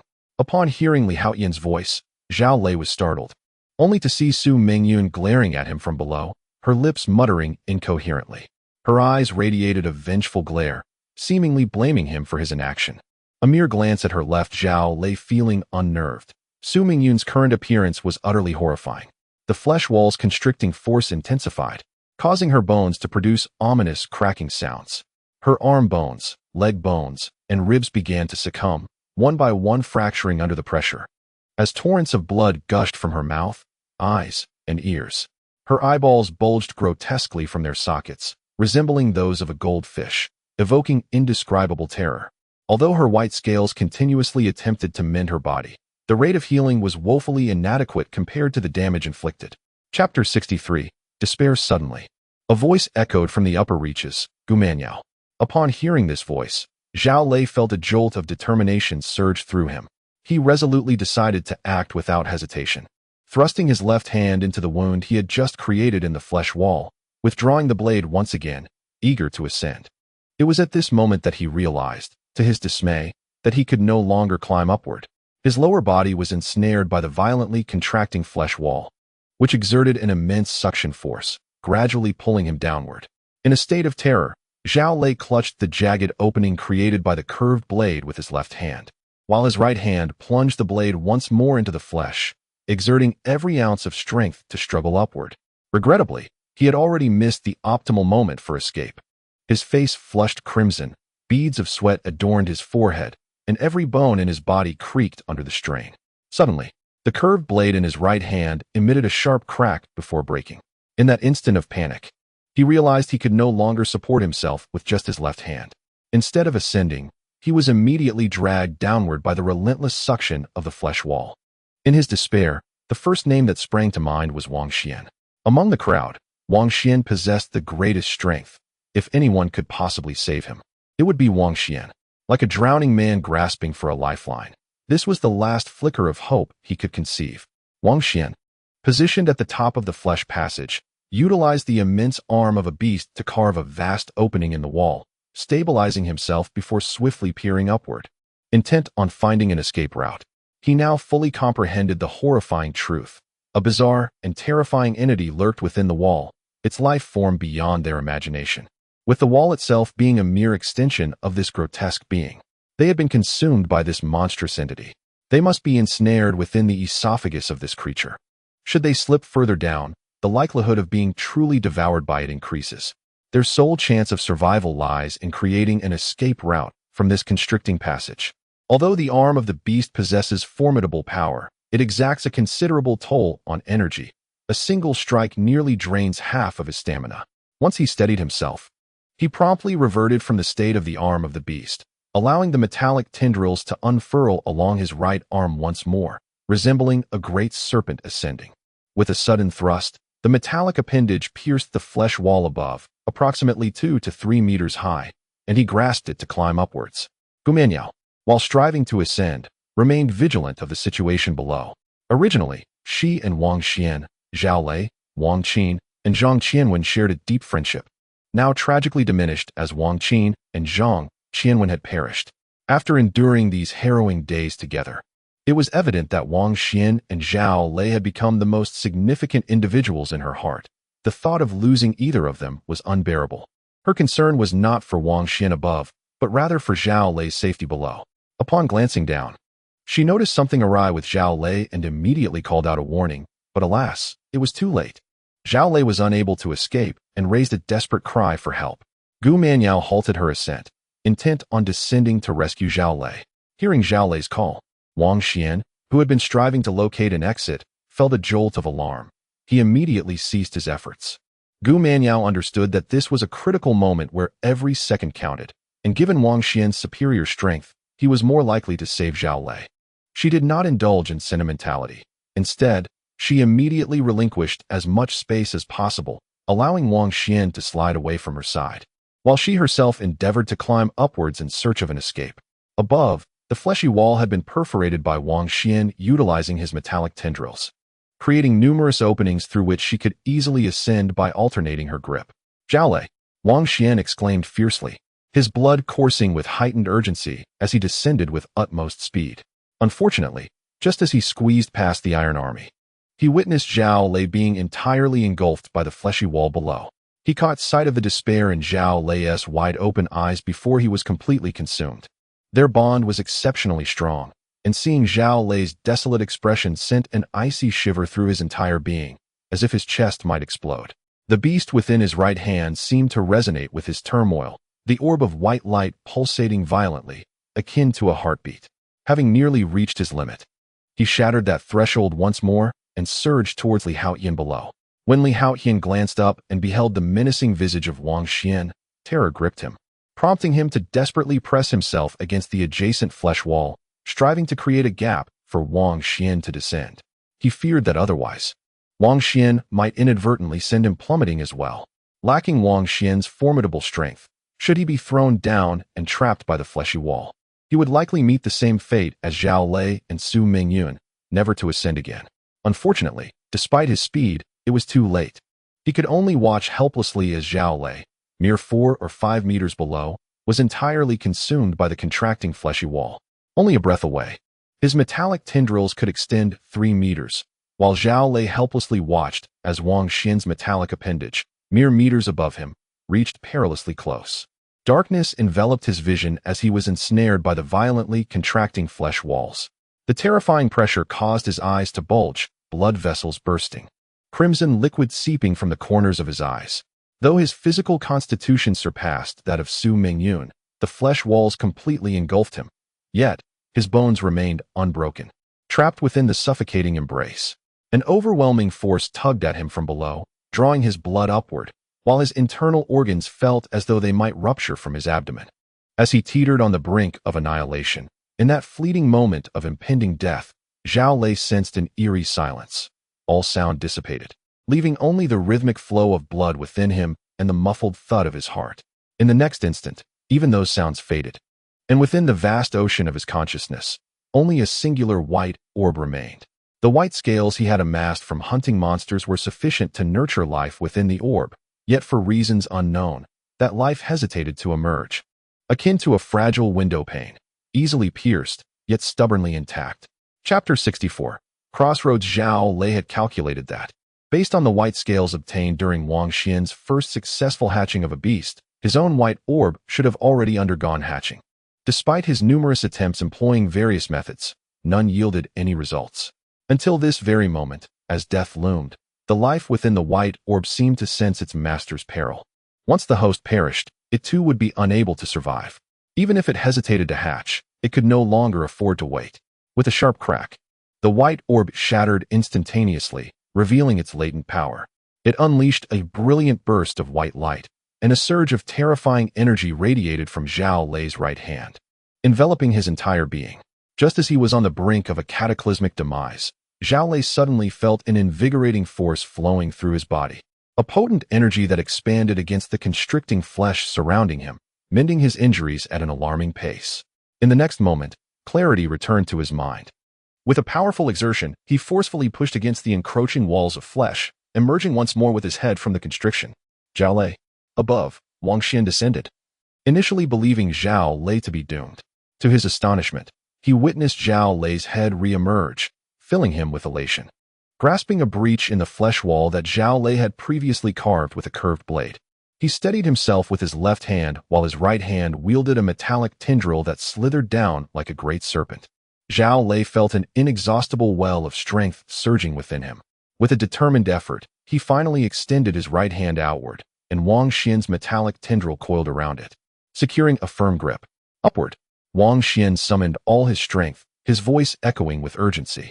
Seizing the opportunity, Zhao Lei clasped the metallic tendril with his right hand and, channeling every ounce of his power, propelled himself upward. United in their efforts, they overcame the formidable suction of the flesh wall, and Zhao Lei slipped free like an agile eel. Wang Xuan suddenly noticed 2 fissures, each approximately 5 centimeters long, crisscrossing on the back of Zhao Lei's right hand, forming a cross-shaped wound. Strangely, No blood flowed from this wound, nor had it healed. Instead, it emanated a radiant white light from within. This cross-shaped injury appeared somewhat eerie, as if a source of light were concealed within Zhao Lei's hand, casting its glow through the cross. Wang Xuan immediately comprehended that Zhao Lei had successfully hatched during the recent life-and-death ordeal. However, his hatchling was remarkably unique, distinct from the types belonging to the other three of them. It was precisely because Zhao Lei had acquired this hatchling that his strength had multiplied, enabling him to struggle free. Otherwise, even if Wang Xuan had descended, he feared he would have been unable to save him. With a determined effort, Wang Xuan pulled Zhao Lei out, his left hand straining as the veins in his left arm bulged prominently, drawing upon the strength of that single arm. He hoisted both himself and Zhao Lei upward. Zhao Lei promptly extended his left hand, seizing an opening in the flesh wall to stabilize his position. Below, the flesh wall contracted violently, seemingly enraged by Zhao Lei's escape.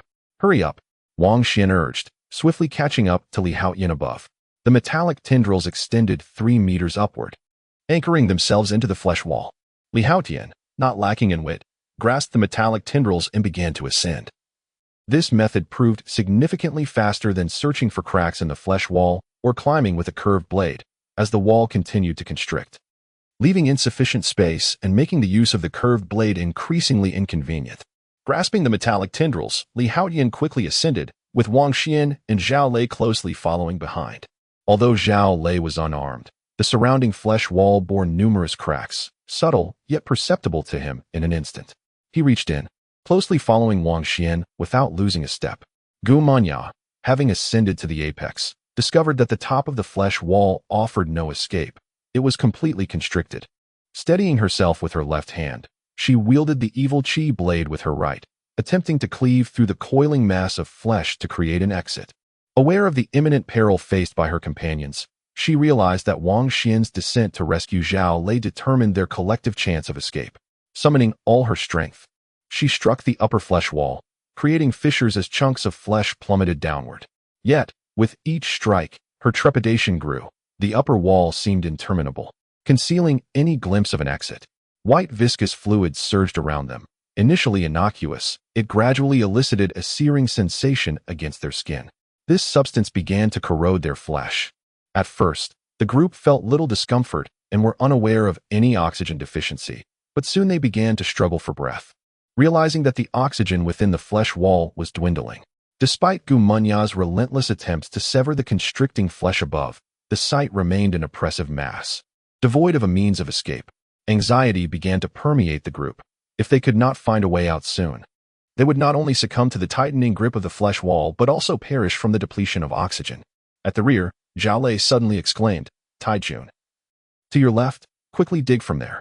Tai Jun, taken aback, glanced down only to see Zhao Lei's anxious face urging him, "Hurry, follow my instructions. Dig out from that spot." Yet, the wound revealed nothing but a flowing white fluid, with a solid flesh wall remaining, leaving everyone uncertain of its thickness. "Wang Xuan, the exit is at Tai Jun's location. We must excavate from there." Zhao Lei, positioned at the back, was unable to advance and wore an expression of desperation.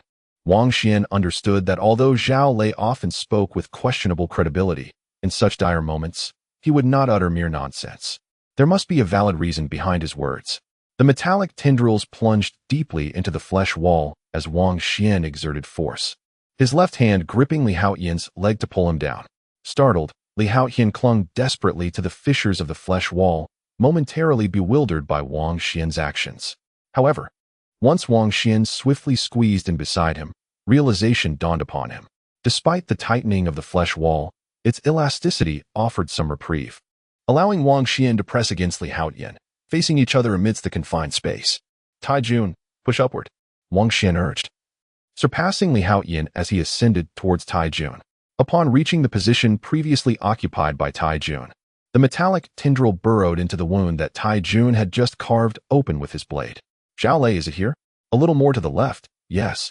Exactly there," Zhao Lei shouted from below, where the cross-shaped fissure on the back of his hand emitted an eerie, pulsating white glow. Chapter 65. The mark of the divine. Wang Xuan fully immersed the 3-meter-long metallic tentacle, and after burrowing approximately 2 meters, it broke through the flesh barrier, entering another realm. He immediately comprehended that Zhao Lei's assessment was remarkably accurate. The flesh barrier above was impervious to breaches. No one could ascertain the thickness of the upper layer. Moments ago, he had tested the adjacent flesh barrier with the metallic tentacle, yet it could not penetrate even 3 meters deep, indicating the formidable thickness of the barrier. However, he was astounded to discover that this particular section of the flesh barrier was unlike the others, measuring only about 2 meters in thickness, thus allowing for an escape route to be carved.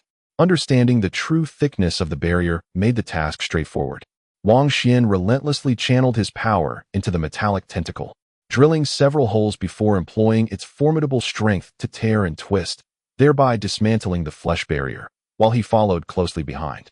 The others halted, watching as Wang Xuan's body swiftly disappeared into the breach of the barrier. Close on his heels was Li Haoyan, who diligently climbed upward, pursuing Wang Xuan into the depths. Following him was Zhao Lei. The flesh barrier contracted from below. Zhao Lei felt the increasing intensity of the constriction and could only strive to ascend with all his might. Gu Manyao, having climbed the highest, now found herself at the rear. When it was her turn, the flesh walls below contracted entirely, making her feel the strain. Fortunately, her right hand wielded the demon blade, which sliced through flesh as if it were mere clay. With several swift strikes, she carved numerous fissures into the walls, rendering their constriction ineffective. Subsequently, she managed to slip into a cavity in the flesh wall that Wang Xuan had opened. Using his metallic tendrils, Wang Xuan tore a colossal opening in the 2-meter-thick flesh wall, being the first to emerge. Upon his exit, he inhaled deeply, feeling the previous difficulty in breathing dissipate, akin to a long-awaited return of oxygen after a period of deprivation. Once outside the flesh wall, he comprehended why its thickness was merely 2 meters. Beyond it lay another passage of flesh, unlike the previous descending wall. This new corridor extended forward, with a diameter exceeding 3 meters, resembling a vast air-raid tunnel. Noticing that this passage did not constrict like the prior walls and lacked the corrosive white fluid, he felt a sense of relief at the ample supply of oxygen. Right behind him, Li Haoyan emerged, his complexion as pale as that of a corpse. From the original 7, only 6 had survived to crawl out, with Su Mingyun forever lost within the depths of the flesh wall. The group tacitly refrained from mentioning her. Each of them had foreseen her fate, believing it was merely a matter of time, and were not surprised. Throughout their journey, she had never exerted herself to hunt monsters, never sought to grow stronger, remaining entirely in a state of being protected. Such a person, destined for elimination, was simply a matter of time. Several individuals heaved a sigh of relief, feeling as though they had finally shed this burden. Only Zhao Lei felt a pang of sorrow, yet he understood that this was not the time to display such emotions. They had not truly escaped peril. Zhao Lei pondered whether he could discern which path offered salvation, whether to forge ahead or to tear open another breach in the flesh wall. Wang Xuan caressed the meaty barrier, sensing its elasticity. It appeared similar to the previous one, and with his metallic appendages, he could indeed rend another opening. He speculated that Zhao Lei's ability to perceive the state of this flesh wall was likely linked to the hatching beast that had just emerged, and thus, to ensure their safety, he sought Zhao Lei's counsel. Zhao Lei raised his right hand, and from the cross-shaped fissure on the back of his hand, a faint white light emanated. This phenomenon was known as the mark of the sacred, possessing the ability of insight. It was through this that he had detected the existence of an exit. As Zhao Lei spoke, he continued to survey his surroundings, swiftly advancing along the passageway. Gu Manyao inquired, "Is your hatching beast called the Mark of the Sacred?" "No," Zhao Lei replied. "It is called the First Sage. I refer to this cross-shaped scar as the Mark of the Sacred. This is the ability of the First Sage." He maintained his pace without pause. Wang Xuan closely trailed behind, aware that Zhao Lei had made a significant discovery. The group understood that although they had escaped the terrifying flesh wall, it did not signify their liberation from danger, and they hurriedly followed Zhao Lei forward. Suddenly, a dark shadow flickered ahead, a serpentine figure lunging towards them. Zhao Lei, the fastest among them, had no time to evade, but Wang Xuan grasped him and pulled him aside, his metallic appendages striking out in defense. With a sharp crack, the serpentine black shadow was severed into 2 segments, splattering a white viscous fluid. Wang Xuan discerned that it was a thick, fleshy tendril extending from the upper wall of flesh, which he had sliced through with his metallic appendage. Immediately, the surrounding flesh walls began to bulge outward, Each protrusion transformed into tendrils of varying lengths, lashing out towards the group. These tendrils moved with astonishing speed, striking Iron Army and Li Haoyan, eliciting pained groans. The tendrils possessed immense strength, their surfaces adorned with minute barbs that, upon contact, could tear away a swath of bloodied clothing and flesh, leaving behind a gaping wound that inflicted excruciating agony. Iron Army, trained in combat and possessing a resilience to pain beyond that of an average person, found himself unable to endure the torment of a single strike, emitting a cry of distress. Gu Manyao reacted more swiftly than the others. Her demon chi blade sliced through a lashing tendril. "Quickly, run forward," Zhao Lei urged, pointing ahead. Wang Xuan fully wielded the 3-meter-long metallic appendage, the air resonating with a faint sonic boom as he forged ahead. The descending tendrils attempted to thwart his advance, yet they burst apart with a crack before even approaching within 2 meters of him. Wang Xuan's speed was remarkable, leading the charge, with Zhao Lei closely trailing behind. Now devoid of his curved blade and armed only with his bare hands, he felt momentarily helpless against the advancing tendrils, compelled to follow closely behind Wang Xuan. Gu Manyao's demon chi blade was extraordinarily sharp, a true nemesis to these tendrils. Wherever her blade danced, the lashing tendrils were severed, gushing forth a copious amount of viscous fluid from the severed ends. This viscous substance possesses corrosive properties, albeit not overwhelmingly potent. Provided one does not linger in this substance for extended periods, their remarkable regenerative abilities are sufficient to withstand the damage inflicted by it. Gu Manyao fell to the rear of the group, fending off the frenzied tendrils that lashed out from behind, and shouted at Tai Jun and Li Haoyan, "Hurry up!" In Chapter 66, the heart, Tai Jun and Li Haoyan had yet to hatch their beasts, rendering them the weakest among the 6. Unable to compare in either speed or strength, thus finding it difficult to contend with the tendrils. Observing the situation, Zhang Haofei also fell back to assist Gu Manyao in holding their ground. Tai Jun and Li Haoyan charged through the center of the group, while the swift Wang Xuan led the charge ahead, propelling everyone forward at an astonishing pace. As they advanced, the tendrils ahead multiplied, ultimately forming a dense barrier that nearly sealed off the path. Right ahead, Zhao Lei shouted. Wang Xuan navigated through the fleshy corridor, rounding a corner only to be met with a sudden expansion of the passage, revealing a mass of tendrils of varying thickness coalescing together. Among these tendrils lay a colossal mass of flesh, heart-shaped and faintly shimmering with an elusive azure glow. It resembled a human heart magnified dozens, if not hundreds, of times, with countless tendrils penetrating into this cardiac mass, linking it to the surrounding flesh walls. When Wang Xuan noticed the gigantic mass pulsating rhythmically, a jolt of realization struck him. He suddenly understood that this shrinking and throbbing mass was, in fact, the heart of this terrifying entity. This is its heart, and indeed its sole vulnerability. Only by obliterating its heart can one truly vanquish it. The cross-shaped mark of sanctity on Zhao Lei's right hand glimmered with a faint white light, revealing the sole weakness of this entity. Wang Xuan hastened his pace, charging forward. The massive heart of the creature lay just a short distance ahead, merely a dozen meters away. With a whoosh, a multitude of fleshy tendrils surged forth, fiercely attempting to impede his approach to the colossal heart. The demon blade in her possession, the Yao Qi, would serve far better than Wang Xuan's beast in severing and dismantling this gigantic heart. Wang Xuan extended his metallic appendage, wielding it like a 3-meter-long steel whip. The crackling sounds echoed as his metallic tendril lashed out, obliterating the approaching tendrils with explosive force. In the blink of an eye, he had closed the distance to within 5 meters of the immense heart. Gu Manyao followed closely behind. With Wang Xuan leading the charge, she encountered significantly fewer attacks, allowing her to navigate with much greater ease. Zhang Haofei, undeterred by the peril, understood the profound significance of this opportunity. If he could destroy the heart of such a formidable entity, the energy derived from the white scales would be unimaginable. Should his skeleton harness this power, it could potentially ascend to an initial awakening state, or even surpass it. This was an extraordinary opportunity, and whether he could outpace Wang Xuan hinged upon his ability to seize this moment of assault. Yet, as the countless tendrils attacking from behind the fleshy wall suddenly retracted and vanished, an increasing number of tendrils emerged before the gargantuan heart.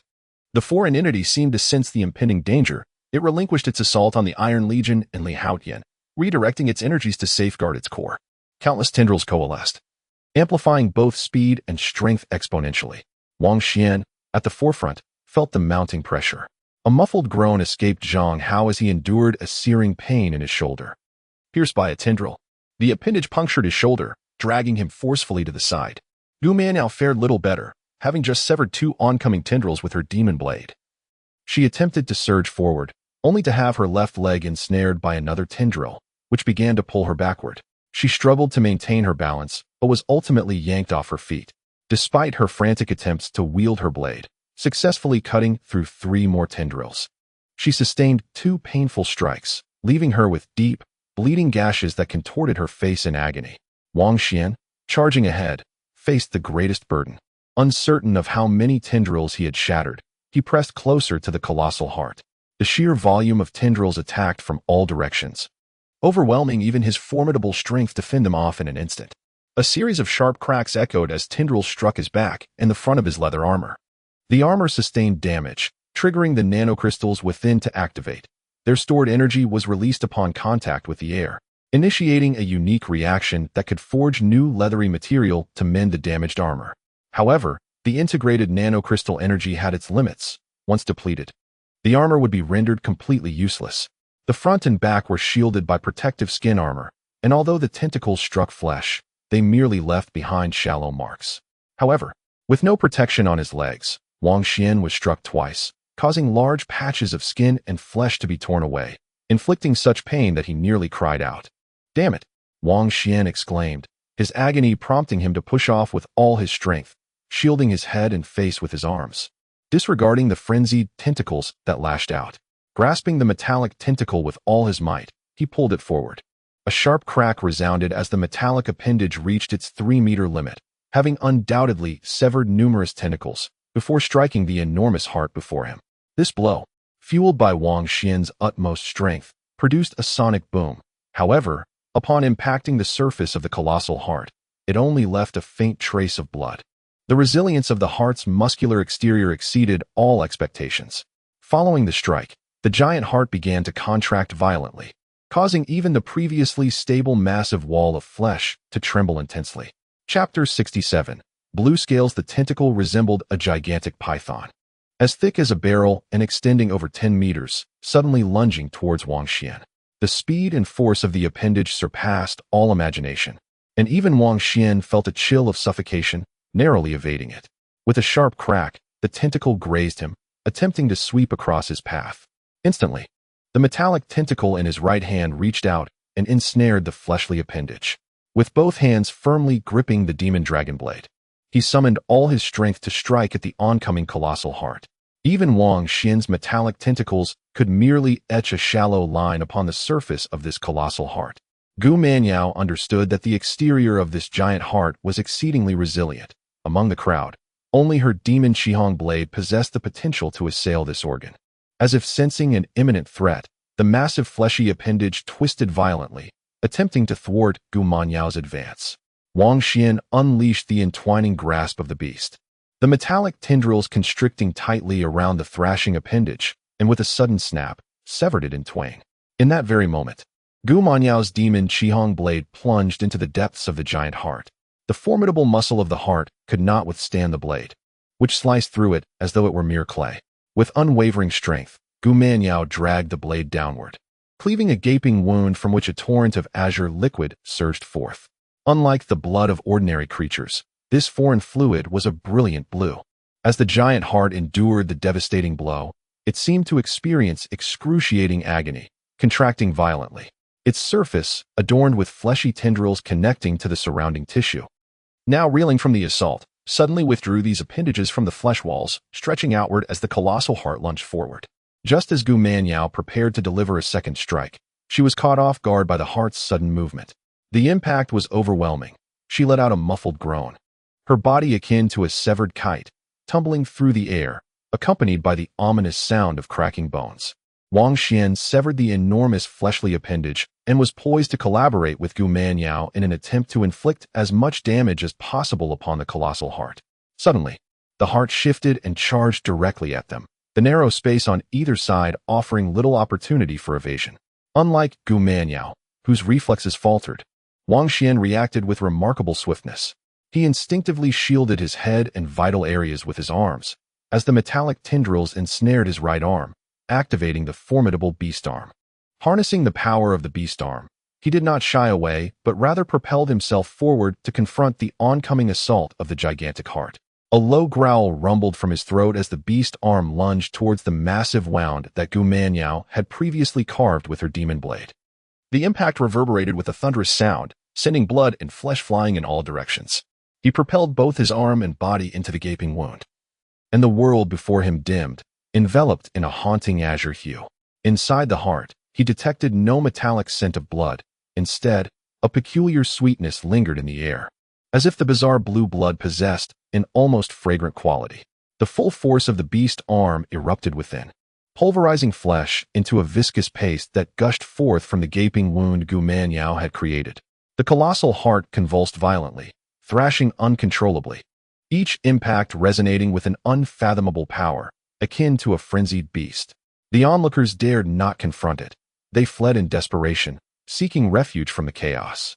Meanwhile, ensnared within the heart, Wang Xuan felt his strength wane after the tremendous strike of the beast arm. He sensed the gigantic heart continuing its wild rampage, colliding with everything in its path, reminiscent of a centipede, seemingly lifeless yet unyielding in its frenzy. Wang Xuan, fearing that the creature might not perish, exerted every ounce of his strength to once again strike the arm of the beast deeper into the heart.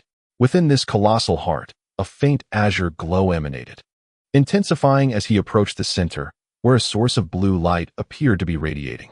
Perhaps this monstrosity possessed azure blood, a consequence of this luminous core. Utilizing the ethereal blue light, he slammed the massive arm into the depths of the heart, hearing the thunderous sound of flesh exploding. The effort nearly drained him of all his strength, yet the force unleashed was equally formidable, instantly reducing the heart's central region to a pulp. At that moment, a brilliant blue light ignited. Wang Xuan finally discerned that at the very center of this gigantic heart, amidst the azure flesh, lay a scale encased within. This scale, crafted as if from blue crystal, resembled a teardrop, translucent and shimmering, radiating a blue luminescence from within. Immersed in this azure glow, he felt as though he were suspended in the depths of sky and sea, a remarkable sensation washing over him. Suddenly, the beast within his right hand stirred restlessly, a blend of anxiety and exhilaration coursing through it. Uncertain of what this blue crystal scale was, Wang Xuan instinctively reached out, grasping it tightly in his hand. Almost simultaneously, a sharp pain pricked his palm as the scale sliced through his flesh, embedding itself within his right hand. As the blue crystal scale entered his right hand, it was immediately engulfed by the beast's white radiance, which expanded to absorb it.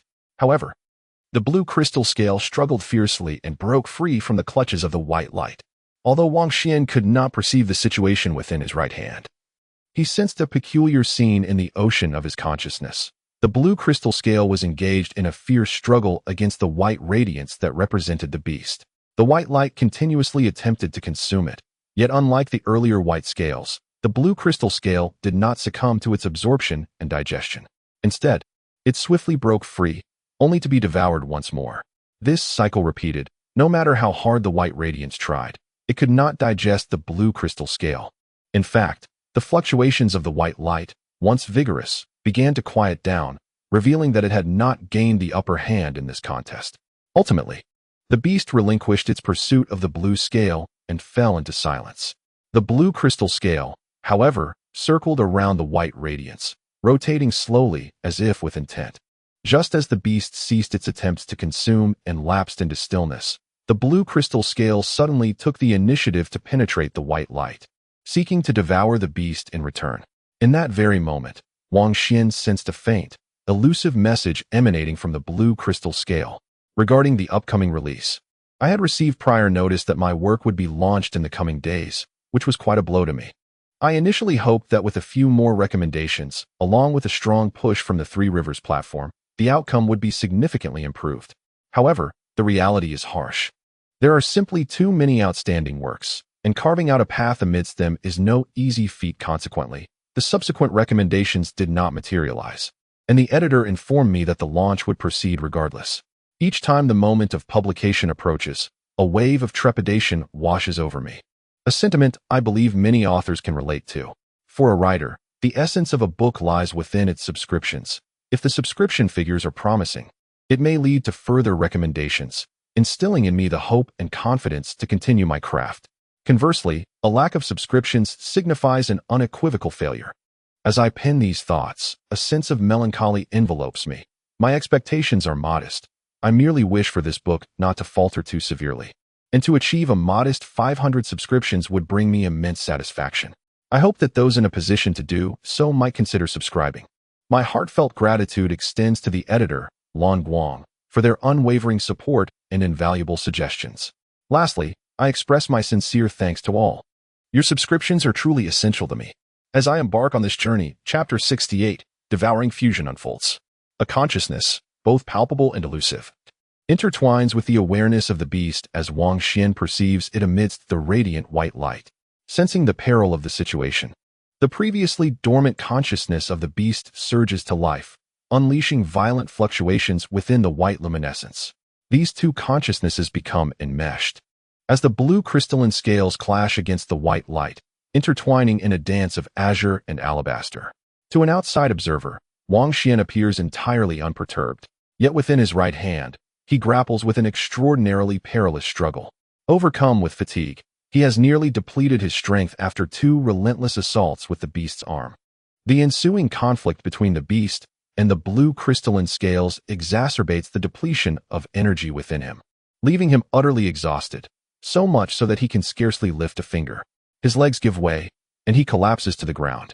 As the blue crystal scale entered his right hand, the colossal heart appeared to lose its source of energy, instantly becoming lifeless. The blue flesh within began to dissolve, akin to snow melting under the scorching sun, transforming into a torrent of azure liquid that flowed outward. The onlookers outside remained oblivious to the unfolding events.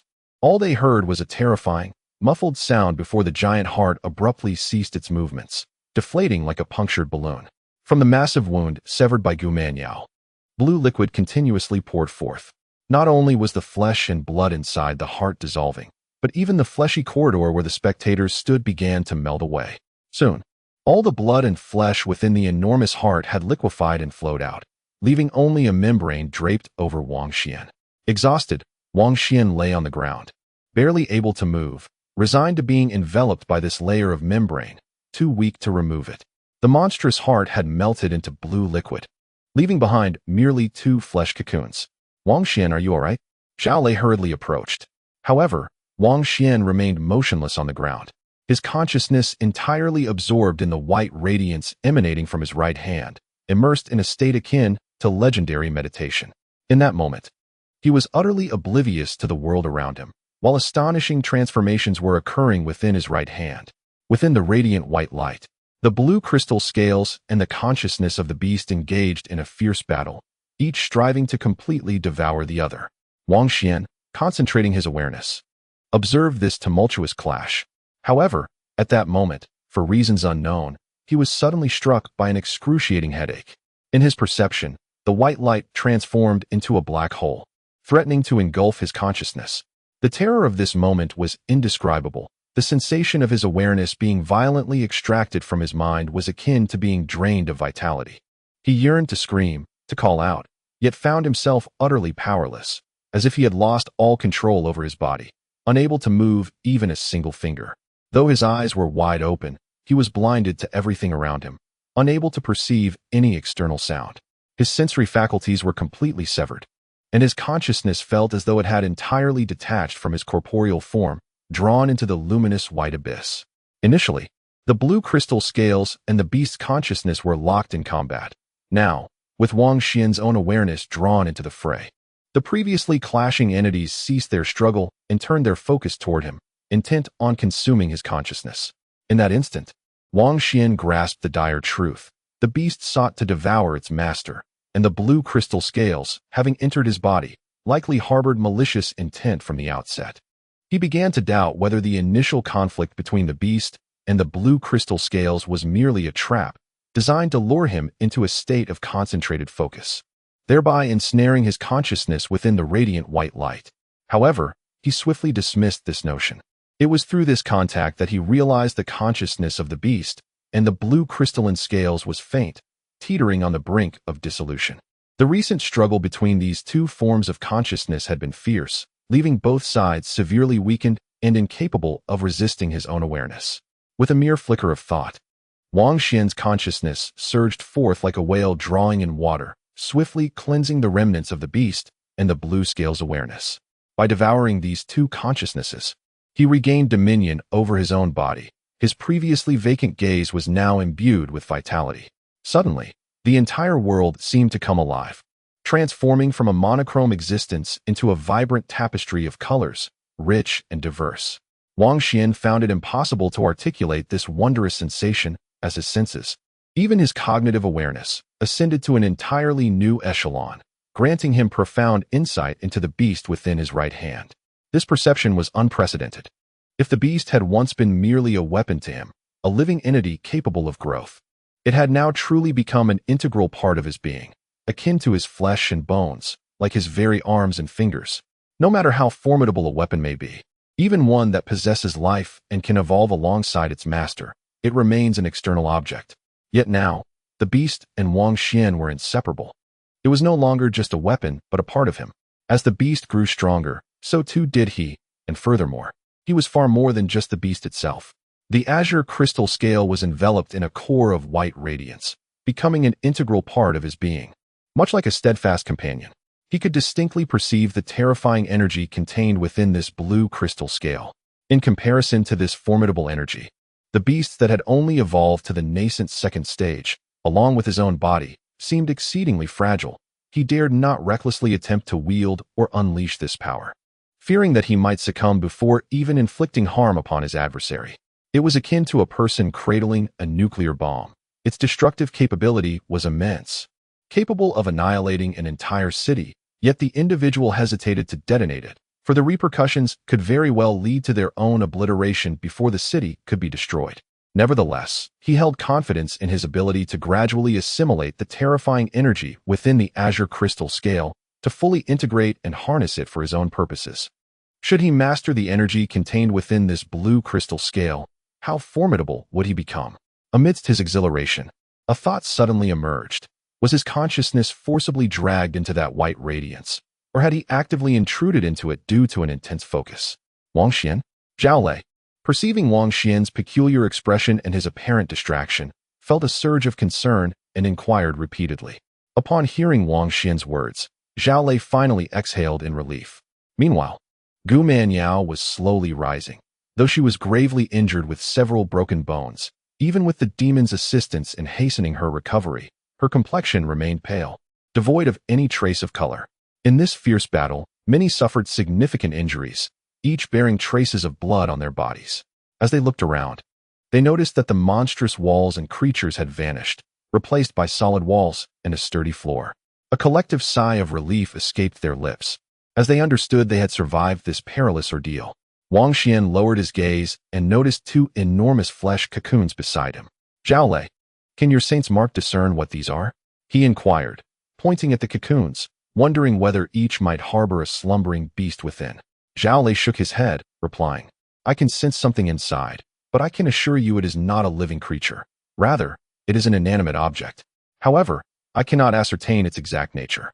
Meanwhile, Tai Jun and Li Haoyan also approached, their curiosity piqued by the sight of the cocoons. Let us cut them open and find out, Wang Xian suggested. He took the curved blade from Tai Jun's hand, preparing to dissect the flesh cocoons. To prevent any unforeseen mishaps, he stepped back 2 meters, using his metallic tendrils to manipulate the blade, and slowly began to slice open one of the larger cocoons. What could it be, if not a living creature? Wang Xian felt a twinge of curiosity as he made the incision. Revealed within was a pitch-black iron box, marred by rust. It appeared that the creature had swallowed it at some unknown time, only to be unable to digest it, eventually encasing it in a cocoon over the years. Zhao Lei looked on in astonishment. Indeed, it was a peculiar sight. Wang Xian, apprehensive about the safety of the iron box, urged everyone to maintain their distance. Standing 2 meters away, he cautiously employed his metallic tendrils to open the box. The iron box had succumbed entirely to corrosion. With a mere touch, it began to disintegrate, fragments cascading to the ground. As the box shattered completely, a leather helmet emerged, resembling the inferior headgear he had previously observed in the vending machine. the sole distinction being the presence of a pair of slightly curved, diminutive horns on either side. Upon slicing open another, slightly smaller flesh cocoon, a delicate golden box was revealed. Opening the box unveiled a rolled parchment made of sheepskin. Sensing no imminent danger, Wang Xuan approached, prompting the others to gather around, their faces alight with curiosity. None had anticipated that these two flesh cocoons would conceal both an iron box and a golden container. Wang Xuan first lifted the horned helmet, only to discover a collection of crystalline scales glimmering beneath it. Zhang Haofei's eyes sparkled with excitement as he exclaimed, "We struck gold. So many crystalline scales." This modest pile appeared to contain no fewer than 20 or 30 pieces. Zhao Lei remarked, "The iron box and the golden container seem to be of human origin. It is indeed peculiar how they came to be swallowed by this creature." Gu Manyao approached slowly, adding, "I find this reminiscent of a gaming scenario, akin to defeating a certain boss and then discovering a treasure chest, which yields various treasures upon being opened." Zhao Lei pondered, "Your words hold merit. Such supernatural forces can even manipulate the fabric of time and space. Thus, it would be exceedingly simple to conjure an iron box and a golden chest within this creature's form. It appears that the contents within may indeed serve as our reward for vanquishing this monster." Wang Xuan lifted the curled parchment from the golden box and unfurled it, revealing the characters Eastern District inscribed at the top, accompanied by a rudimentary map. The map was peculiar in its design, featuring numerous rectangles interspersed with a red line that began beneath the Eastern District and wove through the shapes, culminating in an illustration resembling a chest. Wang Xuan scrutinized the parchment, his brow furrowing slightly. Zhao Lei, intrigued, leaned closer and inquired, "Could this be a treasure map?" Wang Xuan replied, "It bears some resemblance to one. The red line likely indicates a route, and the chest-like symbol at its terminus probably signifies a treasure. However, I cannot discern the location depicted on this map." Zhao Lei shook his head in agreement. "Indeed, it is quite strange. The map appears as though it were hastily scrawled. Who could possibly interpret it?" He began to count the pile of crystalline scales scattered on the ground. Wang Xuan set the parchment aside and grasped the horned helmet. The others watched in silence, acknowledging that the creature had been slain by Wang Xuan, and thus these treasures rightfully belonged to him. With the previous experience in mind, Wang Xuan smeared his blood upon the horned helmet. As the helmet absorbed his essence, a luminous white glow emanated from his right hand, resonating in response to the helmet. Name: Rhinoceros Horn Helmet. Quality: exquisite. Main material: yellow rhinoceros hide. Auxiliary material: yellow rhinoceros horn.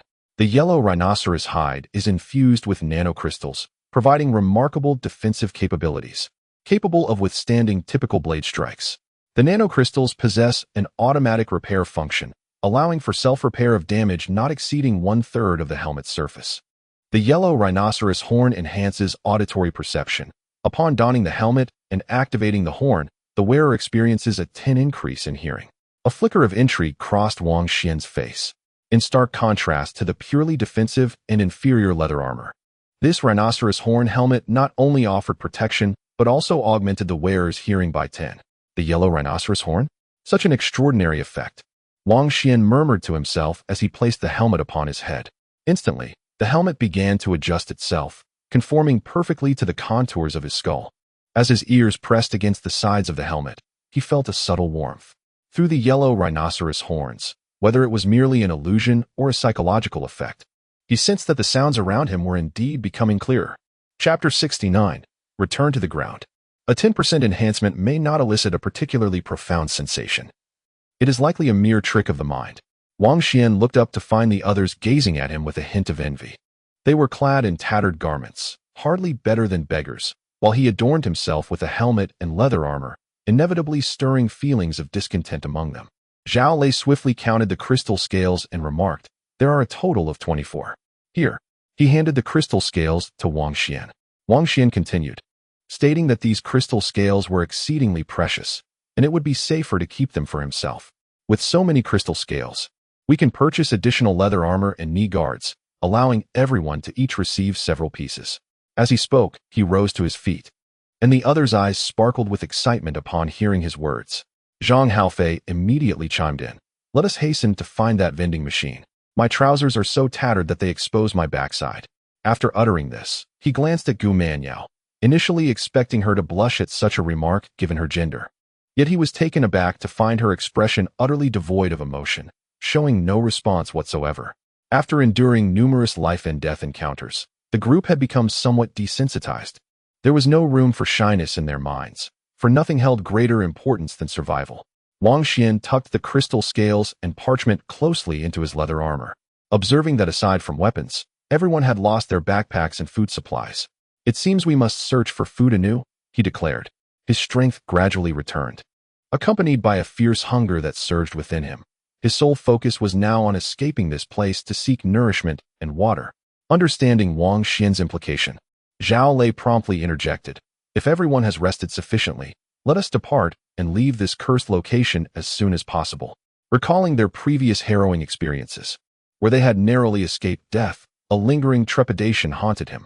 Particularly, the memory of Su Mingyun's resentful gaze directed at him in her final moments pierced his heart like a sharp needle, leaving him unsettled at the mere thought. She harbored resentment for my failure to save her, yet she could not comprehend that I, too, was fighting for my own life. How could I have rescued her? If she could muster a bit more strength and strive to vanquish the monsters, perhaps she would not have met such a tragic fate.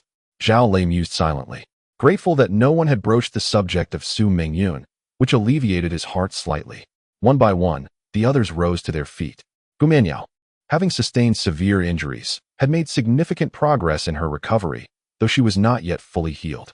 Zhang Haofei inquired, "Shall we head to the food city, or shall we explore the interior?" Wang Xuan peered into the depths of the crevice, his brows knitting together slightly. The darkness within obscured their view of what lay ahead. Noticing Wang Xuan's expression, Zhao Lei immediately asked, "Wang Xuan, is there something in there?" He was aware that Wang Xuan's eyesight was superior to his own, perhaps enabling him to discern what lurked in the shadows. Wang Xuan replied slowly, "It seems to be a staircase." "A staircase?" The group fell silent for a moment, but Li Haoyan quickly reacted, exclaiming, "Wang Xuan, are you suggesting it leads upstairs?" Wang Xuan added, "It's too far to see clearly, but it resembles a staircase." Li Haoyan's face lit up with excitement. If it truly is an upward staircase, then it leads to the first floor. Zhao Lei, equally exhilarated, remarked, "Regardless of whether it is or not, we shall discover the truth by investigating." Wang Xuan nodded, his heart racing at the prospect of what lay beyond. Having been trapped in this parking lot for several days, enduring relentless battles, their minds had been taut with tension. Who would not be utterly fatigued? Yearning to escape this wretched place? The sudden glimpse of an upward staircase ignited a spark of hope and excitement in him. The Iron Army slowly remarked, "I believe it is wise for everyone to temper their expectations and maintain a calm demeanor. This way, at least we shall not succumb to despair."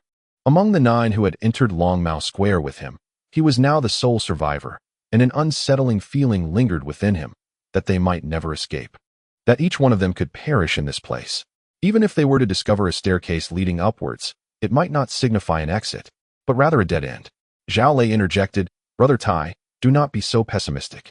I believe that being trapped here presents us with the opportunity to grow stronger by vanquishing the monsters. There must be a pattern to all of this, a reason behind our predicament, and certainly a path to survival. If the intention were merely to see us perish, those monsters would have been made formidable from the outset, ensuring our annihilation long before we reached this point." Gu Mianyao agreed, "Indeed, your words hold merit. I, too, have always believed in the existence of a way out. It is merely a matter of whether we can uncover it." Wang Xuan's eyes sparkled with hope as he gazed into the depths of the crevice, softly stating, "Let us hope that this staircase represents our escape." Despite the optimism he had just expressed, Wang Xuan remained more vigilant than ever. With metallic tendrils subtly manifesting on the back of his hand, poised to respond to any unforeseen developments, Gu Mianyao brandished her demon blade, the Yao Qi, ready for confrontation. The group advanced cautiously, each step taken with meticulous observation of their surroundings. As they delved deeper, Wang Xuan soon discerned that the end of the wall's fissure indeed revealed a staircase. Regardless of whether this staircase led to the ground floor or constituted a true escape route, at least it offered a glimmer of hope. At long last, everyone reached the end of the fissured wall, gazing upon the staircase that lay before them. The staircase ascended, appearing no different from an ordinary mall staircase, broad and immaculate. The crowd silently scrutinized the stairs ahead, hesitating to ascend. As they drew closer to the exit, the prospect of hope loomed before them. Yet an undercurrent of trepidation surged within. Should they ascend and find themselves unable to escape, the disappointment would transcend mere disillusionment and plunge into the depths of despair. Previously, within the subterranean parking lot, a flicker of hope remained, the belief that ascending to the ground level would surely lead to freedom. It was this faith that sustained them thus far, yet now, the staircase leading to the surface lay tantalizingly close. Just as the moment of revelation approached, the group found themselves gripped by uncertainty. Zhang Haofei regarded his companions and urged, "Why the hesitation? Let us proceed." Gu Manyao suddenly exhaled deeply, expressing her fear. "What if we encounter even more terrifying monsters upon ascending? In that case, it would be wiser to remain in this basement." In truth, most shared her sentiments. After enduring a series of harrowing encounters, the sight of the staircase, though exhilarating, was overshadowed by an ominous premonition. The thought of facing monsters on the upper level, with no visible exit, filled their hearts with an indescribable dread. Zhao Lei, upon hearing Gu Manyao's words, sighed and remarked, "If there are indeed monsters above, based on our previous experiences, they would undoubtedly be far more fearsome than those in this basement." He spoke with a bitter smile, remarking, "Isn't our current mindset somewhat akin to the trepidation felt upon nearing home? We have long sought the staircase that leads us out, and now that we have finally laid eyes upon it, we find ourselves hesitating to ascend. Have we considered what we would do if the exit above does not lead us to freedom? What then?" He understood that the true authority among them rested with Wang Xuan, rendering Zhao Lei's words no more than idle chatter. Zhao Lei interjected, "Of course we must ascend. If we do not, we will be left with a lingering sense of dissatisfaction. We have seen the staircase, and to not climb it would be absurd. What if it truly leads to our escape?" I was merely expressing my astonishment. A surge of anger welled up within Zhang Haofei. He felt an overwhelming urge to strike Zhao Lei squarely in the face. He thought to himself, since we are to ascend, why must he utter such nonsense that disrupts the mood? Were it not for Wang Xian's presence, he would have already taken action against Zhao Lei. Wang Xian's expression turned contemplative as he inquired, "Zhao Lei, does your ancestral spirit possess any special ability to sense what lies above this staircase?" Zhao Lei shook his head, replying, "Ancestral spirits do not possess such capabilities, and this phenomenon appears to be rather capricious, akin to a sixth sense, quite elusive, in fact. I just attempted to sense it quietly, but received no response." Upon hearing Zhao Lei's words, Wang Xian nodded thoughtfully and said, "Then let us ascend and take a look. Regardless of whether it is an exit or a greater peril, we must at least glimpse it to find peace of mind. After all, what if it truly is an exit?" With that, he hesitated no longer and began his ascent up the staircase before him. The metallic tendrils of his right hand gently spiraled around it as he stepped forward, reaching the door at the top of the stairs. The two doors stood firmly shut, enveloped in a shroud of darkness. He paused, refraining from approaching the door immediately. Instead, he inhaled deeply, his mind swirling with countless possibilities and conjectures, even preparing himself for an imminent assault from a terrifying monster upon opening the door. His metallic appendage extended forth, resting upon the door, poised to push it open. A brilliant white light erupted. Wang Xian was momentarily taken aback. There were no monsters lurking within, nor was it the bustling commercial space of Longmao Square's first floor, and certainly not the endless parking lot filled with rows of vehicles. Instead, they beheld an expansive hall, illuminated by an abundance of lights that cast a white glow, rendering the space as bright as day. The hall was astonishingly vast, its dimensions exceeding 100 meters in both length and width, far surpassing that of a standard football field. The most striking feature was a transparent glass column standing at the center, housing a scenic elevator that offered glimpses of the surroundings. From their vantage point at the doorway, they could also see additional doors adorning the other three pristine white walls, indicating that each wall of the hall was equipped with a door. Aside from this, the hall was eerily silent and devoid of any presence, amplifying the stillness. The group refrained from rushing in, remaining rooted in place for a full minute, exchanging glances. Finally, Wang Xian took the initiative, stepping through the door and into the hall. The six of them entered, and the door behind them closed silently once more. The crowd was captivated by the grand hall before them, their eyes widened in observation, momentarily oblivious to the fact that the door behind them had already closed. Noticing Wang Xian gazing at the door, others turned their heads in curiosity. Zhao Lei remarked, "It must be referring to the underground parking lot on the third level, though calling it an underground world seems a tad exaggerated." Wang Xian responded solemnly, It may not be an exaggeration. Perhaps what lies beneath is far more complex than merely a three-level parking structure. Hearing this, Zhao Lei nodded in agreement. That does seem plausible. Given the series of bizarre encounters and creatures we've faced, it certainly cannot be just a simple underground parking lot. Gu Manyao interjected, "Look, it appears that the other doors also bear inscriptions. Wait, there are lights here, indicating power. Do you think the elevator in the center might be operational?" Li Haoyan suddenly spoke up. Wang Xuan acknowledged him with a brief sound and said, "Let us go see for ourselves." As he spoke, he headed towards the central glass elevator, with the others following closely behind, their hearts racing with excitement. Although this place was overwhelmingly vast, it was undeniably preferable to the previously eerie and terrifying underground parking lot. Here, there was light. The ground was pristine and devoid of any bloodstains, presenting an atmosphere that did not suggest the presence of monsters. Chapter 70. The Token of Kings. The central glass elevator was a considerable distance away, approximately 50 to 60 meters from the group. Upon their arrival, they discovered that Li Haoyan's speculation was correct. The elevator was indeed operational, as the screen above the button displayed the number 1, indicating that it was currently stationed on the first floor. Zhang Haofei reached out to press the elevator button, but Wang Xuan swiftly intervened, advising against casual contact for safety's sake. Extending his right hand, he unleashed a metallic appendage to press the button instead. Observing Wang Xuan's meticulous caution, Zhang Haofei felt a quiet admiration for his prudence and took a step back, watching as the metallic limb activated the elevator button. Instantly, a ring of lights illuminated the button's surface, followed by the doors of the elevator opening before them. Zhao Lei's expression was one of disbelief. The elevator actually opened. The elevator appeared entirely ordinary, resembling a standard sightseeing lift, albeit significantly larger, 2 to 3 times the size of a typical elevator. "Shall we enter?" Gu Manyao inquired, glancing at the open doors and the group. "Perhaps we should first investigate what lies behind the other 3 doors," Wang Xuan suggested after a brief contemplation. Once more, he utilized his metallic appendage to probe the elevator for safety. As the metallic limb approached the elevator, it suddenly encountered an invisible barrier.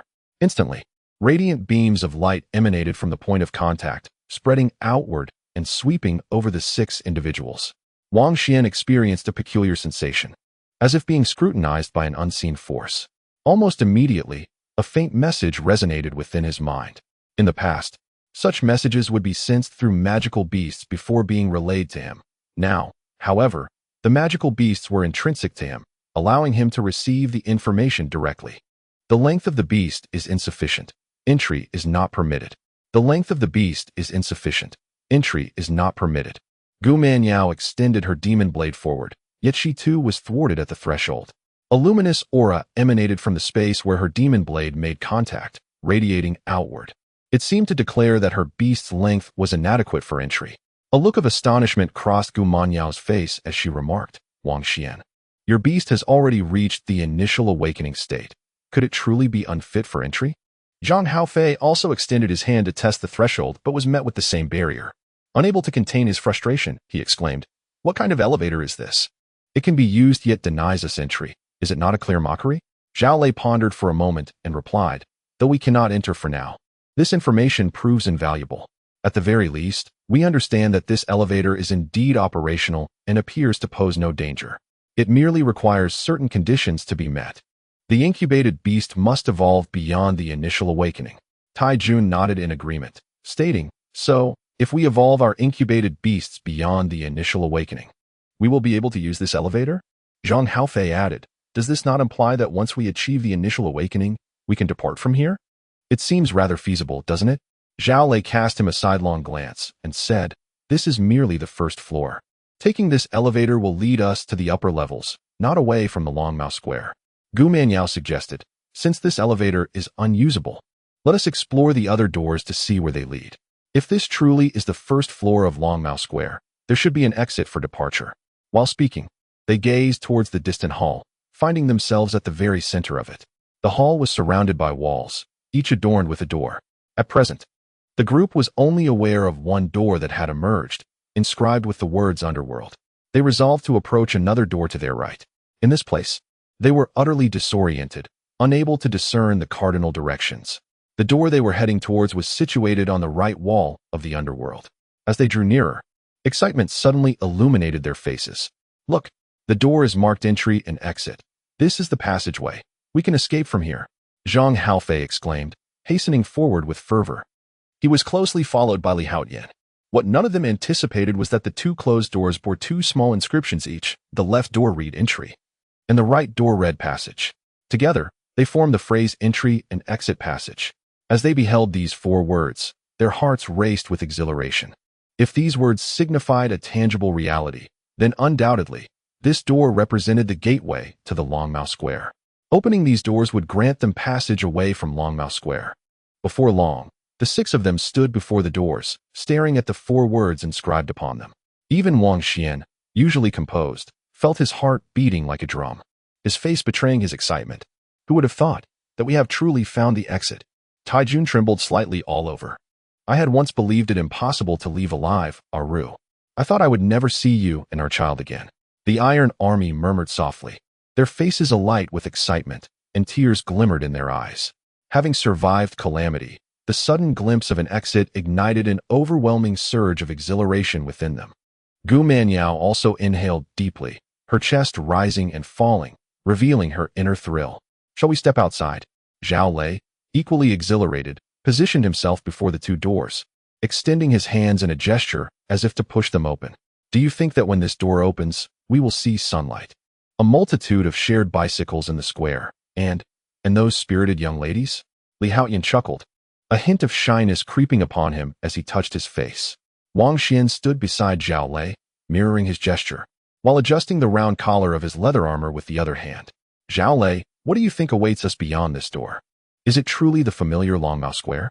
Zhao Lei placed his hand on the door, a note of tension in his voice. I have no idea, but I hope so.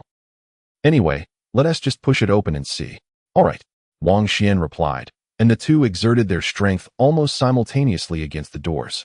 This time, Wang Xuan did not employ his metallic tendrils. Had it been his previous self, he would have certainly opted for the tendrils to ensure safety, rather than recklessly pushing open a door shrouded in uncertainty with his bare hands. Yet, in this moment, his excitement overshadowed all caution. As the two exerted their strength, a luminous membrane manifested upon the doors, seemingly awakened by their efforts. This membrane emanated a colossal force, propelling them backward. In that instant, a singular message resonated within the minds of Wang Xuan and Zhao Lei. To open the passage, the King's token is required. Realizing the gravity of this message, both were momentarily taken aback, exchanging glances. Wang Xuan, did you receive the message too? It states that the King's token is essential to unlock this door. Wang Xuan's expression darkened slightly, yet a sharp glimmer began to emanate from his eyes as he replied, Indeed, I sensed it. It appears that escaping will not be so straightforward. However, this at least confirms that this is a genuine passage. We merely need to acquire the King's token to unlock it and depart. Zhang Haofei, perplexed, inquired, What is this King's token you speak of? Gu Manyao, remaining silent, stepped forward to push against the door. Like Wang Xuan, she too was repelled by the luminous membrane, subsequently receiving the same message. Zhang Haofei, undeterred by skepticism, unleashed his skeletal claws towards the membrane, only to be met with an even more forceful rebuff that shattered his bony appendages, causing him to cry out in pain. I never expected such an outcome, Iron Army remarked, his countenance growing somber. Gu Manyao, maintaining her composure, responded, This is not entirely bad news. As Wang Xuan has stated, it signifies that this is indeed the true exit. We no longer have to navigate blindly as before. We now have a clear objective, to obtain the King's token and escape from here. Yet, who knows what the King's token actually is? Li Haoyan wore a countenance of deep despondency. Gu Manyao and Appo's eyes sparkled with determination as she resolutely declared, I believe that since we are prompted to seek the proof of kings here, it cannot be mere fabrication. With sincere effort, we shall surely find it. Besides, there are still two doors to explore. Let us investigate what lies beyond. With that, Wang Xuan immediately turned and strode towards the other door that awaited them. In this brief span of time, the group had traversed a tumultuous emotional landscape, oscillating from hope to despair, from exhilaration to disheartenment. After several such fluctuations, they gradually regained their composure. This time, they opted for the door opposite that led to the subterranean realm. Approaching, they encountered yet another pair of closed doors, inscribed with the words Corridor Passage. These 4 characters were straightforward enough, yet their presence here elicited furrowed brows among the group. Zhao Lei remarked, "Does this imply that the outside is a corridor? I hope we aren't required to meet any conditions for entry this time." Wang Xuan, manipulating the metallic tendrils, prepared to press against the door to push it open, only to find that the doors swung open of their own accord. The sudden movement startled the group, causing them to pause momentarily before Wang Xuan stepped forward into the threshold. True to the inscription, the door revealed a corridor, one that curved elegantly and seemed to stretch into infinity, leaving its destination shrouded in mystery. Observing the serpentine passageway before him, Wang Xuan released his metallic appendages, a slight frown creasing his brow. Very well, he thought, as they proceeded towards the final door of the Grand Hall. The door is located on the left wall of the entrance to the underworld. As the crowd approached, the words "rest area" were immediately visible. Rest area?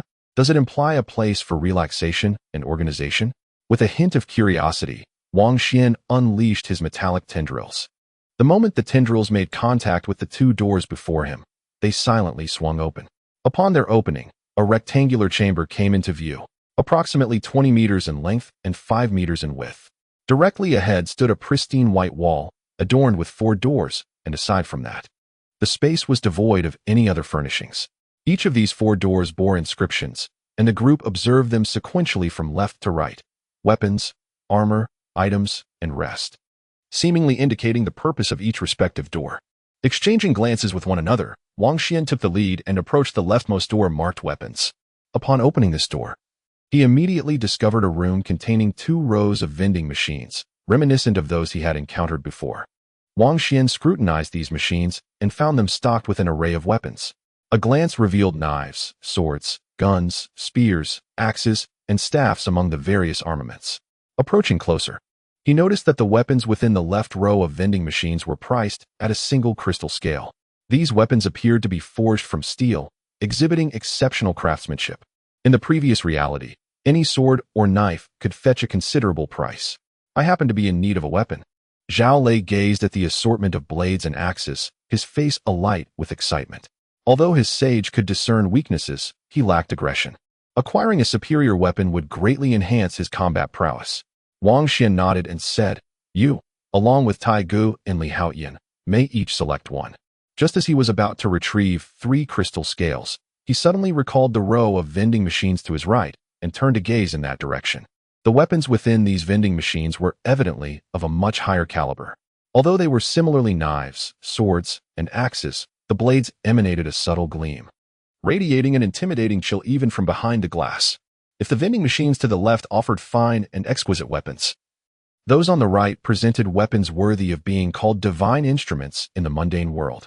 Zhao Lei's eyes widened in astonishment as he hurriedly tapped on a screen beside one of the vending machines, eager to explore the descriptions and prices of these weapons. Wang Xuan glanced over and noticed that Zhao Lei was examining the details of a fish scale knife. The price? 20 crystal scales. Upon seeing the price, Zhao Lei couldn't help but exclaim in frustration. Having just acquired an iron box, which yielded only 24 crystal scales, he realized he could never part with 20 scales for a single knife. He shook his head and said, "Forget it. Let's just buy a weapon from the left side. The prices here are exorbitant." Wang Xuan replied, "Let's not rush into a purchase. We should explore all these options before deciding, ensuring that there are no omissions." The crowd emerged and subsequently opened the second door labeled armor. This room, too, contained 2 rows of vending machines. The left row offered inferior helmets, substandard leather armor, low-quality knee guards, inadequate gloves, and poor leather boots. Wang Xuan glanced at them and promptly approached the vending machines on the right. This row also featured a set of 5 pieces of armor, yet their appearance was significantly more aesthetically pleasing. No longer composed solely of yellow rhinoceros leather, they were crafted from a variety of materials, adorned with a layer of metallic substance that elevated them far above the inferior leather armor and knee guards. Wang Xuan tapped the screen beside him, which displayed the names of the 5 pieces: iron helmet, heartguard iron armor, iron chain knee guards, iron chain gloves, and gray iron boots. Upon viewing the names, Wang Xuan casually selected the heartguard iron armor to examine its details. Name: heartguard iron armor. Forged from gray iron and yellow rhinoceros leather, infused with nanocrystals that can be activated through blood. The dual defense of gray iron and yellow rhinoceros leather endows the Heartguard iron armor with commendable protective capabilities, able to completely withstand the slashes of ordinary swords. And even the finest blades struggle to penetrate it. The nanocrystals possess a formidable self-repair function, as long as the energy of the crystals is not entirely depleted. Damage covering less than 1/3 of the armor can be automatically restored. The heart area of the armor is embedded with a specially crafted energy crystal, which enhances the wearer's stamina recovery rate by 10. Upon examining the information, it became evident that the Heartguard iron armor far surpassed the inferior leather armor he currently wore. Not only did it offer dual protection, but it also enhanced the wearer's recovery rate. However, acquiring this Heartguard iron armor required a substantial 30 crystal scales, a greater expense than the fish scale sword Zhao Lei had previously coveted. Subsequently, he scrutinized the details of the other 4 pieces of armor, discovering them to be quite similar to the Heartguard iron armor, albeit with distinct special abilities. The iron helmet, akin to his current horned helmet, provided a 10% increase in hearing. The iron greaves contained a unique energy crystal that could directly augment the wearer's stamina by 10%, while the iron gauntlets, embedded with energy crystals, enhanced strength by the same margin. The gray iron boots, meanwhile, offered a notable boost to speed. It was clear that, aside from the iron helmet, he desired all 4 remaining pieces, yet each required 30 crystal scales, leading him to shake his head in resignation. The others were equally engrossed in reviewing the armor details, their faces alight with excitement and longing.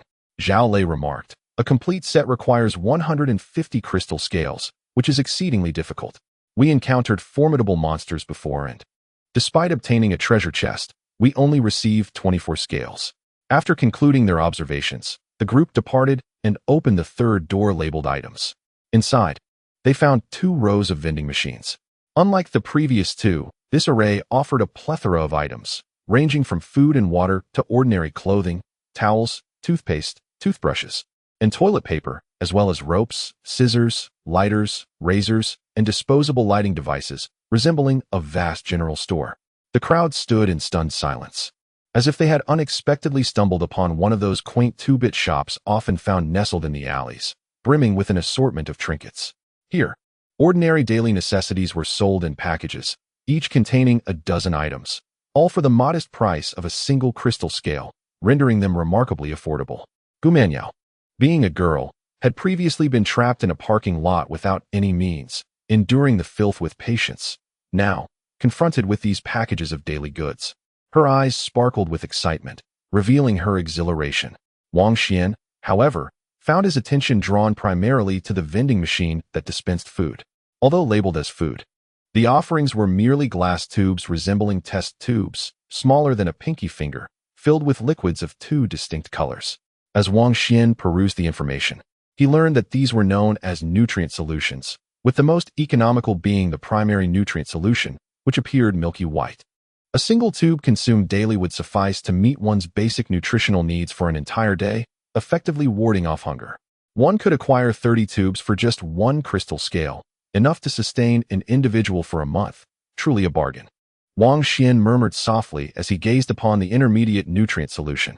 This variant, a pale green, was significantly more expensive, requiring 1 crystal scale for merely 1 tube, which could sustain a person for 3 days, while the primary nutrient solution only provided the essential daily nutrients.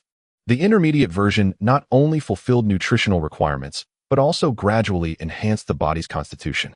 Sadly, its cost was prohibitive. Wang Xuan recognized that the intermediate nutrient solution was vastly superior to the basic one. However, given their meager supply of crystal scales, they were reluctant to make any hasty purchases. The group lingered for a considerable time, during which Wang Xuan thoroughly examined the various items in the vicinity. However, they ultimately chose not to purchase anything and proceeded towards the 4th door. Inscribed on this door were the characters for rest. Based on their prior experiences, it was likely that this room offered a place for respite. The 6 individuals slowly entered, and Zhao Lei observed the corridors on either side. It appeared to be a series of rooms, akin to those found in hotels. Wang Xuan noticed a small screen on the doorknob of one room, with a slot beneath it. Upon activating the screen, he discovered that one could unlock the door by placing a crystal scale into the slot below. A single crystal scale was valid for 24 hours, a rather steep price. Wang Xuan mused, shaking his head slightly. Gu Manyao, brimming with excitement, exclaimed, Wang Xuan, since this is a resting area, resembling a hotel, it must have beds and hot water. We should rent a room to see what it's like. If there is hot water, we can take turns bathing and freshening up. Zhang Haofei's eyes lit up as he responded, indeed, renting a room for a good night's sleep is an excellent proposal. It has been several days since I have enjoyed a sound rest. Zhao Lei added, given the current circumstances, it seems unlikely we can exit in the short term. As for the so-called King's token, we have no leads at present. We must prepare ourselves for the possibility of residing here for a while. Gu Manyao's suggestion is quite reasonable. I am in agreement. Wang Xuan pondered momentarily and said, we currently possess a total of 24 crystal scales, each of which must be utilized on the blade, and we cannot afford to squander any. Let us tally what everyone needs to purchase.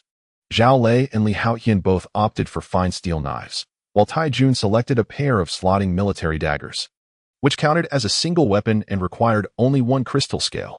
Subsequently, the group entered the armory, where Wang Xuan withdrew 11 crystal scales to procure 5 pieces of inferior leather armor and 6 pairs of substandard knee guards.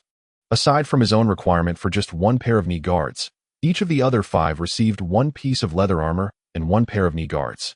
Their clothing was tattered and barely concealed their essential parts, posing an imminent risk of exposure. Gu Manyao, in her attempts to cover herself, had bound several pieces of clothing from deceased companions around her body, which were equally in tatters. Left with no choice, she tore the garments into strips to fashion a makeshift covering, resembling a mummy by now. As Gu Manyao received the leather armor and knee guards, she caressed them tenderly, unable to part with them. Let us proceed to acquire provisions, Zhao Lei declared, leading the way outside with the armor and guards in hand. Zhang Haofei first dripped his blood onto the leather armor before donning it. Puzzled, he asked, aren't you all going to wear yours? Gu Manyao glanced at him and replied, what is the rush? If the resting area has the facilities, we can bathe first before putting them on. Zhang Haofei paused, contemplating, and said, that makes sense, as he removed the armor he had just put on.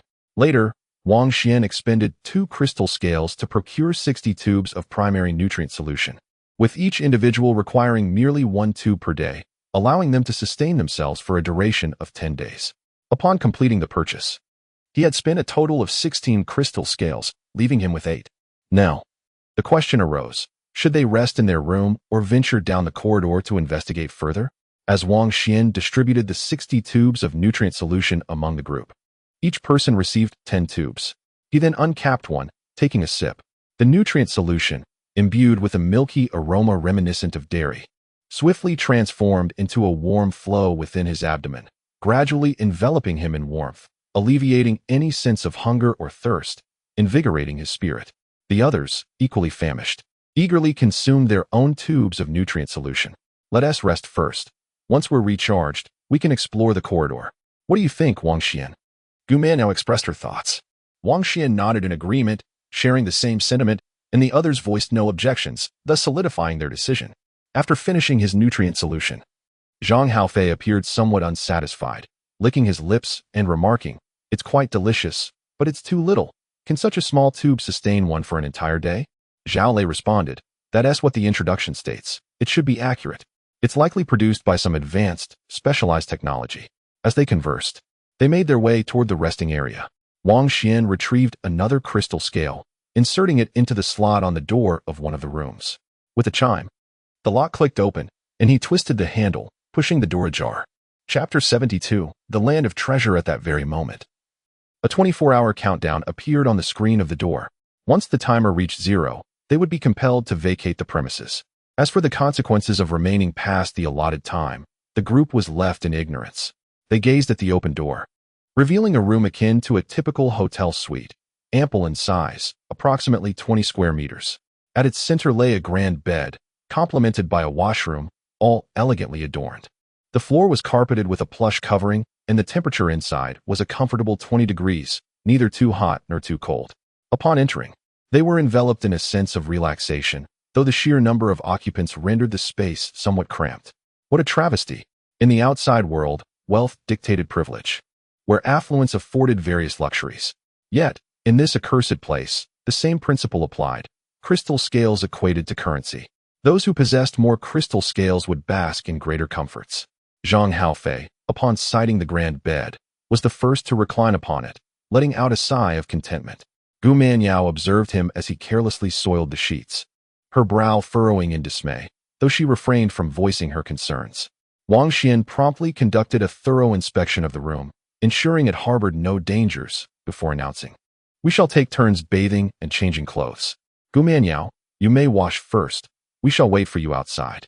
Gu Manyao cast him a glance, nodding slightly, her gaze shifting to the bathing area. She was on the verge of losing her composure, plagued by an overwhelming itchiness throughout her body. Zhang Haofei rose from his bed and remarked, "I believe it would be prudent for us men to bathe first. Wang Xuan, you may not be aware, but women tend to take the longest in the shower, and I cannot fathom how long they might dawdle. We men will likely finish quite swiftly." Gu Manyao, upon hearing this, wore a bemused expression. Zhao Lei interjected with a chuckle, "Well, currently, Gu Manyao is the only girl in our group. In other respects, she does not require our assistance, so let her go first regarding the bath." With that, she clutched her leather armor and knee pads and exited.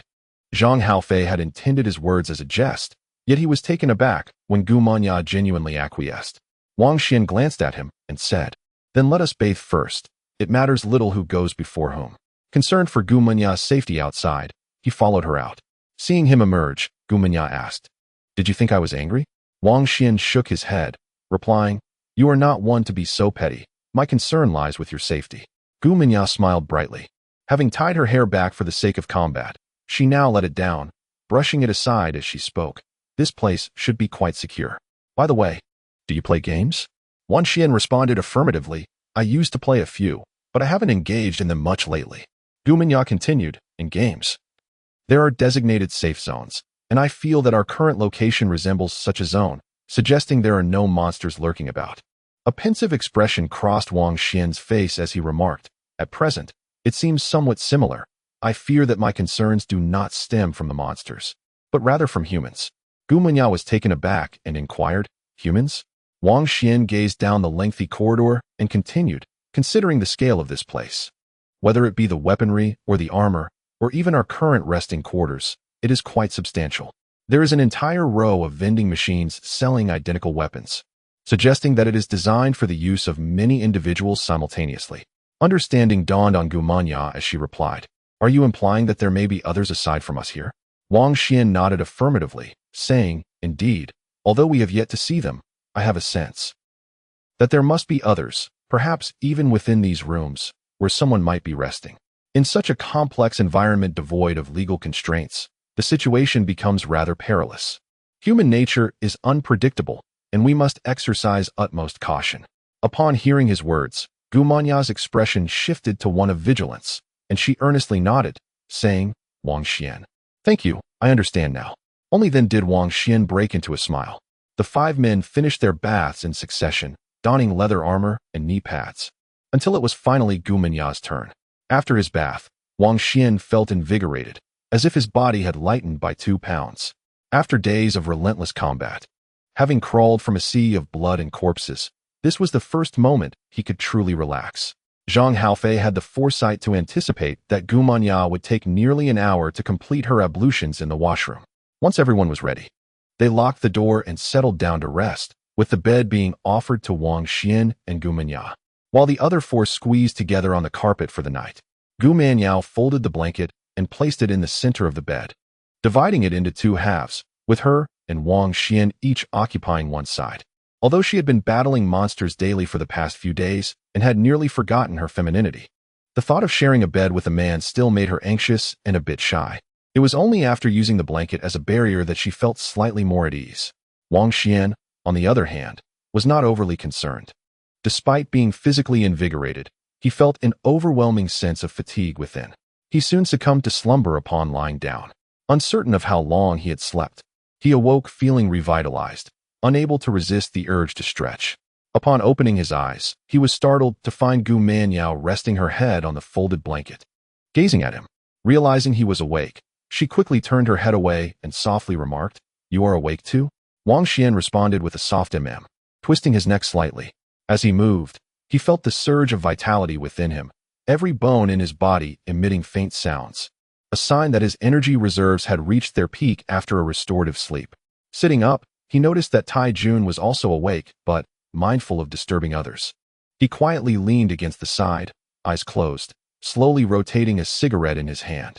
Several times he contemplated smoking, but ultimately refrained, considering the presence of others.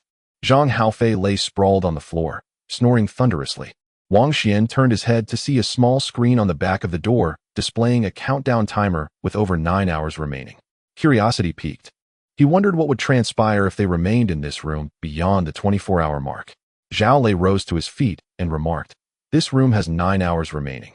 Yet it seems everyone has rested sufficiently. There is little need to linger here and squander time. Wang Xuan, what do you think?" Wang Xuan responded with a brief acknowledgement, indicating his agreement. He was brimming with surplus energy and yearned to venture outside to expend some of it. Tai Jun opened his eyes and also stood, stating, "Indeed. We must devise a means to seek the evidence of the king." Zhao Lei replied, "Without any knowledge of what the evidence of the king entails, we find ourselves at a loss. Our only options are to return to the underground parking garage on the 3rd level or to explore the corridor passage, the destination of which remains unknown." Zhang Haofei immediately interjected, "We should definitely head to the corridor passage.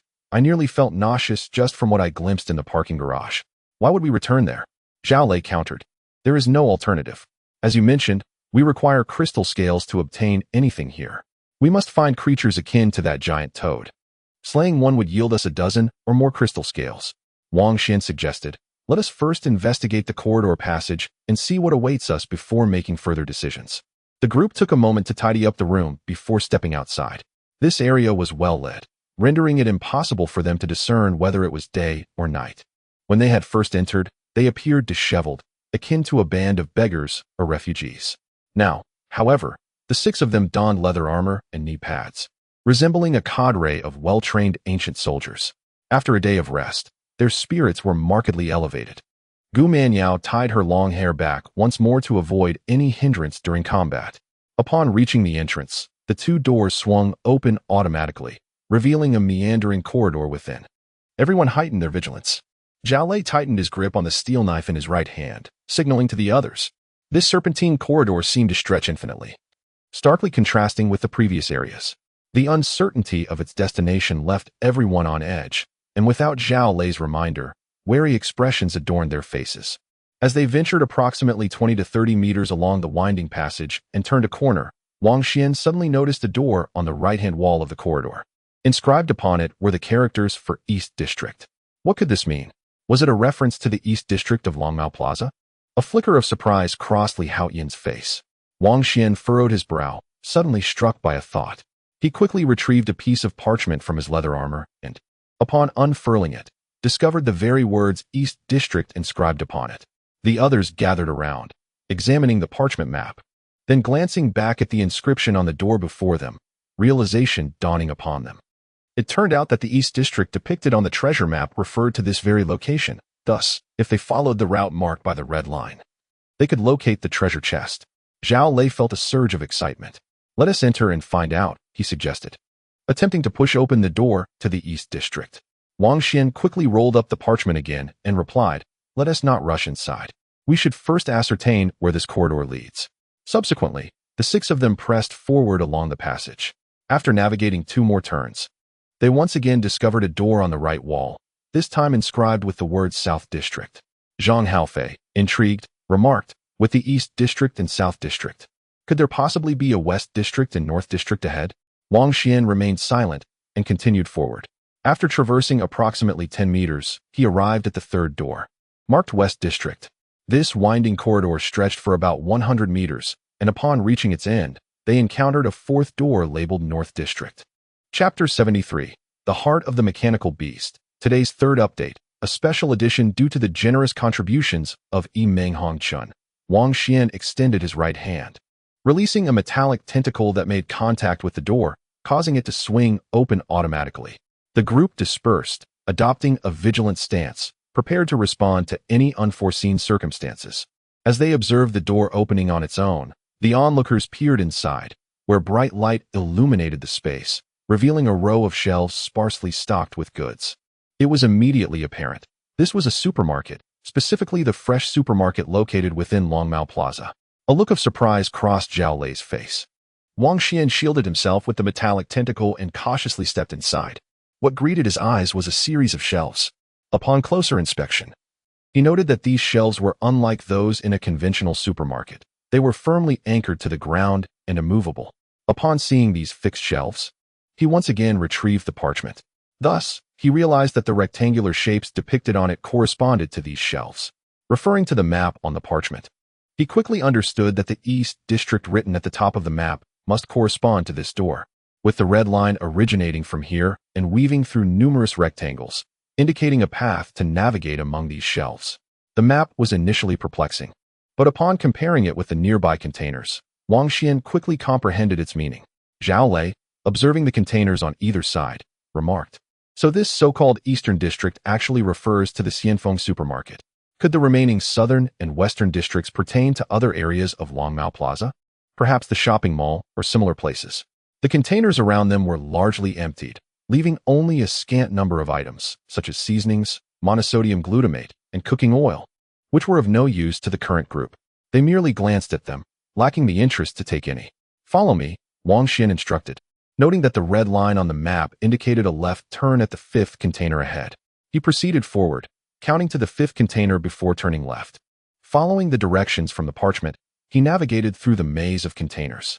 Zhao Lei trailed behind, murmuring, "I recall that the Xianfeng supermarket in Longmao Plaza wasn't this expansive, and the containers were not fixed in place. It seems this supermarket has undergone some changes." Wang Xuan paid no heed to Zhao Lei's muttering and, adhering to the parchment's guidance, swiftly guided the five of them through the numerous containers, eventually halting before a particular set. This cluster of containers appeared similar to the others, anchored to the ground, with an assortment of plates and bowls atop them. According to the red line on the parchment, this was the designated endpoint, yet a treasure chest icon was illustrated here. Wang Xuan gazed at the containers before him, his brow furrowing. Was a treasure chest concealed here? But where could it be hidden? Wang Xuan, is this truly where the map indicates? However, no matter how one looks at it, a treasure chest seems to be elusive here, Zhao Lei remarked while shaking the container, hoping for some discovery. Wang Xuan first tested the container and found it firmly anchored to the ground, unyielding to his efforts. He then crouched down to tap on the floor, and immediately, he sensed something unusual. The tiles beneath the container resonated with a hollow sound. It was empty beneath.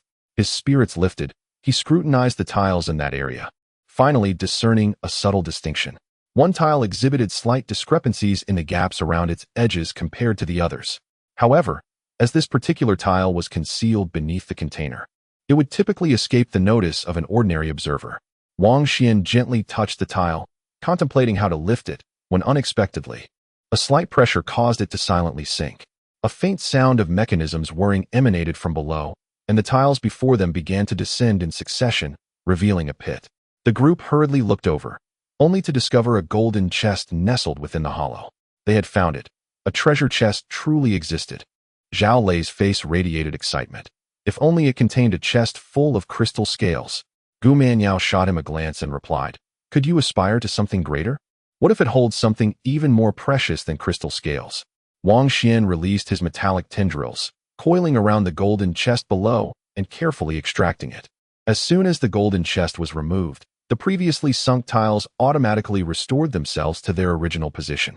Were it not for the guidance of the parchment map, outsiders would never believe that a golden chest was hidden beneath this floor. Wang Xuan, quickly open it and see what treasures lie within. Zhao Lei chuckled. This golden chest appears to be of high quality. Undoubtedly, its contents are extraordinary. Wang Xuan deftly manipulated the metallic tendrils, carefully unfastening the golden chest. As it opened, 3 items were revealed. The 6 individuals gathered around, peering inside. The treasures included a jet black belt, a meticulously crafted mechanical heart, approximately the size of a fist and fashioned from metal components, and a vial containing a pale golden elixir. Wang Xuan, using the metallic tendrils, extracted the mechanical heart, which captivated his attention the most. Its craftsmanship was exquisite, remarkably lifelike, though its purpose remained a mystery. Holding it in his hands, he scrutinized the mechanical heart, attempting to discern its function. It appeared that all 3 items were indeed treasures. Zhao Lei reached for the vial of pale golden elixir and remarked, "Could this also be a nutritional solution, perhaps a high-grade one?" As Wang Xuan toyed with the mechanical heart, he inadvertently activated a mechanism. The heart emitted a faint sound, and the gears began to turn. Suddenly, it split open, revealing a crystalline panel within, adorned with 6 slots, one at the center and the remaining 5 surrounding it, forming a pentagram. These slots appeared to be designed for the insertion of some object. What could this be? It resembled some sort of specialized instrument, though its purpose eluded him and no documentation was available. Could it require a drop of blood to unveil its secrets? Wang Xuan pondered, recalling that all the equipment he had acquired required a drop of blood to activate. This mechanical heart appeared exquisitely crafted, a marvel of ingenuity, surely not an ordinary object. Might it also necessitate blood to awaken its potential? With this thought in mind, he gently pricked his left fingertip with the tip of his metallic tendril, allowing blood to seep forth and drip onto the mechanical heart. As the blood touched its surface, it immediately permeated within, followed by a series of crisp clicking sounds emanating from the heart, where countless gears began to turn. A faint glimmer passed over the crystalline display, illuminating the 6 slots with an ethereal light. In that very instant, a message appeared in Wang Xuan's mind. Mechanical beast's heart. Initiate the mechanical beast? Sensing this information, he confirmed the activation. Observing the transformations occurring within the mechanical beast's heart, beams of light converged towards the central slot, suggesting an impending change. However, the message soon followed. Lacking power assembly, mechanical beast activation failed. As this information unfolded, the gathered radiance upon the crystalline display receded and vanished, restoring the mechanical heart to its original form. The other 5 stood quietly around, watching intently. Zhao Lei could no longer contain his curiosity and inquired, Wang Xuan, what exactly is this? Wang Xuan exhaled softly and replied, it is the mechanical beast's heart, intended for activating the mechanical beast. Yet it currently lacks the necessary power assembly for operation. Gu Manyao's eyes sparkled with excitement as she chimed in, mechanical beast? Could it be akin to a transformer? A creature fashioned from metallic machinery? Wang Xuan shook his head and replied, I am uncertain about this. Only by locating the powertrain can we discern the true nature of this mechanical beast. As he spoke, he set down the mechanical heart and picked up the black belt from the golden box. The material of the belt was indiscernible, exceedingly soft to the touch and quite comfortable. On either side, it bore a diminutive pouch, each merely the size of half a palm. However, these pouches were so small that they could scarcely accommodate even a mobile phone, only capable of holding a few crystal scales. Wang Xuan continued to let his blood drip onto it, and as the crimson liquid permeated, a faint luminescence flickered across the surface of the black belt, only to vanish moments later. Yet, the belt seemed to possess a newfound vitality, as if it had come to life. In that very instant, a message materialized in his mind. Name, Shumi Belt. Quality, rare. This rare artifact can only potentially be found in treasure chests of silver grade or higher.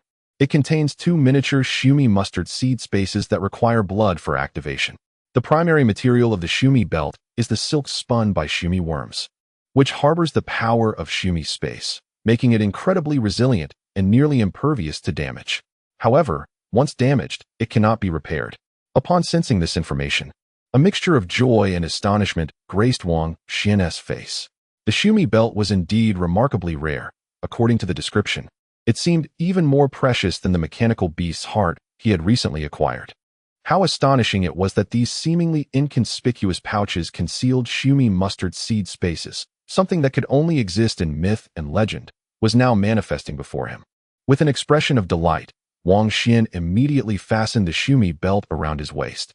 The belt featured a central buckle that adjusted automatically upon being secured, quickly conforming perfectly to his figure. The others could only gaze at him with envy.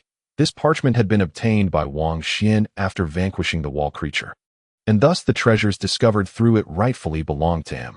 He was also the sole individual among them who had successfully evolved a hatchling beast to its initial awakening stage, while the others harbored no intentions of contesting his possession. They could not suppress their covetous glances. Wang Xuan glanced at them, remaining silent, as he placed his hands on either side of his waist, activating the belt's capabilities.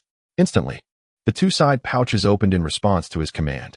Within his perception, he discerned that each pouch concealed a space equivalent to a 10 square meter room, capable of storing numerous items. This was the Shumi mustard seed space, outwardly appearing no larger than a palm, yet harboring an astonishingly expansive interior. Wang Xuan felt increasingly awestruck by the wonders of this world, The Shumi belt was indeed a rare treasure. With it, convenience was greatly enhanced. He placed the mechanical beast's heart, along with 8 crystalline scales that had been stored in a small bag, and 9 tubes of basic nutrient solution into the left pouch. At this moment, the others began to recognize the extraordinary nature of the belt. How could a heart the size of a fist and a bag containing nutrient solution fit into such a small pouch? Zhao Lei, quick-witted, widened his eyes and exclaimed, "Wang Xuan, could this possibly be a spatial belt? Is there indeed a hidden space within?" Wang Xuan simply nodded in affirmation. Wang Xiandao remarked, "It is not as exaggerated as you suggest to encapsulate a space nearly infinite within a grain of rice. This Sumeru space is merely the size of a small room and cannot accommodate much, nor is it as diminutive as a grain of rice." Zhao Lei handed him a vial of pale golden reagent he had just held, saying, "It is already quite extraordinary. In terms of Earth-S technology, it is nothing short of miraculous. Now that you possess such an astonishing belt, it will greatly facilitate our endeavors. I was troubled about where to store these nutrient solutions, fearing I might accidentally spill them if confronted by a monster. I entrust them to you now." As he spoke, he transferred a small pouch attached to his leather armor to Wang Xiandao, which contained 9 tubes of primary nutrient solution. Observing Zhao Lei's actions, the others also produced their nutrient solutions to hand over to Wang Xiandao. With this arrangement, the burden of carrying backpacks was alleviated, making combat significantly more convenient. The Iron Army displayed a rare smile, not out of envy for Wang Xuandao's wondrous belt, but from genuine happiness. Wang Xiandao noticed the golden box on the ground. Although he felt it was of little use now, he decided to collect it as well. After a moment of contemplation, he stated, "Let us first examine this area and see what else the Eastern District has to offer." Zhao Lei nodded, and the group of 6 continued forward, navigating through the rows of shelves in the supermarket. Previously, in the underground parking lot, the road conditions had been ever-changing, rendering even his keen sense of direction and memory futile. 6 individuals traversed the rows of containers, and upon reaching the terminus, they were greeted by an expansive corridor, along with a pungent scent of blood wafting through the air. The leader, Wang Xuan, came to a halt. Before him stood 3 figures. In the corridor ahead, the ground was stained with a pool of fresh blood, amidst which lay the lifeless form of a green-skinned humanoid creature. It resembled a gnome, but was adorned with 4 massive arms, creating an unsettling appearance. The creature's head had been cleaved open, rendering it motionless and deceased. Beside the corpse stood a tall man, while 2 others were seated on the ground. All 3 were clad in a complete set of 5 pieces of armor, ranging from substandard leather helmets and cuirasses to knee guards, gauntlets, and leather boots, covering their entire bodies save for their faces. From a distance of 20 to 30 meters, they scrutinized one another. Observing the full armor worn by the trio, Wang Xuan discerned that they were formidable opponents. The fallen green creature had likely met its demise at their hands. Upon noticing Wang Xuan and his companions, the 2 seated men gradually rose to their feet. One of them, a somewhat smaller man, brandished a knife in his right hand, making him the sole armed individual among the 3. The blade bore an exquisite scale pattern that shimmered, and upon a mere glance, Zhao Lei's heart raced as he recognized it as the famed scale knife he had encountered at the weapon vending machine, a superior weapon valued at 20 crystal scales. It was astonishing that this diminutive man wielded such a weapon. The slender man wielded a fish scale knife, and suddenly his right hand split open, revealing an eye rolling within the fissure instead of blood. An eye had sprouted on the back of his right hand. This eye emitted a faint, eerie glow, and despite the distance of 20 to 30 meters, Wang Xuan felt an unsettling sensation upon seeing it, as if his very soul was ensnared by its gaze, exposing all his innermost secrets to its scrutiny. Could this individual's hatching beast possess the ability to perceive others' information? A chill ran through Wang Xuan as he contemplated this possibility. Standing beside him, Zhao Lei and Tai Jun exhibited similar discomfort, mirroring Wang Xuan's strange feeling of being watched. Wang Xuan noticed the slender man whispering to a tall man and another dark-faced individual. Although the words were uttered softly, Wang Xuan's acute hearing allowed him to discern 1 initial activation, 3 prototypes, 2 unhatched. The tall man nodded slightly at the slender man's words, a peculiar smile curling at the corners of his mouth as he began to approach Wang Xuan and his companions. The dark-faced man and the slender man trailed closely behind. Their intentions appeared ominous. The trio exuded an air of strangeness that warranted caution. Zhao Lei moved closer to Wang Xuan, lowering his voice, "Stay alert." Wang Xuan nodded slightly, acutely aware without needing Zhao Lei's counsel that something was amiss with these three individuals. The six of them stood their ground, observing as the three approached swiftly within 10 meters, all displaying a hint of wariness. The diminutive man, with an eye sprouting from the back of his hand, fixed his gaze upon Wang Xuan, scrutinizing him closely before suddenly speaking. "You must be the leader of this group. That belt around your waist appears quite impressive.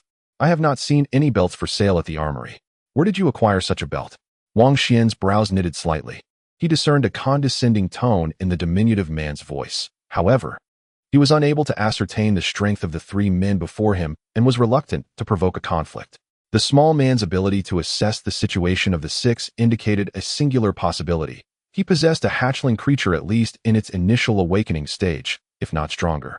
The tension in Wang Xuan's brow relaxed in an instant, and he adopted a demeanor of cordiality. "I found this belt. My name is Wang Xuan. May I inquire how to address you three gentlemen?" By voluntarily introducing himself, he conveyed his desire to foster a friendly rapport, now awaiting the attitude of the three in return. "Oh, you found it? How fortunate you are. My eye of the realm informs me that this belt is a treasure. No, it is more than just a treasure. It seems to conceal something else of value within. You are called Wang Xuan, I see. Since you refer to us as elder brothers, why not present this treasure for our admiration?" As these words escaped his lips, a surge of anger washed over the crowd, and Wang Xuan's expression darkened. It appeared that the adversary had discerned the treasure he possessed through the eye on the back of his right hand, succumbing to greed. Given this, a conflict seemed inevitable. Zhang Haofei, known for his explosive temper, was accustomed to bullying others and could not fathom being the target of aggression himself. Unable to restrain himself, he exclaimed, "Who are you to demand such a thing?" Despite noticing that the three opponents were clad in full armor, their true strength remaining ambiguous, he refrained from cursing them outright, out of caution. The imposing man spoke in a grave tone. "Shirlin, cease this idle chatter. Let us eliminate them. Should we delay, we may attract unwanted company."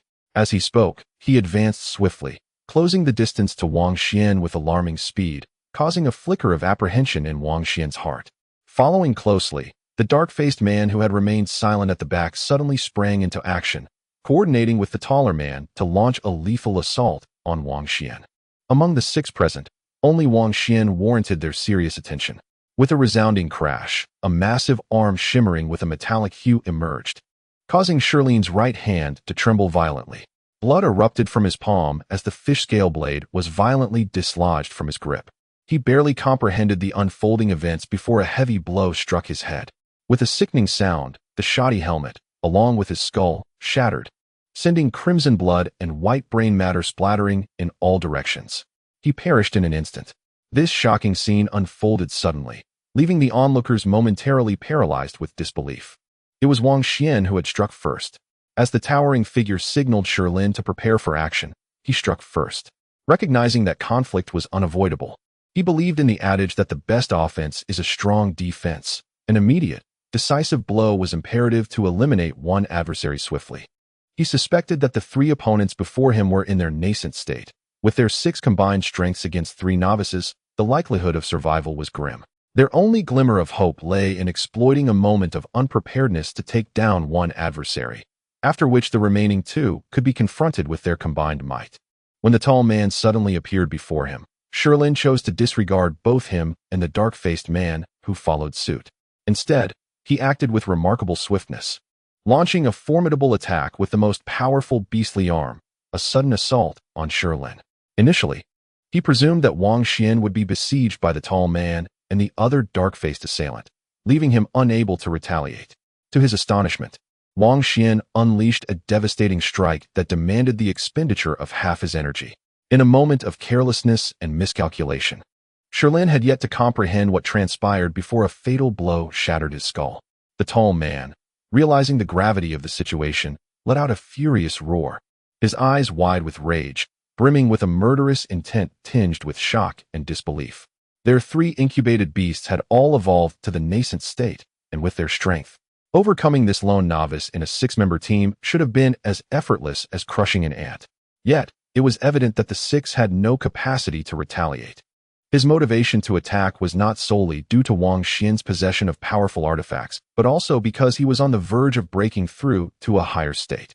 If he could eliminate a fellow novice, it would likely catalyze the further growth of his own incubated beast. The towering man roared with a mix of fury and rage. His right hand transforming grotesquely, becoming enshrouded in a layer of black scales, morphing into a terrifying claw that lunged menacingly towards Wang Xian.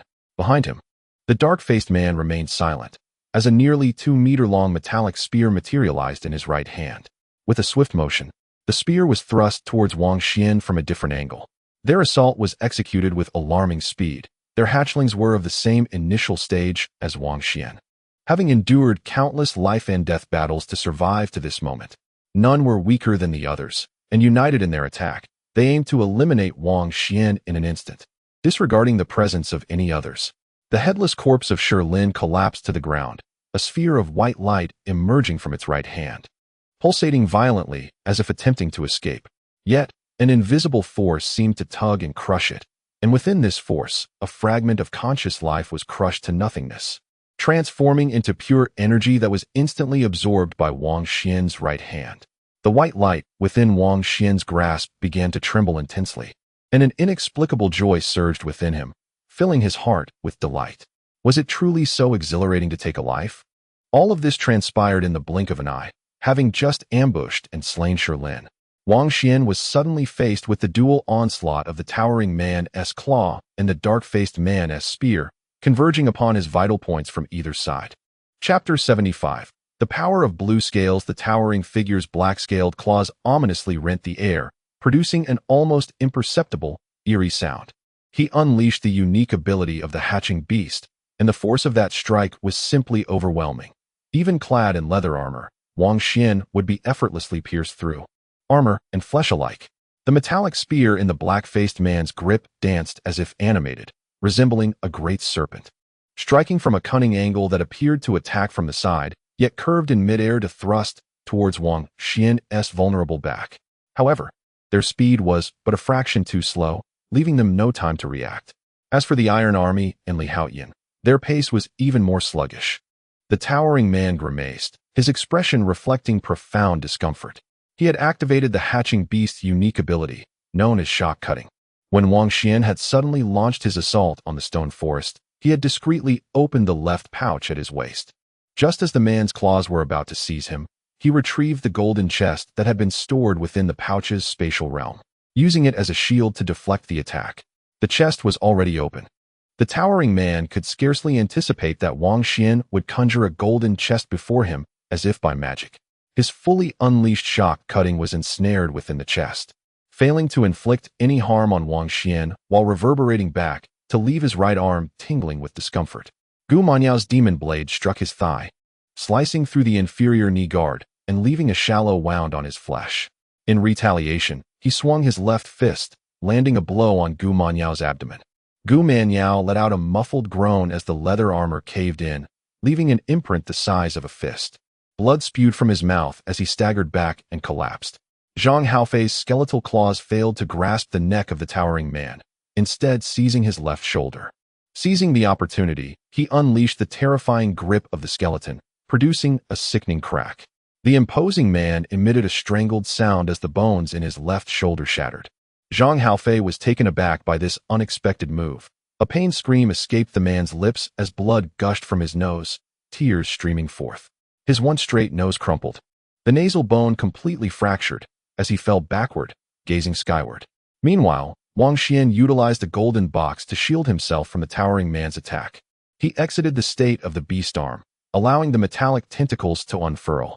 With a sudden, fierce spin, he ensnared the metallic spear thrust toward him by the dark-faced man. In a one-on-one confrontation, he felt no fear. He tugged at the metallic tentacles while simultaneously initiating a constricting maneuver, aiming to shatter the dark-faced man's spear. The dark-faced man exhibited no trace of emotion as he gripped the metallic spear tightly, shaking it incessantly.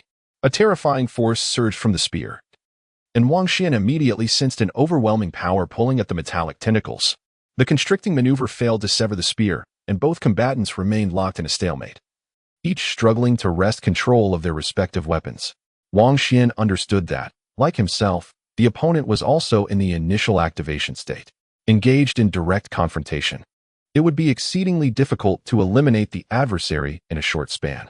The demise of Shirlin was attributed more to his carelessness and unpreparedness than to any significant disparity in strength. Wang Xuan was the primary target they sought to eliminate. At this moment, Wang Xuan's metallic tendrils entwined with the black-faced man's metallic spear. Realizing he could not eliminate his opponent in such a brief span, he swiftly released his tendrils, intending to evade the towering figure lunging at him from behind. However, to his astonishment, he discovered that his metallic tendrils had been ensnared by the spear. A hint of a smile finally appeared on the previously expressionless face of the black-faced man.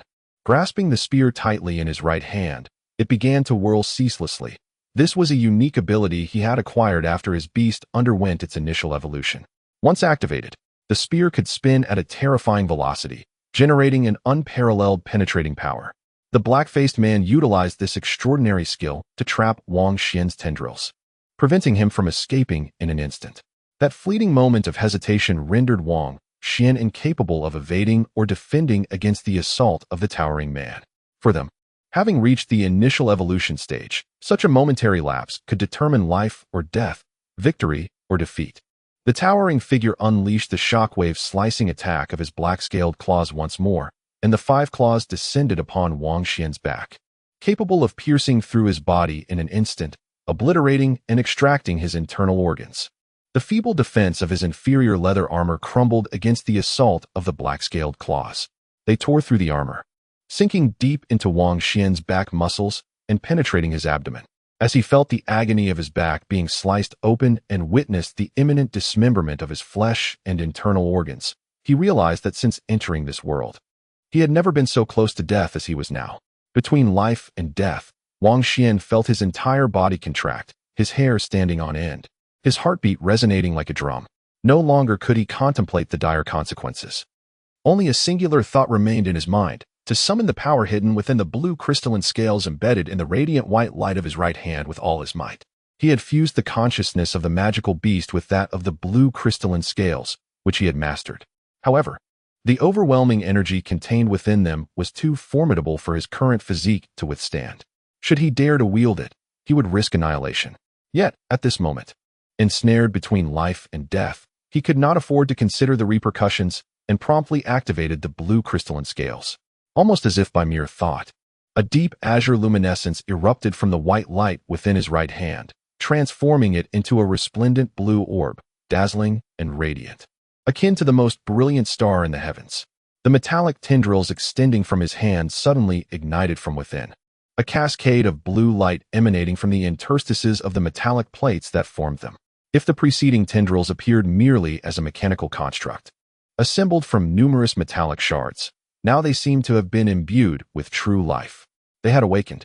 With a mere tug of his right hand, the metal spear, ensnared by the rapidly spinning tendrils, suddenly shot forth into the air. The smile on the face of the dark-faced man morphed into sheer horror as he sensed an irresistible and terrifying force emanating from Wang Xuan's metallic appendages. This power seized his metal spear, lifting both it and his body into the air. The events that unfolded in that fleeting moment transcended the bounds of his comprehension. He felt as though he had ascended into the ether, only to collide violently with the ceiling above him. With a resounding thud, the ceiling erupted, splattering a grotesque amalgamation of blood, viscous flesh, and entrails, intermingled with shattered bone fragments. A burst of white light flickered momentarily before being absorbed by Wang Xuan's right hand. Meanwhile, a towering figure, his face twisted in a menacing grimace, glared with malevolence. He unleashed a powerful strike, his claws piercing Wang Xuan's flesh. In the tumult of impact and dismemberment, it seemed inevitable that Wang Xuan would meet his demise, allowing the assailant to siphon his energy and ascend to a more formidable state. As for the remaining 5, he could revel in their torment at his leisure. Perhaps he might spare the lovely young woman, keeping her as his plaything, with the option to end her life once his amusement waned. This was not his first encounter with such savagery. He cherished the thrill of it. These thoughts flitted through his mind as he watched his claws breach Wang Xuan's protective skin and delve into his flesh. Suddenly, the sinister grin on his face froze. He felt as though his claws had sunk into impenetrable iron, unable to rend Wang Xuan's flesh or vital organs. let alone inflict any further damage, forcing him to halt. His eyes, devoid of any trace of human emotion, were cold and deep blue, akin to the eternal expanse of the cosmic night sky. Chapter 76. Rampage, third update of the day. An additional chapter in gratitude for a dream of dust and mist. Wang Xuan raised his right hand and placed it upon his helmet. With a sudden, jarring sound, the neck of the towering man emitted a crisp crack as his head, encased in a helmet, abruptly vanished. His chest and back swelled unnaturally, and the headless body staggered back 2 steps before collapsing to the ground. From within the chest, a muffled gurgling noise emanated, a haunting blend of pain, terror, and despair. On the other side, the Iron Army and Li Haoyan watched in wide-eyed astonishment, powerless to intervene. Initially alarmed by Wang Xuan's peril, they were taken aback when he unexpectedly turned the tide. It was only after witnessing the bizarre disappearance of the man's head and the subsequent fall of his headless form that the truth became apparent. The man's head had not vanished. Rather, it had been forcefully thrust into his own torso by Wang Xuan's strike. In his initial awakening state, Wang Xuan possessed formidable healing abilities, allowing the man, despite his head being lodged within his chest cavity, to remain alive, emitting sounds of distress. The unsettling gurgling resonating from within the body sent shivers down everyone's spines, leaving them unable to fathom the turmoil and emotions the gigantic man must be experiencing. After delivering that fateful blow, Wang Xuan's eyes glazed over, and cracks began to form on the surface of his skin, originating from his right hand. This phenomenon rapidly spread across his entire body, though his armor concealed much of it. Nevertheless, the observers could see spiderweb-like fissures appearing on his hands and face.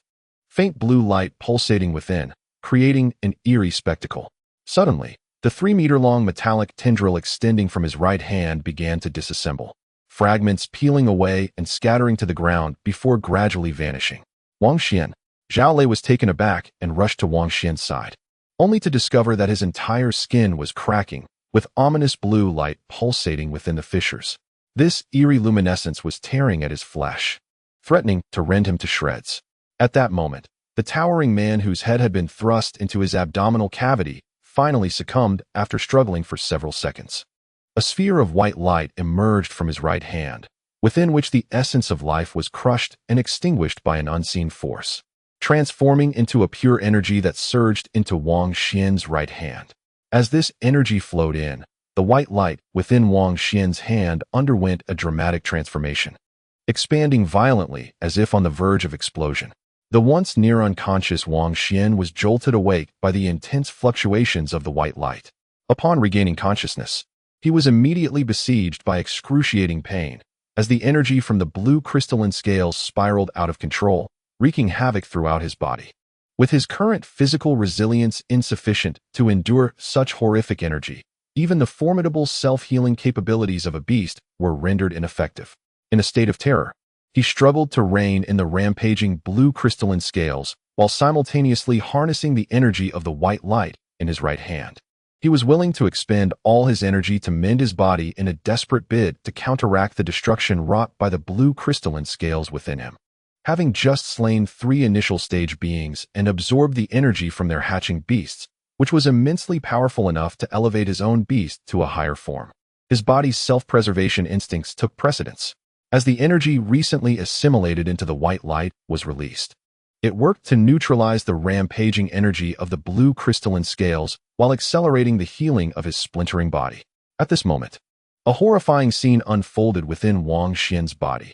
The rampaging blue crystal scales incessantly tore at his flesh, while the energy emanating from the white light continuously accelerated the healing process.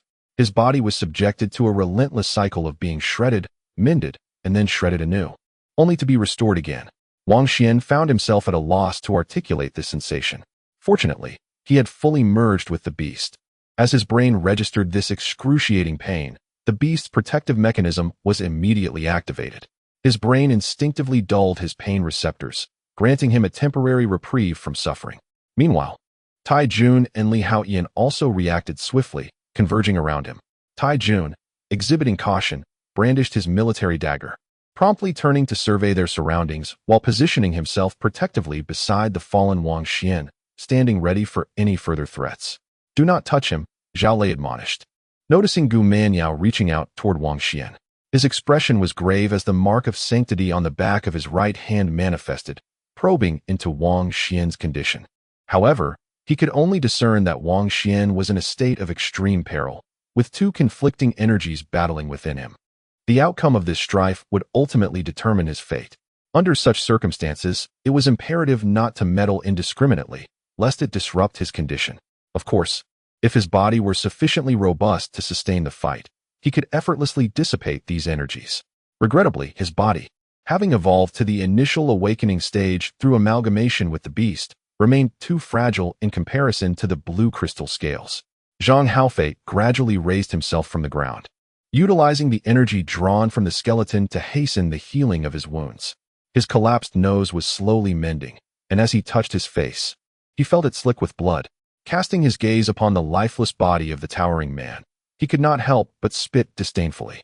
Seeing that they could offer no assistance, the others encircled Wang Xuan, shielding him while vigilantly scanning their surroundings to avert any emerging dangers. The recent appearance of three individuals, coupled with the corpse of the four-armed green creature, made it evident that they were not alone. There were other beings or monsters present, rendering the area perilous. Wang Xuan had always been their pillar of strength, and now that he lay incapacitated, a palpable sense of anxiety engulfed them. Wang Xuan's dire condition endured for 2 to 3 excruciating minutes, after which the ethereal blue light emanating from the fissures in his skin began to wane, and the rate of his skin's cracking decelerated, signifying an improvement in his state. Suddenly, he opened his eyes, exhaling a faint breath. Wang Xuan, upon witnessing his response, Zhao Lei and Gu Manyao erupted with joy, calling out his name and leaning closer to him. "How are you feeling now?" Though Gu Manyao's face bore little expression, her eyes reflected profound concern. Wang Xuan squinted slightly, as the mere act of opening his eyes seemed to demand great effort.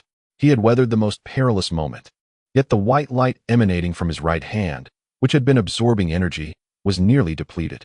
The energy that had once been sufficient for the growth of his magical beast had now been entirely consumed in countering the energy of the blue crystal scales and healing his body. Regrettably, had the beast been able to grow once more, the fortitude of my body would undoubtedly have seen a significant enhancement. In such a case, manipulating even a fraction of the energy from the blue crystalline scales would not have resulted in the current dire predicament. It is indeed to be expected that my initial attempt was fraught with inexperience, leaving me oblivious to the nuances of control and containment. Having just endured a fierce internal struggle with the blue crystalline scales, I emerged not entirely without gains. Despite the torment and several near-fatal encounters that drained the energy from the luminous white glow of my right hand, which was intended for further growth, I have attained a deeper understanding of the scales. I have begun to grasp the rudiments of controlling the energy contained within them. I firmly believe that should I attempt this again, even if I cannot guarantee a complete safety, I shall at the very least avoid the current state of utter disarray that nearly cost me my life.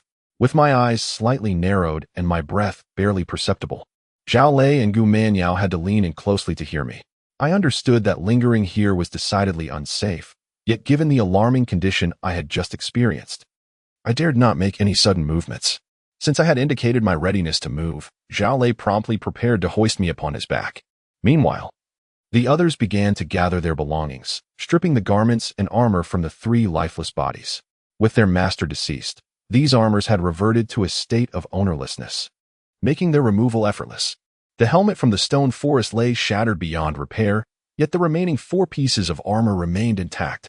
Furthermore, his fish-scale dagger was a weapon of exceptional quality, valued at 20 crystalline scales. This singular blade represented a significant acquisition. The towering man, despite suffering a severe blow to his head, found his helmet damaged but not beyond a third of its integrity, having undergone a remarkable self-repair. Li Haoyan, wielding a knife, skillfully opened the abdominal cavity to extract it. The 5 pieces of armor adorning him remained usable. Upon removing his leather armor, a small pouch was discovered concealed within, containing 19 crystalline scales and some basic nutritional fluid.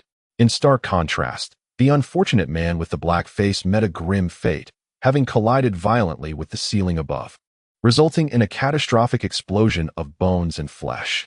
His helmet, leather armor, and knee guards were damaged beyond repair, leaving only his gauntlets and leather boots intact. Gu Manyao meticulously counted the spoils of war: 1 helmet, 2 pieces of leather armor, 2 knee guards, 3 gauntlets, 3 pairs of leather boots, 1 fish scale knife, 19 crystalline scales, and 9 tubes of basic nutritional fluid, signifying a bountiful harvest. As the group gathered these items, Wang Xuan attempted to open his waist pouch, utilizing the space of the Shumi mustard seed to stow everything away, only to realize his left hand was devoid of strength, able to merely twitch a few fingers, rendering him incapable of retrieving anything. The others began to pick up the armor scattered on the ground. Gu Manyao grasped a piece of leather armor in each hand, preparing to depart when a soft thud echoed.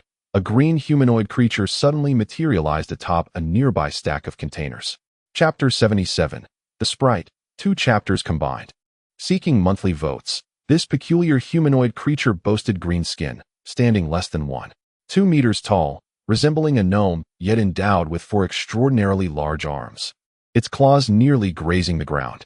Prominently positioned on its forehead was a striking white crystalline scale, drawing immediate attention. Evidently, slaying this green gnome-like creature would yield a crystalline scale. This monster was not unfamiliar to the onlookers. Nearby lay the lifeless body of a similar green gnome, vanquished by the tall man and the trio from the stone forest. "Be cautious," Gu Manyao exclaimed, promptly releasing the 2 pieces of inferior leather armor she had just picked up. The demon blade emerged in her grasp as she assumed a combat stance. A green afterimage materialized in the air. The green gnome monster propelled itself off the counter with a powerful leap, its 4 massive arms outstretched like an odd, multi-limbed spider descending upon the group. Gu Manyao bravely advanced, wielding her blade with both hands and striking midair. Meanwhile, Zhao Lei busied himself with gently lowering Wang Xuan, gripping the fish scale knife he had just retrieved, positioning it protectively in front of Wang Xuan while scanning the surroundings for any signs of a second creature. With a sharp clang, the gnome's claw rebounded, expertly catching Gu Manyao's sweeping demon blade. Its claws glimmered with a faint green hue, displaying a hardness that surpassed steel, showing no fear of the blade's sharpness as it seized it. Another claw descended, aimed directly at Gu Manyao's torso. From the side, Zhang Haofei emerged, extending his right hand. The skeletal claw reached its limit, approximately a foot in front of him, and grasped one of the gnome's colossal arms. Upon activating its grip, a resounding crack echoed as the bone within that massive arm was shattered. Gu Manyao was taken aback by the formidable creature, which managed to seize her demon dragon blade. Just as she miscalculated, its claw descended towards her abdomen. Fortunately, Iron Army intervened, extending his left military dagger to block the creature's claw while thrusting his right dagger towards its face. The strength of the gnome-like monster was overwhelming, despite Iron Army's efforts. His left dagger slipped from his grasp and clattered to the ground. The creature's claw then swept down with force, slicing through his chest armor with a chilling sound, and raking downwards, causing blood to gush forth as if a fountain had been unleashed, nearly eviscerating him. Iron Army's face contorted in agony as he staggered backwards. Realizing the gravity of the situation, Gu Manyao's expression shifted to one of fierce determination. Gripping her demon dragon blade tightly, she summoned all her strength and thrust it forward. The creature's claw was unsteady, and her blade pierced through its right shoulder. With a swift motion, she dragged the weapon back, severing one of its massive arms. Seizing the moment, Zhao Lei leaped forward, gripping his fish scale knife with both hands. A cross-shaped fissure appeared on the back of his right hand, subtly glowing with a white luminescence. With the foresight granted by the sage, he accurately anticipated the creature's movements. He thrust the fish scale knife into the center of the gnome creature's back, emerging from its chest. The creature's piercing shriek abruptly ceased, and its head dipped slightly, its gaze becoming vacant. The most vulnerable point of this gnome-like monster lay in its heart, situated at the center of its chest, distinct from that of a human. Zhao Lei, utilizing the sage's perception, executed a decisive and lethal strike. Withdrawing the fish scale knife, the green gnome monster's body swayed and collapsed, revealing a faintly glowing white scale within, which flew into Zhao Lei's right hand. Within the shimmering white scales lay a formidable energy, and Zhao Lei sensed the exhilaration of his ancestral spirit, invigorating him. The creature's vital point resided at the center of its chest. As Zhao Lei picked up the crystalline scale that had fallen from the creature's forehead, he suddenly realized that he had forgotten to inform his companions of its weak spot when he had just perceived it. In a rush, he added a hasty remark. In truth, This entire sequence of events transpired within mere seconds. It was only through the insight granted by his ancestral spirit that Zhao Lei discerned the creature's vulnerability. Fearing that others might misconstrue his reluctance to share, he felt compelled to clarify. Tai Ge, how are your injuries? Can you manage to walk? Gu Manyao inquired, glancing at Tai Jun. With a slight grimace, Tai Jun replied, I can manage. Despite the gaping wound in his chest, the white sphere within his right hand was continuously emitting a flow of energy, hastening his healing process. Then we must leave immediately, Gu Manyao said, her expression tinged with urgency. The recent encounter with just one creature had already left them in disarray. Should two more appear, their fate would be sealed. With Wang Xuan incapacitated, remaining here was perilously unwise. Zhao Lei hurriedly lifted Wang Xuan onto his back, while the others gathered their weapons and armor from the ground. Swiftly making their way towards the exit, Tai Jun, drenched in cold sweat, gritted his teeth, pressing his hand against his split abdomen, disregarding the risk of further injury as he trailed closely behind the group. Fortunately, they encountered no more creatures along the way. They navigated through rows of shipping containers and finally spotted the exit. With a sigh of relief, Gu Manyao pushed open the door. Fortunately, it appears we are safe here. Zhao Lei gently set Wang Xuan down and inquired, Wang Xuan, how are you faring? Noticing Wang Xuan's lack of response filled him with anxiety. However, he felt a glimmer of hope when he observed a faint blink from Wang Xuan as he was laid down. Wang Xuan lacked the strength to speak, and though the tumultuous energy of the blue crystalline scales within him was gradually subsiding, the energy contained within the white light of his right hand was nearly depleted. His body, marred by cracks, was devoid of energy and would require time to mend. The group remained in the winding corridor to recuperate, while the injuries of the Iron Army slowly began to heal. Gu Manyao and Zhao Lei, along with others, initiated the distribution of the equipment they had just acquired. Although Wang Xuan lay motionless on the side, Zhao Lei and Gu Manyao unhesitatingly bestowed upon him a pair of gauntlets and a set of leather boots. Coupled with the horned helmet, inferior leather armor, and subpar knee guards he already possessed, Wang Xuan's ensemble was now complete. Moreover, the group had collectively gathered 20 crystalline scales, which, when added to the 7 Wang Xuan had previously, resulted in a total of 27. This constituted the entirety of their possessions.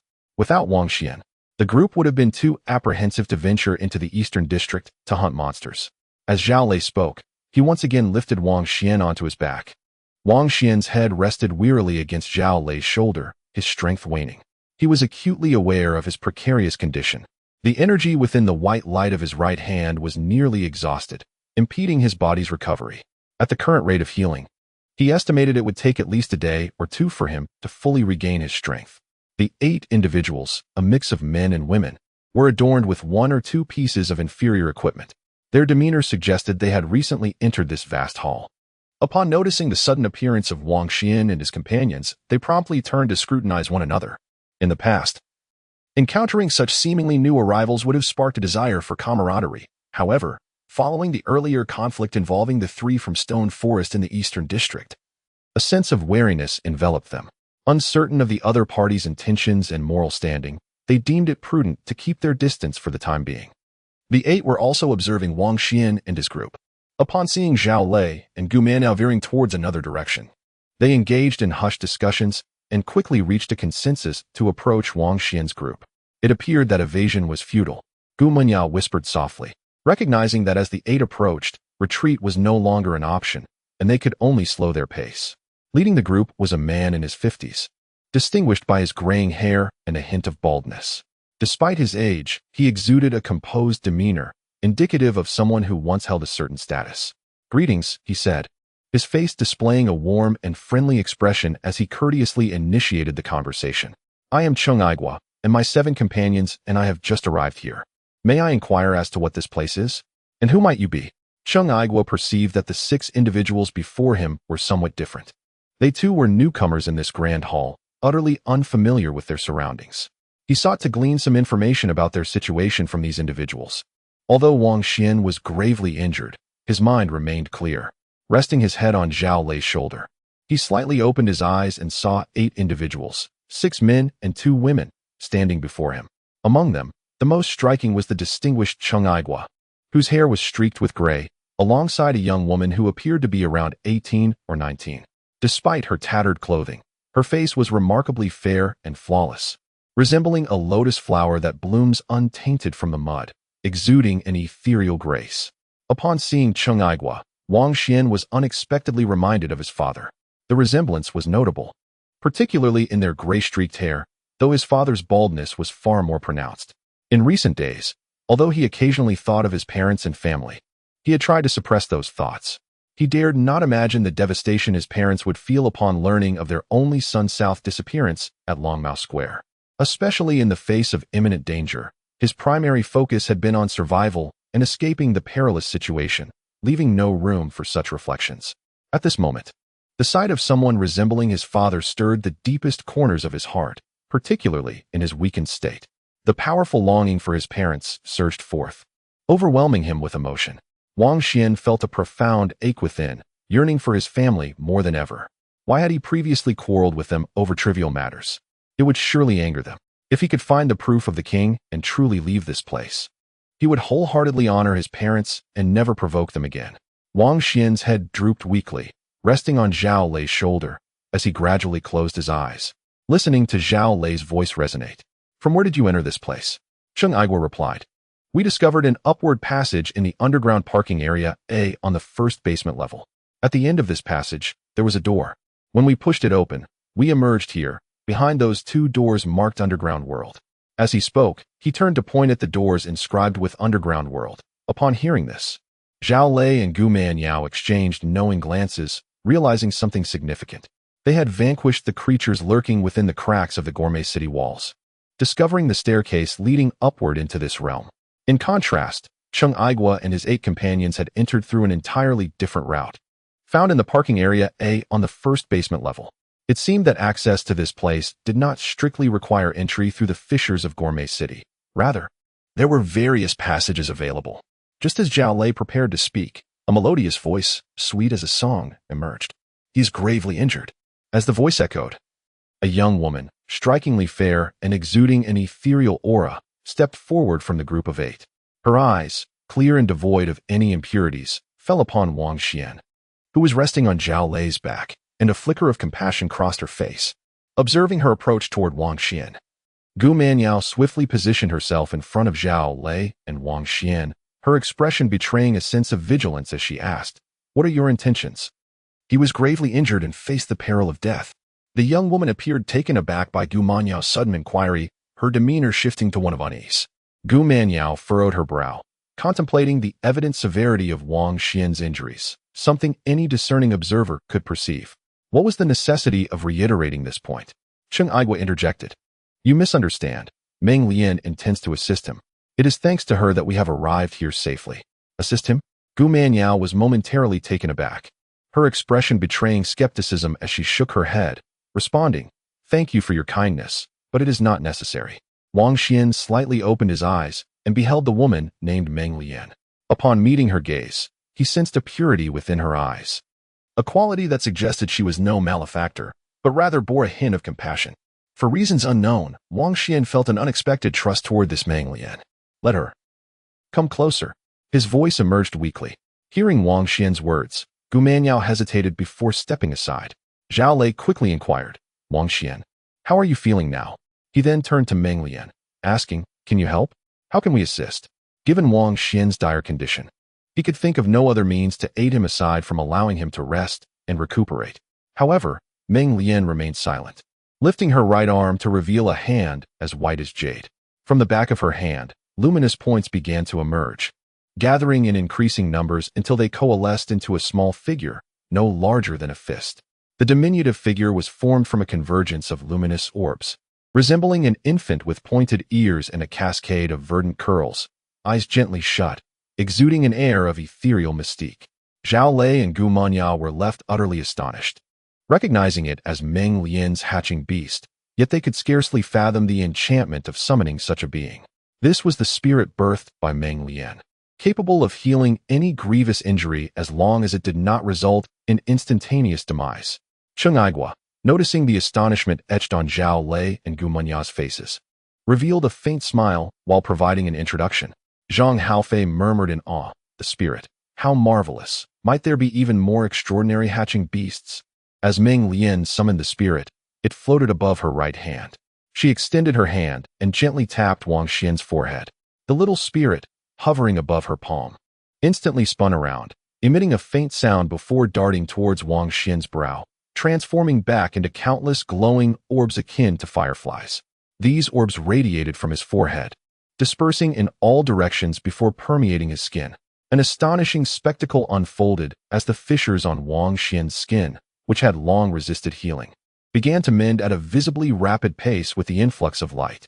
Wang Xian, once feeble, felt a surge of life's essence penetrating through the center of his forehead into his being, revitalizing his nearly exhausted vitality and strength. This sensation was akin to a long-awaited rain after a drought, each cell in his body rejoicing, as an innate sense of elation blossomed within him. Impressive, Li Haoyan observed as the cracks in Wang Xian's skin rapidly vanished, and he turned his gaze towards Meng Lian, revealing an expression of admiration. While Wang Xian's self-healing abilities in his initial state were inadequate to address his own injuries, Meng Lian's spirit was capable of instantaneous healing. One could only fathom the magnitude of its restorative powers. In this world, peril lurked at every corner, and the likelihood of injury or death was alarmingly high. Having a companion capable of healing would significantly enhance the hope of survival. He began to understand why Cheng Aiguo remarked that their safe arrival here was largely due to Meng Lian. It seemed that this statement was not mere flattery, but a heartfelt truth. As Wang Xian's injuries gradually mended, his physical strength began to return. He exerted a slight force with both hands and descended from Zhao Lei's back. Seeing Wang Xian able to stand, Zhao Lei was both astonished and delighted. "Are you all right?" Wang Xian nodded in response and addressed Meng Lian. "You are Meng Lian, correct?" "I am Wang Xian, and I thank you for healing my wounds." Confirming Wang Xian's recovery, Zhao Lei and Gu Manyao silently breathed a sigh of relief. With Wang Xian present, a sense of stability returned to everyone, contrasting sharply with their earlier panic after fleeing from the Eastern District, akin to frightened strays fearing the reappearance of monsters. "Brother Cheng, may I ask how to address these 6 individuals?" Wang Xian smiled faintly. Cheng Aiguo promptly began to introduce the names of those around him. Among the 8 individuals, apart from Cheng Aiguo and Meng Lian, there were 5 men and 1 woman. The 5 gentlemen were named Lu Weichao, Feng Yuan, Li Dan, Ma Weijia, and Wei Zitao, while the lady was called Wang Jing. In comparison to the ethereal beauty of Meng Lian, Wang Jing appeared rather ordinary, possessing small eyes and a flat nose. Although she was not conventionally attractive, her figure was commendable, exuding a sense of fullness. Wang Xian also mentioned the names of Zhao Lei and Gu Manyao, and upon hearing each other's names, the group nodded in acknowledgement, exchanging friendly smiles, thus establishing a preliminary acquaintance. "Could you elaborate on the situation here?" Cheng Aiguo finally inquired, unable to contain his curiosity any longer. Wang Xian, aware of their recent arrival in the hall and their evident intrigue, felt a sense of familiarity towards Cheng Aiguo, who bore a slight resemblance to his own father. He patiently began his explanation. "The center houses the elevator that leads to the upper levels, but access to it requires the hatching beast to have reached the initial awakening stage. The entrance channel over there appears to be the exit from Longmao Square, where one needs the king's token to exit. As for what the king's token is, we are currently unaware. The area marked as the rest zone allows individuals possessing crystal scales to purchase weapons, armor, and various items, as well as to rest." Wang Xian provided a detailed account of their surroundings, and the 8 individuals listened intently, exchanging astonished glances among themselves. Among them, Lu Weichao, sporting a crew cut, could not restrain himself from asking, "Wang Xian, may I pose a question to you?" Wang Xian replied, "What would you like to ask?" Lu Weichao remarked, "I noticed your injuries appear to be quite severe. May I inquire as to how you sustained them? Are there indeed monsters lurking about here?" Wang Xian replied, "Beyond that corridor lies a passageway, which divides into 4 zones: east, south, west, and north. We had just ventured into the eastern zone when we encountered a creature, resulting in our injuries." Upon hearing this, Lu Weichao nodded slightly, acknowledging the gravity of the situation with an O. Chapter 78. The Scavenger. Additional chapter upon reaching 100 monthly votes post-release. "Very well, I shall not intrude any further," Cheng Aiguo said, observing Wang Xian's pallor, indicating his need for rest. Subsequently, Wang Xian and his 6 companions proceeded towards the resting area, while Cheng Aiguo and his 8 members advanced towards the entrance passage. Although Wang Xuan had provided a general overview of the area, they still wished to explore and experience it firsthand. Wang Xuan handed Zhao Lei a crystalline scale, instructing him that should he not return within the designated time, he should invest another scale to extend his stay by an additional 24 hours. Wang Xuan then entered his room, collapsed onto the bed, and fell into a deep slumber almost immediately. Zhao Lei and Gu Manyao, along with 3 others, opted to remain outside to avoid disturbing his rest. The 5 settled on the carpeted floor of the corridor, and Li Haotian spoke softly. Do you think we should form a team with Cheng Aigua and his 8 members? That Meng Lian possesses a remarkable utility. Having her with us would provide an added layer of security. Zhang Haofei commented. It is uncertain what level of strength these 8 individuals possess. They each seem to bear 1 or 2 pieces of armor, suggesting they are not to be underestimated. Gu Manyao pondered. Cheng Aigua mentioned that they traversed the A zone of the power outage area on level -1 before arriving here. We entered the food city directly from Zone D. If they were initially trapped on level -2, they might have spent even more time in the parking lot than we did. Of course, if they were stuck on level -3 and managed to fight their way here, that would be even more impressive. Zhang Haofei responded. What if they were trapped in the A zone of level -1 from the very beginning? Wouldn't they be able to enter here directly? Zhao Lei remarked. Anything is possible. However, judging by their demeanor, their strength is undoubtedly considerable. As for whether to team up, there are advantages and disadvantages to consider. Li Haotian queried. I understand the benefits, but what are the drawbacks? Zhao Lei extended his hand, instinctively attempting to adjust his glasses, only to remember that he no longer wore them due to his improved vision. He instead touched his nose and explained, with more people, dividing any acquired treasures becomes rather challenging. Li Haotian grasped the implication. Zhang Haofei interjected. That girl named Meng saved Wang Xuan, and when Wang Xuan looked at her, his eyes were practically glued. Based on my understanding of men, there's an overwhelming likelihood that he will try to partner with her. He cast a sidelong glance at Gu Manyao as he spoke. However, Gu Manyao's expression remained inscrutable as she replied. Meng Lian possesses remarkable healing abilities. If we could indeed have such a companion in our team, I would wholeheartedly welcome it. Hearing Gu Manyao's words, Zhang Haofei felt somewhat disheartened and fell silent. Iron Army slowly spoke. Let us discuss what exactly the certificate of the king is and how we might seek it. Zhao Lei replied. Given the current circumstances, it is highly likely that the certificate of the king resides within the 4 districts of the corridor. If we wish to locate it, we must venture into these 4 areas and investigate. Upon hearing this, Iron Army's eyes gleamed with determination, his right hand forming a fist. Li Haotian remarked, the Eastern District is exceedingly perilous. I am uncertain about the conditions in the other 3 districts. At his words, Li Haotian fell into a contemplative silence. Indeed, he too yearned for his parents, his brothers, and friends, reminiscing about the life he once led. While the 5 of them engaged in idle chatter outside, Wang Xuan rested within the room, awakening after only an hour of slumber. Upon waking, he felt invigorated, shedding the weariness that had previously enveloped him. Stretching his limbs, Wang Xuan exhaled deeply, finally alleviating the physical strain caused by the blue crystal scales. Noticing that over 3 hours remained in the room, he decided against further sleep. His magical beast's energy was nearly depleted, and he needed to hunt monsters to acquire sufficient energy for replenishment. Rising from his bed, he opened his waist pouch, retrieving a pair of inferior gauntlets and a set of leather boots, armor acquired from the earlier defeat of the 3 from Stone Forest. He lacked only the gauntlets and boots, but due to his severe injuries, he had merely stored them in his pouch, never donning them. At this moment, blood dripped onto the 2 pieces of armor. He donned a pair of gauntlets, discarded his tattered shoes, and slipped into leather boots.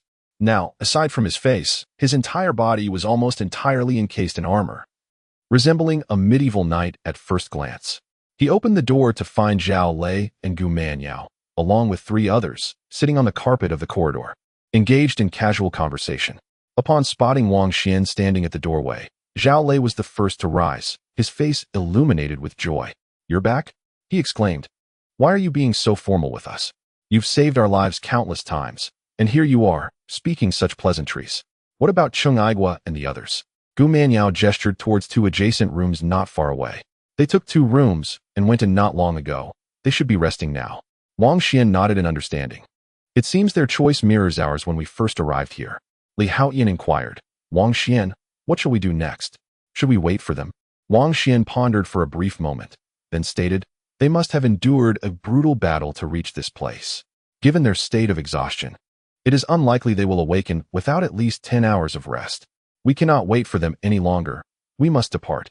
With that, he led the way outside, followed closely by the other 5. After a moment of hesitation, Li Haoyan voiced, "I actually feel quite safe here. Is it really necessary to head to the Eastern District?" Zhao Lei remarked, "Indeed, it appears that remaining in this grand hall is quite secure at present, with no monsters in sight. However, one must consider the necessity of sustenance. Even if you refrain from resting in that chamber, procuring food requires crystal scales, which do not simply descend from the heavens. They must be acquired through the hunting of monsters." Gu Manyao glanced at Li Haoyan and then at Tai Jun, stating, "Li Haoyan makes a valid point. As it stands, neither of you possesses a hatching beast, and venturing into the Eastern District is undoubtedly perilous. I believe we should first assist them in hatching their beasts." Zhao Lei nodded in agreement, saying, "I concur. Having a hatching beast changes the dynamics entirely. Should any of your hatching beasts possess abilities akin to Meng Lian's healing powers, or even greater, it would benefit us all." Zhang Haofei's eyes brightened as he added, "That is true. I had no idea hatching beasts could possess such types. I wonder if there are even more peculiar varieties yet to be discovered." Upon hearing their discourse, Li Haoyan felt invigorated. His earlier remarks were essentially a plea for assistance, hoping to acquire a hatching beast for himself. Otherwise, accompanying them into the Eastern District would render him merely a spectator, with no opportunity to hunt monsters or hatch a beast himself. A moment's carelessness could cost him his life, and it was clear that the monsters of the Eastern District were ill-suited for him and Tai Jun at this juncture.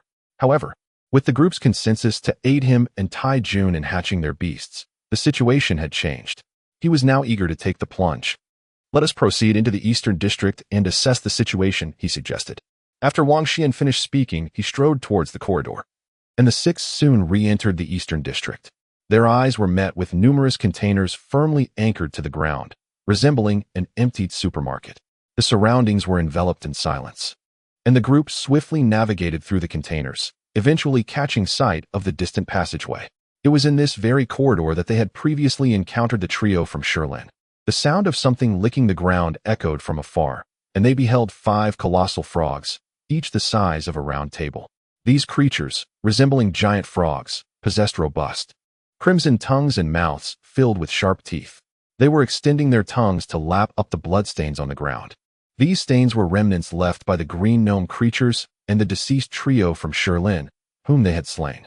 By the time they arrived, the gruesome feast was nearing its conclusion, as the carcasses on the ground were being torn apart and devoured, even the bones being crushed and consumed. The creatures were now licking the remaining blood and morsels from the floor. Zhao Lei activated the saint's mark on his right hand, and a cross-shaped fissure opened, revealing a faint white glow as he sought to discern the weaknesses and information about these monsters. It turned out that these beings were known as scavengers, with their vulnerability residing within the stomach sac hidden beneath their bellies. If this sac were to be damaged, the potent acid within would surge back into their bodies, leading to their demise from their own corrosive secretion. Remarkably, the acid within these creatures could effortlessly corrode steel. Wang Xuan remarked, "So these giant frogs are called scavengers? No wonder we see no other corpses around. It seems their primary function is to dispose of the dead." "Curious," Gu Manyao inquired, "Zhao Lei, can your sage still perceive the names and information of these creatures? You never mentioned this before." Zhao Lei replied, "The insight of this sage is rather unstable. It may be due to insufficient development, fluctuating between clarity and obscurity. Previously, I could only discern the weaknesses of that green gnome monster, but lacked detailed information.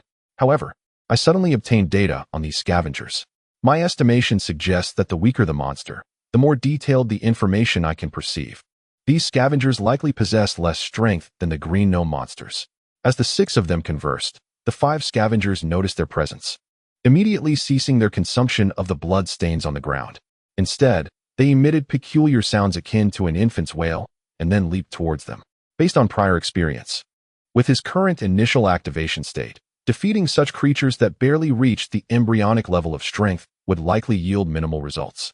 "Tai Jun, Li Haoyan, your chance has arrived," Wang Xuan declared as he moved forward, extending his right hand. A 3-meter-long metallic tentacle shot out. As Wang Xuan's metallic tentacle made contact with the first scavenger, it coiled around its head like a great python. With a swift motion of his hand, He lifted the scavenger, which was as large as a round table, into the air and hurled it backward. With a resounding thud, the scavenger landed on its back, exposing its white belly to the sky. Quickly, Gu Manyao shouted, leaping upward. She swung her demon blade horizontally, not targeting the scavenger's vulnerable belly, but severing its blood-red, elongated tongue instead. She entrusted the scavenger to Tai Jun and Li Haoyan. Tai Jun's reaction was slightly swifter than Li Haoyan's. According to Zhao Lei, the scavenger's vital point was located at the center of its abdomen. With both hands gripping a military dagger, he thrust it downwards, piercing the creature's belly. Li Haoyan promptly followed suit, slashing with his steel knife. Before long, they had torn open the scavenger's abdomen. As Zhao Lei had indicated, hidden within was an enormous gastric sac, filled with highly corrosive acid. Once the sac was ruptured, the potent acid flowed out, producing a thick plume of black smoke that emanated a foul stench. The scavenger, as large as a round table, was swiftly corroded, its flesh dissolving into a skeletal structure, which subsequently began to disintegrate as well. This formidable acid was indeed terrifying. Only the unique structure of the gastric sac could withstand it. Otherwise, anything ingested by the scavenger would be easily devoured. Even steel would succumb to its corrosive power. With the scavenger's demise, a white scale flew forth, embedding itself in Tai Jun's right hand. Although Li Haoyan had also struck, the kill was attributed to Tai Jun. The white scale he had originally obtained placed him on the brink of hatching. Now, with the energy from this slightly weaker scavenger's scale, the white orb in his hand vibrated intensely, emitting a crisp crackle before erupting into a burst of white light. A golden substance materialized, heralding the successful emergence of his hatching beast from its cocoon. Chapter 79, The Diamond, Combined Edition. Today's guaranteed update of 6,000 words. Wang Xuan observed as a golden substance emanated from the surface of Iron Army's right hand, swiftly transforming into a golden shield with a diameter of approximately 1 foot. Though Iron Army's demeanor was typically composed, he could hardly conceal his exhilaration. At last, he had acquired his own hatching beast. Previously, Wang Xuan and Zhao Lei had only managed to hatch their creatures while facing life-threatening peril, achieving breakthroughs under duress. However, this does not imply that one must be in danger to successfully hatch a beast. The process is intricately linked to the energy derived from the acquired white scales, one's mental state, and even the characteristics of the hatching beast itself. For instance, the more potent the energy obtained from the white scales, the greater the likelihood of successful hatching. Conversely, if the hatching beast is particularly unique or formidable, the energy required for the hatching process becomes substantially greater, rendering the endeavor increasingly arduous. The strength of this scavenger was only slightly inferior to its initial form, yet the energy it contained was sufficiently formidable for Iron Army, who had already accumulated enough energy for hatching. With the addition of the scale's energy, the process unfolded seamlessly, culminating in immediate success. As the golden shield manifested upon his right hand, it impeded his ability to wield the military dagger with both hands. Iron Army furrowed his brow, reluctantly relinquishing the dagger in his right hand, while gripping the weapon in his left to charge at another scavenger, aware that it was time to switch weapons. With the successful hatching, a crisp cracking sound resonated within him as he began his transformation, experiencing a significant enhancement in strength, speed, and reflexes, thereby surpassing the capabilities of the scavenger before him. On the other side, Zhao Lei swiftly maneuvered, his fish-scale knife gliding along the ground, severing the leg of a catfish. The creature, now missing a limb, toppled downwards, and Zhao Lei swiftly followed up with a kick, sending it tumbling away. Li Haoyan, hurry! He called out loudly. Seeing the Iron Army successfully hatch, Li Haoyan felt a pang of envy, observing Zhao Lei topple a catfish. He immediately gripped his steel knife with both hands and plunged it into the creature's abdomen. This time, no one contested Li Haoyan. Instead, they all charged towards the remaining catfish. Wang Xuan's metallic tendrils unfurled from his right hand, ensnaring another catfish's head, initiating a deadly constriction that resulted in a sharp crack as the catfish's skull was crushed. Although the catfish's vital point lay within its abdomen, a strike to its belly would easily destroy its stomach pouch, leading to its demise. However, the head was equally critical, and its destruction resulted in instant death. A white scale materialized, merging into Wang Xuan's right hand. He felt no energy fluctuation. Indeed, this catfish, which did not even reach the embryonic form, held no value for him. Having successfully slain the catfish that Zhao Lei had toppled, Li Haoyan acquired a white scale. Like the Iron Army, he was already on the verge of a breakthrough, and in terms of energy, he had long amassed enough. At that moment, obtaining this immensely potent white scale caused the white sphere in his right hand to shatter, erupting into a burst of radiant light, within which life successfully hatched. As the hatching completed, he discarded the steel knife from his right hand, extending metallic material from his palm, which quickly formed into a bow of metal. His entire skeletal structure crackled audibly, and the power within him surged, sharpening his gaze. He lifted his right hand, manifesting a metallic bow, while his left hand deftly positioned itself on the bowstring, initiating the draw. A beam of white light coalesced upon the string, transforming into a luminous arrow as the bow reached its full extension. Releasing his left hand from the string, the arrow shot forth with a swift whoosh, striking the head of a scavenger. The creature opened its mouth, emitting a wail akin to that of an infant, as the white arrow pierced through its skull, creating a gaping wound. The arrow continued its flight, traveling an additional 20 to 30 meters before vanishing from sight. What an astonishing shot! The onlookers exchanged glances of astonishment. Li Haoyan's hatchling beast was evidently a formidable force of ranged attack. In comparison, the golden shield of the Iron Army seemed to pale in significance.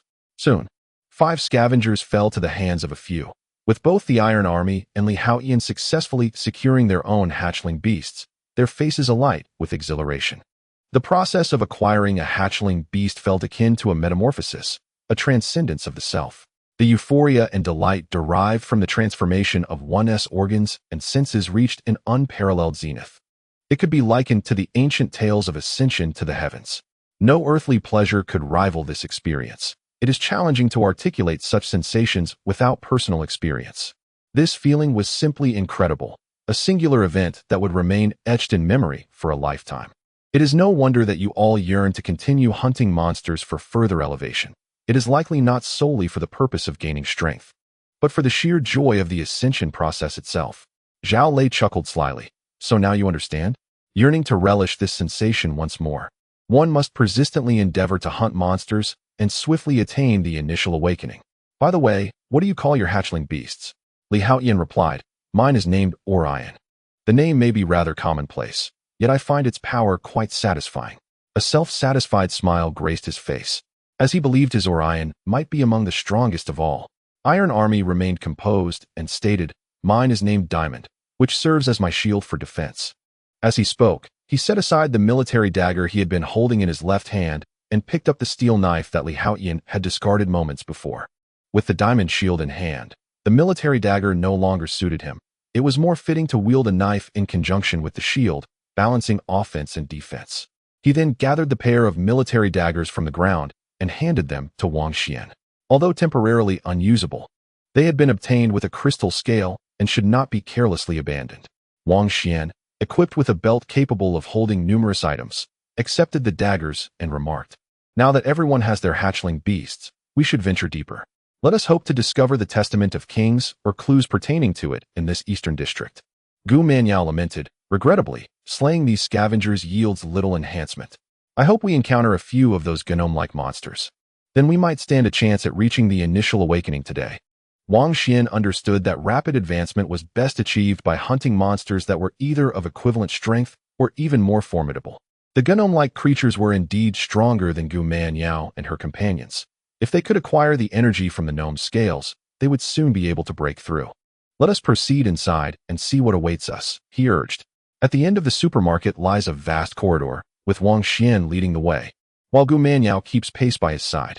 Both Tai Jun and Li Haoyan have successfully hatched, gaining the strength to protect themselves, thus relieving her of the need to guard them any further. Venturing deeper into the corridor, they soon encounter a multitude of giant frogs leaping towards them. Yet again, these scavengers? Wang Xuan furrows his brow. He finds that attacking these scavengers yields little to no effect. Although Gu Manyao and her companions can harvest some energy from their hunt, relying on these scavengers to break through their initial stages would require an astonishing quantity. After all, while these scavengers prove ineffective against him, they still hold some utility for the 5 of them, rendering competition unnecessary. Li Haoyan, mirroring Wang Xuan's approach, refrains from rushing into battle, instead opting to draw his hunter's bow for a ranged assault. As Wang Xuan observes the conflict involving the four ahead, he soon realizes that Tai Jun's hatched beast, the diamond, does not appear as feeble as initially perceived. Tai Jun wields the diamond shield with his right hand for defense, while his left wields a blade, balancing both offense and defense, proving remarkably resilient in the throes of battle. This diamond shield is impressive. Wang Xuan notes that when a scavenger's claw strikes against Tai Jun's shield, it leaves not even a scratch, showcasing its formidable strength and defensive capabilities. In no time, the five of them managed to dispatch the majority of the dozen scavengers. Just then, from the depths of the corridor, green figures emerge at an astonishing speed, darting forth from the shadows, brandishing four arms and emitting shrill cries as they plunge into the midst of the scavengers. The green gnome monsters have finally made their appearance. Everyone, be cautious. Zhao Lei's spirit soared as he shouted aloud upon witnessing the green gnome-like monsters, seeing a glimmer of hope for a breakthrough. Wang Xuan moved swiftly, charging forward. Li Haotian drew his hunter's bow, uttering a low growl. With a flash of white light, a luminous arrow shot forth, aimed directly at one of the green gnome-like creatures. The creature swung all four of its arms in unison, its claws colliding with the incoming arrow, deflecting it askew and sending it flying off course. Seizing the opportunity, Zhang Haofei extended his skeletal claws, penetrating the creature's chest. He recalled Zhao Lei mentioning that the heart nestled within the chest was its vital weakness. Striking it would surely lead to its demise. Zhang Haofei felt a searing pain in his right arm, withdrawing as he recoiled. Gu Manyao thrust her demon chi blade, piercing the creature's chest and driving it through. The monster opened its mouth, seemingly attempting to utter a sound. However, as Gu Manyao withdrew her blade, it collapsed, twisting in its fall. A faintly glowing white scale emerged, vanishing into Gu Manyao's right hand. Upon acquiring this white scale, a flicker of joy ignited in her eyes. She sensed the exhilaration of the demon chi. As the white radiance within her hand surged violently, it appeared that with just one more white scale from a green gnome-like creature, she would undoubtedly achieve a transformative breakthrough. Just as Gu Manyao claimed victory over the gnome-like monster, Wang Xuan, quicker than she, unleashed a 3-meter-long metallic tentacle that descended from the sky like a ferocious serpent, striking another green gnome-like creature squarely on the head, shattering its skull. From the green gnome monstrosity, a white scale emerged, which he absorbed, feeling a subtle energy fluctuation emanate from the white radiance of his right hand. The energy contained within the scale of this green gnome proved equally beneficial to Wang Xuan. The final green gnome was thwarted by Iron Army's adamantine shield, while Zhao Lei maneuvered around from the opposite side, his fish scale blade descending to sever one of its claws. The creature let out an enraged shriek and pivoted to assault Zhao Lei. In a frantic retreat, Zhao Lei was still a moment too late. As the claw grazed his chest, slicing through his armor and causing blood to spatter, Iron Army leapt into action, his left hand wielding the steel blade, only to find it intercepted by the creature's retaliatory claw. Realizing the impending danger, Iron Army hastily raised his adamantine shield. The claw struck the shield with a piercing clang, and with a swift motion, Wang Xuan directed a metallic tendril, which snapped down with a resounding crack against the creature's massive arm. The sound of shattering bone echoing through the air. Seizing the opportunity, Zhao Lei halted his retreat and lunged forward, plunging his fish-scale blade into the creature's chest, piercing its vital heart. The monstrosity's body crumpled limply to the ground. With the acquisition of the creature's white scale, Zhao Lei's face lit up with exhilaration, sensing that his ascendant saint was on the verge of a breakthrough. In this encounter with 3 green gnome monsters, the group collaborated seamlessly, vanquishing them with relative ease. While the remaining scavengers had already fled, with Wang Xuan present, the atmosphere was markedly different.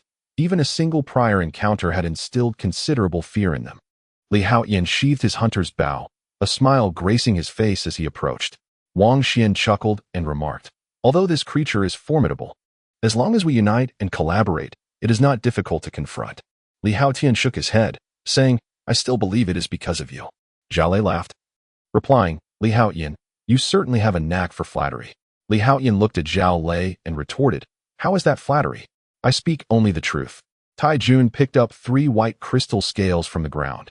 After the demise of each green gnome creature, the crystal scales on their foreheads would fall off.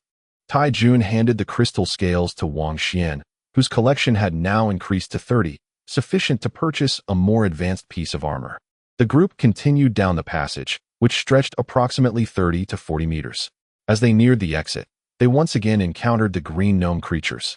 This time, 7 of them blocked the passage, emitting shrill cries and low growls while brandishing their 4 massive arms and charging forward. Rather than showing fear, the 6 members displayed expressions of delight upon seeing the green gnome creatures.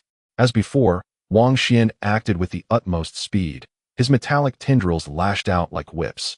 One of the gnome creatures, despite seeing the tendril approach, could not evade it and was struck on the head, resulting in immediate death as its skull shattered.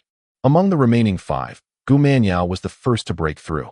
While receiving a gash on her waist from one of the gnome's claws, she plunged her demon blade into the creature's chest, successfully slaying it. Once again, the demon serpent absorbed a white scale, causing the white radiance within Gu Manyao's right hand to vibrate violently, successfully breaking through its embryonic form and ascending to the initial awakening state. The density of her flesh and bones surged, and the demon serpent blade she held began to undergo subtle transformations. The originally 1-meter-long black curved blade extended to 1.5 meters, its surface adorned with numerous patterns resembling dragon scales as she grasped her newfound abilities. As another green gnome creature, brandishing 4 arms, charged towards her, Gu Manyao's eyes narrowed slightly, a glimmer of cold light flashing within.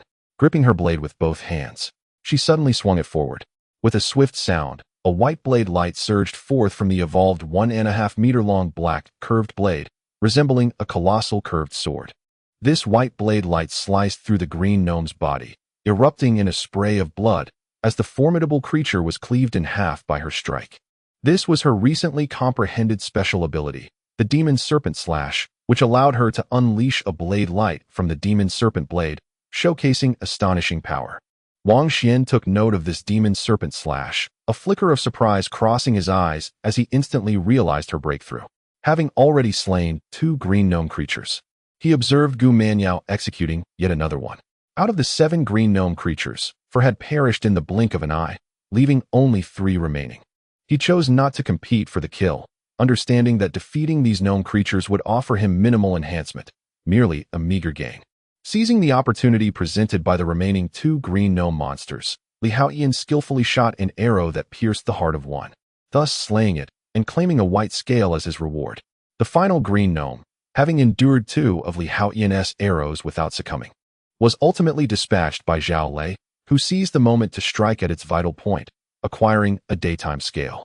With the demise of these 7 green gnome monsters, they once again harvested 7 crystal scales, bringing Wang Xuan's total to 37. Congratulations, Wang Xuan remarked, casting a smile at Gu Manyao. That last strike was impressive. Gu Manyao returned his smile, replying, "Oh, it was merely a technique called the Demon Chi Slash, which can unleash power and manifest a blade of light.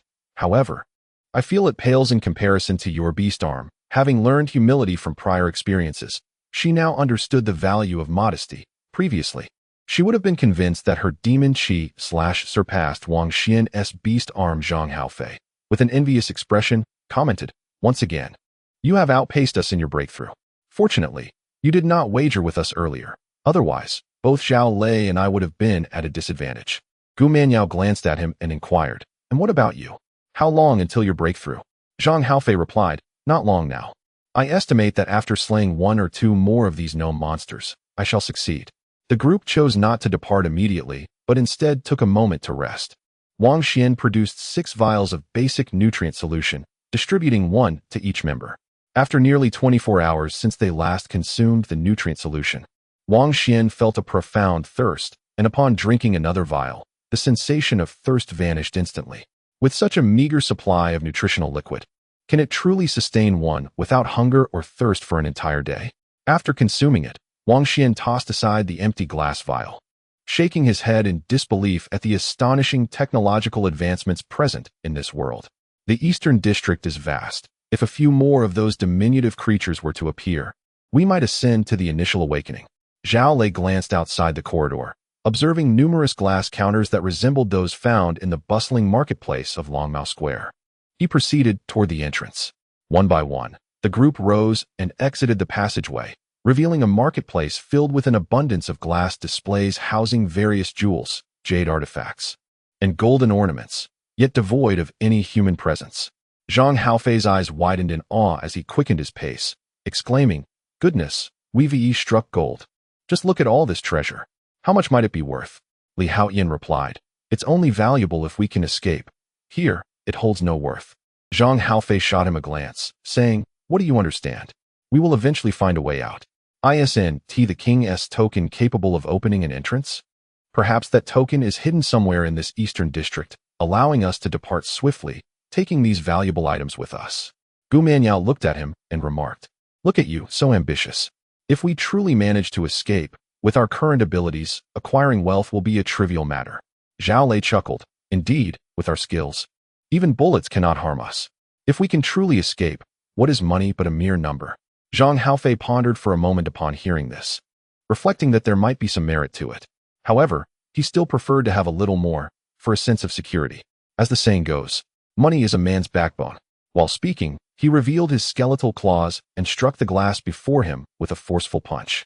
With a sharp crack, the glass counter shattered, and he hastily seized several pieces of gold jewelry, stuffing them into his leather armor. Gu Manyao shook her head in resignation and said, "Let us go. Let him take his time here." Although she was a girl, she had little interest in jewelry or gold. Her mind was solely focused on hunting monsters, growing stronger, and obtaining the proof of kingship.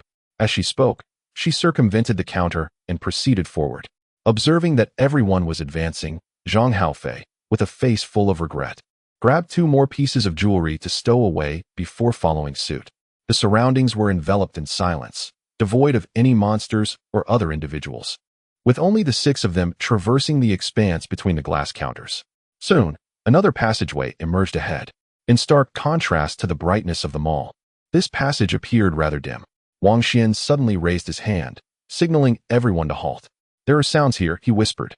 Gu Manyao's demon serpent had also reached its initial awakening state, significantly enhancing her hearing and vision. Upon hearing Wang Xuan's words, she immediately focused intently, and indeed, in the dim passage ahead, there was an eerie rustling sound, reminiscent of numerous entities crawling and shifting. Could it be a monster? Zhao Lei felt a surge of spirit as a cross-shaped fissure appeared on the back of his right hand, with a faint white luminescence flowing within. He activated the mark of the holy to gain insight into the dark passage ahead. At that moment, a flicker of green emerged from the shadows, followed by a green gnome-like creature charging forth. Chapter 80, Breakthrough and Promotion, dedicated to the Alliance leader, Meng Hongchun. For the generous reward. Upon encountering the green gnome once more, aside from Wang Xuan and Gu Manyao, the other 4 were invigorated, eager to advance to the initial awakening state, as hunting such green gnome creatures was most fitting for their aspirations. With a piercing screech, the green gnome accelerated suddenly, closing the distance to within 5 meters of the group in the blink of an eye. Wang Xuan and Gu Manyao remained still, opting to allow the others to engage the creature. Zhang Haofei, Zhao Lei, and Tai Jun sprang into action, advancing towards the foe. Li Haotian raised his right hand, summoning the hunter's bow, stringing an arrow and releasing it with a swift shot.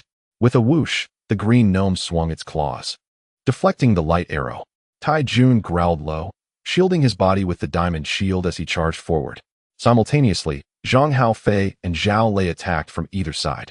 At that precise moment, the muffled sounds from the dark passage intensified dramatically, and one after another, green gnome creatures emerged. Wang Xuan's expression turned grave. Suddenly, from the shadowy passage emerged not just a handful, but a multitude of green gnome-like creatures, rushing forth in numbers exceeding a dozen in the blink of an eye. Behind them, even more verdant figures flickered, suggesting that this dark corridor served as their lair, concealing countless additional green gnomes within its depths. Among them, one particular green creature captured Wang Xuan's attention. It stood significantly taller than its counterparts, reaching at least 1.5 meters in height, and sported an additional emerald-hued tail. Wang Xuan immediately realized that this distinctive green creature must be the leader of the gnome horde. The sudden onslaught of these green gnomes left the crowd both startled and exhilarated. Gu Manyao, unwilling to remain a passive observer any longer, promptly brandished her demon chi blade, while Li Haoyan grasped his hunter's bow, unleashing a barrage of light arrows towards the advancing green gnomes. The gnomes emitted piercing shrieks, dodging and swiping with their claws to deflect the arrows, quickly closing the distance to the group. Wang Xuan, no longer inclined to show mercy, unleashed his metallic tendrils, Swiftly dispatching one of the gnomes before leaping into action, his sights set on the gnome leader amidst the throng. Gu Manyao swung her demon chi blade horizontally, cleaving a gnome in two at the waist. With her recent ascension, her speed and strength began to overpower the green gnomes, and as her blade struck, they found themselves unable to withstand her assault. The mall was adorned with glass display cases, and suddenly a horde of green gnomes surged forth. As they clashed, the sound of shattering glass echoed repeatedly, with group after group of display cases being smashed.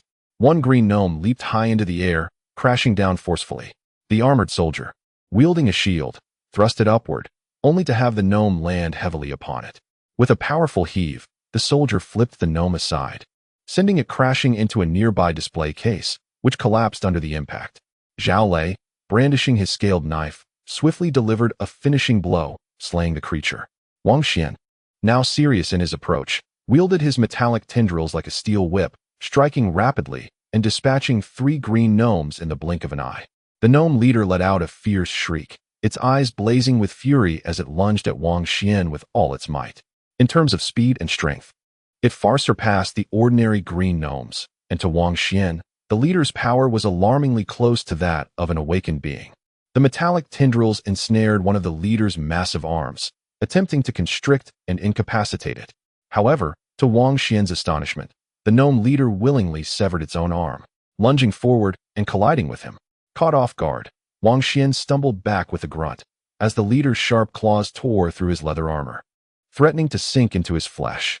In that fleeting moment, Wang Xuan reacted instinctively, seizing the claw with his right hand. With a swift rotation of his body, he unleashed his strength, launching the gnome leader into the air.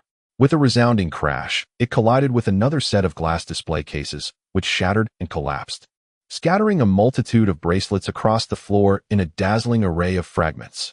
The metallic tendrils coiled around the dwarf chief like a great python, ensnaring both his massive arms and head.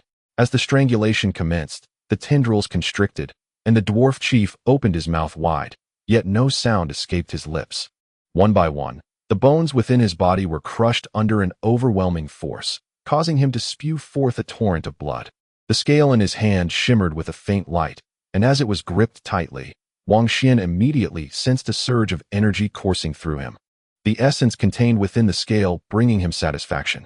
Having successfully vanquished the mightiest of the dwarven leaders, Wang Xuan stood alongside Gu Manyao, who wielded the demon Qi Dao and had just slain 3 green dwarfs, now ranking as the second strongest among the group, after Wang Xuan. Suddenly, Zhang Haofei emitted a low growl, his face contorting in agony. His leather armor bore several tears, blood seeping from the wounds inflicted during the recent skirmish. His right hand glowed faintly, for he had just acquired another white scale. The skeleton had finally achieved a breakthrough, with the skeleton ascending to its initial state. The bones in his right hand expanded, resembling an arm formed entirely of white bone, extending from his shoulder as if he had been granted a new skeletal limb. This bony hand, when grasping the body of a green dwarf, could tear through flesh and bone, creating a gruesome wound of unimaginable horror. Feeling the transformation within his body, Zhao Lei's eyes sparkled with excitement. From the cruciform fissure on the back of his right hand, a radiant white light surged forth, extending along his arm to envelop the scales of his knife. In an instant, a delicate sheen of white luminescence adorned the surface of the blade. With a swift strike, the knife's speed and power doubled, cleaving through the massive arms of a green gnome, along with a portion of its torso. The sheer might of the blow left Zhao Lei momentarily stunned. A low growl echoed from the dark passage ahead, and soon after, another green creature emerged. This monster, towering at 1.5 meters, was considerably larger than the ordinary green gnomes, resembling the gnome leader that Wang Xuan had just slain. Wang Xuan quickly realized that this was not the true leader of the green gnomes, but merely an elite among them. As yet another elite green gnome appeared, Wang Xuan charged forward, knowing that defeating one of these elites was far more rewarding than vanquishing 10 ordinary gnomes.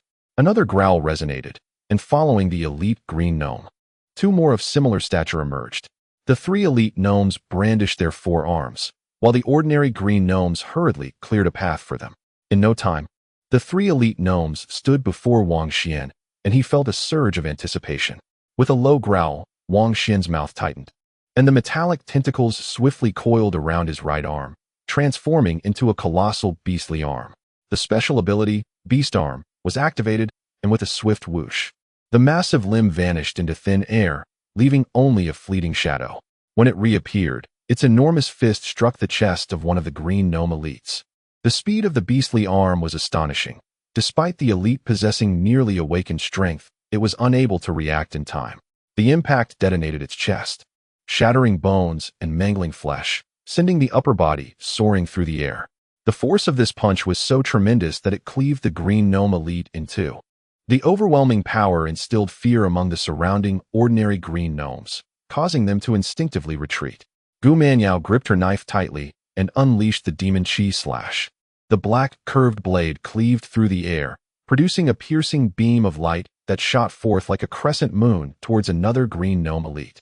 Sensing impending doom, the elite instinctively raised its massive arm to defend, only to find it suddenly fracturing in two, followed by its body splitting apart. Chapter 81. Treasures. For a dream of Hongqian's generous rewards, the rapidly spinning bone claws merely grazed the elite's arm, and blood and flesh erupted as they were shredded by the whirling claws. Unable to withstand the assault, the gnome elite was penetrated, the claws burrowing into its chest like a colossal drill, emerging through its back, with blood and viscera gushing from the gaping wound. Zhang Haofei's visage contorted with ferocity, his whirlwind claw resembling Wang Xuan's monstrous arm. Despite its formidable power, it demanded a significant toll on his stamina, allowing him to employ it only 2 or 3 times at his current vigor. The trio of gnome elites fell before them in mere moments, eliciting envy from Li Haoyan and Tai Jun, who realized that once a hatching beast matured into its secondary form, the initial phase was rendered entirely distinct, marking a qualitative leap in strength. A thunderous roar reverberated from the shadowy passage, followed by a resounding thud that reverberated through the ground, as a creature of even greater stature than the gnome elites leaped forth from the darkness. This green behemoth stood nearly 2 meters tall, its verdant skin armored with hardened scales. With 4 massive arms outstretched, each step it took echoed with a resounding thump, hinting at its terrifying might. A single stomp created a sharp crack, leaving an afterimage in the air as it barreled forward like an earth-moving vehicle, sending a nearby glass display tumbling away. "Be cautious," Wang Xuan bellowed, for the creature's presence was overwhelmingly fearsome, far beyond that of the gnome elites. He understood in his heart that this was the true gnome leader, towering over him and his companions, rendering them dwarfed in comparison. Metal tentacles shot forth into the air, striking the tumbling glass cabinet, which erupted in a violent explosion. Gu Manyao, beside him, issued a fierce command as she stepped forward, gripping the demon blade tightly. With renewed vigor, she unleashed the formidable demon chi slash, a pale blade of energy dashing forward with an unstoppable force towards the approaching gnome leader. Gu Manyao understood the immense power of this gnome leader. Should she succeed in slaying it, the energy derived from its scales would be beyond imagination, essential for the growth of her demon chi. Such an opportunity was not one to be overlooked by anyone. Zhang Haofei shared her sentiments, recognizing that this was the key to surpassing Wang Xuan. If he could vanquish the gnome leader and seize its energy, he would be granted a chance. Having already reached such formidable strength, how powerful could he become if he were to evolve further? Zhang Haofei had no time for contemplation. Instinctively, he raised his hands to shield his head and face, emitting a muffled groan as his body was hurled backward like a kite severed from its string. His chest armor crumpled inward, and the sound of cracking ribs echoed within him. He tumbled heavily onto a distant array of glass cabinets, sending golden ornaments flying into the air. Damn it, another broken rib. Blood surged from Zhang Haofei's throat as a wave of anger washed over him. He recalled past encounters where monsters had shattered his ribs, incredulous that even after ascending to the initial awakening state, with his strength presumably multiplied many times over, he could still suffer such injuries. The gnome leader, quick to react, felt its massive arm ensnared and immediately exerted its strength to pull free. Wang Xuan, lesser in strength, was yanked into the air. The dwarf leader grasped the metallic tentacle with his enormous arm, forcefully hurling Wang Xuan towards the unforgiving ground. With such terrifying strength, a collision would surely be fatal. Even one as formidable as Wang Xuan could have bones shattered or worse, meet a gruesome demise. Having executed this maneuver, the dwarf leader found himself inverted, with Wang Xuan soaring above his head. In a sudden and unexpected turn, the newly formed monstrous arm descended with a resounding thud, striking the dwarf leader's head. This assault caught the dwarf leader completely off guard. Although he possessed strength surpassing that of an ordinary novice, at that moment, he was rendered defenseless. His head exploded upon impact, along with the upper half of his body, disintegrating into a grotesque mixture of flesh, internal organs, and shattered bones. The remnants of his body swayed and collapsed, allowing Wang Xuan to finally crash to the ground. Meanwhile, on the other side, Iron Army and Li Haoyan, having just slain a green dwarf, glanced up to witness this astonishing scene, their eyes widening in disbelief as a thought flickered through their minds. Wang Xuan managed to devise such a counterattack in such a dire situation, executing an impressive reversal. This individual was truly a genius in the art of combat. Iron Army inhaled deeply. Having studied various martial arts, he understood that regardless of the discipline, achieving greatness required inherent talent. For instance, in the realm of combat sports, two types of talent were essential, one being physical prowess. Some individuals are naturally strong and robust, capable of surpassing the average through rigorous training, and the other being the instinctive awareness of combat. Physical prowess may be relatively easy to find, yet the innate possession of an extraordinary combat instinct is exceedingly rare. This rarity explains why only a handful of individuals have etched their names into the annals of boxing history, while one can discover many who possess similar, if not superior, physical attributes and strength. The fierce combat awareness they exhibit is truly unparalleled, a genuine one in a million. Iron Army considers his combat instinct and reflexes to be commendable, indeed of a first-rate caliber. However, upon introspection, he realizes that had he been hurled away by that diminutive leader, his immediate response would have been to curl his body, shielding vital areas to mitigate the impact's damage. In that fleeting moment, as one is yanked off the ground, the sensation would be one of dizzying disorientation, leaving no room for further contemplation, let alone a counterattack. Yet, Wang Xuan achieved what seemed impossible. This realization struck Iron Army with awe. He understood that this was a natural gift, something not attainable through mere training. For those lacking sufficient talent, such feats are unimaginable, while for those endowed with this ability, it may be as instinctual as the act of eating or drinking, a reflex born of nature. As Wang Xuan fell to the ground and instantly sprang back up, he observed a white scale emanating from the corpse of the fallen diminutive leader. This scale shimmered with a faint white luminescence, merging with the white glow enveloping his right hand. In an instant, this ethereal light surged with unprecedented intensity. The upper half of the diminutive leader's body had disintegrated into a mass of flesh, and from the collapsed form emerged a small flesh cocoon, no larger than 2 adult fists. Upon seeing this cocoon, Wang Xuan's eyes sparkled with intrigue.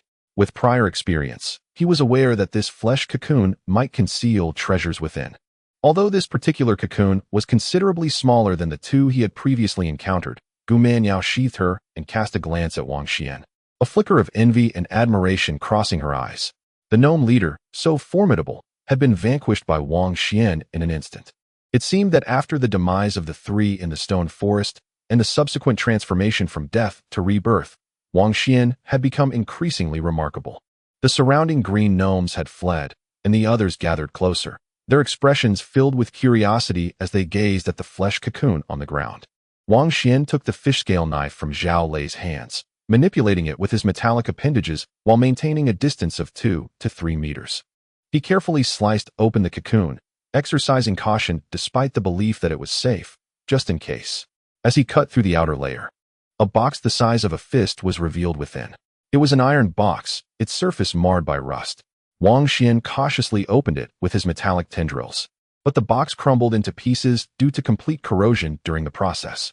From the shattered, rusted container emerged a finely crafted metallic instrument, shaped like a human eye, with a green crystal eyeball that emitted a faint, ethereal glow. Wang Xuan returned the fish scale knife to Zhao Lei and, with a swift motion of his metallic tendril, ensnared the metallic eye from the ground. What could this be? Gu Manyao's face displayed a hint of curiosity, her view obstructed. She was unable to see the metallic eye and felt an urgent sense of impatience, unable to rise for the moment. Wang Xuan picked up the metallic eye, instantly recognizing it as a treasure of some sort, though its purpose eluded him. He pricked his fingertip, allowing his blood to smear upon its surface. He was aware that various armors and artifacts often required blood to be activated, and this metallic eye likely followed the same principle. Chapter 82. The Eye of the Codex. Today's guaranteed update of 6,000 words. Indeed, as his blood was applied, it was promptly absorbed by the metallic eye. Soon, a faint sound of machinery activating resonated from within. The green crystal orb emitted a verdant glow, its surface adorned with countless green numbers and symbols, exuding an eerie aura reminiscent of the extensive code found in computer programming. In that very moment, he sensed a message. Name, Eye of the Codex. Purpose, designed for equipping hatchlings, a specialized item for hatchlings. The Eye of the Codex contains records of various exotic beasts, and by utilizing it, one can swiftly access detailed information on these creatures. It serves as an auxiliary device for hatchlings. As he absorbed this information, a look of astonishment crossed Wang Xuan's face. It dawned on him that hatchlings could indeed merge with auxiliary items.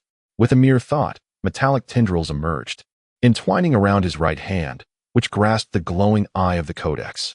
The eye began to merge with the metallic tendrils, slowly vanishing until it was ultimately absorbed into the white luminescence of his hand. As the eye of the Codex integrated into the radiant light, a vast array of green runes and numbers materialized in Wang Xuan's mind, data representing an extensive archive of exotic creatures, though he found himself unable to comprehend it.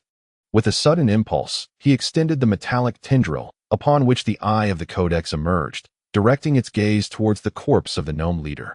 The emerald crystal eye within the Codex began to rotate, emanating a faint green luminescence, seemingly fixating on the gnome leader's lifeless form, capturing an image. In his mind's eye, a complete portrait of the gnome leader materialized, accompanied by legible inscriptions. He comprehended that the eye of the Codex, by absorbing the essence of the gnome leader's remains, had retrieved the pre-existing data and imagery stored within. As Wang Xuan deciphered the inscriptions, he immediately grasped the detailed information regarding the gnome leader. Name, Ferocious Goblin. Race, Goblin. Danger level, not specified.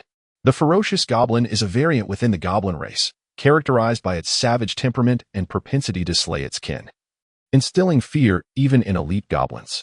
Fortunately, the population of ferocious goblins is sparse, otherwise, it would herald calamity. Defeating a ferocious goblin carries a chance of acquiring a rusted iron box. It turned out that this was not merely a gnome leader, but rather a ferocious goblin. These green creatures with 4 arms were indeed goblins.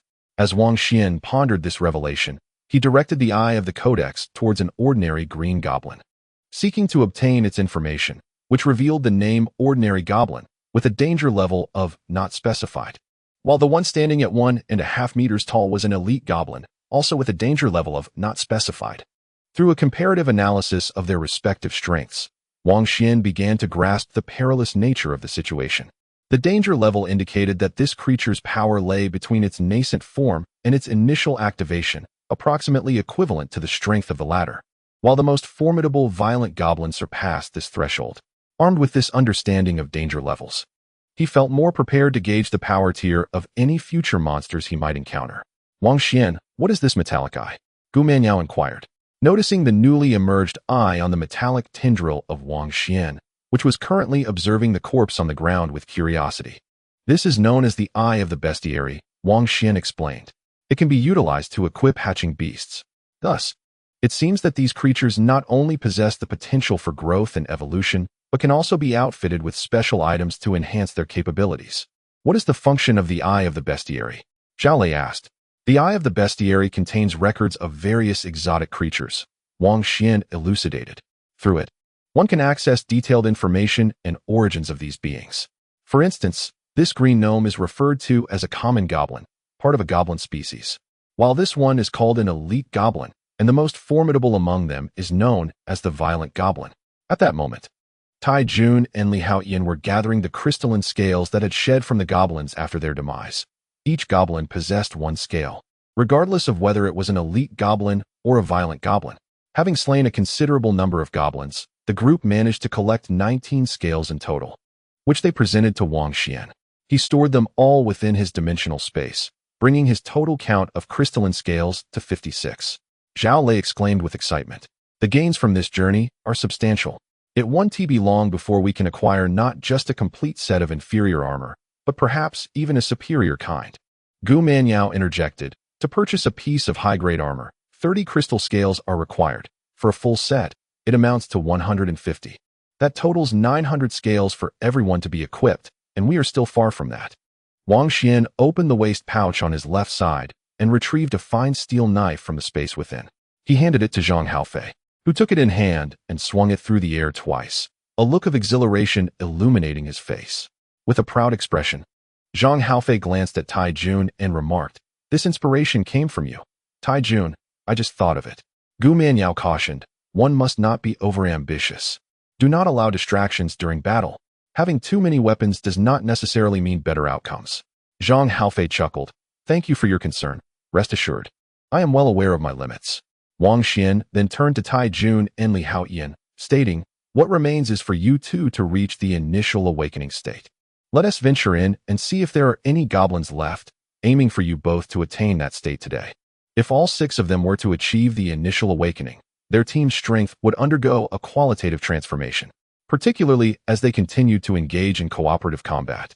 They gradually learned to synchronize their efforts, even when faced with monsters stronger than themselves, as long as the adversaries were not overwhelmingly powerful. They held confidence in overcoming them through teamwork. "Let us proceed," Wang Xuan concluded, leading the way into the ominous corridor ahead. With the acquisition of the Eye of the Codex, his confidence surged anew. This eye possesses the remarkable ability to unveil the attributes of monsters, proving immensely beneficial. Should he encounter a creature again, armed with knowledge of both himself and his adversary, the uncertainties that once plagued him would no longer loom as ominously. The vast corridor ahead lay shrouded in darkness, devoid of any illumination. Wang Xuan observed the damp ground, noting that the goblins, who had recently fled into this space, had vanished without a trace. At the end of the passage, a shadowy expanse awaited, resembling an immense bomb shelter, wherein a grotesque mound of flesh loomed. This mound, akin to a hill, spanned several dozen meters and towered over 10 meters in height. Its surface was riddled with numerous orifices, resembling a beehive. At this moment, the colossal mass pulsated rhythmically, akin to a heart, contracting and expanding in a lifelike cycle. The onlookers were taken aback, their expressions reflecting astonishment. Zhao Lei's right hand instantly split open, revealing a cross-shaped wound as he activated the Mark of the Holy. Seeking to leverage the insight of the primordial sage to discern the secrets of the immense mound of flesh. With the primordial sage having ascended to the initial stage of its second tier, the capacity for insight granted by the mark had significantly enhanced, increasing the likelihood of uncovering information. Emerging from Wang Xuan's right hand, a metallic appendage unfurled, revealing a metallic eye that glimmered with a verdant hue as its green iris rotated within. At that very moment, his Eye of the Codex also awakened, capturing the essence of the colossal mound at the corridor's terminus. Instantly, a vivid depiction materialized in his mind, showcasing the grotesque mound alongside a comprehensive description detailing its characteristics. Title: Goblin Nest Race. Goblin Danger Level. None. The majority of goblins are male, and this race primarily relies on the goblin nest for the conception and birth of its offspring. Among the progeny born within this nest, the likelihood of producing a female goblin is exceedingly rare. This female goblin, distinct from her male counterparts, will choose to depart from her original community in search of a suitable environment to establish herself. In this process, her limbs and intellect will atrophy, rendering her immobile. She will draw sustenance from her rooted surroundings, absorbing the energies of the earth and nature, evolving into a nest capable of nurturing goblin offspring, ultimately giving rise to a new goblin tribe. A primary nest can produce ferocious goblins, elite goblins, and ordinary goblins. In an intermediate nest, in addition to these 3 types, it is also possible to give birth to more powerful goblin mages. A high-level nest carries the potential to spawn the most formidable goblin king within the goblin race. Upon sensing this information, Wang Xuan began to comprehend the nature of the colossal mound of flesh in the distance. According to the data, the structure before him is a primary goblin nest, capable of generating the most powerful goblin he had just slain. A ferocious goblin with a danger level of 2.5 stars. As for the goblin nest itself, it lacks mobility and poses no threat. Wang Xuan, do you discern what this entity is?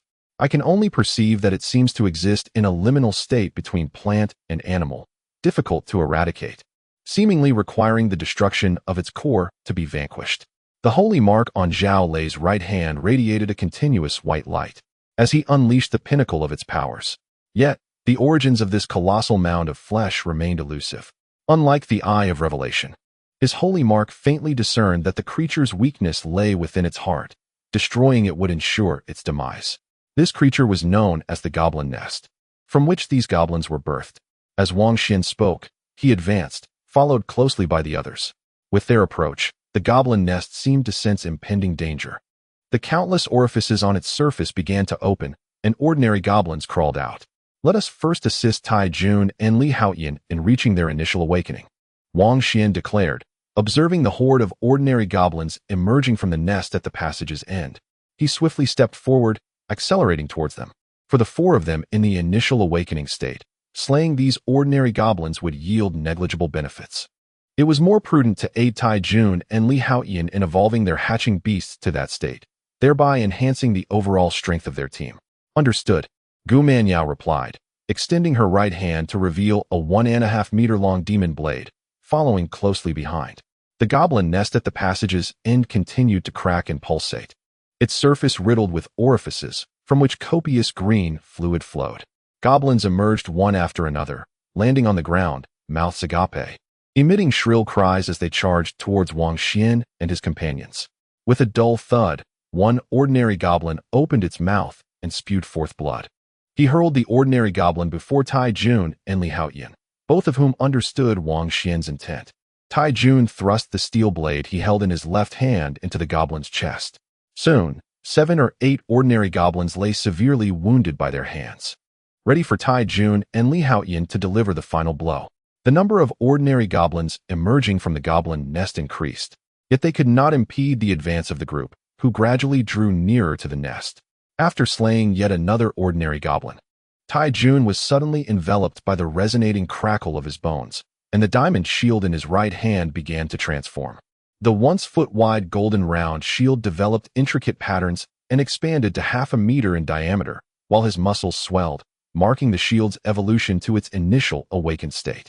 With a low growl, Tai Jun, wielding the diamond shield, propelled himself forward, a golden aura shimmering across the shield's surface, which quickly enveloped his entire being. With a resounding crash, he charged ahead. The impact sent one ordinary goblin flying, akin to being struck by a speeding automobile.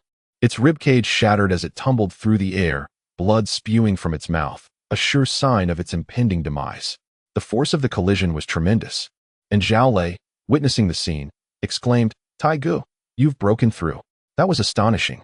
The Iron Army, with a typically stoic demeanor, revealed a faint smile and nodded affirmatively. His formidable strength had ascended to its initial awakening state. The recent collision had activated a newfound ability he had come to comprehend, known as Brutal Charge.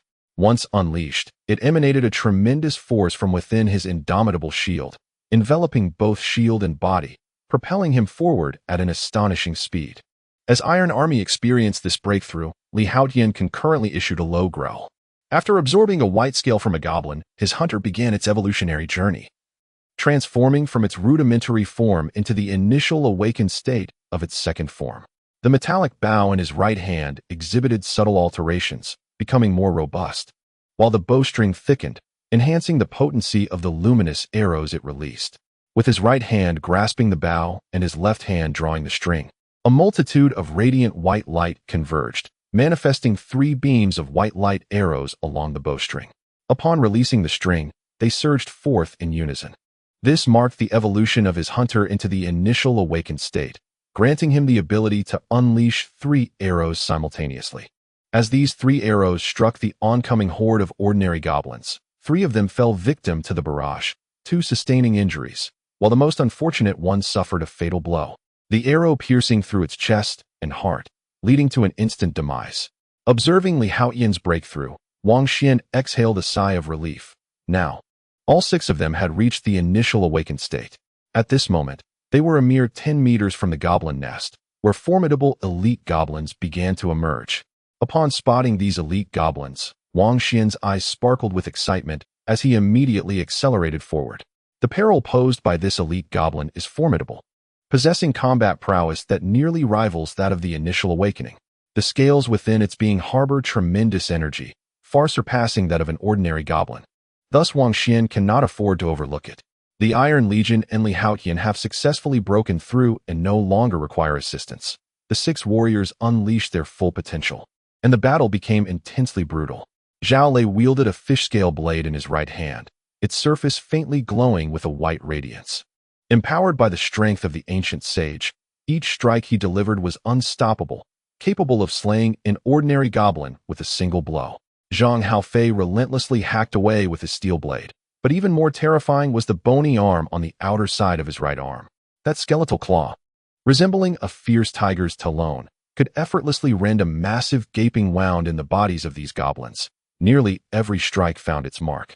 Gu Manyao's demonic blade was equally unstoppable, akin to a divine weapon. Any goblin that even brushed against it or had its arm touched was immediately severed. Unable to withstand her strike, Wang Xuan swung his metallic tendril, ensnaring the elite goblin that had just emerged from its lair around its neck. The goblin clawed at the metallic appendage with its 2 front claws, attempting to tear it away, while the other 2 claws reached towards Wang Xuan. He sidestepped at an angle just as the claws were about to grasp him, maneuvering past them to the left side of the elite goblin. With a swift upward motion of his right hand, the metallic tendril coiled around the goblin's neck like a great python, ensnaring both its neck and head in an instant. The deadly embrace commenced, the crisp sound of skulls shattering resonating through the air, as blood and flesh surged forth through the crevices between the entwined metallic tendrils.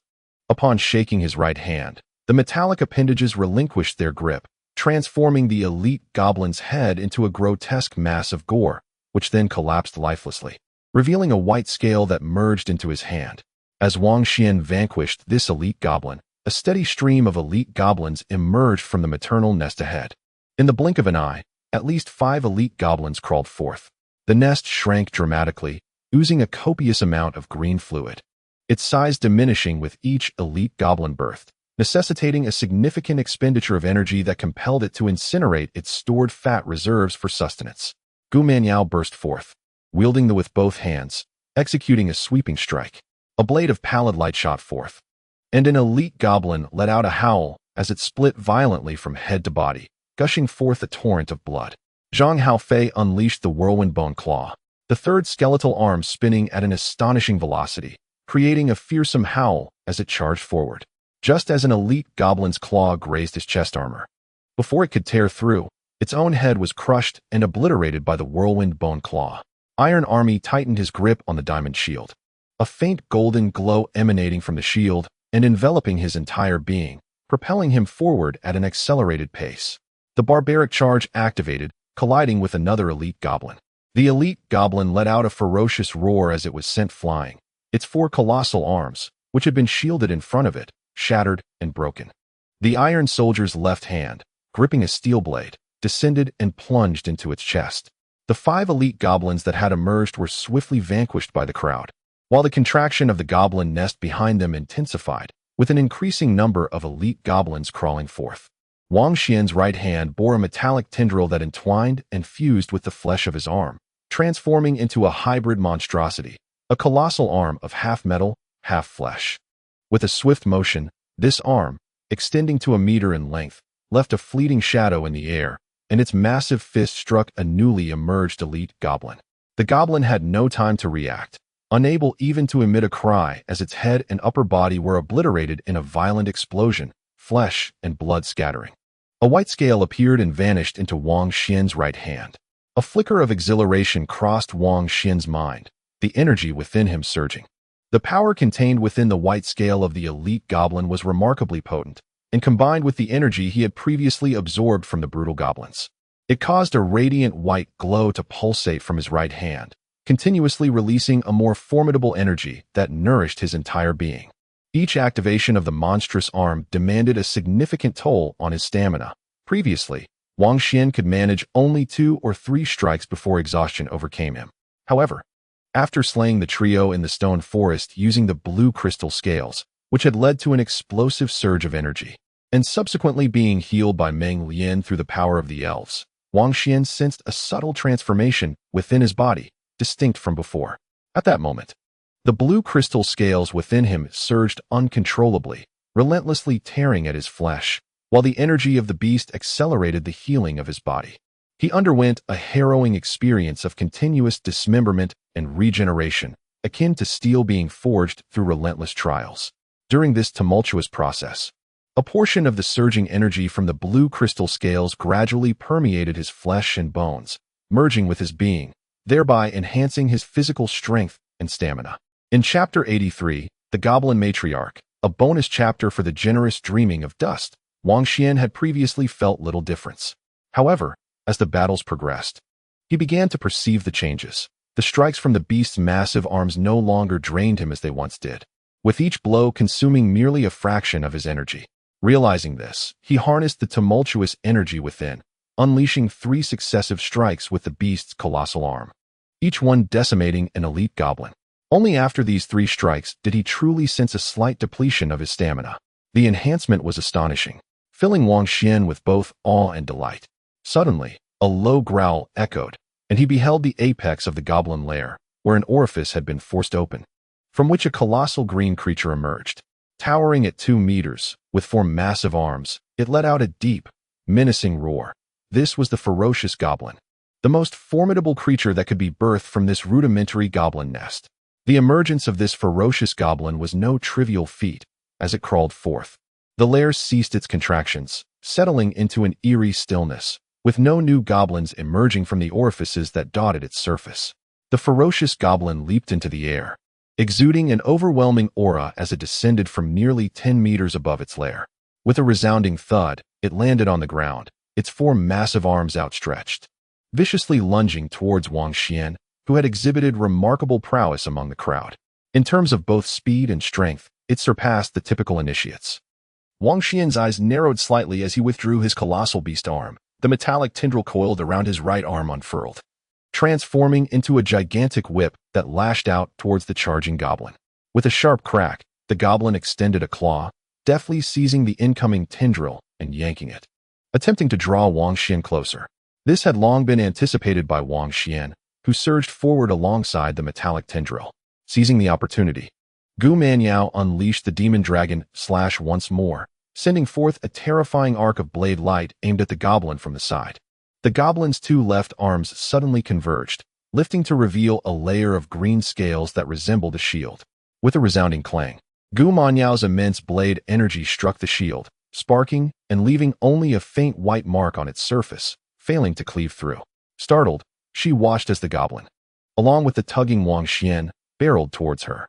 After executing the demon dragon slash, her momentum dissipated, leaving her no time to evade. She barely managed to raise her blade in front of her for defense. Upon impact, she was sent hurtling back like a kite severed from its string, her mouth opening to expel a mouthful of blood. Wang Xuan's metallic tendrils resembled a nimble python, coiling upwards along the formidable arm of the ferocious goblin.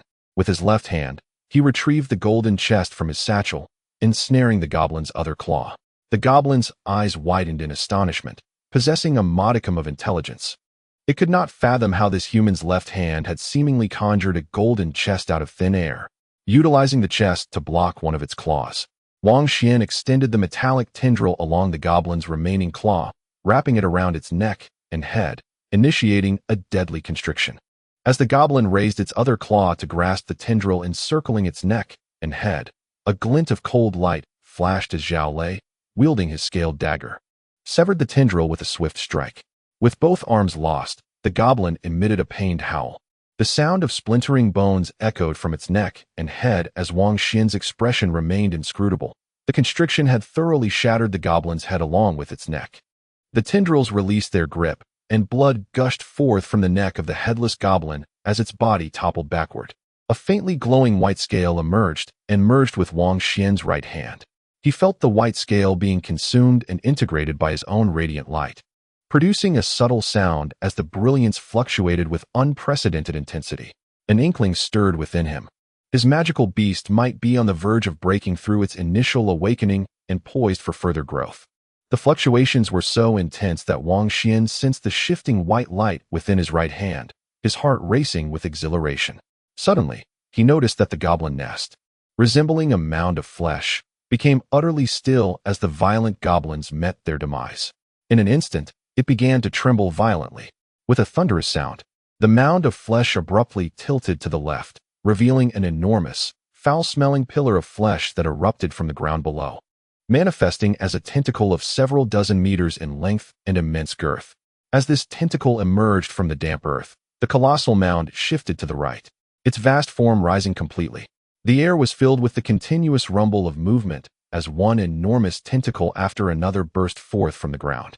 In the blink of an eye, what was once an immobile goblin nest transformed into a monstrous entity resembling a crab, adorned with 8 massive tentacles, which began to advance towards the crowd with crushing intent. Caught off guard, everyone was taken aback. Wang Xuan quickly discerned that Gu Manyao had been injured and had fallen to the ground. Without hesitation, he leaped forward, scooping her up in his arms and dashing away. A resounding crash echoed as a colossal tentacle swung down from above, narrowly missing them by mere inches, threatening to reduce them to a mere pulp. Wang Xuan's expression shifted in alarm. His identification eye activated, and the information regarding the goblin nest in his mind underwent a transformation. Name: Goblin Matriarch. Race: Goblin. Danger level: in moments of extreme peril, the Goblin Mother's instinct for self-preservation manifests into a formidable Goblin Matriarch. Although it regains its original mobility, the intellect that had previously deteriorated does not re-emerge, rendering it devoid of wisdom. All actions and assaults are purely instinctual. It possesses neither eyes nor ears, rendering it blind and deaf, relying solely on the sensory organs of its 8 tentacles to detect and launch attacks on moving entities. Its vitality is remarkably resilient. Only the destruction of the heart within its body can bring about its demise. Such a creature exists, transforming into a Goblin Matriarch when threatened, rated at a danger level of 3 stars. This poses a significant challenge. Wang Xuan shielded Gu Manyao from a colossal tentacle-esque strike, while Iron Army suddenly emitted a muffled groan, followed by a scream as blood gushed from his mouth. He had managed to block the incoming tentacle with his diamond shield, yet his body could not withstand the force, resulting in a fractured right arm, blood pouring forth as he sustained severe injuries. Witnessing Iron Army's grievous condition, Wang Xuan let out a fierce roar. Everyone, freeze in place. Zhang Hao, Zhao Lei, and the others, gripped by terror and poised to flee, were momentarily stunned by Wang Xuan's bellow and immediately halted. Strangely, the creature, which had been brandishing its tentacles in preparation for an attack, also ceased its movements mid-swing. The tentacles now swaying aimlessly in the air, seemingly bereft of a target. This creature is blind and deaf, relying solely on its tentacles to sense movement. As long as we remain still, it cannot perceive our presence. Wang Xuan held Gu Manyao tightly, rooted to the spot, voice low as he explained. Only then did the crowd grasp the situation, their anxiety palpable as they stood frozen. The Goblin Matriarch's tentacles flailed aimlessly in the air for a moment before slowly descending to the ground, beginning to shift its massive form towards the exit of the passage. Zhao Lei and Li Haoyan internally lamented their predicament, as they found themselves directly in the creature's path. Should it advance, they would be in its way. What to do? Cold sweat beaded on Li Haoyan's brow as he watched the monster approach, paralyzed with fear. Zhao Lei furrowed his brow, the white light within the sacred mark on the back of his hand flickering faintly, as if contemplating a way to extricate themselves from this perilous situation. Wang Xuan took a deep breath and declared, Gu Manyao, I will set you down now. Stay where you are and do not move. I will draw this monster away. With that, he released Gu Manyao and, with a powerful push of his legs, surged towards the opposite side. His sudden movement immediately caught the Goblin Matriarch's attention. A colossal tentacle shot through the air with terrifying speed, pursuing Wang Xuan. Gu Manyao landed on the ground, remaining completely still to avoid attracting the creature's gaze. The others dared not move, their eyes fixed on Wang Xuan as he sprinted towards the far end of the passage, the immense mass of the creature shifting, its enormous tentacles striking out after him. Everyone's hearts raced, anxiety tightening their throats as they silently worried for Wang Xuan. Anticipating the danger, Wang Xuan deftly leaped sideways just as the first tentacle was about to strike him. With a sharp crack, the tentacle struck the ground almost in contact with his body. He swiftly changed direction, aiming directly towards the grotesque mass of flesh. A metallic tentacle coiled around his right arm, instantaneously transforming into a monstrous limb measuring a full meter in length.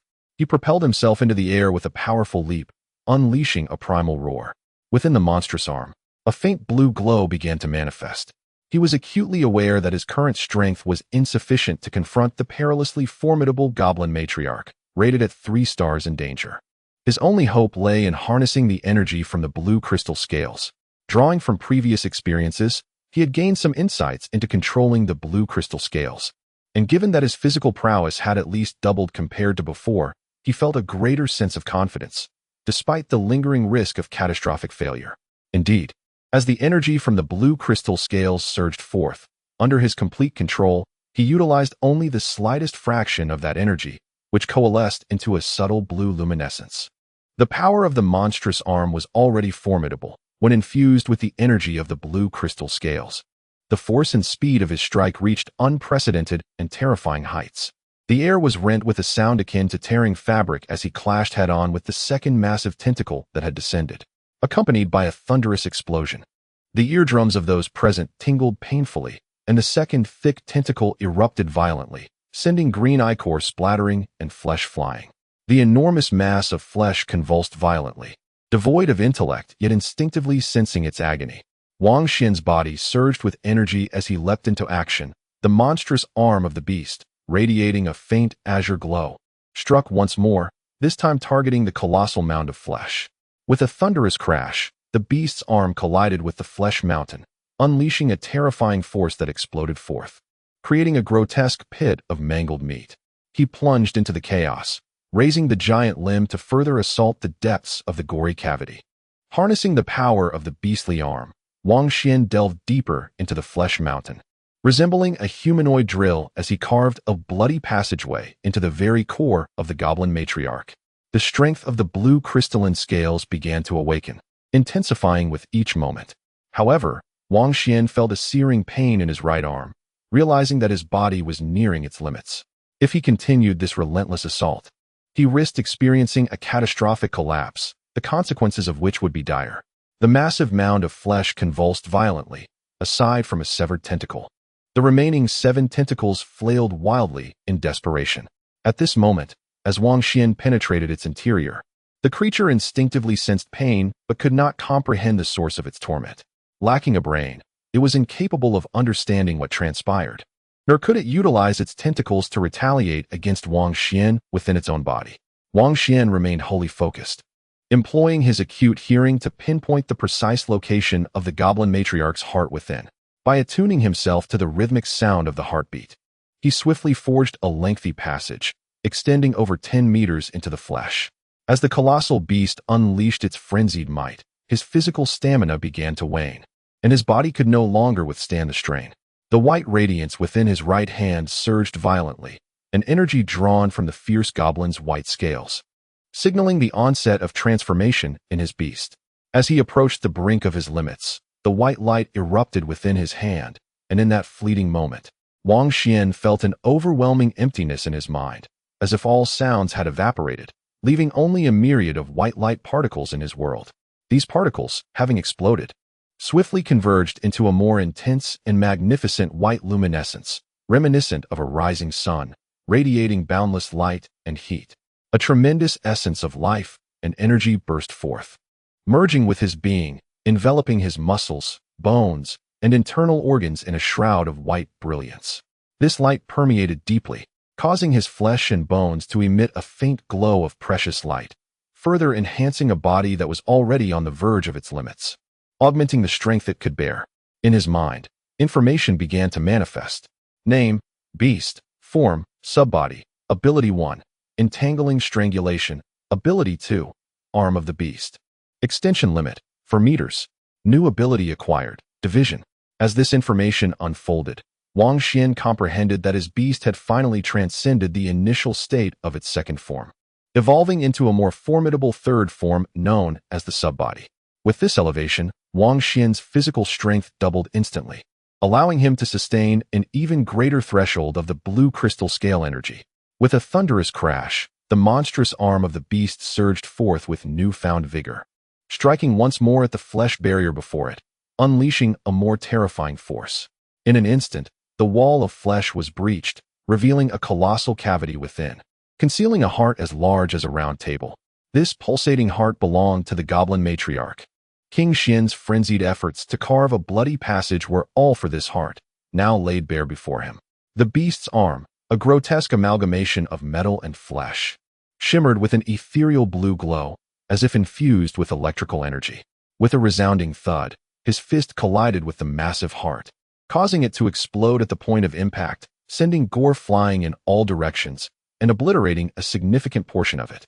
The once constricting mass of flesh convulsed violently, shaking for 4 to 5 seconds before deflating like a punctured balloon, as the previously flailing tentacles succumbed to lethargy and hung limply.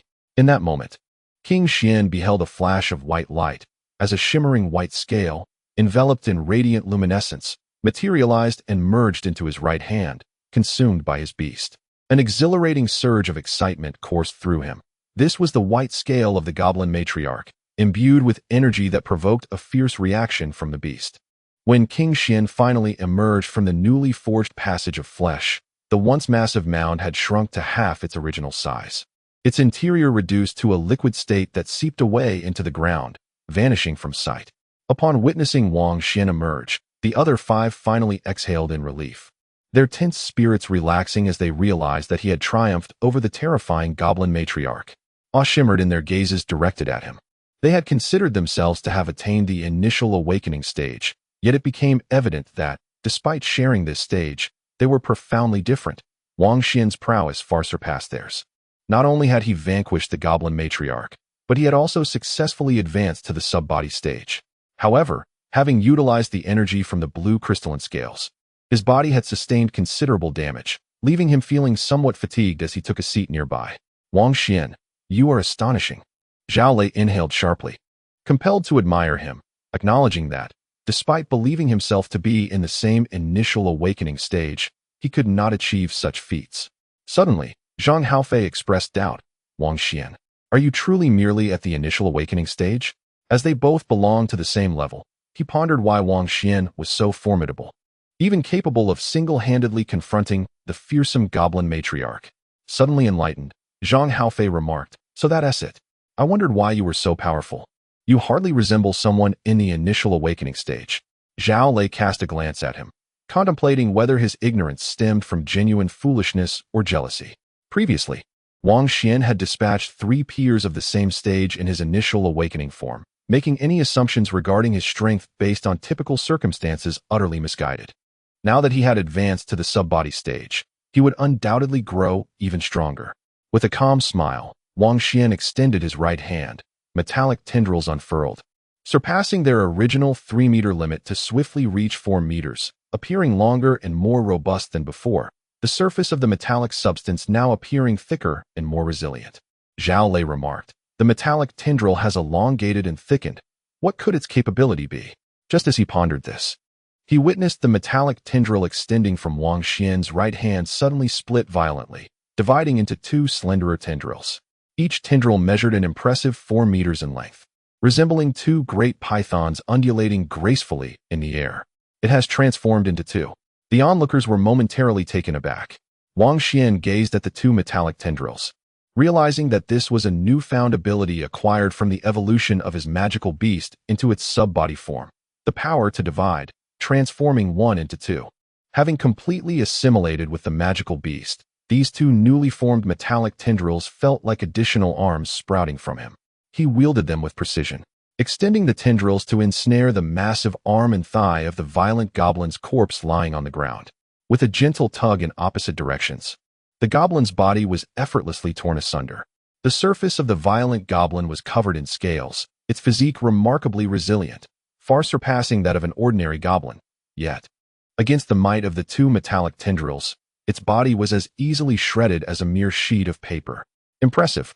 Zhao Lei inhaled deeply, coming to the realization that the ease with which the tendrils tore through the violent goblin did not stem from the corpse's lack of fortitude, but rather from the extraordinary strength embedded within the tendrils themselves. As the severed goblin's body fell apart, something tumbled out, a small fleshy cocoon. Upon seeing this cocoon, a pleasant surprise washed over him. At Wang Xian's gesture, Zhao Lei approached with a fish scale knife and meticulously sliced open the diminutive flesh cocoon, revealing a compact, rusted iron box within, which housed 19 crystal scales. He retrieved these 19 crystal scales and presented them to Wang Xuan. Wang Xuan accepted them and placed them into his waist pouch, thereby increasing his collection of crystal scales to a total of 75. Not accounting for the scales that had fallen from the numerous goblin corpses strewn across the ground. He estimated that the total number of collected scales was nearing 100. Zhao Lei, check if there are any flesh cocoons within that membrane, Wang Xuan instructed. All right, Zhao Lei replied, using the fish scale knife to slice through the layer of membrane left by the deceased goblin matriarch. As expected, he discovered a flesh cocoon inside, significantly larger than the one found within the aggressive goblin's corpse, measuring over half a meter in diameter. Zhao Lei carefully cut open the enormous flesh cocoon, uncovering a black iron box. Upon examining it with the eye of the codex, Wang Xuan identified it as a black iron treasure chest, a grade superior to the rusted iron box. Zhao Lei opened the black iron treasure chest, and Wang Xuan approached to find within it a piece of upper body armor, its surface adorned with a layer of green scales. In terms of both material and design, it surpassed the inferior leather armor they were currently wearing. Wang Xuan activated the eye of the codex, immediately capturing the details of this exquisite armor. Name: Goblin Scale Armor. Quality: Second Tier Excellent. Crafted from the scales that emerge from the surface of the ferocious goblin's body, combined with the hide of a yellow rhinoceros. Infused with nanocrystals, which can be activated through blood.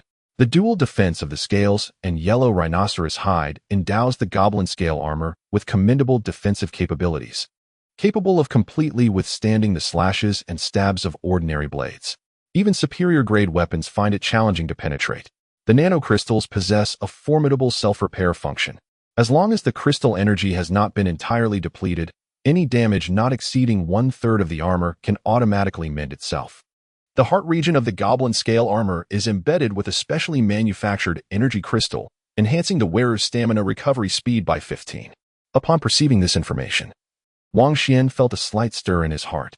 The goblin scale armor not only surpassed the inferior leather armor he was currently wearing, but also outperformed the heart-protecting iron armor sold in the vending machine, which required 30 crystal scales and only offered a 10 increase in stamina recovery speed.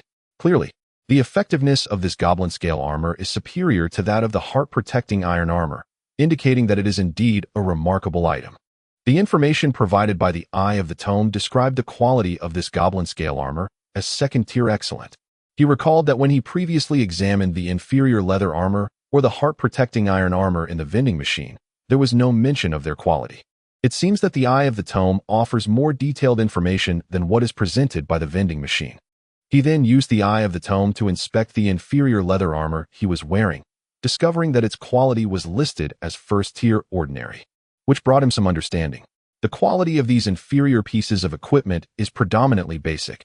The heart protector iron armor may potentially be of the second tier, while this goblin scale armor boasts a refined quality within the second tier, surpassing the heart protector in excellence. Speculating, he picked up the goblin scale armor and applied his blood upon it to activate the armor. Naturally, he could not relinquish such exquisite armor to others. With successful activation, he shed his inferior leather armor and donned the goblin scale armor. Upon wearing the goblin scale armor, the energy crystal located at the heart region was activated, enhancing his stamina recovery rate by 15. This was of paramount importance to him, given that the formidable Beastman giant arm would heavily tax his energy reserves. As he admired the goblin scale armor adorning his form, a faint smile graced Wang Xuan's face. In contrast to the crudely crafted inferior leather armor resembling mere hide, the surface of the goblin scale armor was adorned with a layer of verdant scales, instantly rendering him the center of attention among the crowd. Among them, Gu Manyao bore the most severe injuries, lying quietly to the side as she awaited her recovery. At this moment, upon seeing the striking and beautiful goblin scale armor worn by Wang Xuan, her eyes brightened slightly. It is a natural inclination for women to appreciate beauty, and the sight of such exquisite scales was undeniably captivating. Noticing the envy reflected in the gazes of those around him, Wang Xuan smiled and remarked, "As long as we strive, each of us shall possess such treasures in due time. I estimate that by the end of today's venture, we will have amassed nearly 100 crystal scales, and the iron armor available in the vending machine is quite commendable, not inferior to the armor I currently wear." Zhao Lei's eyes gleamed as he exclaimed, "Indeed, acquiring so many crystal scales in one day is remarkable. If we make a few more trips, obtaining a full set of superior armor could become a reality. Zhang Haofei expressed his skepticism, but this East District has reached its limit. We have vanquished all the monsters. What more could we possibly find upon our return? Before them lay a wall, marking the end of the passage, indicating they had reached the deepest part of the East District. Zhao Lei replied, that is not necessarily the case. Drawing from our previous experience in the underground parking lot, it is entirely possible that upon our next visit to the East District, everything could be transformed. Besides, even if there are no monsters here, we still have the other 3 districts to explore. Aside from Gumanya, who rested, the remaining members of the group engaged in conversation while collecting the crystal scales that had fallen from the goblin corpses. They soon gathered an additional 23 scales, all of which Wang Xuan meticulously stored in the space of his Shumi mustard seed. Their total count of crystal scales had now reached 98. Zhang Haofei's observations resonated deeply with Zhao Lei and the others, recalling how they had previously hesitated to rent additional rooms, forcing everyone to crowd together. Apart from Wang Xuan and Gumanya, who shared a bed, the rest had to make do with the floor, an experience far from comfortable. Now, with so many crystal scales in their possession, their first thought was to secure more rooms. Wang Xuan noticed Gumanya slowly rising from the ground, indicating her injuries were healing. Realizing that they had exhausted the East District of its monsters, with the goblin matriarch likely being the most formidable foe, it appeared that they had successfully cleared this area. Wang Xuan then stowed the golden chest and the inferior leather armor he had just replaced into his left pouch. He observed the golden chest through the lens of a pictorial guide, understanding that its true name was the Golden Treasure Chest. Although it currently stood empty, the unique material of this chest rendered it nearly indestructible. In critical moments, retrieving it from the Sumeru space could yield astonishing results. Thus far, this chest had saved his life on 2 occasions. He pondered whether Cheng Aigua and his companions had rested well. Wang Xuan thought of Cheng Aigua, Meng Lian, and their group of 8. He held a keen interest in Meng Lian's hatching beast spirits. Should Meng Lian choose to join their ranks, her spirits could continuously expedite their healing, and combined with their own beast's restorative abilities, their survival and prowess would experience a significant enhancement. The group stood by the glass column in the center of the hall, where a woman of approximately 24 or 25 years occupied the middle space, flanked by 3 men and another woman. On the ground lay a motionless man, a large pool of blood beneath him indicating he was likely deceased. The woman, exuding an aura of fierce vitality, possessed an oval face, willow-like eyebrows, and single eyelids, with a figure that was strikingly alluring. She stood there like a drawn sword, radiating an energy that deterred any casual approach. Wang Xuan recognized her immediately.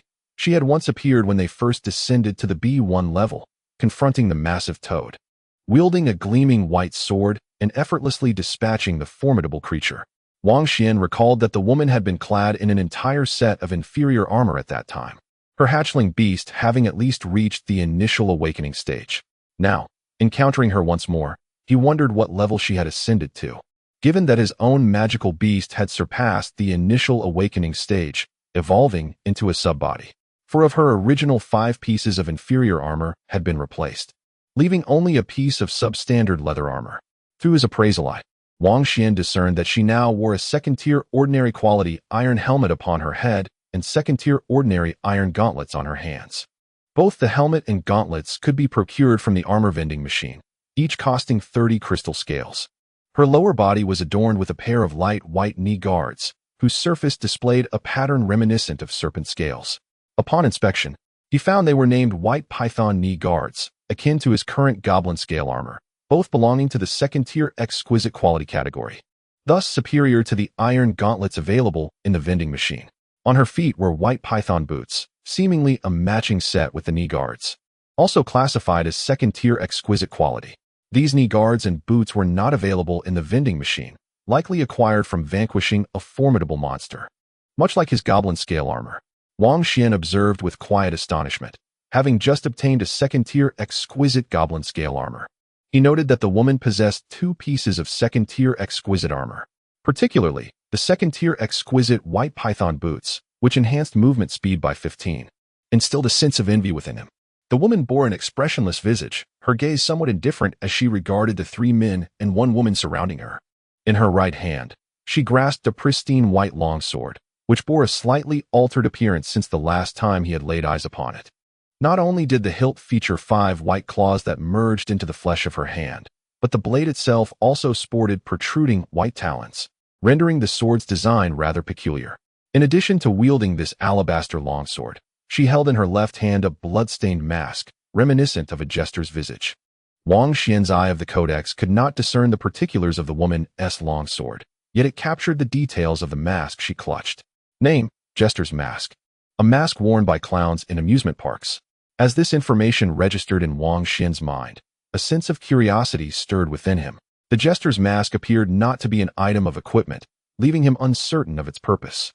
The 3 men and 1 woman encircling her were adorned with several pieces of inferior armor, the most heavily equipped among them donning 4 pieces, lacking only a helmet. A mere glance at the armaments worn by both parties revealed a stark disparity in their respective strengths. Chapter 85. Ascending to higher levels, the 4 individuals were filled with indignation. Upon the entrance of Wang Xuan and his companions into the hall, they beheld a man in his 30s, whose right hand was adorned with a layer of material resembling a colossal fist sculpted from stone. As he swung this rocky fist, he lamented. Wang Hai merely sought to inquire about matters here. He harbored no ill intentions and simply enjoyed jesting. Even if you detest his manner of speaking, it is unjust to suddenly resort to violence without understanding the situation. Do you truly believe that your modest strength grants you license to act with impunity? Brother Tao, cease your futile discourse with her. Let us 4 unite to avenge Wang Hai. Can she truly withstand 4 of us? Declared another man in his 20s, extending his right hand to conjure a metallic axe, which he wielded with intent to strike at the woman before him. Brother Tao, observing this sudden aggression, paused momentarily, seemingly taken aback by the impulsive action. Though he hesitated, lifting his rocky fist, he ultimately refrained from unleashing it upon the woman. The expressions of the other man and woman mirrored sorrow and fury as they fixed their gazes upon her, yet they remained motionless. It was only after the man wielding the axe had acted that he realized his 3 companions had not joined him in the assault.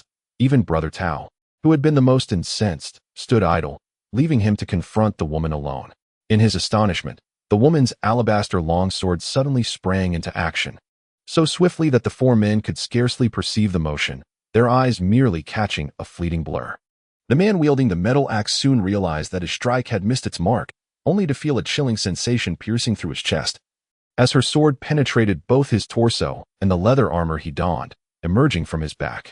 The blade had deftly avoided the vital organ of his heart. Though he was skewered, it was hardly a critical blow for one who possessed a hatching beast. The woman withdrew her sword, blood splattering forth from the wound in his armor. The man's eyes widened in shock, his face shifting from a mask of fury to one of sheer terror.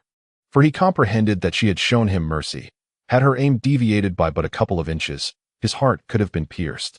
And even with a hatching beast, his life would have been extinguished in an instant. The other 3 stood silently to the side, their expressions a tapestry of emotions, none daring to move. Soon, the elevator doors opened, and she stepped inside. Wang Xuan observed this scene from afar, a flicker of realization stirring within him. He recalled that upon entering the elevator in his initial awakening state, he had been informed that his beast's growth level was insufficient, suggesting that one needed to surpass the initial awakening phase to gain entry. What level was this woman, and could she indeed enter the elevator? This thought flitted through his mind, only to witness her successfully stepping inside without being hindered by the unseen force. Wang Xuan and his companions understood then that her hatching beast had achieved at least the sub-body level. Was she also of the sub-body tier, or had she ascended to an even higher form? Zhao Lei murmured softly. The elevator doors swiftly closed once more, and within the colossal glass column, beams of white light suddenly illuminated the space, signaling the commencement of the elevator's ascent. Soon, however, these radiant beams dwindled and faded, as if the woman had departed from this place. Wang Xuan and her companions observed this scene from a distance, hastening their steps toward the elevator, eager to discern the details. Had she ascended from the first floor to the second, or perhaps to an even higher level? Li Haoyan murmured to himself, his gaze reflecting envy intertwined with curiosity. Who wouldn't be intrigued by the conditions of the other floors in Longmao Plaza? Were they akin to this one? Or did they conceal a different world entirely? Wang Xuan, what do you think her hatchling has evolved into? Zhao Lei inquired softly, trailing beside Wang Xuan. Although he had recently activated the Mark of the Saint, He could glean no information regarding the woman. At least it must be at the subhuman level. Beyond that, I cannot ascertain. Wang Xuan remained contemplative about the significance of the gestures mask the woman held in her left hand. According to the data, it was neither a weapon nor equipment. Could it possibly be a mask to conceal her face? The 4 individuals, 3 men and 1 woman, watched as the woman departed in the elevator, allowing themselves a quiet sigh of relief. Tao Go hurried forward to support the young man, who had just been pierced through the chest, and asked, "Wen Wei, how are you faring?"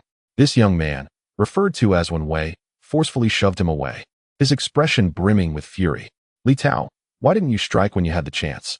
Wang Hai was our brother in adversity. He was slain. And you stood idly by?" The 2 men and 1 woman were scolded to the point where their faces displayed a mixture of crimson and pallor. The woman referred to as Su Haiming suddenly bit her lip, emitting a cold laugh as she remarked, "Revenge? How can one seek vengeance with such reckless impulsiveness as yours? Do you think we do not yearn for retribution? But could the 4 of us truly vanquish her? When she unleashed that sword just now, who among us could even discern its trajectory?" Su Haiming grew increasingly agitated, her face gradually flushing with emotion. "If we truly desire revenge, we must first learn to survive, to grow stronger, to surpass that vile creature, so that we may avenge Wang Hai." Li Tao interjected, "Indeed, Wang Hai's demise weighs heavily on our hearts.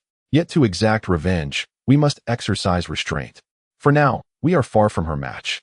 As they observed Wang Xuan and his 6 companions approaching, their conversation ceased, and they silently scrutinized the group, particularly the goblin scale armor adorning Wang Xuan, which was striking and evidently not mere ordinary gear.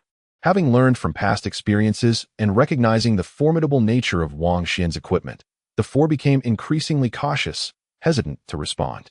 Li Tao, with a hint of sorrow and indignation, continued, "We encountered her by chance. Wang Hai was inherently playful, often making light-hearted remarks to girls without any malicious intent. Yet, unexpectedly, a jest led to her taking a life." Wang Xuan, intrigued, inquired, "A single jest cost a life? What was this jest?" Li Tao smiled wryly and remarked, "In truth, it's a compliment." Wang Hai possessed an inherent flaw. His gaze became transfixed upon beautiful women, oblivious to the time, place, or circumstances. He praised her physique, alluding to her ample attributes. He faltered, grappling for words, and Wang Xuan immediately grasped what he meant by ample. The woman, though not breathtakingly beautiful, undeniably boasted a captivating figure, particularly accentuated by the armor that clung closely to her form. Wherever it should be generous, it was indeed generous. Wherever it should be pert, it was perfectly pert, far beyond the control of a single hand. Wang Xuan considered himself not particularly lecherous. Yet he found his heart stirred and his mind wandering when he beheld her. Suddenly, Zhang Haofei burst into laughter, exclaiming, "That ample? I see. Are you complimenting her bosom or her posterior? Ha ha, this is too amusing. This fellow is truly peculiar. Even if he is infatuated, he ought to discern the type of person he approaches.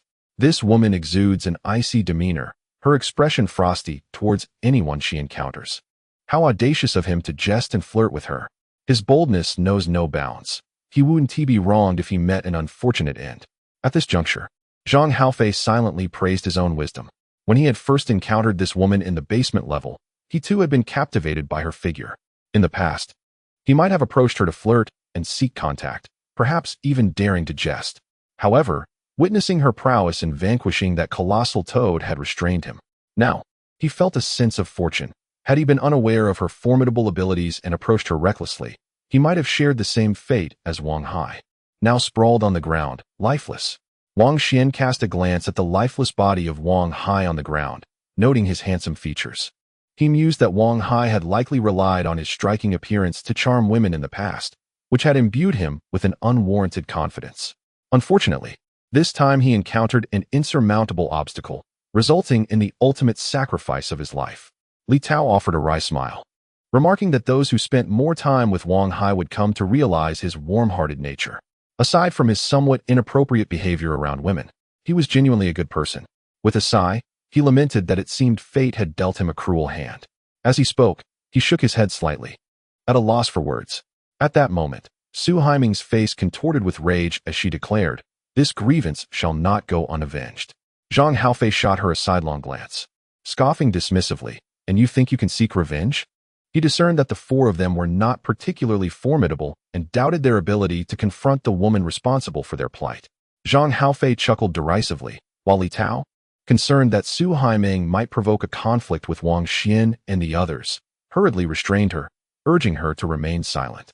Among the group, the only man clad in 4 pieces of subpar armor, who had remained silent until now, suddenly spoke up. "Do any of you know this woman? Might I inquire about her background?" Zhao Lei replied, "We don't even know her name. Including today, we've encountered her perhaps 2 or 3 times. But we never exchanged words. It seems we have some sort of fate with her, don't you think, Wang Xuan? By the way, I wonder if you could go toe-to-toe with her. After all, she was able to enter the elevator, so she must possess some considerable strength." In Wang Xuan's mind, the speed at which the woman drew her sword flashed vividly. He pondered whether he could withstand or evade such a strike if it were aimed at him. He replied, "I have not sparred with her, so I cannot ascertain. I sincerely hope that conflict will never arise." Zhang Haofei remarked, "She took the elevator, and it is likely we shall never encounter her again." As he spoke, he noticed Wang Xuan opening the elevator door and stepping inside. His mouth fell slightly agape, rendering him momentarily speechless. Chapter 86. The Elder and the Newcomer. Today's guaranteed update of 6,000 words. Wang Xuan's beast had now evolved into its 3rd form, the sub-body state. As he attempted to enter the elevator, a faint energy brushed against his body before dissipating, offering no invisible force to impede his passage, thus allowing him to enter successfully. It seemed that reaching the sub-body state granted access to the elevator. With curiosity piqued, Wang Xuan stepped into the elevator and surveyed his surroundings within. Others outside watched intently as he suddenly ventured inside, quickly gathering at the elevator door. No one else could truly enter except him.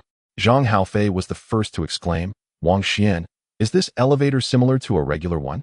Wang Xuan replied, "More or less, though it is somewhat larger." Li Tao, puzzled, asked, "Why don't you explore it yourself?" Zhang Haofei turned to him and retorted, "That's obvious. This elevator cannot even be activated unless one's incubated beast has reached the sub-body stage." Wang Xuan stood within the elevator, which bore a resemblance to a typical lift. Albeit with a notable distinction, it was considerably larger, able to accommodate 2 to 3 times the number of passengers without difficulty. He observed the floor buttons inside, noting that the highest level displayed was the 9th floor, with additional buttons for the basements labeled -1, -2, and -3. Uncertain of the floor the woman had reached, Wang Xuan speculated that, conventionally, she would likely stop at the 2nd floor first. His curiosity was piqued about what might lie on the 2nd, 3rd, and even the highest, 9th floor. The thought of ascending to explore those levels tantalized him.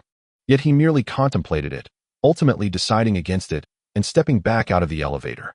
Upon seeing Wang Xuan emerge, Zhao Lei let out a sigh of relief and remarked, "I was genuinely worried you might suddenly go up.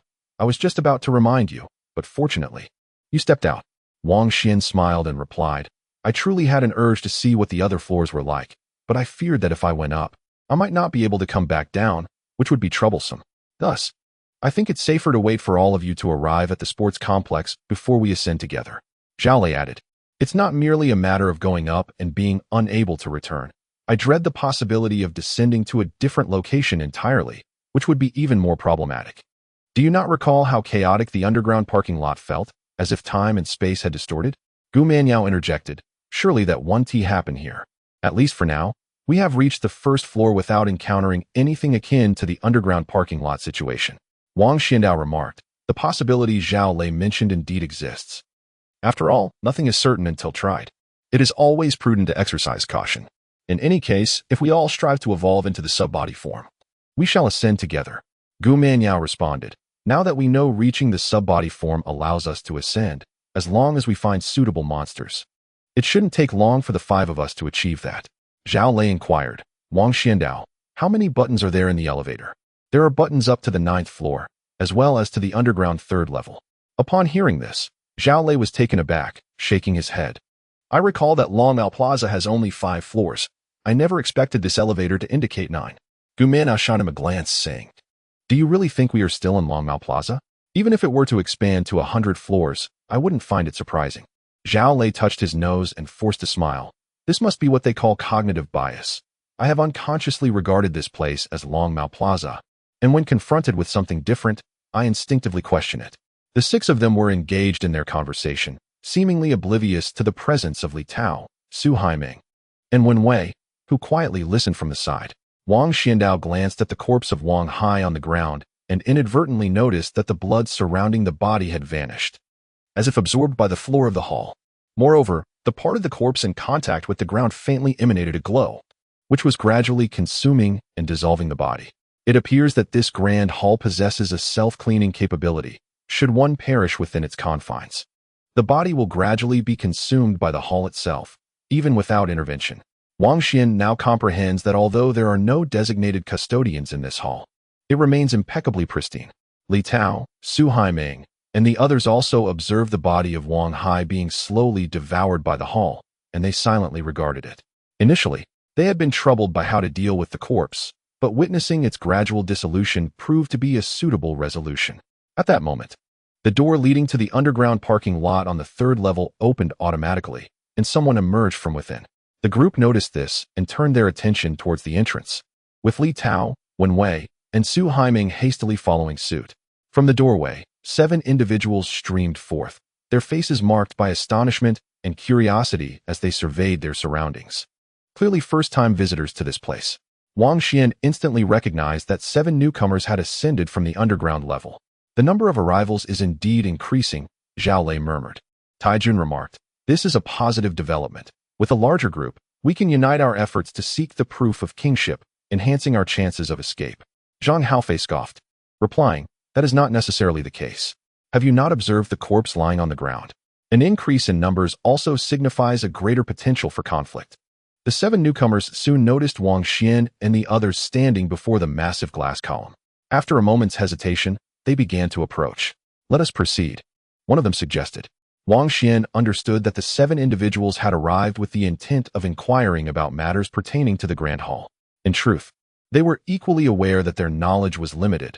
A mere inspection of the various sections surrounding the hall would suffice to enlighten them. As Li Tao observed Wang Xian and the 6 others preparing to depart, he could not help but ask, could you kindly enlighten us as to the nature of this place? Upon uttering these words, he ceased to linger and made his way towards the resting area. Initially, Li Tao had intended to follow, but upon hearing Wang Xian's remark, he merely uttered an "oh" and remained still. Meanwhile, the 7 newcomers, who had only just entered, were now advancing towards them. The 6 individuals led by Wang Xian entered the resting area and first made their way to the section selling protective gear, acquiring the inferior equipment that the group lacked. Wang Xian produced 10 crystal scales to procure the necessary subpar armor for everyone.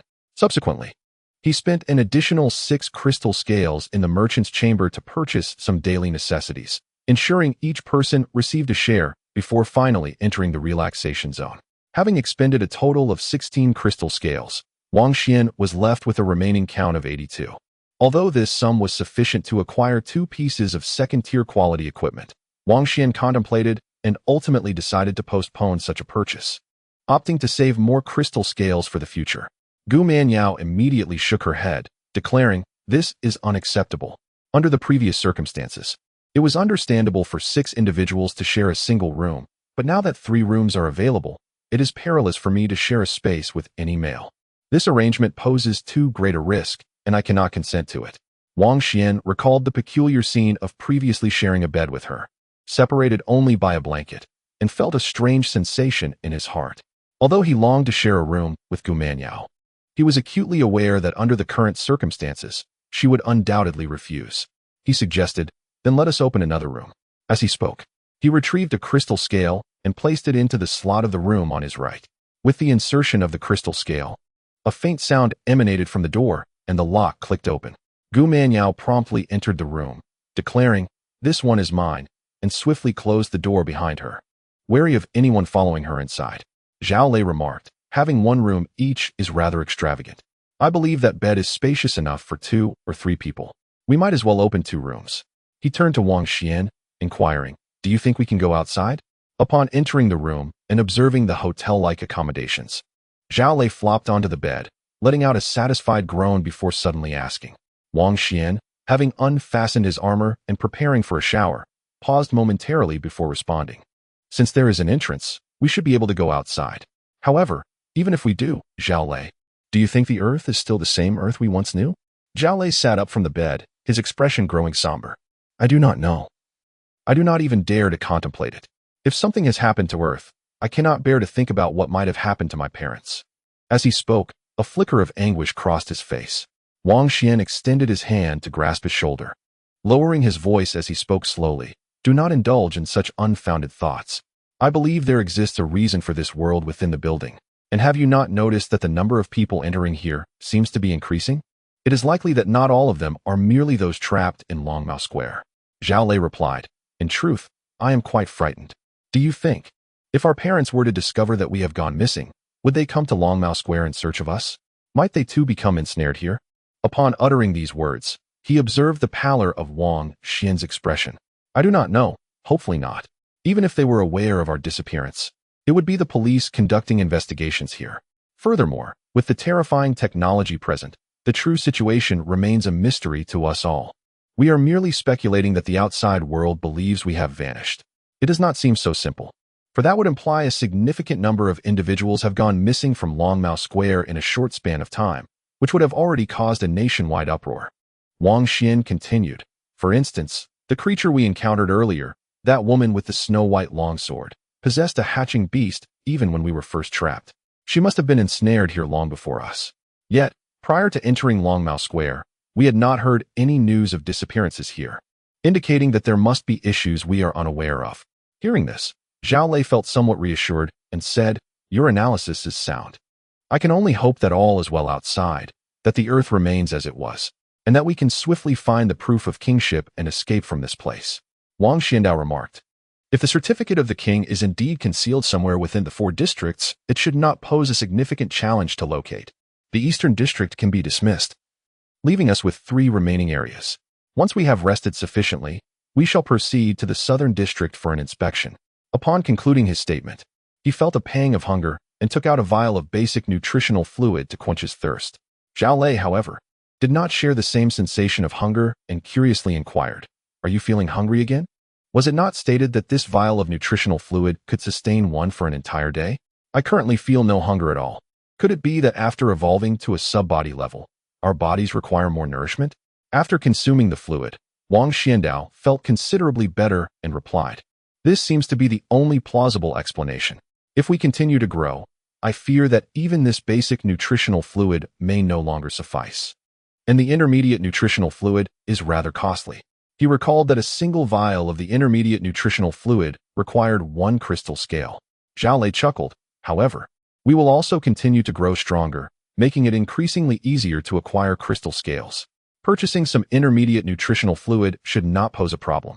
After conversing for a while, both felt a wave of drowsiness and began to rest.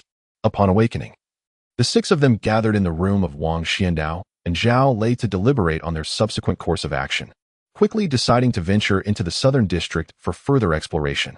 As they exited the room, they encountered 5 individuals emerging from an adjacent room in the corridor.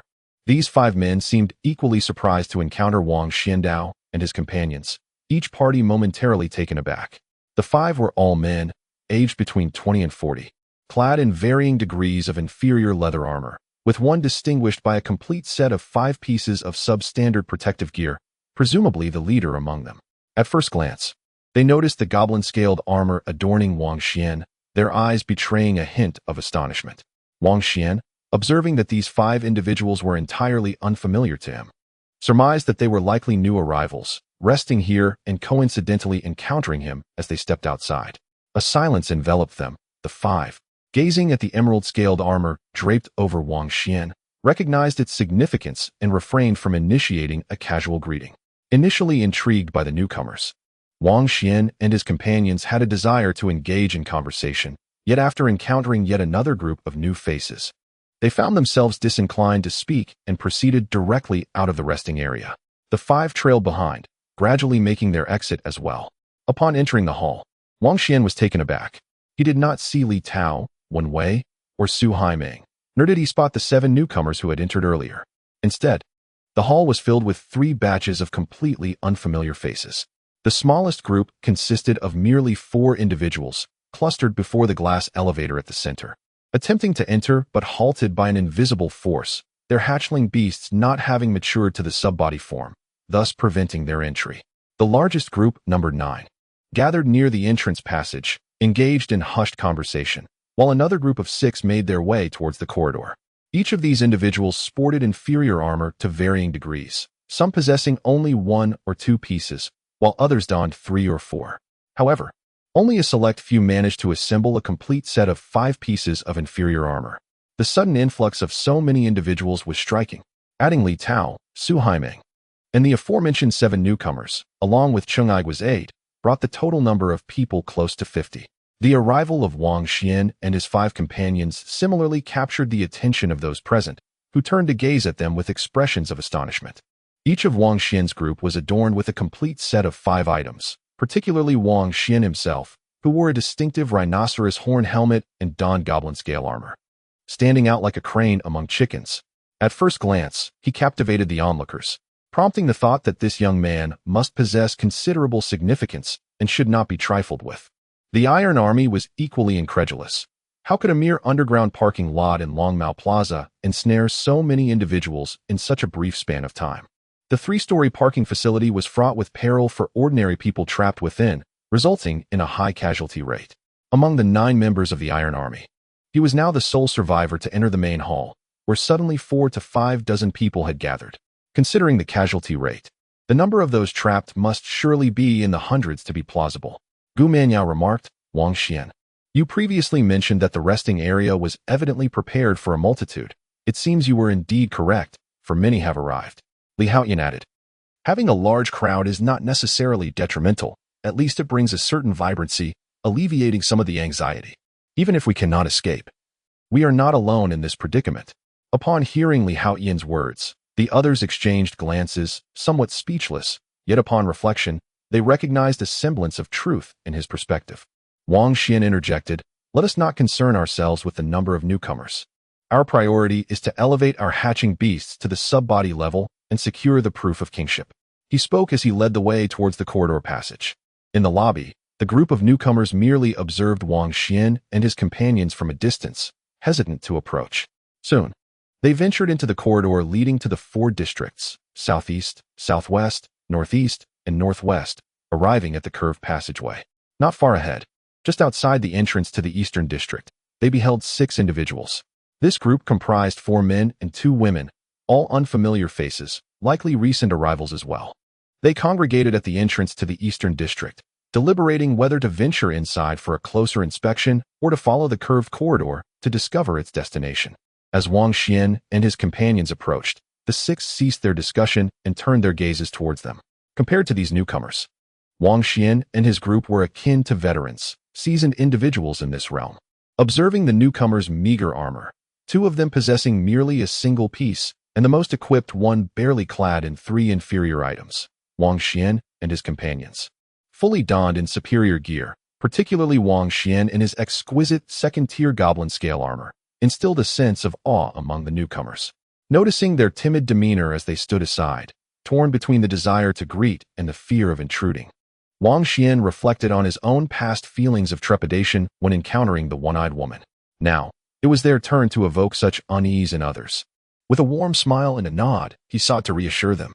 Upon witnessing Wang Xuan's gentle expression, seemingly devoid of malice, the 6 newcomers exhaled a collective sigh of relief, unexpectedly feeling a strange sense of flattery.